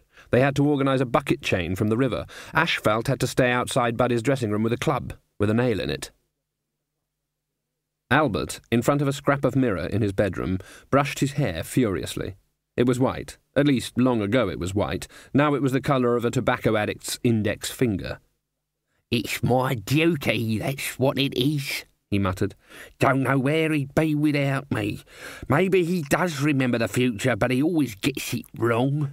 Oh, he can go on worrying about the eternal verities, but who has to sort it out when all's said and done? Muggins, that's who." He glared at himself in the mirror. "Right," he said. There was a battered shoebox under the bed. Albert pulled it out very, very carefully and took the top off. It was half full of cotton wool. Nestling in the wool, like a rare egg, was a lifetimer. Engraved on it was the name Alberto Malich. The sand inside was frozen, immobile, in mid-pour. There wasn't much left in the top bulb. No time passed here. It was part of the arrangement. He worked for death, and time didn't pass, except when he went into the world. There was a scrap of paper by the glass. The figures 91 had been written at the top, but lower numbers trailed down the page after it. 73, 68, 37, 19. 19. He must have been daft. He'd let his life leak away by hours and minutes, and there had been a lot more of them lately. There'd been all that business with the plumber, of course, and shopping. The master didn't like to go shopping. It was hard to get served. And Albert had taken a few holidays because it was nice to see the sun, any sun, and feel wind and rain. The master did his best, but he could never get them right. And decent vegetables. He couldn't do them properly either. They never tasted grown. 19 days left in the world. But more than enough. Albert slipped the lifetimer into his pocket, put on an overcoat, and stamped back down the stairs. "You," he said, pointing to the death of rats, "you can't sense a trace of him. There must be something. Concentrate." "Squeak. What did he say?" "He said all he can remember is something about sand." "Sand?" said Albert. "All right. Good start. We search all the sand." "Squeak?" "Wherever the master is, he'll make an impression." Cliff awoke to a swish-swish sound. The shape of Glod was outlined in the light of dawn, wielding a brush. "What are you doing, dwarf?" "I got Ashfelt to get some paint," said Glod. "These rooms are a disgrace." Cliff raised himself on his elbows and looked around. "What do you call the colour on the door?" "O'Donnell." "Nice." "Thank you," said Glod. "The curtains are good too." The door creaked open. Ashfelt came in with a tray and kicked the door shut behind him.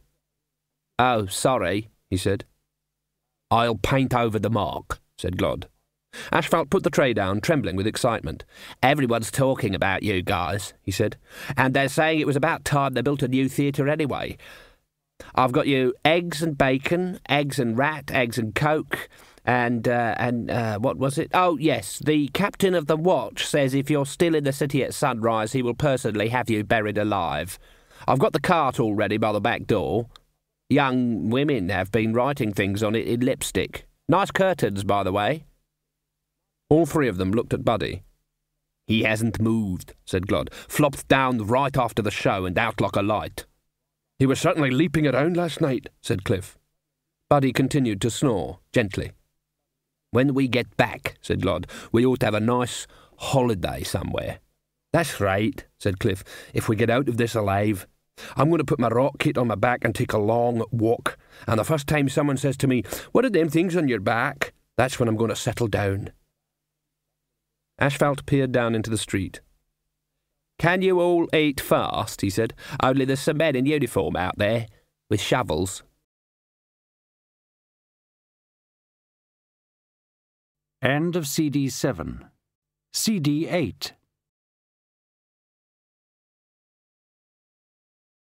Back in Ankh-Morpork, Mr. Cleet was astonished. "But we hired you," he said. The term is retained, not hired, said Lord Downey, head of the Assassin's Guild. He looked at Cleet with an expression of unconcealed distaste. Unfortunately, however, we can no longer entertain your contract. They're musicians, said Mr. Cleet. How hard can they be to kill? My associates are somewhat reluctant to talk about it, said Lord Downey. They seem to feel that the clients are protected in some way. Obviously, we will return the balance of your fee. Protected? Muttered Cleet, as they stepped thankfully through the archway of the Assassin's Guild. Well, I told you what it was like in the drum when Satchelmouth began. That's just superstition, snapped Cleet. He glanced up at a wall where 3 festival posters flaunted their primary colours. It was stupid of you to think assassins would be any good outside the city, muttered Cleet. Me? I never. Get them more than 5 miles from a decent tailor and a mirror, and they all go to pieces, Cleet added. He stared at the poster. Free, he muttered. Did you put it about that anyone who plays at this festival is right out of the guild? Yes, sir. I don't think they're worrying, sir. I mean, some of them have been getting together, sir. See, they say since there's a lot more people want to be musicians than we'll allow in the guild, then we should... It's mob rule, said Cleet. Banding together to force unacceptable rules on a defenceless city. Trouble is, sir, said Satchelmouth, if there's a lot of them, if they think of talking to the palace, well, you know the patricians, sir. Cleet nodded glumly. Any guild was powerful just so long as it self-evidently spoke for its constituency. He thought of hundreds of musicians flocking to the palace, hundreds of non-guild musicians. The patrician was a pragmatist. He never tried to fix things that worked. Things that didn't work, however, got broken. The only glimmer of hope was that they'd all be too busy messing around with music to think about the bigger picture. It had certainly worked for Cleet. Then he remembered that the blasted Dibbler man was involved. Expecting Dibbler not to think about anything concerning money was like expecting rocks not to think about gravity. "Hello? Albert?"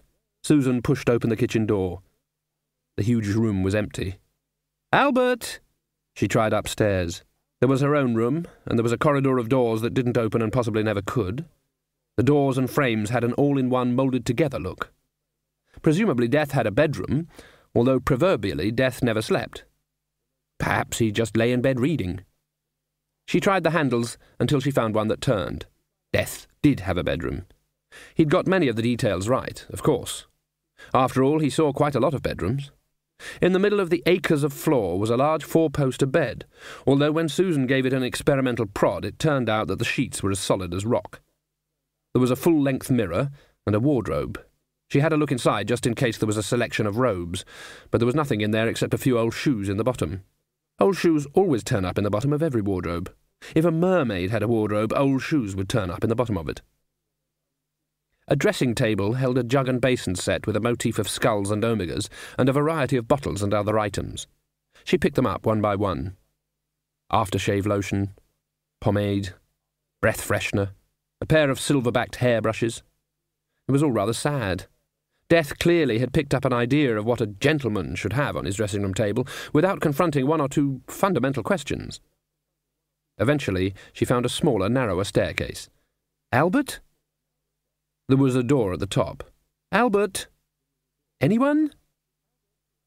"It's not actually barging in if I call out first," she told herself. She pushed open the door. It was a very small room, really small. It contained a few sticks of bedroom furniture and a small, narrow bed. A small bookcase contained a handful of small, uninteresting-looking books.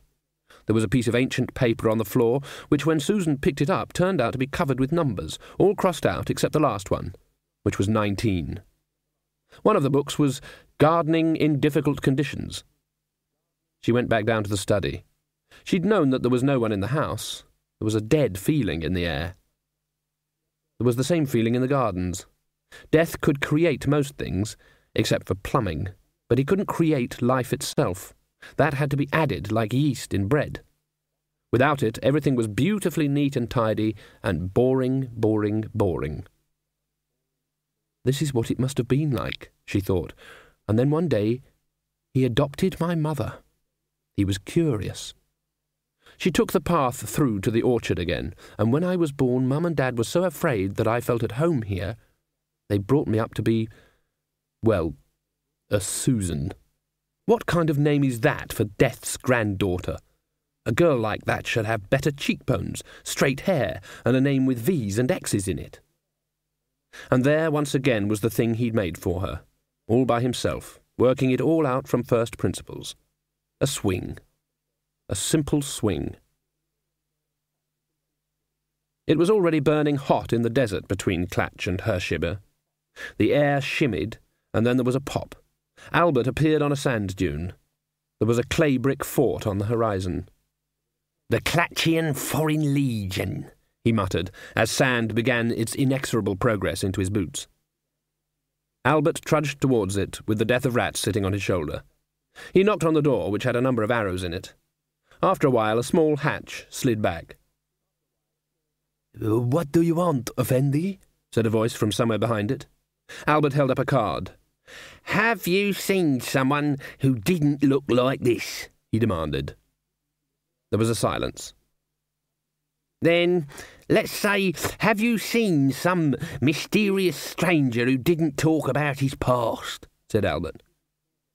This is the Clatchian Foreign Legion, Effendi. People don't talk about their past. They join up to. It dawned on Albert, as the pause lengthened, that it was up to him to get the conversation going again. Forget? Yeah, right, forget, yes. So, have you had any recent recruits who were a little, shall we say, odd? Might have done, said the voice slowly. I can't remember. The hatchway slammed shut. Albert hammered on it again. The hatchway opened. Yes, what is it? Are you sure you can't remember? Remember what? Albert took a deep breath. "I demand to see your commanding officer." The hatch shut. The hatch opened. Sorry. It appears that I am the commanding officer. You're not a Dreg or a Hershibbian, are you? Don't you know? I'm pretty sure I must have done once. You know how it is. Head like a thing. With holes in. You drain lettuce in it. There was the sound of bolts being pulled back, and a wicket door opened in the gateway. The possible officer was a sergeant, insofar as Albert was at all familiar with Clatchian ranks. He had the look about him of someone who, among the things he couldn't remember, would include a good night's sleep, if he could remember to. There were a few other Clatchian soldiers inside the fort sitting or just barely standing. Many were bandaged, and there was a rather greater number of soldiers slumped or lying on the packed sand who'd never need a night's sleep ever again. "What's been happening here?" said Albert. His tone was so authoritative that the sergeant found himself saluting. We were attacked by the Dregs, sir, he said, swaying slightly. Hundreds of them. They outnumbered us. What's the number after 9? Got a 1 in it. 10. 10 to 1, sir. "I see you survived, though," said Albert. "Ah," said the sergeant. Yes, yes, that's where it all gets a bit complicated, in fact. Corporal, that's you. No, you just next to him. The one with the 2 stripes. "Me?" said a small fat soldier. Yes. Tell him what happened. "Oh, right. Well, the bastards had shot us full of arrows, right? And it looked like it was all up with us. Then someone suggested sticking bodies up on the battlements with their spears and crossbows and everything so the bastards would think we were still up to strength." "It's not an original idea, mind you," said the sergeant. "It's been done dozens of times." "Yeah," said the corporal awkwardly. "That's what they must have thought. And then, when they was galloping down the sand dunes, when they was almost on us, laughing and everything, saying stuff like, 'Ha ha ha, that old trick again,' someone shouted, 'Fire!' And they did." "The dead men?" I joined the Legion with your mind, the corporal began. Forget, said Albert. That's right, forget. And I've been getting good at it. But I'm not going to forget my old mate Nadja Malik stuck full of arrows and still giving the enemy what for, said the corporal. Not for a long time. I'm going to give it a try, mind you. Albert looked up at the battlements. They were empty. Someone formed them up in formation and they all marched out afterwards, said the corporal. And I went out to look just now, and there was just graves, and they must have dug them for one another. Tell me, said Albert, who is this someone to whom you keep referring? The soldiers looked at one another. We've just been talking about that, said the sergeant. We've been trying to remember. He was in the pit when it started. Tall, was he? Said Albert. Could have been tall, eh? Could have been tall, nodded the corporal. He had a tall voice, certainly. He looked puzzled at the words coming out of his own mouth. What did he look like? Well, he had well, more or less. Did he look loud and deep? Said Albert. The corporal grinned with relief. That's him, he said. Private Beau, can't quite remember his name. I know that when he walked out of the sergeant began to snap his fingers irritably. The thing you open and shut. Made of wood. Hinges and bolts on it. Thank you. Gate. That's right. Gate. When he went out of the gate, he said...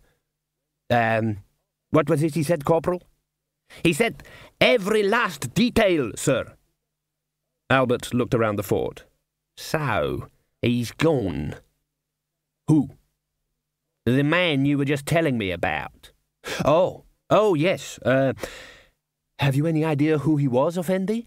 I mean, it was amazing. Talk about morale. Esprit de corps, said Albert, who could be nasty at times. I suppose he didn't say where he was going next. Where who was going next? Said the sergeant, wrinkling his forehead in honest inquiry. Forget I asked, said Albert. He took a last look round the little fort. It probably didn't matter much in the history of the world whether it survived or not, whether the dotted line on the map went one way or the other, just like the master, to tinker with things. Sometimes he tries to be human too, he thought, and he makes a pig's ear out of it. Carry on, Sergeant, he said, and wandered back into the desert. The legionnaires watched him disappear over the dunes, and then got on with the job of tidying up the fort. Who do you think he was? Who?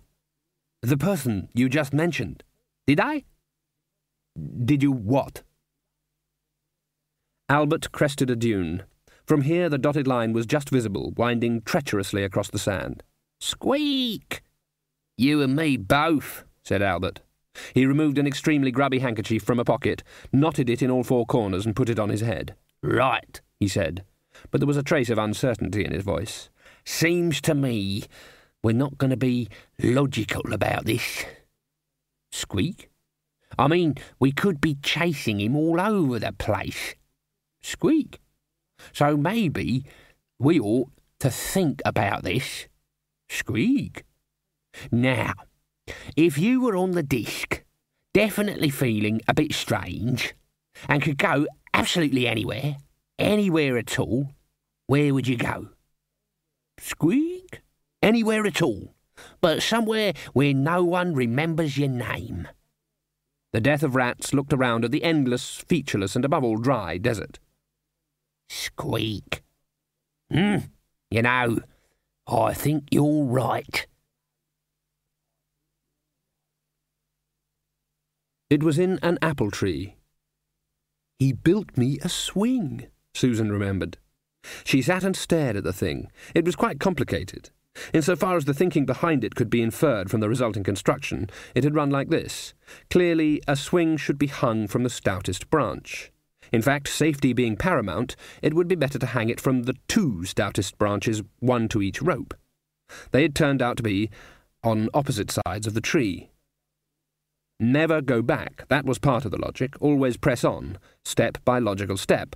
So he'd removed about 6 feet from the middle of the tree's trunk, thus allowing the swing to, well, swing. The tree hadn't died. It was still quite healthy. However, the lack of a major section of trunk had presented a fresh problem. This had been overcome by the addition of 2 large props under the branches, a little further out from the ropes of the swing, keeping the whole top of the tree at about the right height off the ground. She remembered how she'd laughed even then, and he'd stood there quite unable to see what was wrong. And then she saw it all laid out. That was how death worked. He never understood exactly what he was doing. He'd do something, and it would turn out wrong. Her mother. Suddenly he had a grown woman on his hands and didn't know what to do next. So he did something else to make it right, which made it more wrong. Her father, Death's apprentice. And when that went wrong, and its potential wrongness was built right into it, he did something else to make it right. He turned over the hourglass. After that, it was all a matter of maths, and the duty. Hello? Hells, Glod, tell me where we are. Hello, Stolat. Yay! It was an even bigger audience. There'd been more time for the posters to be up, more time for the word of mouth from Ankh-Morpork. And the band realised a solid core of people had followed them from Pseudopolis. In the brief break between numbers, just before the bit where people started leaping around on the furniture, Cliff leaned over to Glod. "You see that troll in the front row?" he said. "The one Ashfalt's jumping on the fingers of?" The one that looks like a spoil heap. "She was in Pseudopolis," said Cliff, beaming. "She keeps looking at me." "Go for it, lad," said Glod, emptying the spit from his horn. "In like flint, eh?" "You think she's one of them gropies Ashfalt told us about?" "Could be." Other news had travelled fast too. Dawn saw another redecorated hotel room, a royal proclamation from Queen Kay-Lee that the band was to be out of the city in 1 hour on pain of pain, and one more rapid exit. Buddy lay in the cart as it bumped over the cobbles towards Quirm. She hadn't been there. He'd scanned the audience on both nights, and she hadn't been there.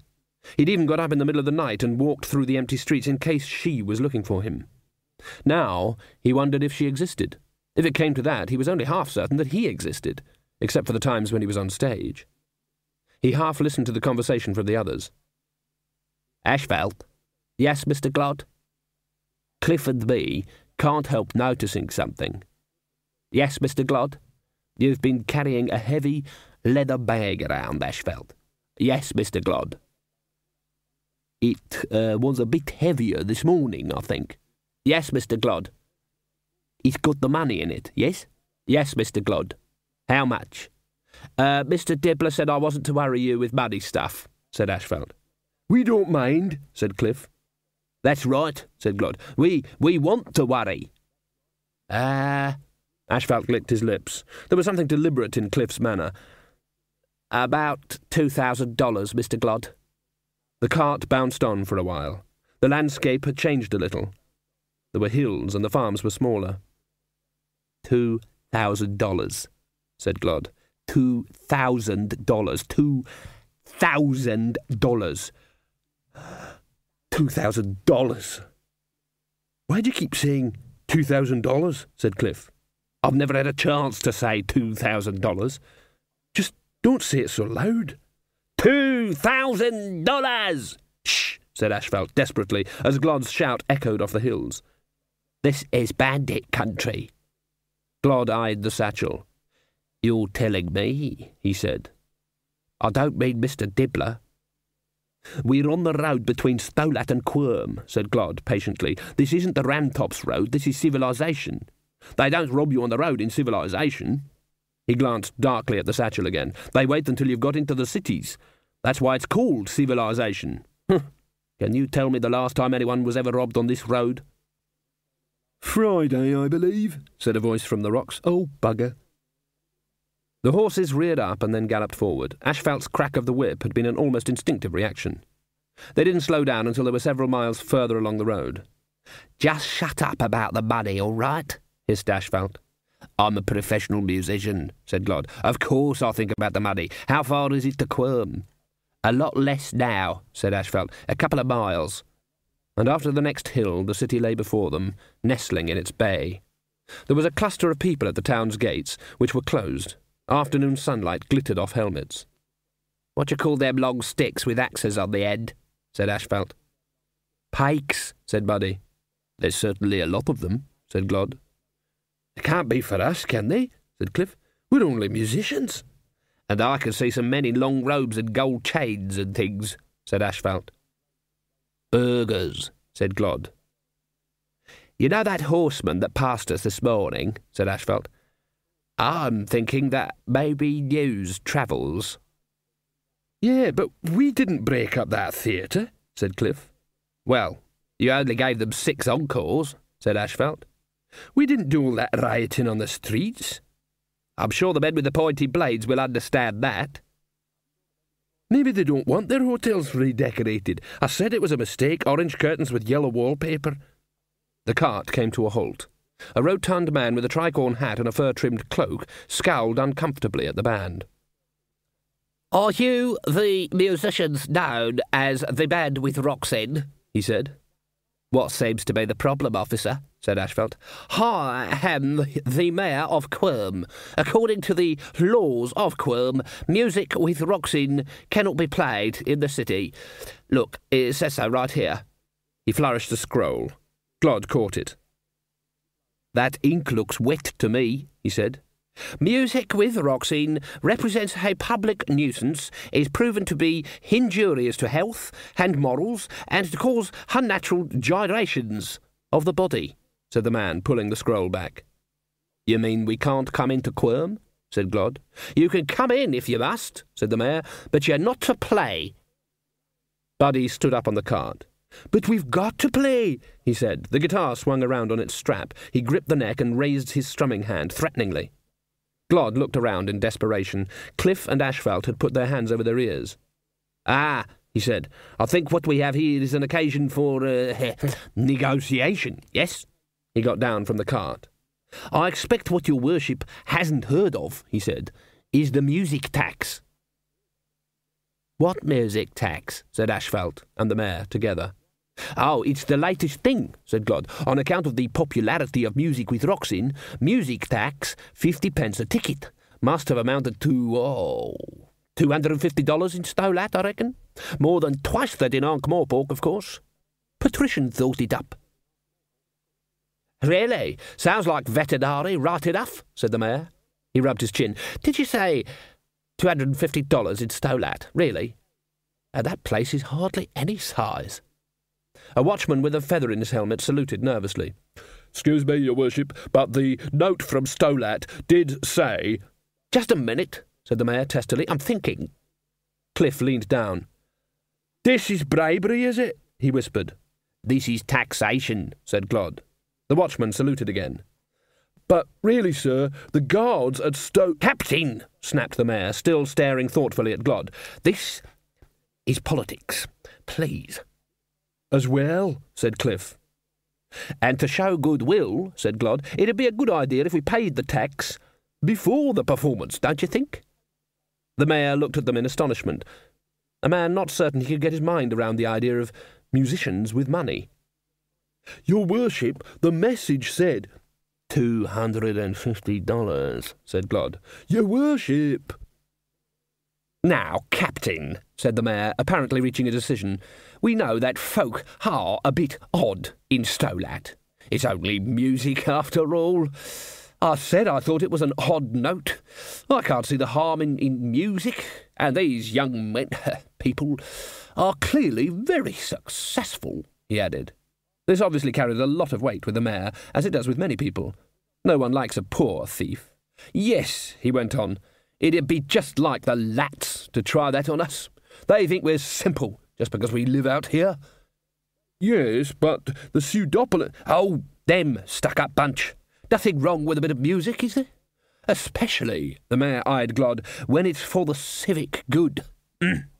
Let 'em in, Captain. Susan saddled up. She knew the place. She'd even seen it once. They'd put a new fence along the road now, but it was still dangerous. She knew the time, too. Just before they called it Dead Man's Curve. "Hello, Quirm!" Buddy struck a chord, and a pose. A faint white glow like the glitter of cheap sequins outlined him. Wah! The cheering became the familiar wall of sound. "I thought we were going to get killed by people who didn't like us," Glod thought. "Now I think it's possible to be killed by people who love us." He looked around carefully. There were guards around the walls. The captain had been no fool. "I just hope Ashfelt put the horse and cart outside like I asked him." He glanced at Buddy, sparkling in the limelight. "A couple of encores and then down the back stairs and away," Glod thought. The big leather satchel had been chained to Cliff's leg. Anyone snatching it would find themselves towing 1 ton of drummer. "I don't even know what we're going to play," thought Glod. "I never do, I just blow and there it is." "You can't tell me that's right."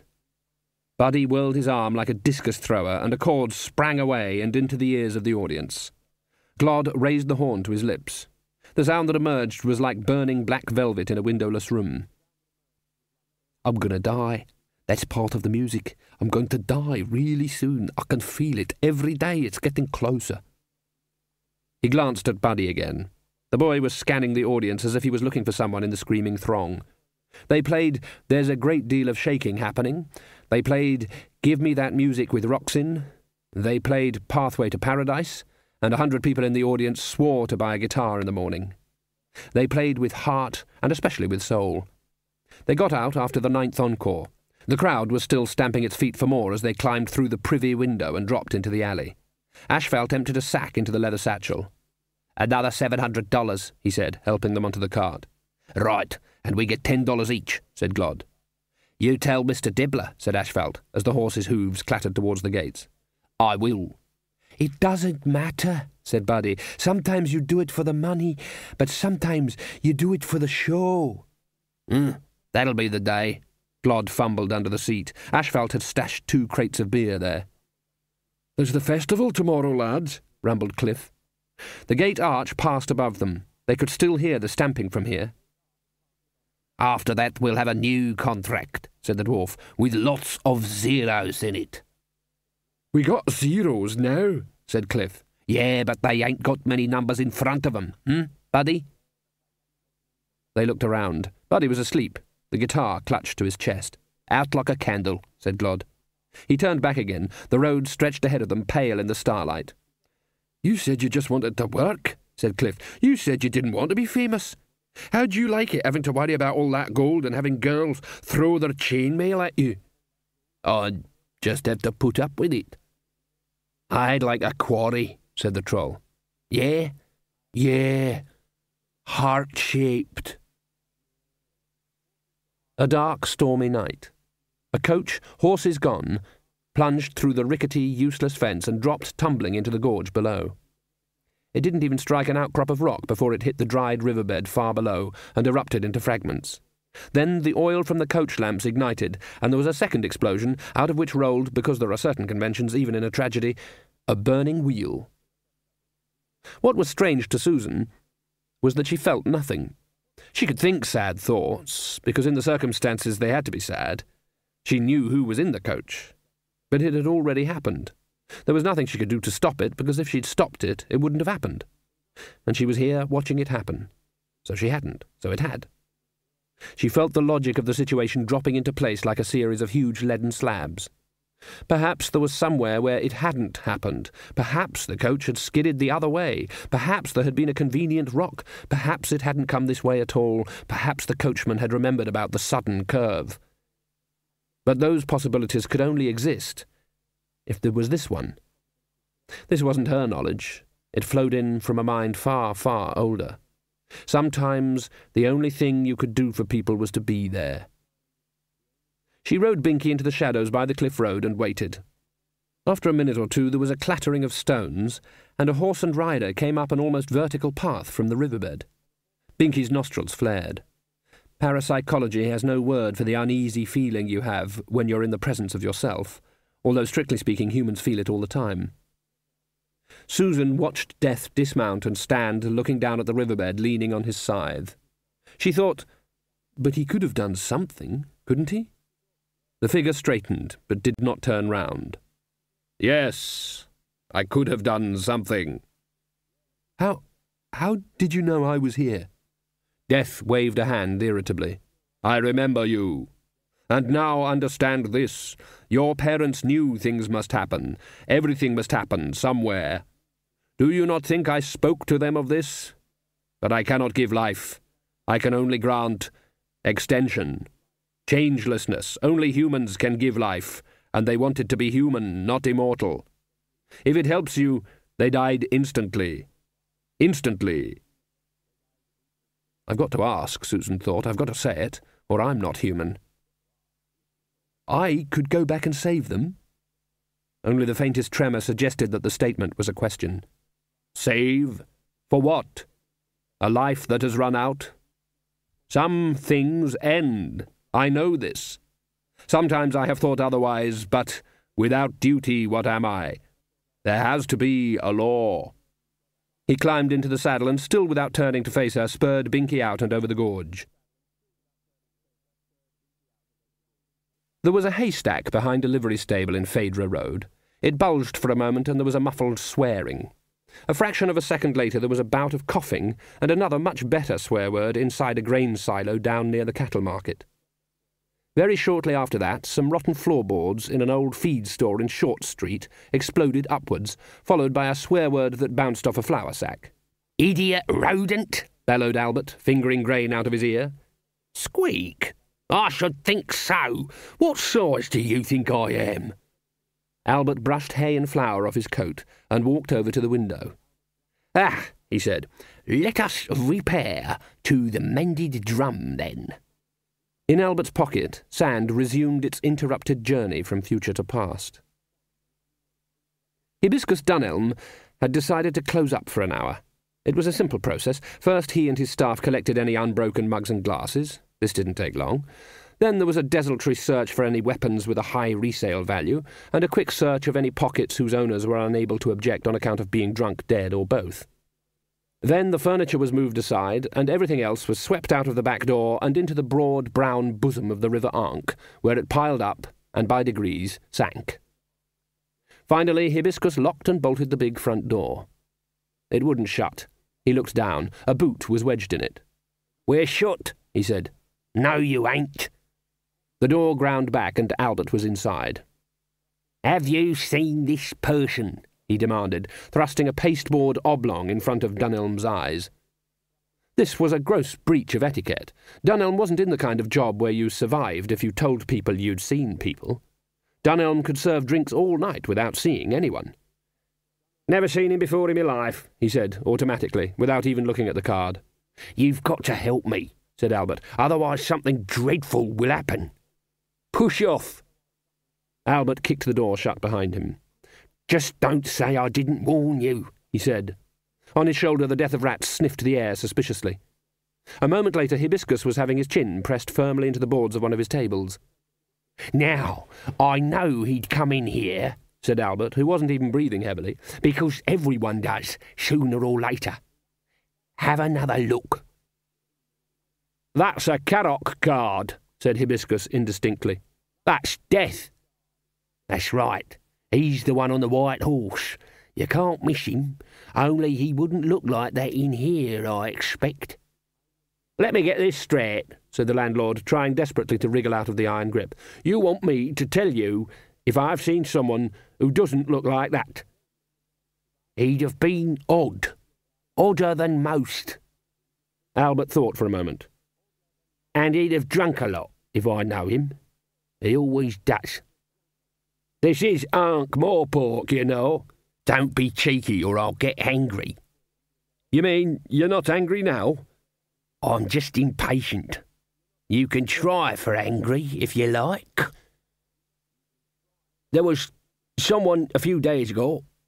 Can't remember exactly what he looked like." "Ah, that'd be him." "Drank me dry, complained about the Barbarian Invaders game, got legless, and then—" "What?" "Can't recall. We just threw him out." "Out the back door?" "Yes." "But that's just river out there." "Well, most people come round before the sink." Squeak, said the Death of Rats. Did he say anything? Said Albert, too busy to pay attention. Something about remembering everything, I think. He said being drunk didn't make him forget. Kept going on about doorknobs and hairy sunlight. Hairy sunlight? Something like that. And the pressure on Hibiscus's arm was suddenly released. He waited a second or two and then very cautiously turned his head. There was no one behind him. Very carefully, Hibiscus bent down to look under the tables. Albert stepped out into the dawn and after some fumbling produced his box. He opened it and glanced at his life-timer, then snapped the lid shut. "All right," he said. "What next?" Squeak! What? And someone hit him across the head. It wasn't a killing stroke. Timo Laziman of the Thieves' Guild knew what happened to thieves who killed people. The Assassins' Guild came and talked briefly to them. In fact, all they said was goodbye. All he'd wanted to do was knock the old man out so that he could rifle his pockets. He'd not expected the sound as the body hit the ground. It was like the tinkle of broken glass, but with unpleasant overtones that carried on echoing into Timo's ears long after they should have stopped. Something leapt from the body and whirred into his face. 2 skeletal claws grabbed his ears and a bony muzzle jerked forward and hit him hard on the forehead. He screamed and ran for it. The Death of Rats dropped to the ground again and scurried back to Albert. It patted his face, kicked him frantically a few times, and then in desperation bit him on the nose. Then it grabbed Albert's collar and tried to pull him out of the gutter, but there was a warning tinkle of glass. The eye sockets turned madly towards the drum's closed front door. Ossified whiskers bristled. A moment later, Hibiscus opened the door, if only to stop the thunderous knocking. "I said we—" Something shot between his legs, paused momentarily to bite him on the ankle, and scuttled towards the back door, nose pressed firmly to the floor. It was called Hyde Park, not because people could, but because a hide was once a measure of land capable of being ploughed by one man with 3.5 oxen on a wet Thursday, and the park was exactly this amount of land, and people in Ankh-Morpork stick to tradition, and often to other things as well. And it had trees and grass, and a lake with actual fish in it. And by one of those twists of civic history, it was a fairly safe place. People seldom got mugged in Hyde Park. Muggers like somewhere safe to sunbathe, just like everyone else. It was, as it were, neutral territory. And it was already filling up, even though there was nothing much to see except the workmen still hammering together a large stage by the lake. An area behind it had been walled off with strips of cheap sacking nailed to stakes. Occasionally excited people would try to get in and would be thrown into the lake by Chrysoprase's trolls. Among the practising musicians, Crash and his group were immediately noticeable, partly because Crash had his shirt off so that Jimbo could paint iodine on the wounds. "I thought you were joking," he growled. I did say it was in your bedroom," said Scum. "How am I going to play my guitar like this?" said Crash. "You can't play your guitar anyway," said Noddy. "I mean, look at my hand. Look at it." They looked at his hand. Jimbo's mum had put a glove on it after treating the wounds. They hadn't been very deep, because even a stupid leopard won't hang around anyone who wants to take his trousers off. "A glove," said Crash in a terrible voice. "Who ever heard of a serious musician with a glove? How can I ever play my guitar with a glove on?" "How could you ever play your guitar anyway?" "I don't know why I put up with you three," said Crash. You're cramping my artistic development. I'm thinking of leaving and forming my own band." "No, you won't," said Jimbo, "because you won't find anyone even worse than us. Let's face it, we're rubbish." He was voicing a hitherto unspoken yet shared thought. The other musicians around them were, it was true, quite bad, but that's all they were. Some of them had some minor musical talent. As for the rest, they merely couldn't play. They didn't have a drummer who missed the drums, and a bass guitarist with the same natural rhythm as a traffic accident. And they generally settled on their name. They might be unimaginative names like A Big Troll and Some Other Trolls, or Dwarfs with Altitude, but at least they knew who they were.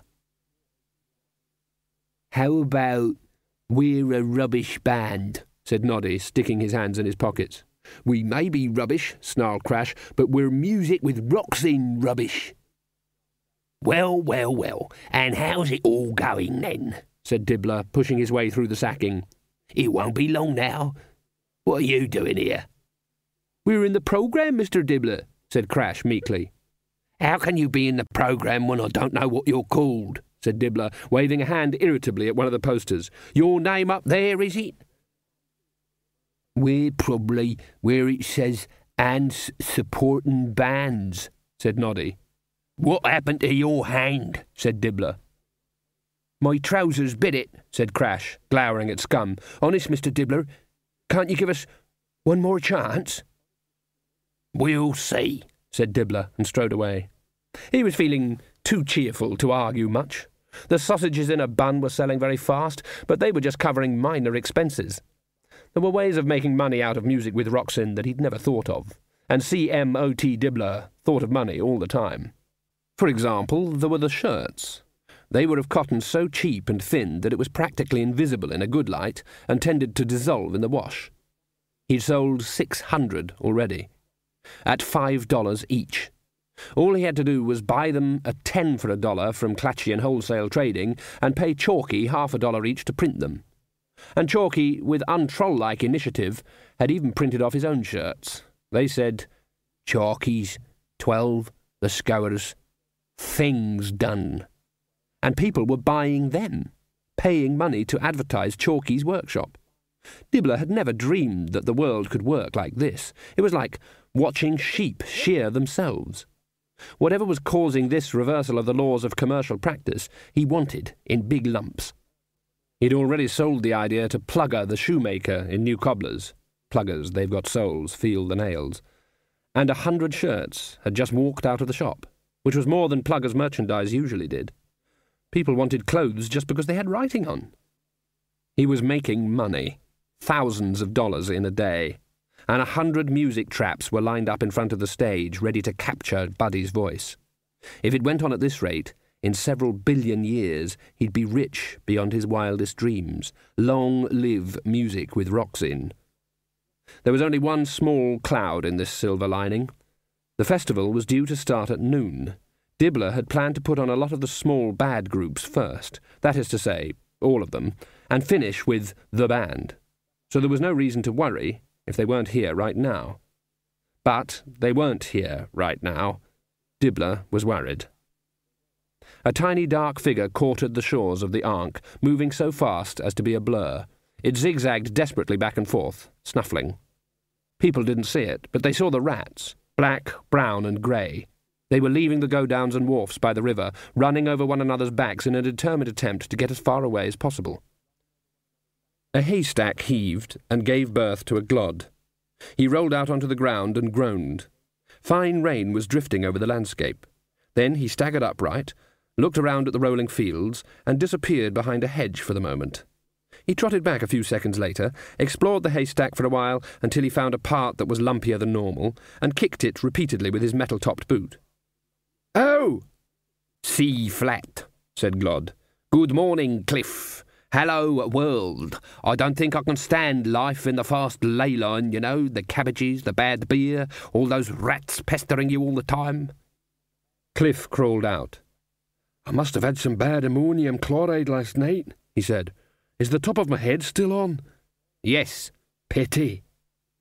They hauled Ashfelt out by his boots and brought him round by pounding him repeatedly. "You are our road manager," said Glod. "You're supposed to see no harm comes to us." "Well, I'm doing that, ain't I?" Ashfelt muttered. "I'm not hitting you, Mr. Glod. Where's Buddy?" The three circled the haystack, prodding at bulges which turned out to be damp hay. They found him on a small rise in the ground, not very far away. A few holly bushes grew there, carved into curves by the wind. He was sitting under one, guitar on his knees, rain plastering his hair to his face. He was asleep and soaking wet. On his lap, the guitar played raindrops. "He's weird," said Ashfelt. "No," said Glod. "He's wound up by some strange compulsion which leads him through dark pathways." "Yeah, weird." The rain was slackening off. Cliff glanced at the sky. "Sun's high," he said. "Oh, no," said Ashfelt. "How long were you asleep?" "Same as I am awake," said Cliff. "It's almost noon. Where did I leave the horses? Has anyone seen the cart? Someone wake him up." A few minutes later they were back on the road. "And you know what?" said Cliff. "We left so quick last night, I never did know she turned up." "What was her name?" said Glod. "Dunno," said the Troll. "Oh, that's real love, that is," said Glod. "Ain't you got any romance in your soul?" said Cliff. "Eyes crossed in a crowded room," said Glod. "Nah, not really." They were pushed aside as Buddy leaned forward. "Shut up," he said. The voice was low and contained no trace whatsoever of humour. "We were only joking," said Glod. "Don't!" Ashfelt concentrated on the road, aware of the general lack of amiability. "I expect you're looking forward to the festival, eh?" he said, after a while. No one replied. "I expect there'll be big crowds," he said. There was a silence except for the clatter of the hooves and the rattle of the cart. They were in the hills now, where the road wound alongside a gorge. There wasn't even a river down there, except in the wettest season. It was a gloomy area. Ashfelt felt that it was getting gloomier. "I expect you'll really have fun," he said eventually. "Ashfelt," said Glod. "Yes, Mr. Glod?" "Watch the road, will you?" The Arch-Chancellor polished his staff as he walked along. It was a particularly good one, 6 feet long and quite magical. Not that he used magic very much. In his experience, anything that couldn't be disposed of with a couple of whacks from 6 feet of oak was probably immune to magic as well. "Don't you think we should have brought the senior wizard, sir?" said Ponder, struggling to keep up. "I'm afraid that taking them along in their present frame of mind would only make, whatever happens," Ridcully sought for a useful phrase and settled for, "happen worse. I've insisted they stay in college." "How about Drongo and the others?" said Ponder, hopefully. "Would they be any good in the event of a thaumaturgical dimension rip of enormous proportions?" said Ridcully. "I remember poor old Mr. Hong. One minute he was dishing up an order of double cod and mushy peas, and the next—" "Kaboom?" said Ponder. "Kaboom?" said Ridcully, forcing his way up the crowded street. "Not that I heard tell. More like scream, gristle, gristle, gristle, crack, and a shower of fried food. Big mad Adrian and his friends any good when the chips are down?" Probably not, Arch-Chancellor." "Correct. People shout and run about. That never did any good. A pocketful of decent spells and a well-charged staff will get you out of trouble 9 times out of 10. 9 times out of 10? Correct." "How many times have you had to rely on them, sir?" "Well, there was Mr. Hong, that business with the thing in the bursar's wardrobe, that dragon, you remember." Ridcully's lips moved silently as he counted on his fingers. 9 times so far." "And it worked every time, sir?" "Absolutely. So, there's no need to worry. Gangway! Wizard coming through!" The city gates were open. Glod leaned forward as the cart rumbled in. "Don't go straight to the park," he said. "But we're late," said Ashfelt. "This won't take long. Go to the Street of Cunning Artificers first." "That's right on the other side of the river. It's important. We've got to pick up something." People flocked the streets. This wasn't unusual, except that this time most of them were moving the same way. "And you get down in the back of the cart," said Glod to Buddy. "We don't want young women trying to rip your clothes off, eh, Buddy?" He turned. Buddy had gone to sleep again.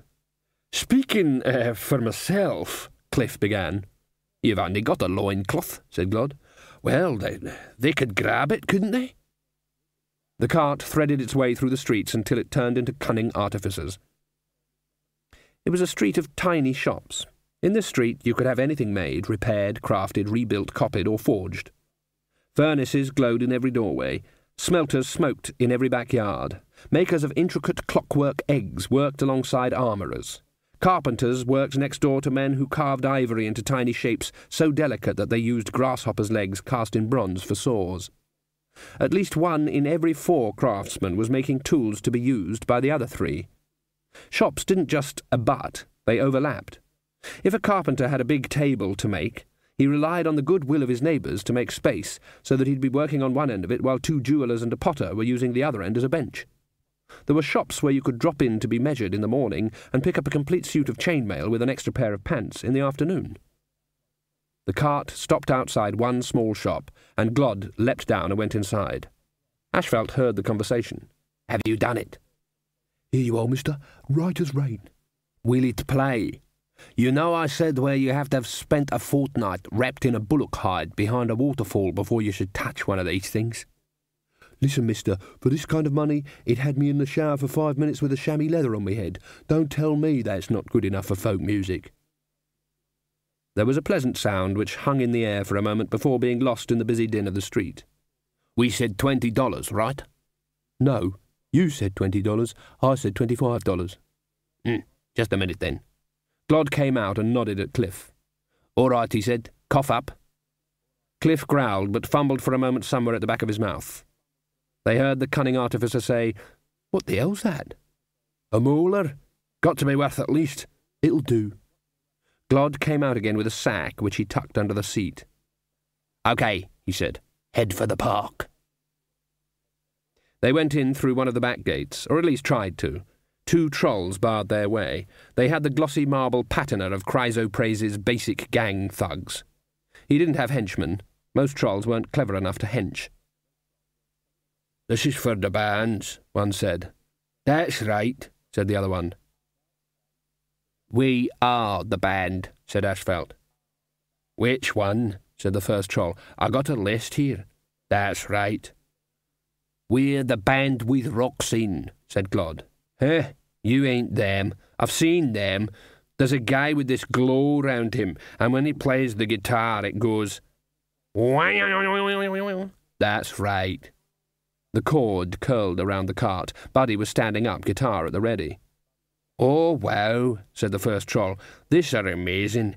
He fumbled in his loincloth and produced a dog-eared piece of paper. "You couldn't write your name down, could you?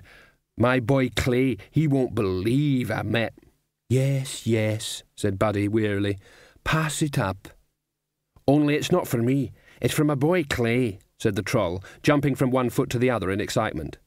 "How do you spell it?" "It don't matter. He can't read anyway." "Listen," said Glod, as the cart trundled into the backstage area. "Someone's already playing. I said we..." Dibbler hurried up. "What kept you?" he said. "You'll be on soon, right after Boys from the Wood. How did it go? Ashfelt, come here." He pulled the small troll into the shadows at the back of the stage. "You brought me some money?" he said. "About 3,000. Not so loud. I'm only whispering it, Mr. Dibbler." Dibbler looked around carefully. There was no such thing as a whisper in Ankh-Morpork when the sum involved had the word 1,000 in it somewhere. People could hear you think that kind of money in Ankh-Morpork. "You be sure and keep an eye on it, right? There's going to be more before this day's out. I'll give Chrysoprases $700 and the rest is all He caught Ashfelt's little beady eye and remembered himself. "Of course, there's depreciation, overheads, advertising, market research, buns, mustard, basically. I'll be lucky if I break even. I'm practically cutting my own throat on this deal." "Yes, Mr. Dibbler." Ashfelt peered around the edge of the stage. "Who's that playing now, Mr. Dibbler?" "And you." "Sorry, Mr. Dibbler." "How did they write it? And you," said Dibbler. He relaxed a little and pulled out a cigar. "Don't ask me why. The right kind of name for a musician ought to be something like Blondie and his Merry Troubadours. Are they any good?" "Don't you know, Mr. Dibbler?" "It's not what I call music," said Dibbler. "When I was a lad we had proper music with real words. Summer is a-coming in, Luley sing cuckoo. That sort of thing." Ashfelt looked at And You again. "Well, it's got a beat and you can dance to it," he said, "but they're not very good. I mean, people are just watching them. They don't just watch when the band are playing, Mr. Dibbler." "You're right," said Dibbler. He looked at the front of the stage. In between the candles was a row of music traps. "You'd better go and tell them to get ready. I think this lot are running out of ideas." Buddy?" He looked up from his guitar. Some of the other musicians were tuning theirs, but he'd found he never had to. He couldn't, anyway. The pegs didn't move. "What is it?" Said Glod. He waved vaguely at Cliff, who grinned sheepishly and produced the sack from behind his back. "This is... well, we thought, that is, all of us," said Glod. We saw it, you see, and I know you said it couldn't be repaired, but there's people in this city that can do just about anything, so we asked around, and we knew how much it meant to you, and there's this man in the street of cunning artificers, and he said he thought he could do it, and it cost Cliff another tooth, but here you are anyway, because you're right. We're on top of the music business right enough, and it's because of you, and we know how much this meant to you, so it's a sort of thank you present. Well, go on then, give it to him. Cliff, who lowered his arm again as the sentence began to extend, pushed the sack towards the puzzled Buddy. Asphalt poked his head through the sacking. "We guys better get on the stage," he said. "Come on." Buddy put down the guitar. He opened the sack and began to pull at the linen wrappings inside. "It's been tuned up and everything," said Cliff helpfully. The harp gleamed in the sun as the last wrapping came off. "They can do amazing things with glue and stuff," said Glod. "I mean, I know you said there wasn't anyone left in Llamedos that could repair it, but this is Ankh-Morpork. We can fix nearly everything." "Please," said Asphalt, as his head reappeared. "Mr. Dibbler says you've got to come. They've started to throw things." "I don't know much about strings," said Glod, "but I had to go. Sounds kind of nice." I don't know what to say," said Buddy. The chanting was like a hammer. "I won this," said Buddy in a small, distant world of his own, "with a song, Sioni Bodda, it was. I worked on it all winter, all about home, you know, and going away, see, and trees and things. The judges were very pleased. They said that in 50 years I might really understand music." He pulled the harp towards him. Dibbler pushed his way through the rabble of musicians backstage until he found Asphalt. "Well," he said, "where are they?" "They're just sitting around talking, Mr. Dibbler." "Listen," said Dibbler. "You hear the crowd? It's music with rocks in they want. If they don't get it, well, they just better get it, all right? Letting the anticipation build up is all very well, but I want them on stage right now." Buddy stared at his fingers. Then he looked up white-faced at the other bands milling around. "You, with the guitar," he said hoarsely. "Me, sir? Give it to me." Every nascent rock group in Ankh-Morpork was in awe of the band with rocks in. The guitarist handed his instrument over with the expression of one passing over a holy item to be blessed. Buddy stared at it. It was one of Mr. Weedown's best. He struck a chord. The sound sounded like lead would sound if you could make guitar strings out of it. "OK, boys, what's the problem?" said Dibbler, hurrying towards them. "There's 6,000 ears out there waiting to be filled up with music, and you're still sitting around." Buddy handed the guitar back to the musician and swung his own instrument around on its strap. He played a few notes that seemed to twinkle in the air. "But I can play this," he said. "Oh, yes." "Right, good. Now, get up there and play it," said Dibbler. "Someone else give me a guitar." Musicians fell over themselves to hand them to him. He strummed frantically at a couple, but the notes weren't simply flat. Flat would have been an improvement. The Musicians' Guild contingent had managed to secure an area close to the stage by the simple expedient of hitting any encroachers very hard. Mr. Cleet scowled at the stage. "I don't understand it," he said. "It's rubbish. It's all the same. It's just noise. What's so good about it?"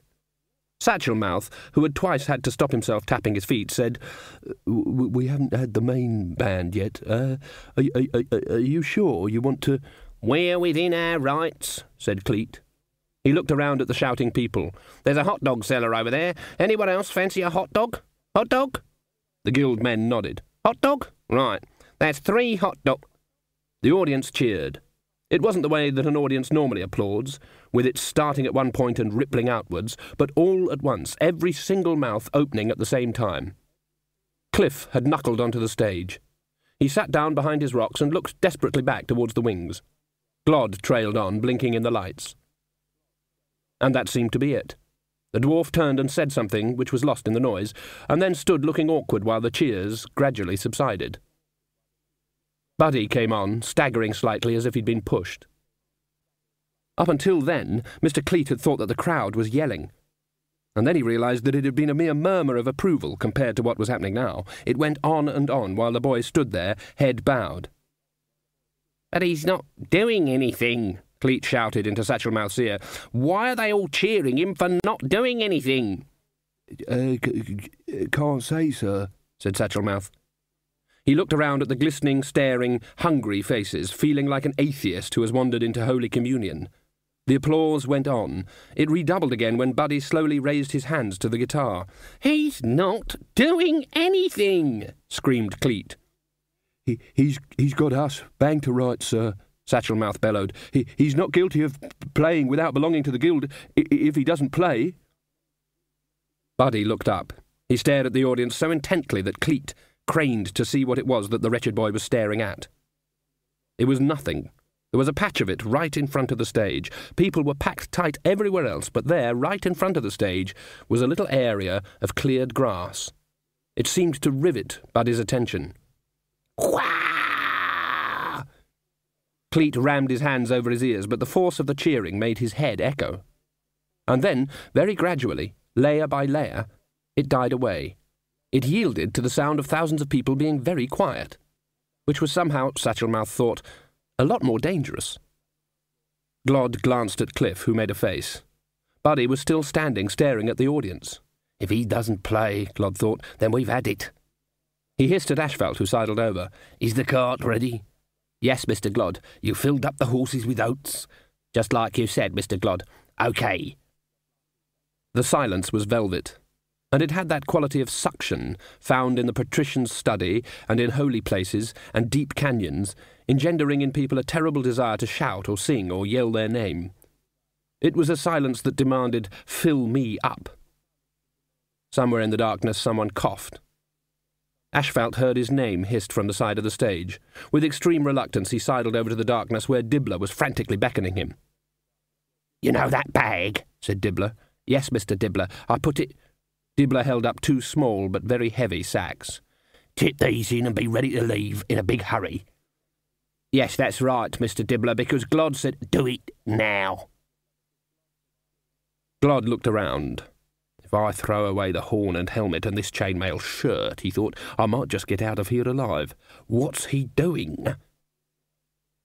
Buddy put down the guitar and walked into the wings. He returned before the audience had realised what was happening. He was carrying the harp. He stood facing the audience. Glod, who was closest to him, heard him murmur, "Just once. Come on, just one more time, and then I'll do whatever you want. See? I'll pay for it." There were a few faint chords from the guitar. Buddy said, "I mean it, see?" There was another chord. "Just once." Buddy smiled at an empty space in the audience and began to play. Every note was as sharp as a bell and as simple as sunlight, so that in the prism of the brain it broke up and flashed into a million colours. Glod's mouth hung open, and then the music unfolded in his head. It wasn't music with rocks in, although it used the same doors. The fall of the notes conjured up memories of the mine where he'd been born, and dwarf bread just like Mum used to hammer out on her anvil, and the moment when he'd first realised that he'd fallen in love. He'd still got the nugget somewhere. He remembered life in the caves under Copperhead before the city had called him, and more than anything else he wanted to be home. He'd never realised that humans could sing whole. Cliff laid aside his hammers.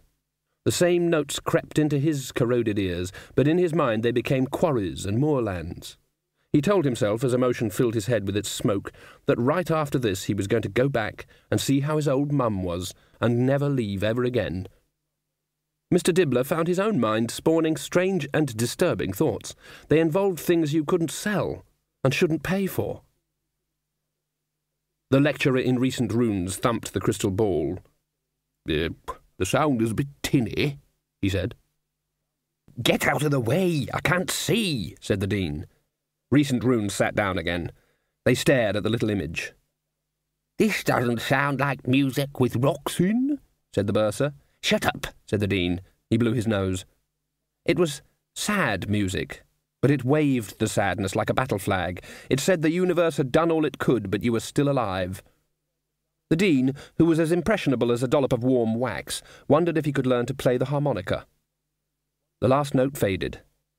There was no applause. The audience sagged a little as each individual came down from whatever reflective corner they'd been occupying. One or two of them murmured things like, "Yeah, that's how it is," or "You and me both, brother." A lot of people blew their noses, sometimes on other people. And then reality snuck back, as it always does. Glod heard Buddy say very quietly, "Thank you." The dwarf leaned sideways and said out of the corner of his mouth, "What was that?" Buddy seemed to shake himself awake. "What? Oh, it's called Sioni Boda. What do you think?"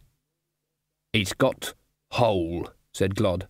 "It's definitely got hole." Cliff nodded. When you're a long way from the old familiar mine or mountain, when you're lost among strangers, when you're just a great big, aching nothingness inside, only then can you really sing hole. "She's watching us," whispered Buddy. "The invisible girl?" said Glod, staring at the empty grass. "Yes." "Oh, yes. I can definitely not see her. Good. And now if you don't play music with rocks in this time, we're dead." Buddy picked up the guitar. The strings trembled under his fingers. He felt elated. He'd been allowed to play it in front of them. Everything else was unimportant now.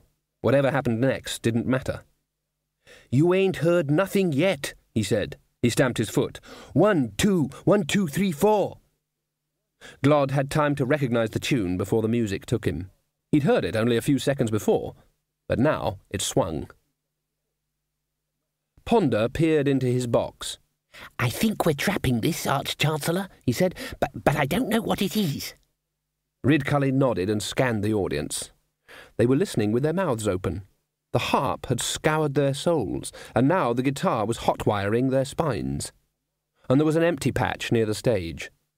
Ridcully put a hand over one eye and focused until the other eye watered, and then he smiled. He turned to look at the Musicians' Guild and saw to his horror that Satchelmouth was raising a crossbow. He seemed to be doing it with reluctance. Mr. Cleet was prodding him. Ridcully raised a finger and appeared to scratch his nose. Even above the sound of the playing he heard the twang as the crossbow's string broke, and to his secret delight a yelp from Mr. Cleet as a loose end caught his ear. He hadn't even thought of that. "I'm just an old softy. That's my trouble," Ridcully said to himself. Hit.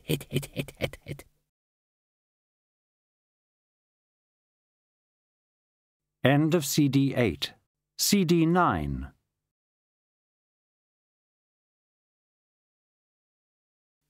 "You know, this was an extremely good idea," said the bursar, as tiny images moved in the crystal ball. "What an excellent way to see things. Could we perhaps have a look at the Opera House?"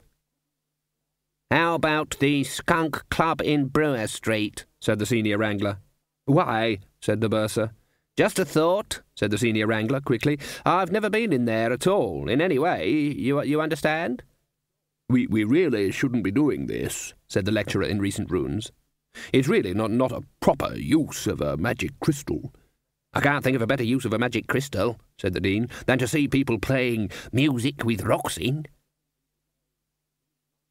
The Duckman, Coffin Henry, Arnold Sideways, Foul Old Ron, and Foul Old Ron's Smell, and Foul Old Ron's Dog ambled around the edges of the crowd. Pickings had been particularly good. They always were when Dibbler's hot dogs were on sale. There were some things people wouldn't even eat under the influence of music with rocks in. There were some things even mustard couldn't disguise. Arnold gathered up the scraps and put them in a basket on his trolley. There was going to be the prince of a primal soup under the bridge tonight. The music had poured over them. They ignored it. Music with rocks in was the stuff of dreams, and there were no dreams under the bridge. Then they'd stopped and listened, as new music poured out over the park, and took every man and woman and thing by the hand and showed him or her or it the way home. The beggars stood and listened, mouths open. Someone looking from face to face, as if anyone did look at the invisible beggars, would have had to turn away. Except for Mr. Scrubb. You couldn't turn away there. When the band were playing music with rocks in again, the beggars got back down to earth, except for Mr. Scrubb. He just stood and stared. The last note rang out. Then, as the tsunami of applause began to roll, the band ran off into the darkness. Dibbler watched happily from the wings at the other side of the stage. He'd been a bit worried for a while there, but it all seemed back on course now. Someone tugged at his sleeve. What are they doing, Mr. Dibbler? Dibbler turned. Scum, isn't it? He said. It's crash, Mr. Dibbler. What they're doing, Scum, is not giving the audience what they want, said Dibbler. Superb business practice. Wait till they're screaming for it and then take it away. You wait. By the time the crowd is stamping its feet, they'll come back prancing on again. Superb timing. When you learn that sort of trick, Scum, it's crash, Mr. Dibbler. Then maybe you'll know how to play music with rocks in. Music with rocks in, Scum. Crash isn't just music, said Dibbler, pulling some cotton wool out of his ears. It's lots of things. Don't ask me how. Dibbler lit a cigar. The din made the match flame flicker. Any minute now, he said. You'll see. There was a fire that had been made of old boots and mud. A grey shape circled it, snuffling excitedly. Get on, get on, get on. Mr. Dibbler's not going to like this, moaned Ashfelt. Tough one for Mr. Dibbler, said Glod, as they hauled Buddy into the cart. Now I want to see those hoofs spark, know what I mean? Head for Quirm, said Buddy as the cart jerked into motion. He didn't know why, it just seemed the right destination. Not a good idea, said Glod. People will probably want to ask questions about that cart I pulled out of the swimming pool. Head towards Quirm. Mr. Dibbler's really not going to like this, said Ashfelt, as the cart swung out onto the road. Any moment now, said Dibbler. I expect so, said Crash, because they're stamping their feet, I think. There was indeed a certain thumping under the cheers. You wait, said Dibbler. They'll judge it just right, no problem. Ah! You're supposed to put your cigar in your mouth the other way round, Mr. Dibbler, said Crash meekly. The waxing moon lit the landscape as the cart bounced out of the gates and along the Quirm road. How did you know I've got the cart made ready? Said Glod, as they landed after a brief flight. I didn't, said Buddy. But you ran out. Yes. Why? It was just time. Why do you want to go to Quirm? Said Cliff. I can get a boat home, can't I? Said Buddy. That's right. A boat home. Glod glanced at the guitar. This felt wrong.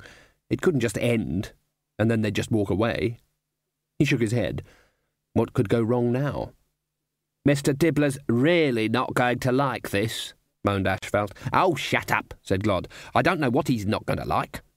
Well, for a start, said Ashfelt, the main thing, the thing he won't like most, is, we've got the money. Cliff reached down under the seat. There was a dull clinking noise, of the sort made by a lot of gold keeping nice and quiet.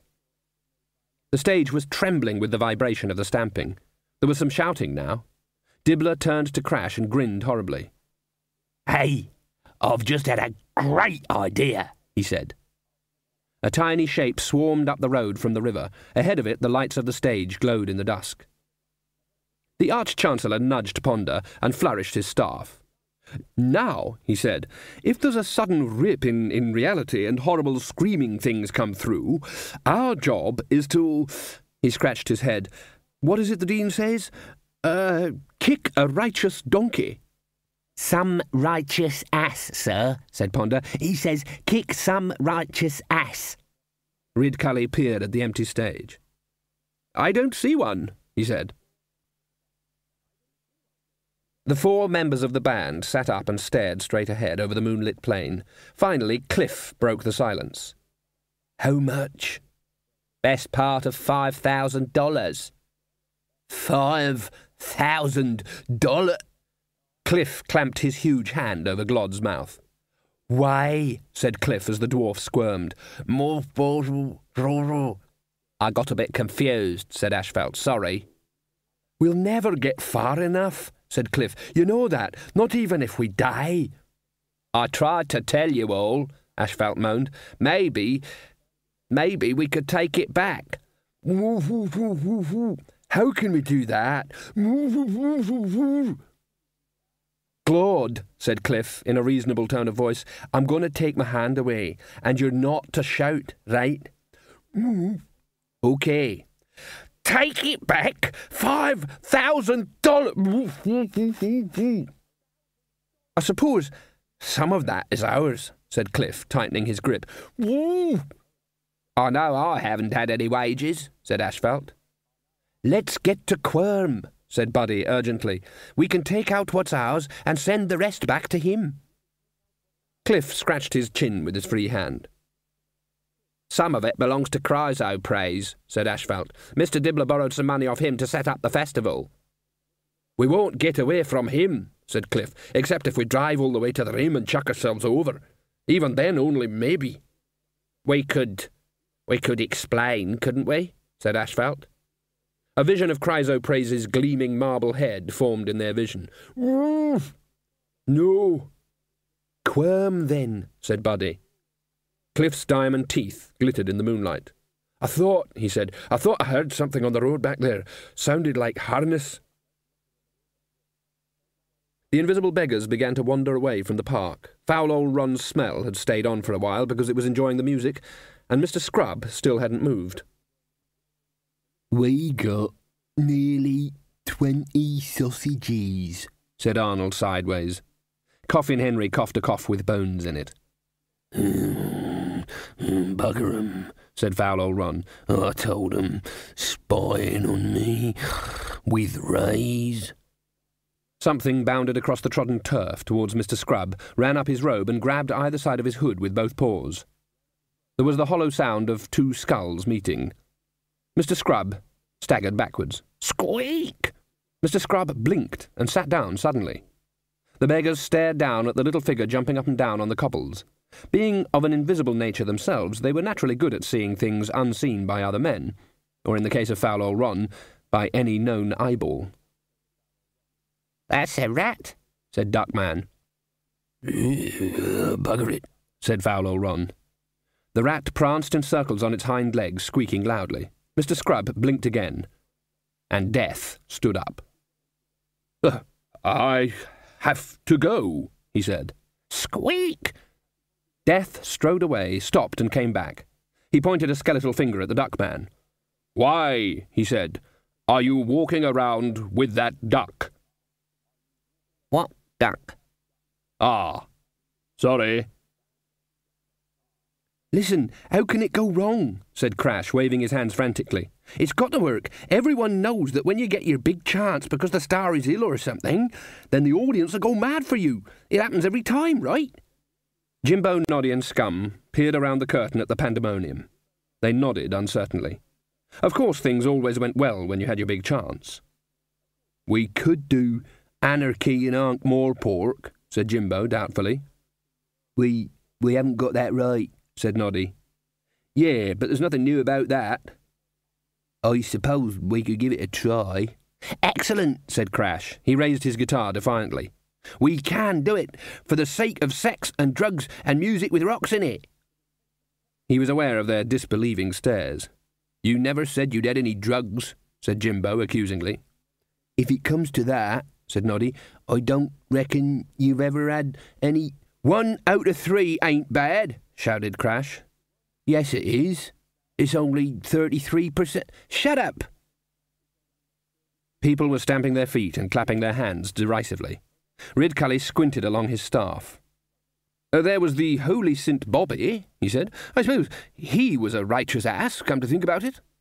Sorry? Said Ponder.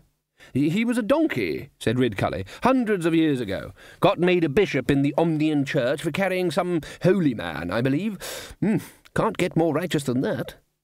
No, Arch-Chancellor, said Ponder. It's just a sort of military saying. It means sir, backside. I wonder how we tell which bit that is, Ridcully said. The creatures from the dungeon dimensions have legs and things all over the place. I don't know, sir, said Ponder wearily. Perhaps we'd better just kick everything to be on the safe side. Death caught up with the rat near Brass Bridge. No one had disturbed Albert. Since he was in the gutter, he'd become nearly as invisible as Coffin Henry. Death rolled his sleeve up. His hand moved through the fabric of Albert's coat, as if it was mist. Daft old fool, always took it with him, he muttered. I can't imagine what he thought I'd do with it. The hand came out, cupping a fragment of curved glass. A pinch of sand glittered on it. "34 seconds," said Death. He handed the glass to the rat. "Find something to put this in, and don't drop it." He stood up and surveyed the world. There was the glong, glong, glong noise of an empty beer bottle bouncing on the stones as the Death of Rats trotted back out of the mended drum. 34 seconds of sand orbited slightly erratically inside it. Death hauled his servant to his feet. No time was passing for Albert. His eyes were glazed, his body clock idled. He hung from his master's arm like a cheap suit. Death snatched the bottle from the rat and tilted it gently. A bit of life began to flow. "Where is my granddaughter?" he said. "You have to tell me, otherwise I can't know." Albert's eyes clicked open. "She's trying to save the boy, Master," he said. "She doesn't know the meaning of the word duty." Death tipped the bottle back. Albert froze in mid-sentence. "But we do, don't we?" said Death bitterly. "You and me." He nodded to the Death of Rats. "Look after him," he said. Death snapped his fingers. Nothing happened apart from the click. This is very embarrassing. She has some of my power. I do seem momentarily unable to, The Death of Rats squeaked helpfully. "No, you look after him. I know where they're going. History likes cycles." Death looked at the towers of Unseen University rising over the rooftops. "And somewhere in this town is a horse I can ride." "Hold on! Something's coming!" Ridcully glared at the stage. "What are they?" Ponder stared. "I think they may be human, sir." The crowd had stopped stamping its collective feet and was watching in a sullen, "this had better be good" silence. Crash stepped forward with a big, mad, glossy grin on his face. "Yes, but any minute they'll split down the middle and ghastly creatures will come out," said Ridcully hopefully. Crash hefted his guitar and played a chord. "My word," said Ridcully. "Sir?" "That sounded exactly like a cat trying to go to the lavatory through a sewn-up bum." Ponder looked aghast. "Sir, you're not telling me you ever—" "No, but that's what it'd sound like, sure enough. Exactly like that." The crowd hovered, uncertain of this new development. "Hello, Unc Morepork," said Crash. He nodded at Scum, who hit his drums at the second attempt. And supporting bands launched into its first, and in the event, last number. 3 last numbers, in fact. Crash was trying for Anarchy and Ankh Morepork. Jimbo had frozen because he couldn't see himself in a mirror and was playing the only page he could remember from Blurt Weedown's book, which was the index, and Noddy had got his fingers caught in the strings. As far as Scum was concerned, tunes' names were things that happened to other people. He was concentrating on the rhythm. Most people don't have to, but for Scum, even clapping his hands was an exercise in concentration, so he played in a small, contented world of his own, and didn't even notice the audience rise like a bad meal and hit the stage. Sergeant Colon and Corporal Nobbs were on duty at the Deosil Gate, sharing a comradely cigarette and listening to the distant roar of the festival. "Sounds like a big night," said Sergeant Colon. "Right enough, Sarge." "Sounds like some trouble." "Good job we're out of it, Sarge." A horse came clattering up the street, its rider struggling to keep on. As it got closer, they made out the contorted features of CMOT Dibbler, riding with the ease of a sack of potatoes. "Did a cart just go through here?" he demanded. "Which one, Throat?" said Sergeant Colon. "What do you mean, which one?" "Well, there was 2, said the sergeant. One with a couple of trolls in, and one with Mr. Cleek just after that. You know, the Musicians' Guild." "Oh, no!" Dibbler pummeled the horse into action again and bounced off into the night. "What was that about?" said Nobby. "Someone probably owes him a penny," said Sergeant Colon, leaning on his spear. There was the sound of another horse approaching. The watchmen flattened themselves against the wall as it thundered past. It was big and white. The rider's black cloak streamed in the air, as did her hair. There was a rush of wind, and then they were gone, out onto the plains. Nobby stared after it. "That was her," he said. "Who?" "Susan Death." The light in the crystal faded to a dot and winked out. That's 3 days' worth of magic I won't see again, the senior wrangler complained. Worth every thalm, said the chair of indefinite studies. Not as good as seeing them live, though, said the lecturer in recent runes. There's something about the way the sweat drips on you. I thought it ended just as it was getting good, said the chair. I thought... The wizards went rigid as the howl rang through the building. It was slightly animal, but also mineral, metallic, edged like a saw. Eventually the lecturer in recent runes said, Of course, just because we've heard a spine-chilling, blood-curling scream of the sort to make your very marrow freeze in your bones, doesn't automatically mean there's anything wrong. The wizards looked out into the corridor. It came from downstairs somewhere, said the chair of indefinite studies, heading for the staircase. So, why are you going upstairs? Because I'm not daft. But it might be some terrible emanation. You don't say, said the chair, still accelerating. All right, please yourself. That's the students' floor up there. The chair came down slowly, occasionally glancing fearfully up the stairs. Look, nothing can get in, said the senior wrangler. This place is protected by very powerful spells. That's right, said recent runes. And I'm sure we've all been strengthening them periodically, as is our duty, said the senior wrangler. Oh, yes, of course, said recent runes. The sound came again. There was a slow, pulsating rhythm in the roar. The library, I think, said the senior wrangler.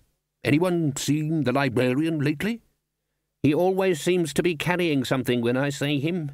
You don't think he's up to something occult, do you? This is a magical university. Yes, but more occult is what I mean. Keep together, will you? I am together, for if we are united, what can possibly harm us? Well, one, a great big shut up. The dean opened the library door. It was warm and velvety quiet. Occasionally a book would rustle its pages or clank its chains restlessly. A silvery light was coming from the stairway to the basement. There was also the occasional "Ooh." He doesn't sound very upset, said the bursar. The wizards crept down the steps. There was no mistaking the door. The light streamed from it. The wizards stepped into the cellar. They stopped breathing. It was on a raised dais in the centre of the floor with candles all around it. It was music with rocks in. A tall, dark figure skidded around the corner into Sator Square and, accelerating, pounded through the gateway of unseen university. It was seen only by Modo, the dwarf gardener, as he happily wheeled his manure barrow through the twilight. It had been a good day. Most days were, in his experience. He hadn't heard about the festival. He hadn't heard about music with rocks in.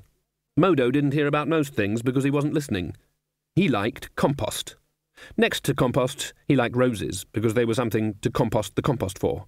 He was by nature a contented dwarf, who took in his short stride all the additional problems of gardening in a high magical environment, such as greenfly, whitefly, and lurching things with tentacles. Proper lawn maintenance could be a real problem when things from another dimension were allowed to slither over it. Someone pounded across it and disappeared through the doorway of the library. Modo looked at the marks and said, "Oh, dear." The wizards started breathing again. "Oh, my," said the lecturer in recent runes. "Rave in," said the senior wrangler. "Now that's what I call music with rocks in," sighed the dean. He stepped forward with the rapt expression of a miser in a gold mine. The candlelight glittered off black and silver. There was a lot of both. "Oh, my," said the lecturer in recent runes. It was like some kind of incantation. "I say, isn't that my nose hair mirror?" said the bursar, breaking the spell. "That's my nose hair mirror, I'm sure." Except that, while the black was black, the silver wasn't really silver. It was whatever mirrors and bits of shiny tin and tinsel and wire the librarian had been able to scrounge and bend into shape. "It's got the little silver frame. Why's it on that two-wheeled cart? 2 wheels, one after the other? It's ridiculous. It'll fall over, depend upon it. And where's the horse going to go, may I ask?" The senior wrangler tapped him gently on the shoulder. Bursar, a word to the wizard, old chap. Yes, what is it? I think if you don't stop talking this minute, the Dean will kill you. There were 2 small cart wheels, one behind the other, with a saddle in between them. In front of the saddle was a pipe with a complicated double curve in it, so that someone sitting in the saddle would be able to get a grip. The rest was junk. Bones and tree branches, and a jackdaw's banquet of gewgaws. A horse's skull was strapped over the front wheel, and feathers and beads hung from every point. It was junk, but as it stood in the flickering glow, it had a dark organic quality, not exactly life, but something dynamic and disquieting and coiled and potent that was making the Dean vibrate on his feet. It radiated something that suggested that, just by existing and looking like it did, it was breaking at least 9 laws and 23 guidelines. Is he in love? Said the bursar. Make it go, said the Dean. It's got to go. It's meant to go. Yes, but what is it? Said the chair of indefinite studies. It's a masterpiece, said the Dean. A triumph. Ooh. Perhaps you have to push it along with your feet, whispered the senior wrangler. The Dean shook his head in a preoccupied way. We're wizards, aren't we? He said. I expect we could make it go. He walked around the circle. The draught from his studded leather robe made the candle flames waver, and the shadows of the thing danced on the wall. The senior wrangler bit his lip. Not too certain about that, he said. Looks like it's got more than enough magic in it as it is. Is it breathing, or is that just my imagination? The senior wrangler spun round and waved a finger at the librarian. You built it? He barked. The orangutan shook his head. Whoa! What did he say? He said he didn't build it, he just put it together, said the Dean, without turning his head. Ooh, I'm going to sit on it, said the Dean. The other wizards felt something draining out of their souls, and suddenly uncertainty sloshing into its place. I wouldn't do that if I were you, old chap, said the senior wrangler. You don't know where it might take you. Don't care, said the Dean. He still didn't take his eyes off the thing. I mean, it's not of this world, said the senior wrangler.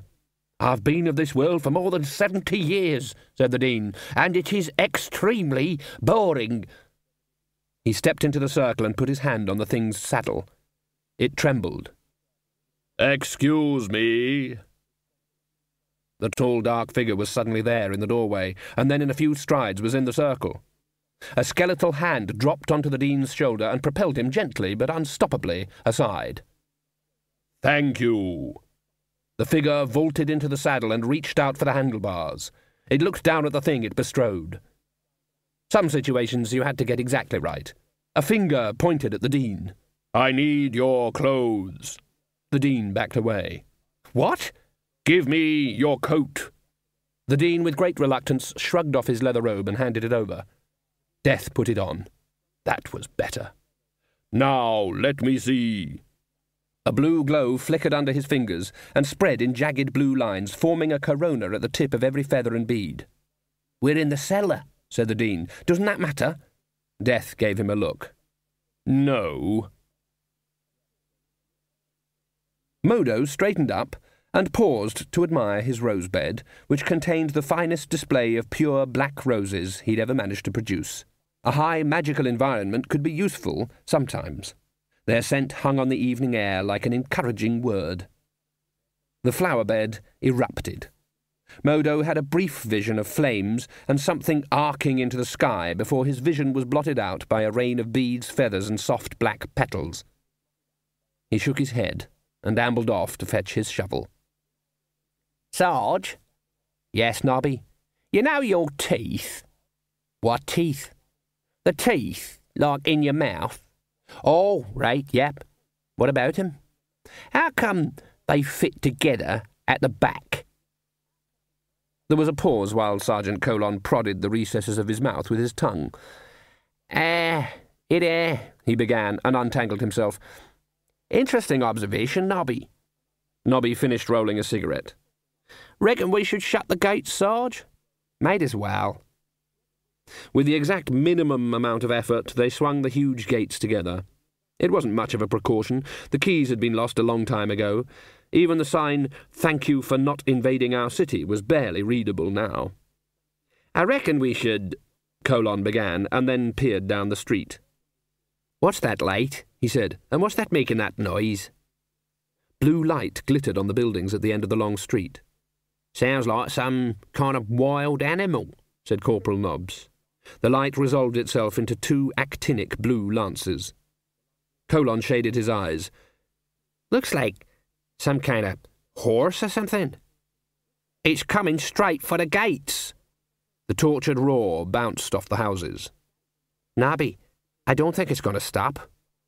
Corporal Nobbs threw himself flat against the wall. Colon, slightly more aware of the responsibilities of rank, waved his hands vaguely at the approaching light. "Don't do it! Don't do it!" And then picked himself up out of the mud. Rose petals, feathers, and sparks fell softly around him. In front of him, a hole in the gates sparkled blue around the edges. "That's old oak, that is," he said vaguely. "I just hope they don't make us pay for it out of our own money. Did you see who it was, Nobby?" "Nobby?" Nobby edged carefully along the wall. He had a rose in his teeth, Sarge." "Yes, but would you recognise him if you saw him again?" Nobby swallowed. "If I didn't, Sarge," he said, "it'd have to be one hell of an identity parade." "I don't like this, Mr. Glodd. I don't like this." "Shut up and steer." "But this isn't the kind of road you're supposed to go fast on." "That's all right. You can't see where you're going anyway." The cart went around a corner on 2 wheels. It was starting to snow, a weak, wet snow that melted as soon as it hit the ground. "But we're back in the hills. There's a drop down there. We'll go over the side." "You want chrysoprase to catch us?" "Giddy up, y'all." Buddy and Cliff clung to the sides of the cart as it rocked from side to side into the darkness. "Are they still behind us?" Glod yelled. "Can't see anything," shouted Cliff. "If you stop the cart, maybe we could hear something." "Yeah, but suppose we heard something really up close. Giddy up, yeah." "OK, so how about if we threw the money out?" $5,000? Buddy looked over the edge of the cart. Darkness with a certain gulch-like quality, a certain suggestion of depth, was a few feet from the side of the road. The guitar twanged gently to the rhythm of the wheels. He picked it up in one hand. Strange how it was never silent. You couldn't silence it even by pressing on the strings heavily with both hands. He tried. There was the harp beside it. The strings were absolutely silent. "This is daft," shouted Glod from the front. "Slow down, you nearly had us over the side that time." Asphalt hauled on the reins. The cart slowed, eventually to walking pace. "That's better." The guitar screamed. The note was so high that it hit the ears like a needle. The horses jerked nervously in the shafts and then shot forward again. "Hold them! I am!" Glod turned around, gripping the back of the seat. "Throw that thing out!" Buddy gripped the guitar and stood up, moving his arm back to hurl the thing into the gorge. He hesitated. "Throw it out!" Cliff got to his feet and tried to take the guitar. "No!" Buddy whirled it around his head and caught the troll on the chin, knocking him backwards. "No!" "Glod, slow down!" And a white horse was overtaking them. A hooded shape leaned over and grabbed the reins. The cart hit a stone and was airborne for a moment before crashing back down on the road. Asphalt heard the splintering of posts as the wheels smashed into the fence, saw the traces snap, felt the cart swing around and stop. So much happened later that Glod never did tell anyone about the sensation he had, that although the cart had definitely wedged itself uncertainly on the edge of the cliff, it had also plunged on, tumbling over and over towards the rocks. Glod opened his eyes. The image tugged at him like a bad dream, but he'd been thrown across the cart as it skewed around, and his head was lying on the backboard. He was looking straight into the gorge. Behind him, wood creaked. Someone was holding onto his leg. "Who's that?" he whispered, in case heavier words would send the cart over. "It's me, Asphalt. Who's that holding onto my foot?"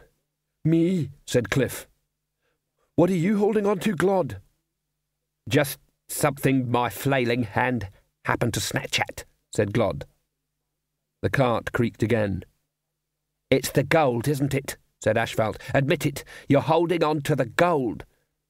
Idiot dwarf, shouted Cliff. Let it go or we're going to die. Letting go of $5,000 is dying, said Glod. Fool, you can't take it with you. Ashfelt scrambled for purchase on the wood. The cart shifted. It's going to be the other way round in a minute, he muttered. So who, said Cliff as the cart sagged another inch, is holding Buddy? There was a pause while the three counted their extremities and attachments thereto. I think he might have gone over, said Glod. 4 chords rang out. Buddy hung from a rear wheel, feet over the drop, and jerked as the music played an 8-note riff on his soul. Never age, never die, live forever in that one last white-hot moment when the crowd screamed, when every note was a heartbeat, burn across the sky. You will never grow old. They will never say you died. That's the deal. You will be the greatest musician in the world. Live fast, die young. The music tugged at his soul. Buddy's legs swung up slowly and touched the rocks of the cliff. He braced himself, eyes shut, and pulled at the wheel. A hand touched his shoulder. No. Buddy's eyes snapped open. He turned his head and looked into Susan's face, and then up at the cart. What? He said, his voice slurred with shock. He let go with one hand and fumbled clumsily for the guitar strap, slipping it off his shoulder. The strings howled as he gripped the guitar's neck and flung it into the darkness. His other hand slipped on the freezing wheel, and he dropped into the gorge. There was a white blur. He landed heavily on something velvety and smelling of horse sweat. Susan steadied him with her free hand as she urged Binky upwards through the sleet. The horse alighted on the road, and Buddy slipped off into the mud. He raised himself on his elbows. You? Me, said Susan. Susan pulled the scythe out of its holster. The blades sprang out. Snowflakes that fell on it split gently into 2 halves without a pause in their descent. Let's get your friends, shall we? There was a friction in the air, as if the attention of the world were being focused. Death stared into the future. Oh, blast! Things were coming apart. The librarian had done his best, but mere bone and wood couldn't take this sort of strain. Feathers and beads whirled away and landed smoking in the road. A wheel parted company from its axle and bounced away, shedding spokes as the machine took a curve almost horizontally. It made no real difference. Something like a soul flickered in the air where the missing pieces had been. If you took a shining machine and shone a light on it so that there were gleams and highlights, and then took away the machine but left the light... Only the horse's skull remained, that and the rear wheel, which spun in forks now only of flickering light and was smouldering. The thing whirred past Dibbler, causing his horse to throw him into the ditch and bolt. Death was used to travelling fast. In theory, he was already everywhere, waiting for almost anything else. The fastest way to travel is to be there already. But he'd never been this fast while going this slow. The landscape had often been a blur, but never while it was only 4 inches from his knees on the bends. The cart shifted again. Now even Cliff was looking down into the darkness. Something touched his shoulder. Hang on to this, but don't touch the blade. Buddy leaned past. Glod, if you let go of the bag, I can... Don't even think about it. There's no pockets in a shroud, Glod. You got the wrong tailor, then. In the end, Buddy grabbed a spare leg and hauled. One at a time, clambering over one another, the band eased themselves back onto the road, and turned to look at Susan. White horse, said Ashfelt. Black cloak. Scythe. You can see her too, said Buddy. I hope we're not going to wish we couldn't, said Cliff. Susan held up a life-timer and peered at it critically. I suppose it's too late to cut some sort of a deal, said Glod. I'm just looking to see if you're dead or not, said Susan. I think I'm alive, said Glod. Hold on to that thought. They turned at a creaking sound. The cart slid forward and dropped into the gorge. There was a crash as it hit an outcrop halfway to the bottom, and then a more distant thud as it smashed into the rocks. There was a whoomp, and orange flames blossomed as the oil in the lamps exploded. Out of the debris, trailing flame, rolled a burning wheel. "We would have been in that," said Cliff. "You think maybe we're better off now?" said Glod. "Yeah," said Cliff, "'cause we're not dying in the wreckage of a burning cart." "Yes, but she looks a bit, occult." "Fine by me. I'll take occult over deep-fried any day." Behind them, Buddy turned to Susan. "I think I've worked it out," she said. "The music twisted up history, I think. It's not supposed to be in our history. Can you remember where you got it from?" Buddy just stared. When you've been saved from certain death by an attractive girl on a white horse, you don't expect a shopping quiz. "A shop in Ankh-Moor, Pork," said Cliff. "A mysterious old shop. Mysterious as anything. Did you go back? Was it still there? Was it in the same place?" "Yes," said Cliff. "No," said Glod. "Lots of interesting merchandise that you wanted to pick up and learn more about?" "Yes," said Glod and Cliff together. "Oh," said Susan, "that kind of shop." "I knew it didn't belong there," said Glod. "Didn't I say it? Didn't I say it didn't belong there? I said it didn't belong here. I said it was eldritch." "I thought that meant oblong," said Asphalt. Cliff held out his hand. "It stopped snowing," he said. "I dropped the thing into the gorge," said Buddy. "I didn't need it any more. It must have smashed." "No," said Susan. "It's not as—" "The clouds. Now they look eldritch," said Glod, looking up. "What? Oblong?" said Asphalt. They all felt it, a sensation that the walls had been removed from around the world. The air buzzed. "What's this now?" said Asphalt, as they instinctively huddled together. "You ought to know," said Glod. "I thought you'd been everywhere and seen everything." White light cracked in the air, and then the air became light, white as moonlight but as strong as sunlight. There was also a sound, like the roar of millions of voices. It said, "Let me show you who I am. I am the music." Satchelmouth lit the coach lamps. "Hurry up, man," shouted Cleet. "We want to catch them, you know."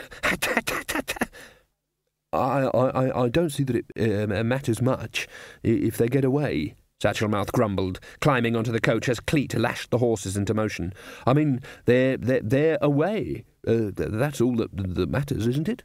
"No, you saw them. They're the soul of all this trouble," said Cleet. "We can't let this sort of thing go on." Satchelmouth glanced sideways. The thought was flooding into his mind, and not for the first time, that Mr. Cleet was not playing with a full orchestra, that he was one of those people who built their own hot madness out of sane and chilly parts. Satchelmouth was by no means averse to the finger foxtrot and the skull fandango, but he'd never murdered anyone, at least on purpose. Satchelmouth had been made aware that he had a soul, and though it had a few holes in it and was a little ragged around the edges, he cherished the hope that some day the god Reg would find him a place in a celestial combo. You didn't get the best gigs if you were a murderer. You probably had to play the viola. How about if we leave it right now, he said. "They won't be back." "Shut up." But there's no point." The horses reared. The coach rocked. Something went past in a blur and vanished in the darkness, leaving a line of blue flames that flickered for a little while and then went out. Death was aware that at some point he would have to stop, but it was creeping up on him that in whatever dark vocabulary the ghost machine had been envisaged, the words "slow down" were as inconceivable as "drive safely." It was not in its very nature to reduce speed in any circumstances other than the dramatically calamitous at the end of the third verse. That was the trouble with music with rocks in. It liked to do things its own way. Very slowly, still spinning, the front wheel rose off the ground. Absolute darkness filled the universe. A voice spake. "Is that you, Cliff?" "Yep," Okay. Is this me, Glod? Yep, sounds like you. Asphalt? It's me, Buddy. Glod? And, the lady in black? Yes? Do you know where we are, miss? There was no ground under them, but Susan didn't feel that she was floating, she was simply standing. The fact that it was on nothing was a minor point. She wasn't falling because there was nowhere to fall to or from. She'd never been interested in geography, but she had a very strong feeling that this place was not locatable on any atlas. I don't know where our bodies are, she said carefully. Oh, good, said the voice of Glod. Really, I'm here, but we don't know where my body is. How about my money? There was the sound of faint footsteps far away in the darkness. They approached slowly and deliberately and stopped. A voice said, 1, 1, 1, 2, 1, 2. Then the footsteps went back into the distance. After a while, another voice said, 1, 2, 3, 4. And the universe came into being. It was wrong to call it a Big Bang. That would just be noise, and all that noise would create is more noise and a cosmos full of random particles. Matter exploded into being, apparently as chaos, but in fact as a chord, the ultimate power chord. Everything all together, streaming out in one huge rush that contained within itself, like reverse fossils, everything that it was going to be. And zigzagging through the expanding cloud, alive, that first wild live music. This had shape. It had spin, it had rhythm, it had a beat, and you could dance to it. Everything did. A voice right inside Susan's head said, "And I will never die." She said aloud, "There's a bit of you in everything that lives." Yes, I am the heartbeat, the backbeat. She still couldn't see the others. The light was streaming past her. But he threw away the guitar. I wanted him to live for me. You wanted him to die for you in the wreckage of the cart. What is the difference? He would be dead anyway. But to die in music, people will always remember the songs he never had the chance to sing, and they will be the greatest songs of all. Live your life in a moment, and then live forever. Don't fade away. Send us back. You never left. She blinked. They were still on the road. The air flickered and crackled, and was full of wet snow. She looked around into Buddy's horrified face. "We've got to get away." She held up a hand. It was transparent. Cliff had almost vanished. Glod was trying to grip the handle of the money bag, but his fingers were slipping through it. His face was full of the terror of death, or possibly of poverty. Susan shouted, "He threw you away! That's not fair!" A piercing blue light was heading up the road. No cart could move that fast. There was a roar like the scream of a camel who has just seen 2 bricks. The light reached the bend, skidded, hit a rock, and leapt into space over the gorge. There was just time for a hollow voice to say, "Oh, bugger," before it hit the far wall in one great spreading circle of flame. Bones bounced and rolled down to the riverbed and were still. Susan spun around, scythe ready to swing. But the music was in the air, it had no soul to aim for. You could say to the universe, "This is not fair," and the universe would say, "Oh, isn't it? Sorry." You could save people. You could get there in the nick of time, and something could snap its fingers and say, "No, it has to be this way. Let me tell you how it has to be. This is how the legend has to go." She reached out and tried to take Buddy's hand. She could feel it, but only as a coldness. "Can you hear me?" she shouted above the triumphant chords. He nodded. It's like a legend. It has to happen, and I can't stop it. How can I kill something like music?" She ran to the edge of the gorge. The cart was well on fire. They wouldn't appear in it. They would have been in it. "I can't stop it. It's not fair." She pounded at the air with her fists. "Grandfather!" Blue flames flickered fitfully on the rocks of the dry riverbed. A small finger bone rolled across the stones until it came up against another, slightly larger bone. A third bone tumbled off a rock and joined them. In the semi-darkness there was a rattling among the stones, and a handful of little white shapes bounced and tumbled between the rocks until a hand, index finger reaching for the sky, rose into the night. Then there was a series of deeper, more hollow noises, as longer, larger things skipped end on end through the gloom. "I was going to make it better," shouted Susan. "What's the good of being death if you have to obey idiot rules all the time?" "Bring them back." As Susan turned, a toe bone hopped across the mud and scuttled into place somewhere under Death's robe. He strode forward, snatched the scythe from Susan, and in one movement whirled it over his head and brought it down on the stone. The blade shattered. He reached down and picked up a fragment. It glittered in his fingers like a tiny star of blue ice. "It was not a request." When the music spoke, the falling snow danced. "You can't kill me." Death reached into his robe and brought out the guitar. Bits of it had broken off, but this didn't matter. The shape flickered in the air, the strings glowed. Death took a stance that Crash would have died to achieve, and raised one hand. In his fingers the silver glinted. If light could have made a noise, it would have flashed ting. "He wanted to be the greatest musician in the world. There has to be a law. Destiny runs its course." For once, Death appeared not to smile. He brought his hand down on the strings. There was no sound. There was instead a cessation of sound, the end of a noise which Susan realized she'd been hearing all along, all the time, all her life. A kind of sound you never notice until it stops. The strings were still. There are millions of chords, there are millions of numbers, and everyone forgets the one that is 0. But without the 0, numbers are just arithmetic. Without the empty chord, music is just noise. Death played the empty chord. The beat slowed and began to weaken. The universe spun on, every atom of it. But soon the whirling would end, and the dancers would look around and wonder what to do next. "It's not time for that. Play something else." "I cannot." Death nodded towards Buddy. "But he can." He threw the guitar towards Buddy. It passed right through him. Susan ran and snatched it up, holding it out.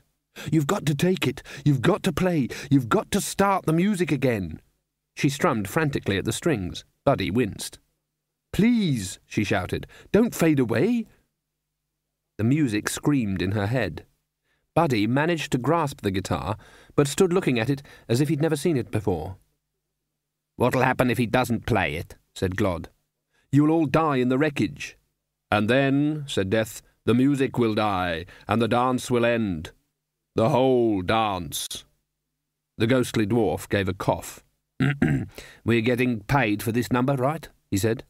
"You'll get the universe." "And free beer?" Buddy held the guitar to him. His eyes met Susan's. He raised his hand and played. The single chord ran out across the gorge and echoed back with strange harmonics. "Thank you," said Death. He stepped forward and took the guitar. He moved suddenly and smashed the thing against a rock. The strings parted, and something accelerated away towards the snow and the stars. Death looked at the wreckage with some satisfaction. "Now that's music with rocks in." He snapped his fingers. The moon rose over Ankh-Morpork. The park was deserted. The silver light flowed over the wreckage of the stage and the mud and half-consumed sausages that marked the spot where the audience had been. Here and there it glinted off broken sound traps. And after a while some of the mud sat up and spat out some more mud. "Crash? Jimbo? Scum?" it said. "Is that you, Noddy?" said a sad shape hanging from one of the stage's few remaining beams. The mud pulled some more mud out of its ears. "Right. Where's Scum?" "I think they threw him into the lake."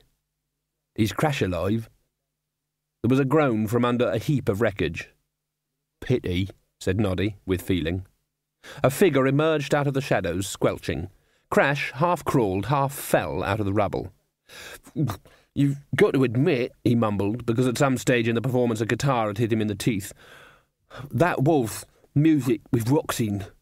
"All right," said Jimbo, and slithered off his beam. "But next time, thanks all the same, I'd rather try sex and drugs."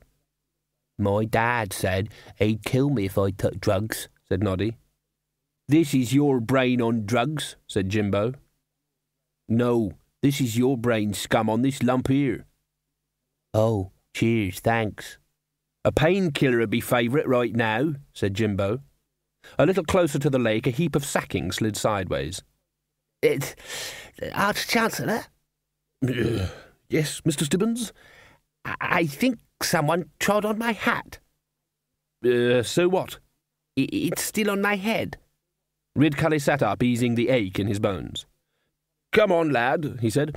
Let's go home. I'm not sure that I'm interested in music any more.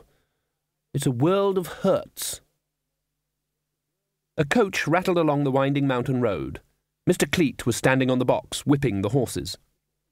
Satchelmouth got unsteadily to his feet. The cliff edge was so close he could see right down into the darkness. I've just had about altogether too much of this by half, he shouted, and tried to snatch at the whip. Stop that! We'll never catch up with them, shouted Cleet. So what? Who cares?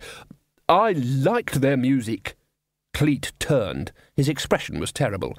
Traitor! The butt end of the whip caught Satchelmouth in the stomach. He staggered back, clutched at the edge of the coach, and dropped. His outflung arm caught hold of what felt like a thin branch in the darkness. He swung wildly over the drop until his boots got a purchase on the rock, and his other hand gripped a broken fence post. He was just in time to see the cart rumble straight on. The road, on the other hand, curved sharply. Satchelmouth shut his eyes and held on tight until the last scream and crackle and splinter had died away. When he opened them, it was just in time to see a burning wheel bounce down the canyon. Blimey, he said. It was lucky there was something. His gaze went up.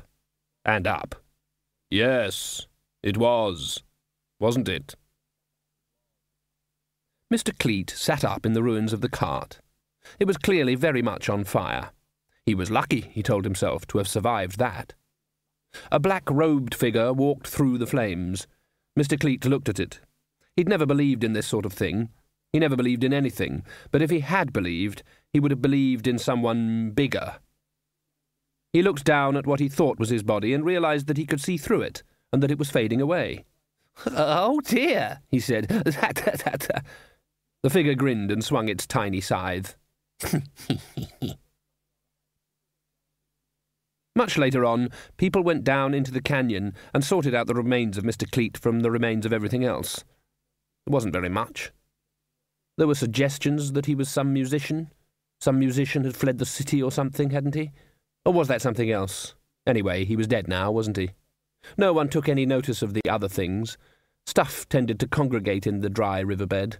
There was a horse's skull and some feathers and beads, and a few pieces of guitar smashed open like an eggshell, although it would be hard to say what had flown. Susan opened her eyes. She felt wind on her face. There were arms on either side of her. They were supporting her, while at the same time grasping the reins of a white horse. She leaned forwards. Clouds were scudding by far below. "All right," she said, "and now what happens?" Death was silent for a moment. "History tends to swing back into line. They are always patching it up. There are always some minor loose ends. I dare say some people will have some confused memories about a concert of sorts in the park. But what of it? They will remember things that did not happen. But they did happen. As well." Susan stared down at the dark landscape. Here and there were the lights of homesteads and small villages where people were getting on with their lives without the thought of what was passing by high over their heads. She envied them. "So," she said, "just for an example, you understand, what would happen to the band?" "Oh, they might be anywhere." Death glanced at the back of Susan's head. "Take the boy, for example. Perhaps he left the big city. Perhaps he went somewhere else. Got a job just to make ends meet. Bided his time. Did it his way." "But he was due in the drum that night." "Not if he didn't go there." "Can you do that? His life was due to end. You said you can't give life." "Not me. You might." "What do you mean?" "Life can be shared." "But he's gone. It's not as though I'm ever likely to see him again." "You know you will." "How do you know that?" "You've always known. You remember everything. So do I. But you are human and your mind rebels for your own sake. Something goes across, though. Dreams, perhaps. Premonitions. Feelings. Some shadows are so long they arrive before the light. I don't think I understood any of that. Well, it has been a long day. More clouds passed underneath. Grandfather? Yes? You're back? It seems so. Busy, busy, busy. So I can stop. I don't think I was very good at it. Yes. But you've just broken a lot of laws. Perhaps they're sometimes only guidelines. But my parents still died. I couldn't have given them more life. I could only have given them immortality. They didn't think it was worth the price. I think I know what they mean. You're welcome to come and visit, of course. Thank you. You will always have a home there, if you want it. Really? I shall keep your room exactly as you left it. Thank you. A mess. Sorry? I can hardly see the floor. You could have tidied it up a bit. Sorry. The lights of Quirm glittered below. Binky touched down smoothly. Susan looked around at the dark school buildings. So I've also been here all the time, she said. Yes, the history of the last few days has been different. You did quite well in your exams. Did I? Who sat them? You did. Oh, Susan shrugged. What grade did I get in logic? You got an A. Oh, come on. I always get A+. You should have revised more. Death swung up into the saddle. Just a minute, said Susan quickly. She knew she had to say it. Yes? What happened to, changing the fate of one individual means changing the world? Sometimes the world needs changing. Oh, Grandfather? Yes? The swing, said Susan. The one down in the orchard. I mean, it was pretty good. A good swing. Really? I was just too young to appreciate it. You really liked it? It had style. I shouldn't think anyone else ever had one like it. Thank you.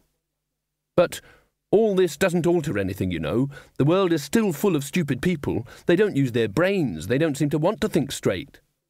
Unlike you? At least I make an effort. For example, if I've been here for the last few days, who's in my bed now? I think you just went out for a moonlight stroll. Oh, that's all right then. Death coughed. I suppose... Sorry? I know it's ridiculous, really.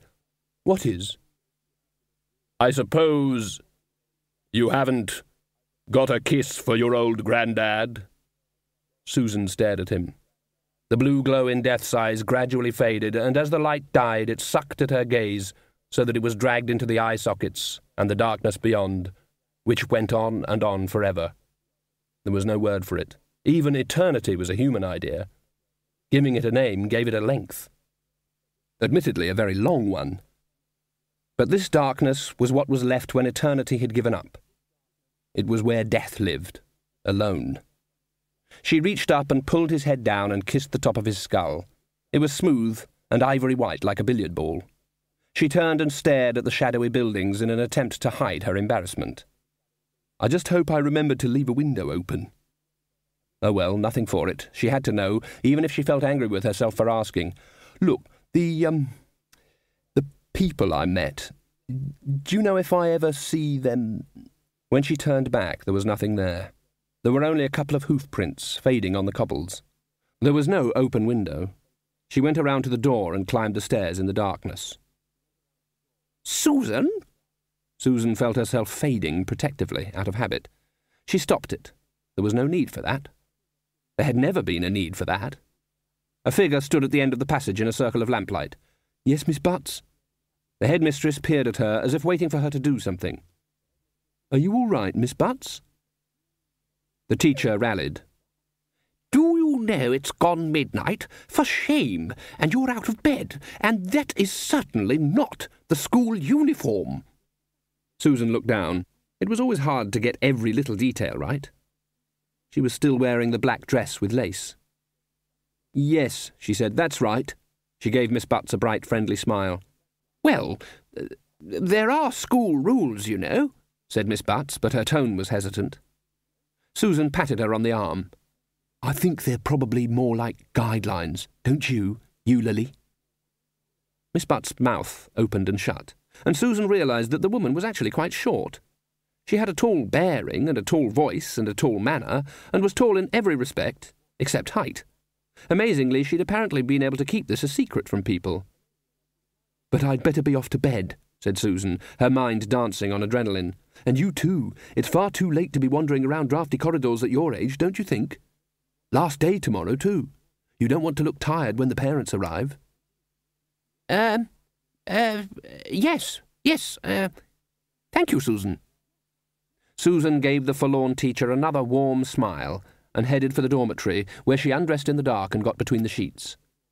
The room was silent except for the sound of 9 girls breathing quietly and the rhythmic muffled avalanche that was Princess Jade asleep.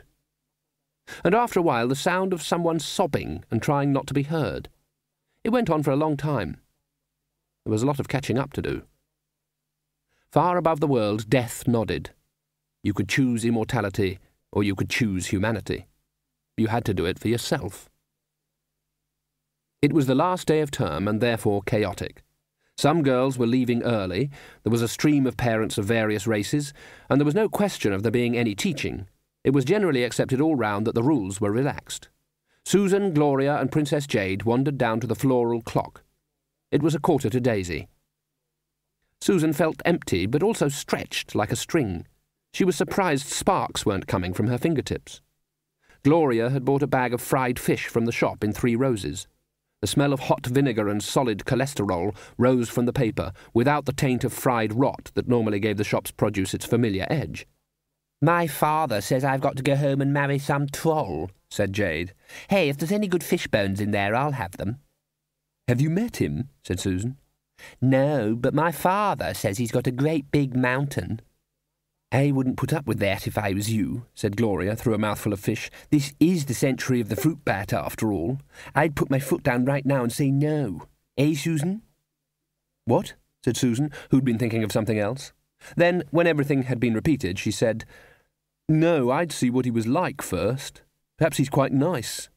And then the mountain is a bonus." "Yes, that's logical. Didn't your dad send you a picture?" said Gloria.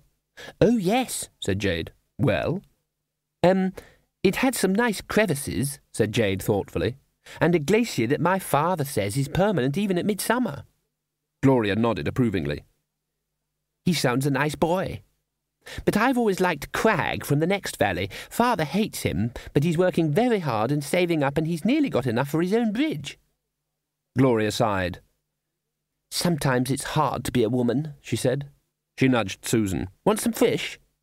"I'm not hungry, thanks." "It's really good, not stale old stuff like it used to be." "No, thanks." Gloria gave her another nudge. "Want to go and get your own, then?" she said, leering behind her beard. "Why should I do that?" "Oh, quite a few girls have gone down there today," said the dwarf. She leaned closer. "It's the new boy working there," she said. "I'd swear he's elvish." Something inside Susan was plucked and went twang. She stood up. "So that's what he meant. Things that haven't happened yet." "What? Who?" said Gloria. "The shop in 3 Roses Alley?" "That's right." The door to the wizard's house was open. The wizard had put a rocking chair in the doorway and was asleep in the sun. A raven was perched on his hat. Susan stopped and glared at it. "And have you got any comment to make?" "Croak, croak," said the raven, and ruffled its feathers. "Good," said Susan. She walked on, aware that she was blushing. Behind her a voice said, "Ha!" and she ignored it. There was a blur of movement among the debris in the gutter. Something hidden by a fish wrapper went, "Oh, yes, very funny," said Susan. She walked on, and then broke into a run. Death smiled and pushed aside the magnifying lens and turned away from the Discworld to find Albert watching him. "Just checking," he said. "That's right, master," said Albert. "I've saddled up Binky." You understand, I was just checking. Right you are, Master. How are you feeling now? Fine, Master. Still got your bottle? Yes, Master. It was on the shelf in Albert's bedroom. He followed Death out into the stable yard, helped him into the saddle, and passed up the scythe. And now I must be going out, said Death. That's the ticket, Master. So stop grinning like that. Yes, Master. Death rode out, but found himself guiding the white horse down the track to the orchard. He stopped in front of one particular tree and stared at it for some time. Eventually he said, Looks perfectly logical to me. Binky turned obediently away and trotted into the world. The lands and cities of it lay before him. Blue light flamed along the blade of the scythe. Death felt a tension on him. He looked up at the universe, which was watching him with puzzled interest. A voice which only he heard said, So you're a rebel, little Death. Against what? Death thought about it. If there was a snappy answer, he couldn't think of one, so he ignored it and rode towards the lives of humanity. They needed him. Somewhere, in some other world, far away from the Discworld, someone tentatively picked up a musical instrument that echoed to the rhythm in their soul. It will never die. It's here to stay.